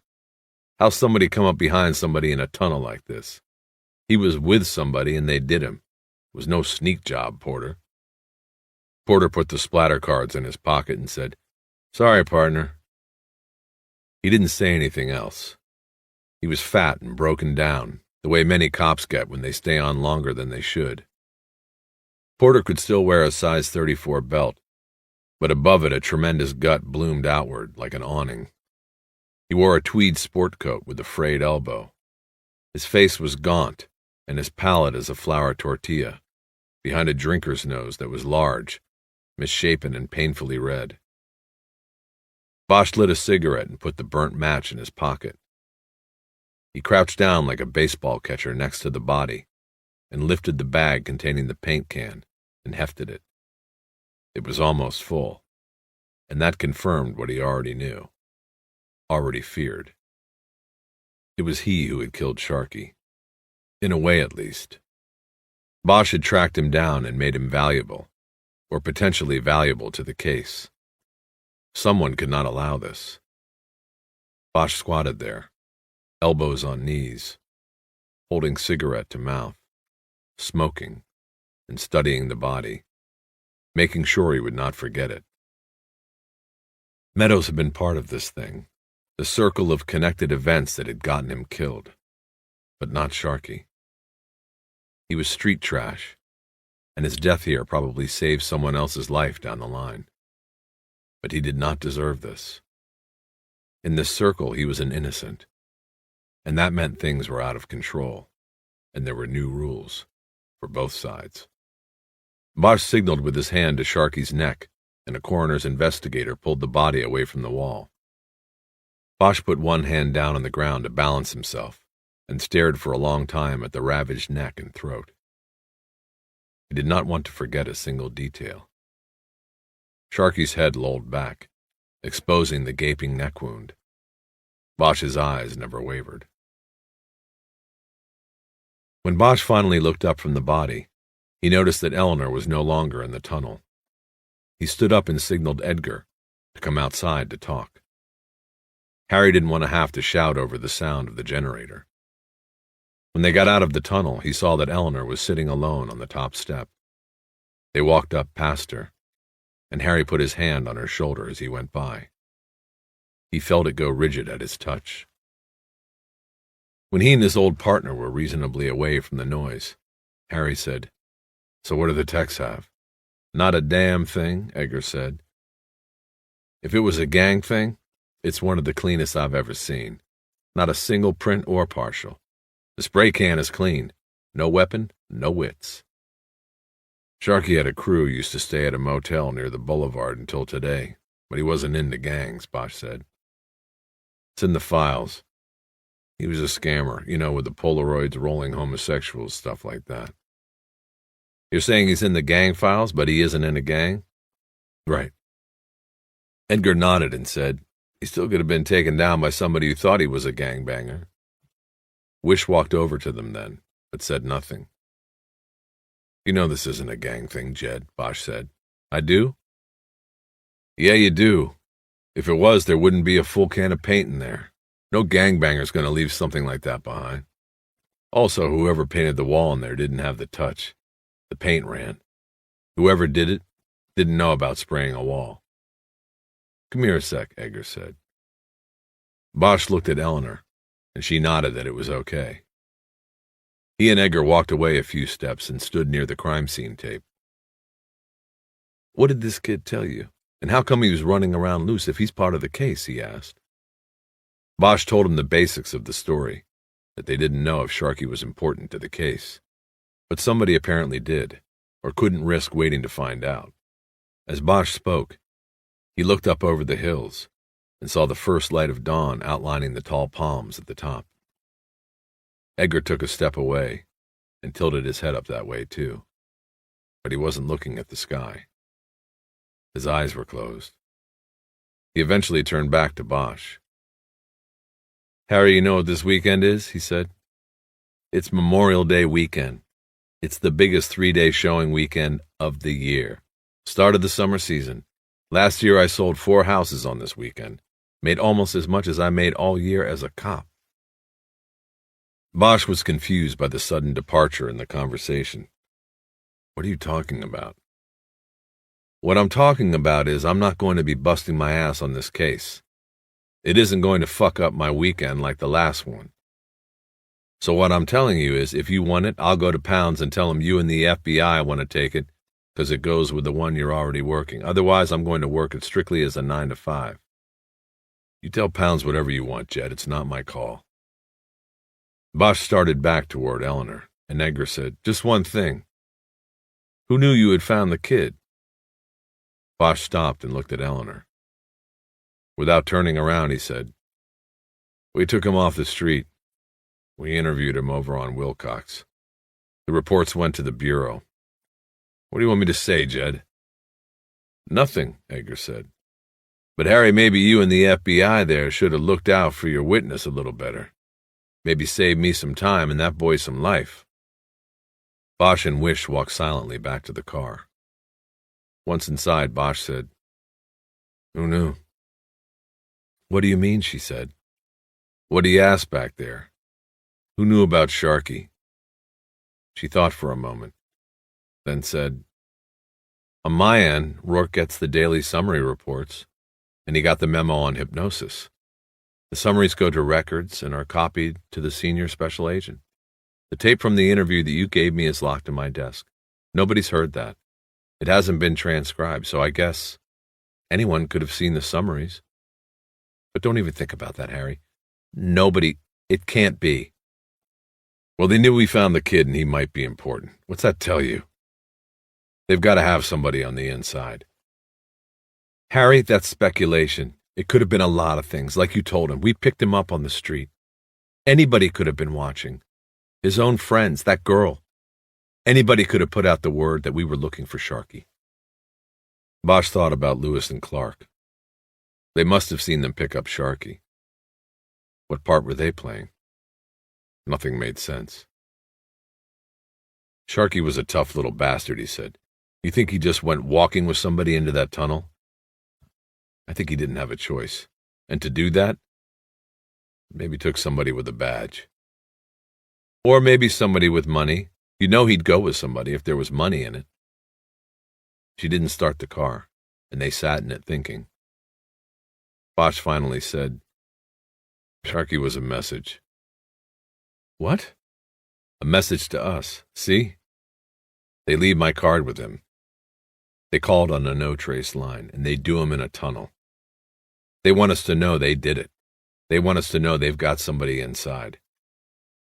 They're laughing at us." She started the car. "Where to?" "The Bureau. Harry, be careful with that stuff about an inside man. If you go trying to sell that and it's not true, you could give your enemies all they need to bury you." Enemies, Bosch thought. Who are my enemies this time? "I got that kid killed," he said.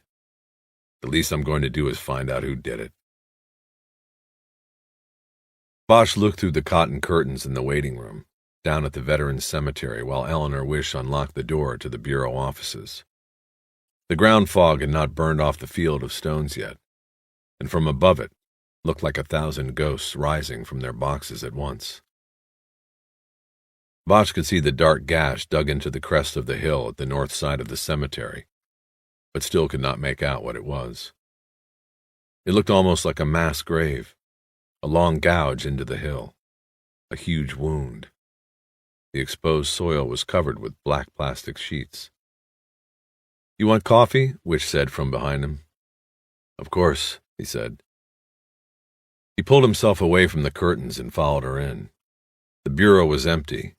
They went into the office kitchen, and he watched as she dumped a packet of ground coffee into a filter basket and turned the machine on. They stood there silently, watching the coffee slowly drip into a round glass pot on the heating pad. Bosch lit a cigarette and tried only to think about the coffee that was coming. She waved the smoke away with a hand, but didn't tell him to put it out. When the coffee was ready, Bosch took it black, and it hit his system like a shot. He filled up a second cup and carried both into the squad room. He lit a cigarette off the butt of the first when he got to his temporary desk. "My last one," he promised when he saw her looking. Eleanor poured herself a cup of water from a bottle she took from her file drawer. "You ever run out of that stuff?" he asked. She ignored the question. "Harry, we can't blame ourselves for Sharky. If we're to blame, then we might as well offer every person we talk to protection. Should we go up and grab his mother and put her in witness protection? What about the girl in the motel room that knew him? See, it gets crazy. Sharky was Sharky. You live by the street, you die by the street." Bosch didn't say anything at first. Then he said, "Let me see the names." Wish pulled out the files on the Westland case. She rifled through them and pulled out a computer printout several pages long and folded accordion style. She tossed it on the desk in front of him. "That's the master there," she said. "Everybody who had a box. There are notes written after some of the names, but they probably are not germane. Most of that was as if we thought they were scamming insurance or not." Bosch started unfolding the printout and realized it was one long list and 5 shorter lists marked A through E. He asked what they were, and she came around the desk and looked over his shoulder. He smelled the apple in her hair. "Okay, the long list is like I said, everybody who had a box. It's an all-inclusive list. Then we did 5 breakouts, A through E. The first, that's A, is a breakout on boxes rented within the 3 months prior to the burglary. Then B, we did a breakout on box holders who reported no loss at all in the burglary. Then C is the list of dead ends. Box holders who were actually dead or we couldn't find because of changes in addresses or they had given phony information to rent them. Then the 4th and 5th breakouts are matching lists from the first 3. D is anybody who rented a box in the previous 3 months and also reported no loss. E is anybody on the dead end list who was also on the 3-month list. Understand? He did. The FBI's thinking had been that the vault had to have been cased by the thieves before the break-in, and that was most likely accomplished by simply going into the bank and renting a box. That way they had legitimate access. The guy who rented the box could go inside the vault any time he wanted during business hours and have a look around. So the list, including anybody who rented a box within 3 months of the robbery, stood a good chance of also including the scout. Second, it was likely that this scout would not want to draw attention to himself after the robbery, so he might report nothing stolen from his box. So that would put him on the D list. But if he made no report at all, or had given untraceable information on his box rental card, then his name would be on the E list. There were only 7 names on the D list and 5 on the E list. One of the E names was circled: Frederick B. Isley of Park La Brea, the name of the man who had bought 3 Honda ATVs in Tustin. The other names had check marks next to them. "Remember," Eleanor said, "I said that name would come up again." Harry nodded.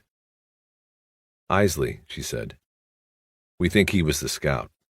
Rented the box 9 weeks before the burglary. The bank records show he made a total of 4 visits to the vault during the next 7 weeks. But after the break-in, he never came back, whoever he was.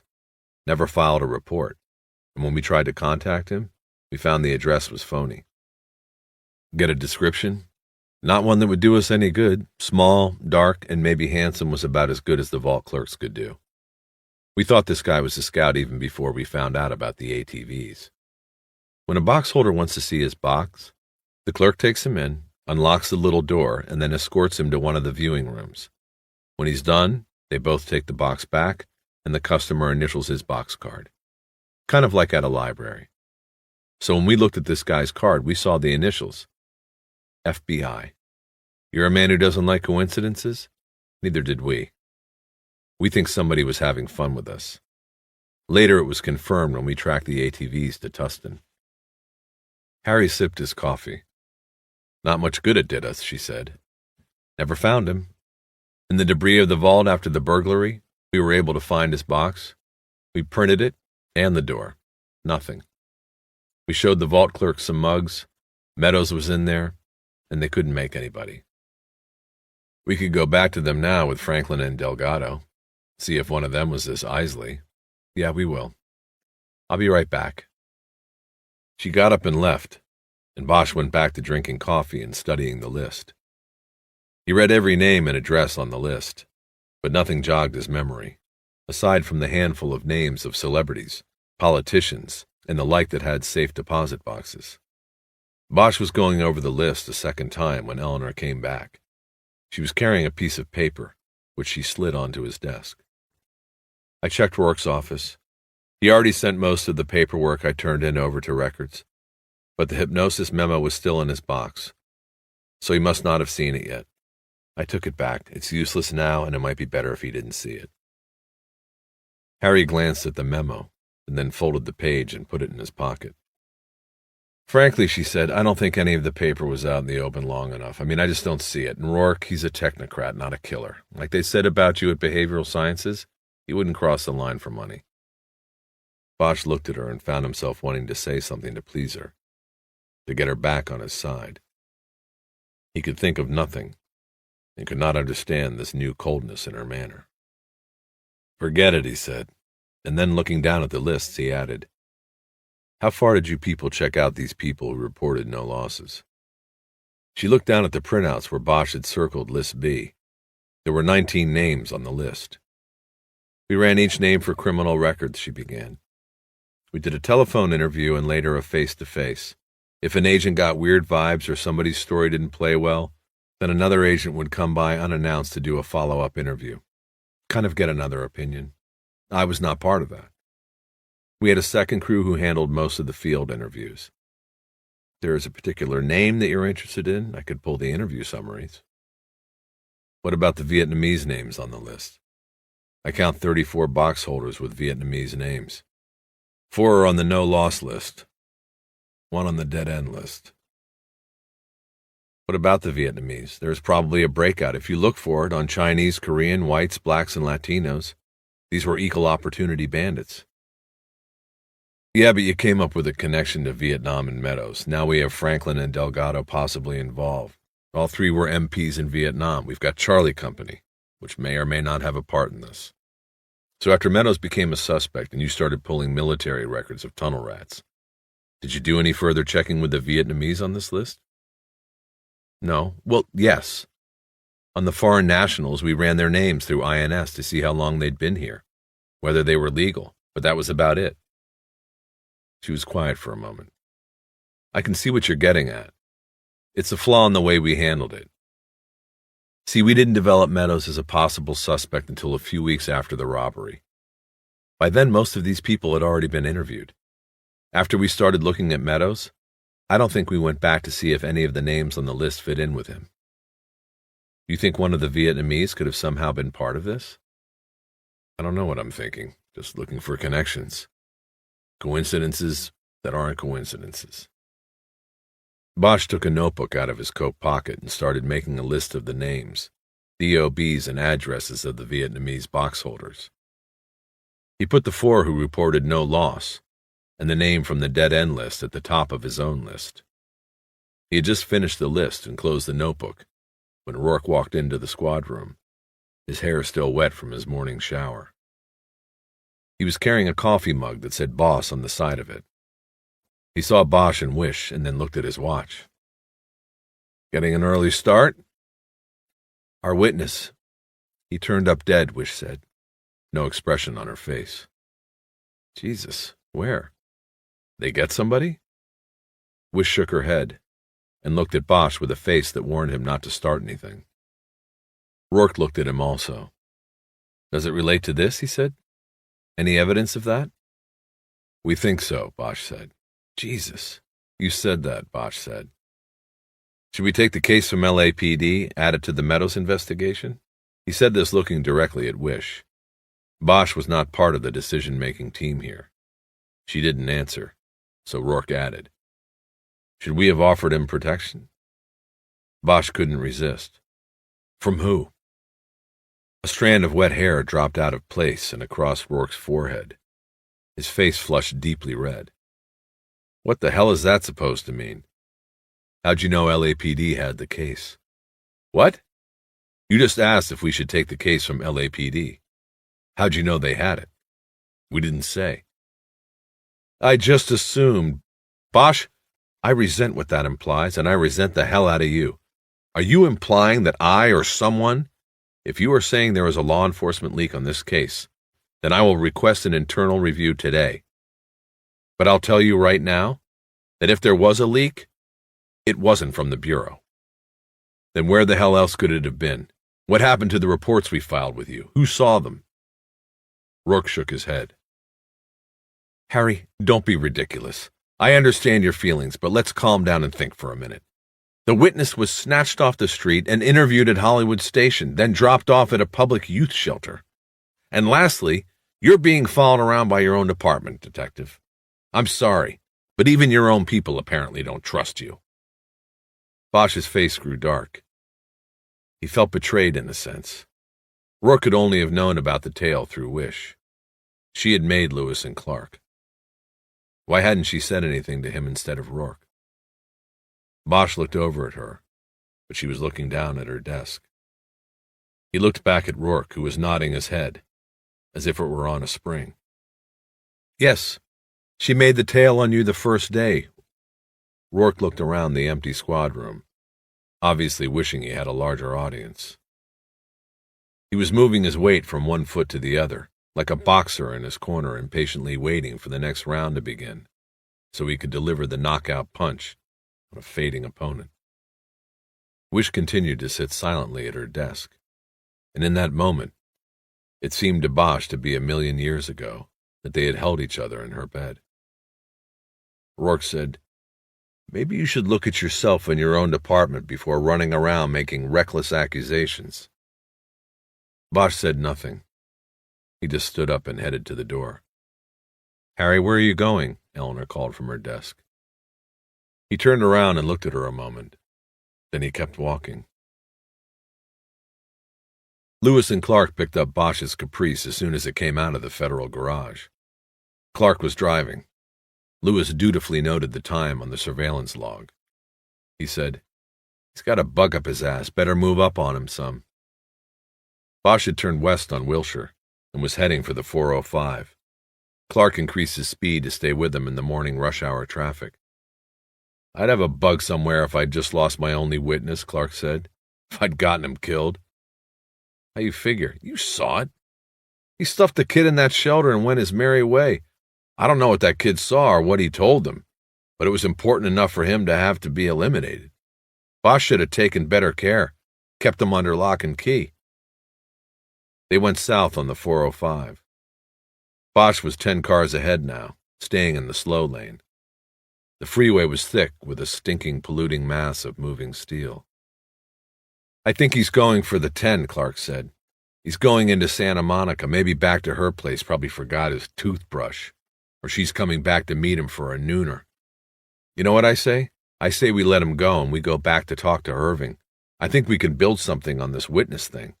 Maybe dereliction of duty? There is enough to get an administrative hearing. He'd at least get bounced out of homicide. And if Harry Bosch ain't allowed to be on the homicide table, then he'll pick up and leave. One more notch on our barrel.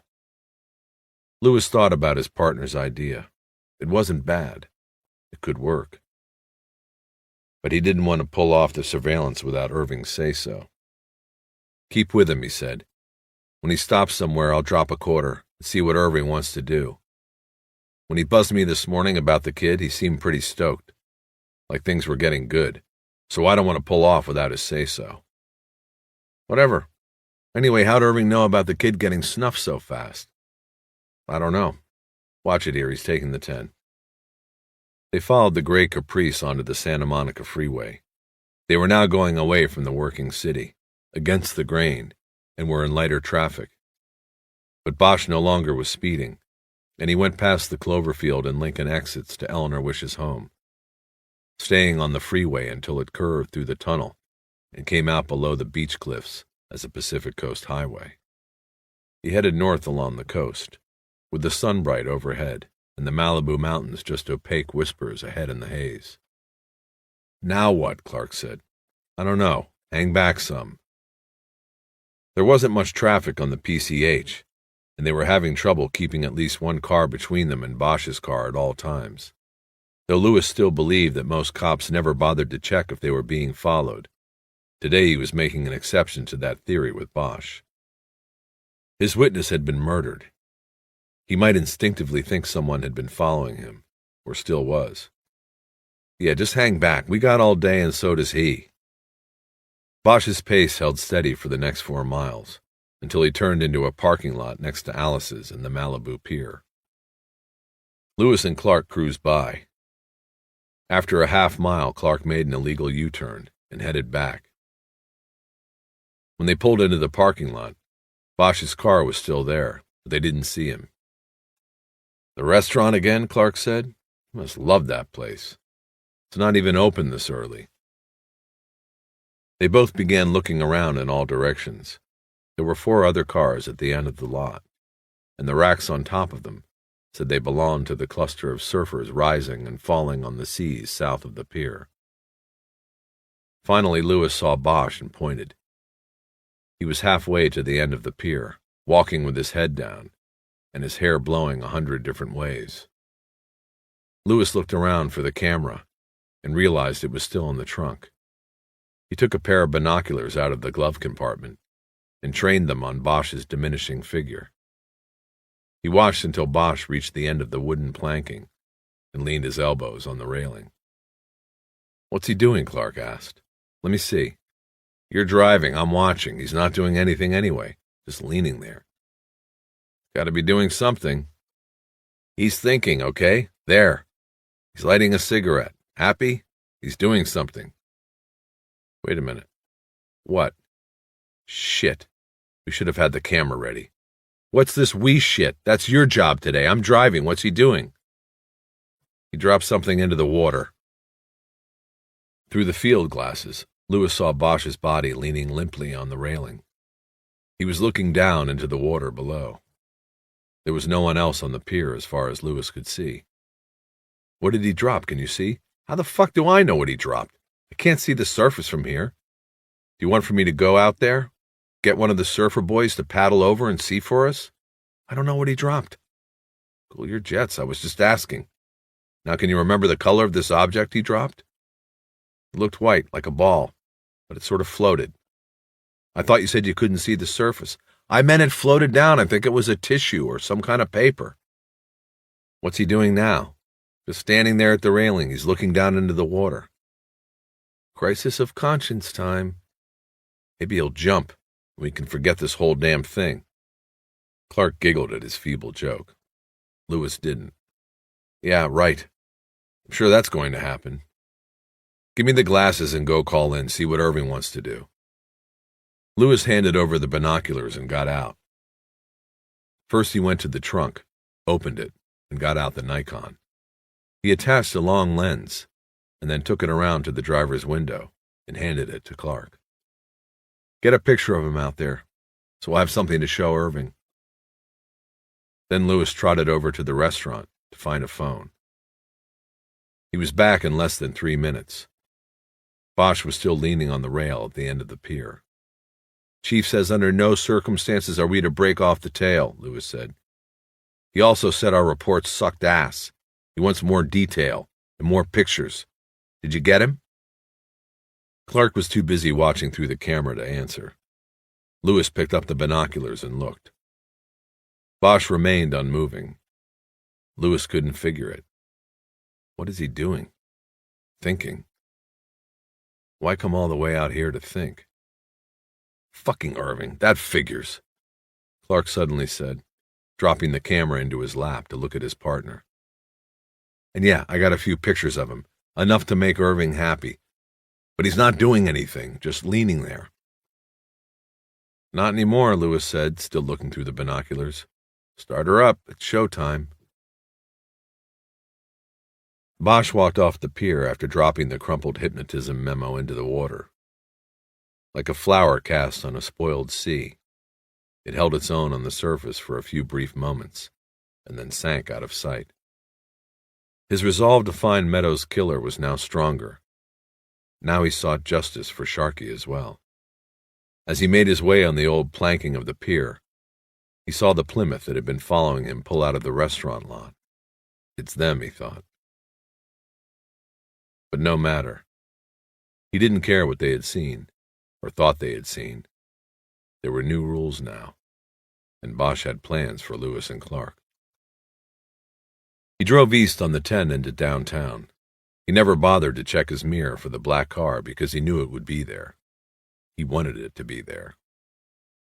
When he got to Los Angeles Street, he parked in a no-parking zone in front of the U.S. Administration Building. On the 3rd floor, Bosch walked through one of the crowded waiting rooms of the Immigration and Naturalization Service. The place smelled like a jail. Sweat, fear, and desperation. A bored woman was sitting behind a sliding glass window working on the Times crossword. The window was closed. On the sill was a plastic paper ticket dispenser, like they use at a meat market counter. After a few moments, she looked up at Bosch. He was holding his badge up. Do you know a 6-letter word for a man of constant sorrow and loneliness? She asked after sliding the window open and then checking her nail for damage. Bosch. What? Detective Harry Bosch, buzz me in. I want to see Hector V. Have to check first, she said in a pouty way. She whispered something into the phone, then reached to Bosch's badge case and put her finger on the name on the ID card. Then she hung up. He says go on back. She buzzed the lock on the door next to the window. He says you know the way. Bosch shook Hector Villabana's hand in a cramped squad room much smaller than Bosch's own. I need a favor. I need some computer time. Let's do it. That's what Bosch liked about Hector V. He never asked what or why before deciding. He was a let's-do-it type of guy. He didn't play the bullshit games that Bosch had come to believe everybody in his profession played. Hector rolled his chair over to an IBM on a desk against the wall and entered his password. You want to run names, right? How many? Bosch wasn't going to bullshit him either. He showed him the list of 34 names. Hector whistled lowly and said, Okay, we'll run them through, but these are Vietnamese. If their cases were not worked out of this office, their files won't be here. I'll only have what's on the computer, dates of entry, documentation, citizenship, Whatever is on the computer. You know how it is, Harry. Bosch did, but he also knew that Southern California was where most of the Vietnamese refugees made their homes after making the trip. Hector started typing in the names with 2 fingers, and 20 minutes later Bosch was looking at a printout from the computer. "What are we looking for, Harry?" Hector said as he studied the list with him. "I don't know. What do you see that is unusual?" A few moments passed, and Bosch thought Hector would say nothing was unusual. A dead end. But Bosch was wrong. "Okay, on this one, I think you'll find he was connected." The name was No von Bin. It meant nothing to Bosch, other than it had come from the B list. Bin had reported nothing stolen from his safe deposit box. Connected? He had some kind of pull, Hector said. Connected politically, I guess you would call it. See his case number has the prefix GL? Those are files handled by our Special Cases Bureau in D.C. Usually SCB doesn't deal with people from the masses. Very political. Handles people like the Shah and the Marcoses, Russian defectors if they're scientists or ballerinas. Stuff like that. Stuff I never see. He nodded his head and put his finger on the printout. Okay, then we have the dates. They are too close. It happened too fast, which tells me this case was greased. I don't know this guy from Adam, but I know this guy knew people. Look at the date of entry, May 4th, 1975. That's just 4 days after the guy left Vietnam. You figure the first day is getting to Manila, and the last day is getting to the States. That leaves only 2 days in between Manila for him to get approval and get his ticket punched for the mainland. And at that time, man, they were coming in by the boatload to Manila. No way in 2 days unless it was greased. So what that means is this guy, this Bin, already had approval. He was connected. It's not that unusual because a lot of people were. We got a lot of people out of there when the shit hit the fan. A lot of them were the elite. A lot of them just had money to pay to make them elite. Bosch looked at the date Bin had left Vietnam, April 30th, 1975. The same day Meadows left Vietnam for the last time. The day Saigon fell to the NVA. And this DOD, Villabana said, pointing at another date. Very short time to receive documentation, May 14th. That's 10 days after arrival. This guy gets a visa. That's too fast for the average Joe. Or in this case, the average no. So what do you think? Hard to say. He could have been an operative. He could have had just enough money to get him on a helicopter. A lot of rumors still floating around from that time. People getting rich, seats on military transports going for 10 grand. No question visas going for more. Nothing ever confirmed. Can you pull the file on this guy? Yeah, if I was in D.C. Bosch just looked at him, and Hector finally said, All GLs are there, Harry. That's where the people that people are connected to are. Get it? Bosch didn't say anything. Don't get mad, Harry. I'll see what I can do. I'll make a couple calls. You gonna be around later? Bosch gave him the FBI's number, but didn't say it was the FBI. Then they shook hands again, and Bosch left. In the first-floor lobby, he watched through the smoked glass doors, looking for Lewis and Clark. When he finally saw the black Plymouth turn the corner as the 2 IAD detectives finished another circuit of the block, Bosch walked through the doors and down the steps to his car. In his peripheral vision, he saw the IAD car slow and turn into the curb while they waited for him to get in his car and drive off. Bosch did as they wanted, because it was what he wanted. Woodrow Wilson Drive winds counterclockwise around and up the side of the Hollywood Hills. The cracked patchwork asphalt never wide enough at any point for 2 cars to pass without a cautious slowing. Going up, the homes on the left crawl vertically up the hillside. They are the old money, solid and secure, Spanish tile and stucco. To the right, the newer houses fearlessly swing their wood-frame rooms out over the brown brush arroyos and daisies in the canyon. They are balanced on stilts, and hope and cling as tenuously to the edge of the hill as their owners do to their positions at the studios down below. Bosch's home was fourth from the end on the right side. As he drove around the final bend, the house came into sight. He looked at the dark wood, the shoebox design, seeking a sign that it had somehow changed, as if the exterior of the house could tell him if something was wrong with the interior. He checked the rear view then, and caught the front end of the black Plymouth nosing around the curve.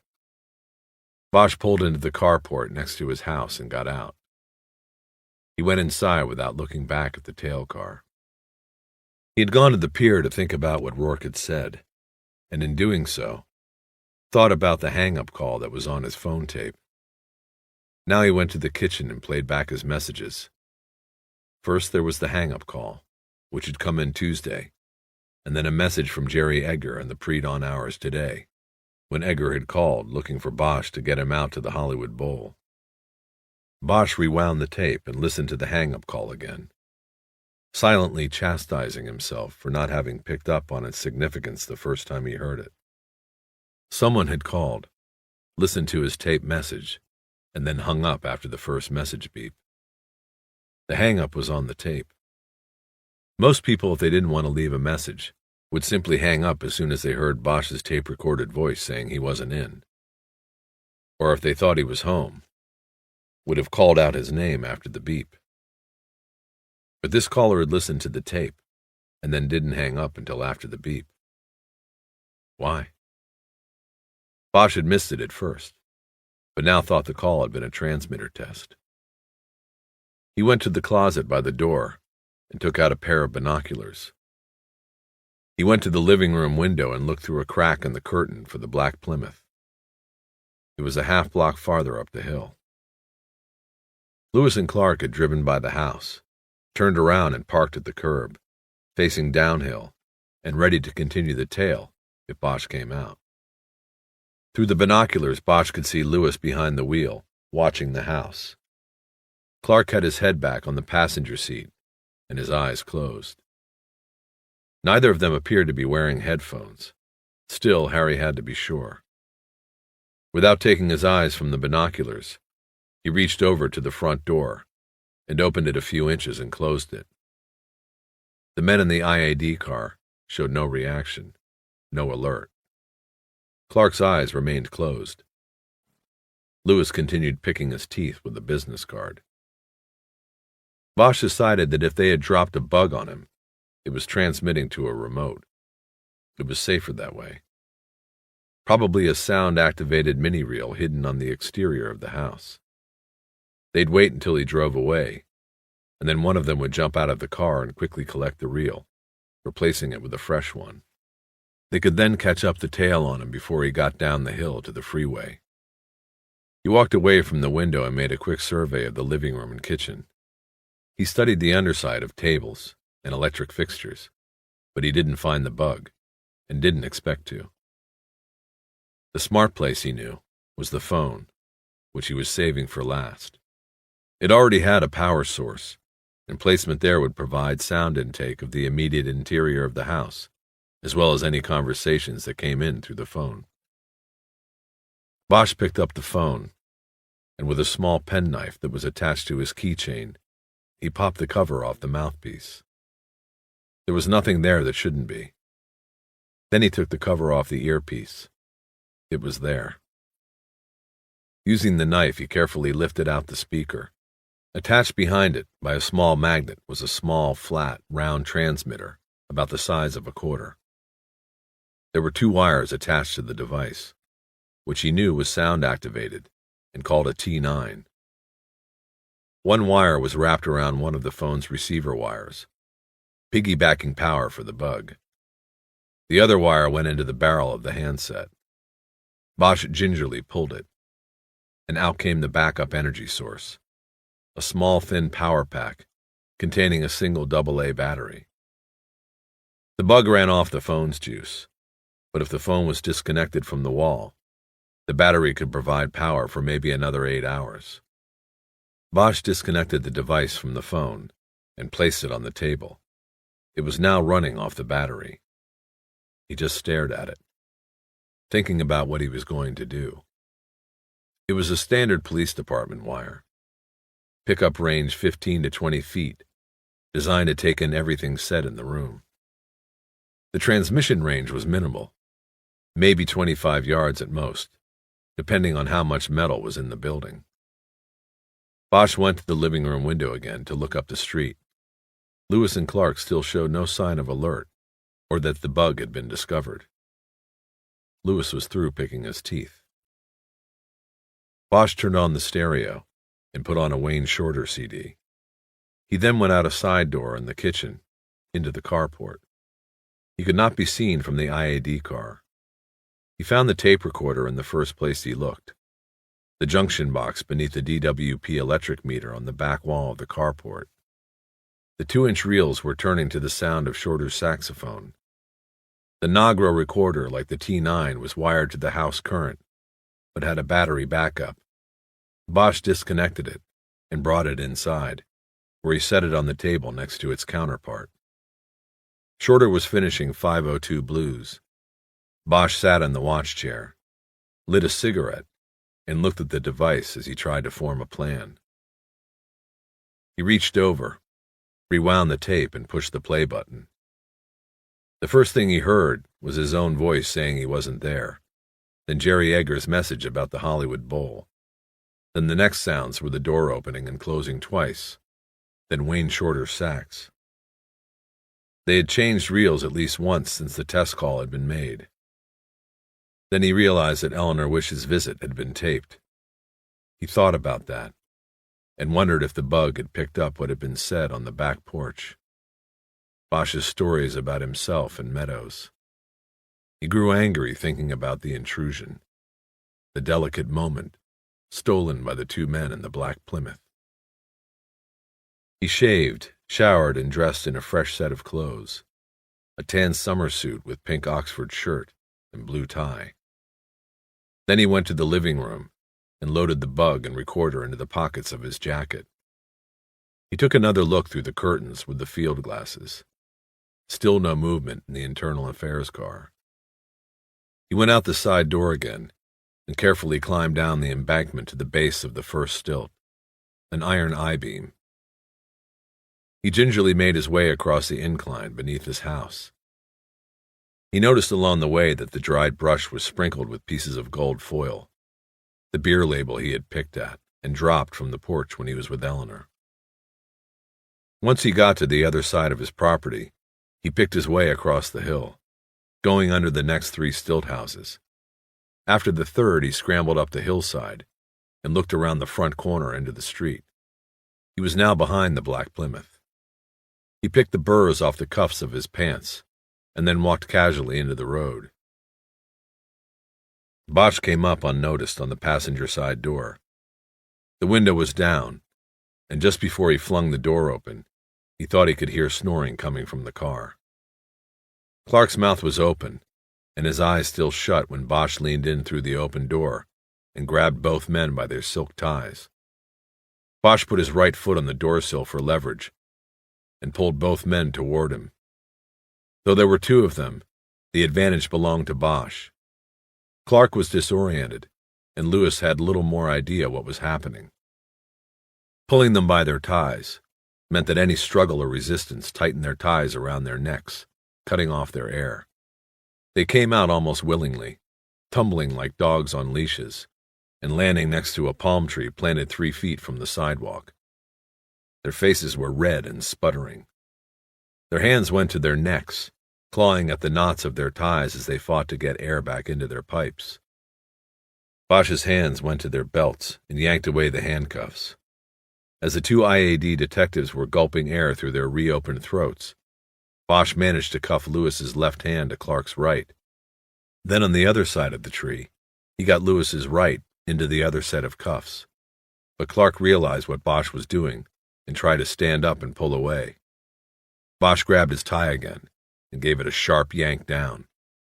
Clark's head came forward, and his face rammed the palm tree. He was momentarily stunned, and Bosch slapped the last cuff on his wrist. Both IAD cops were wallowing on the ground then, locked to each other with the palm tree in the middle of the circle of their arms.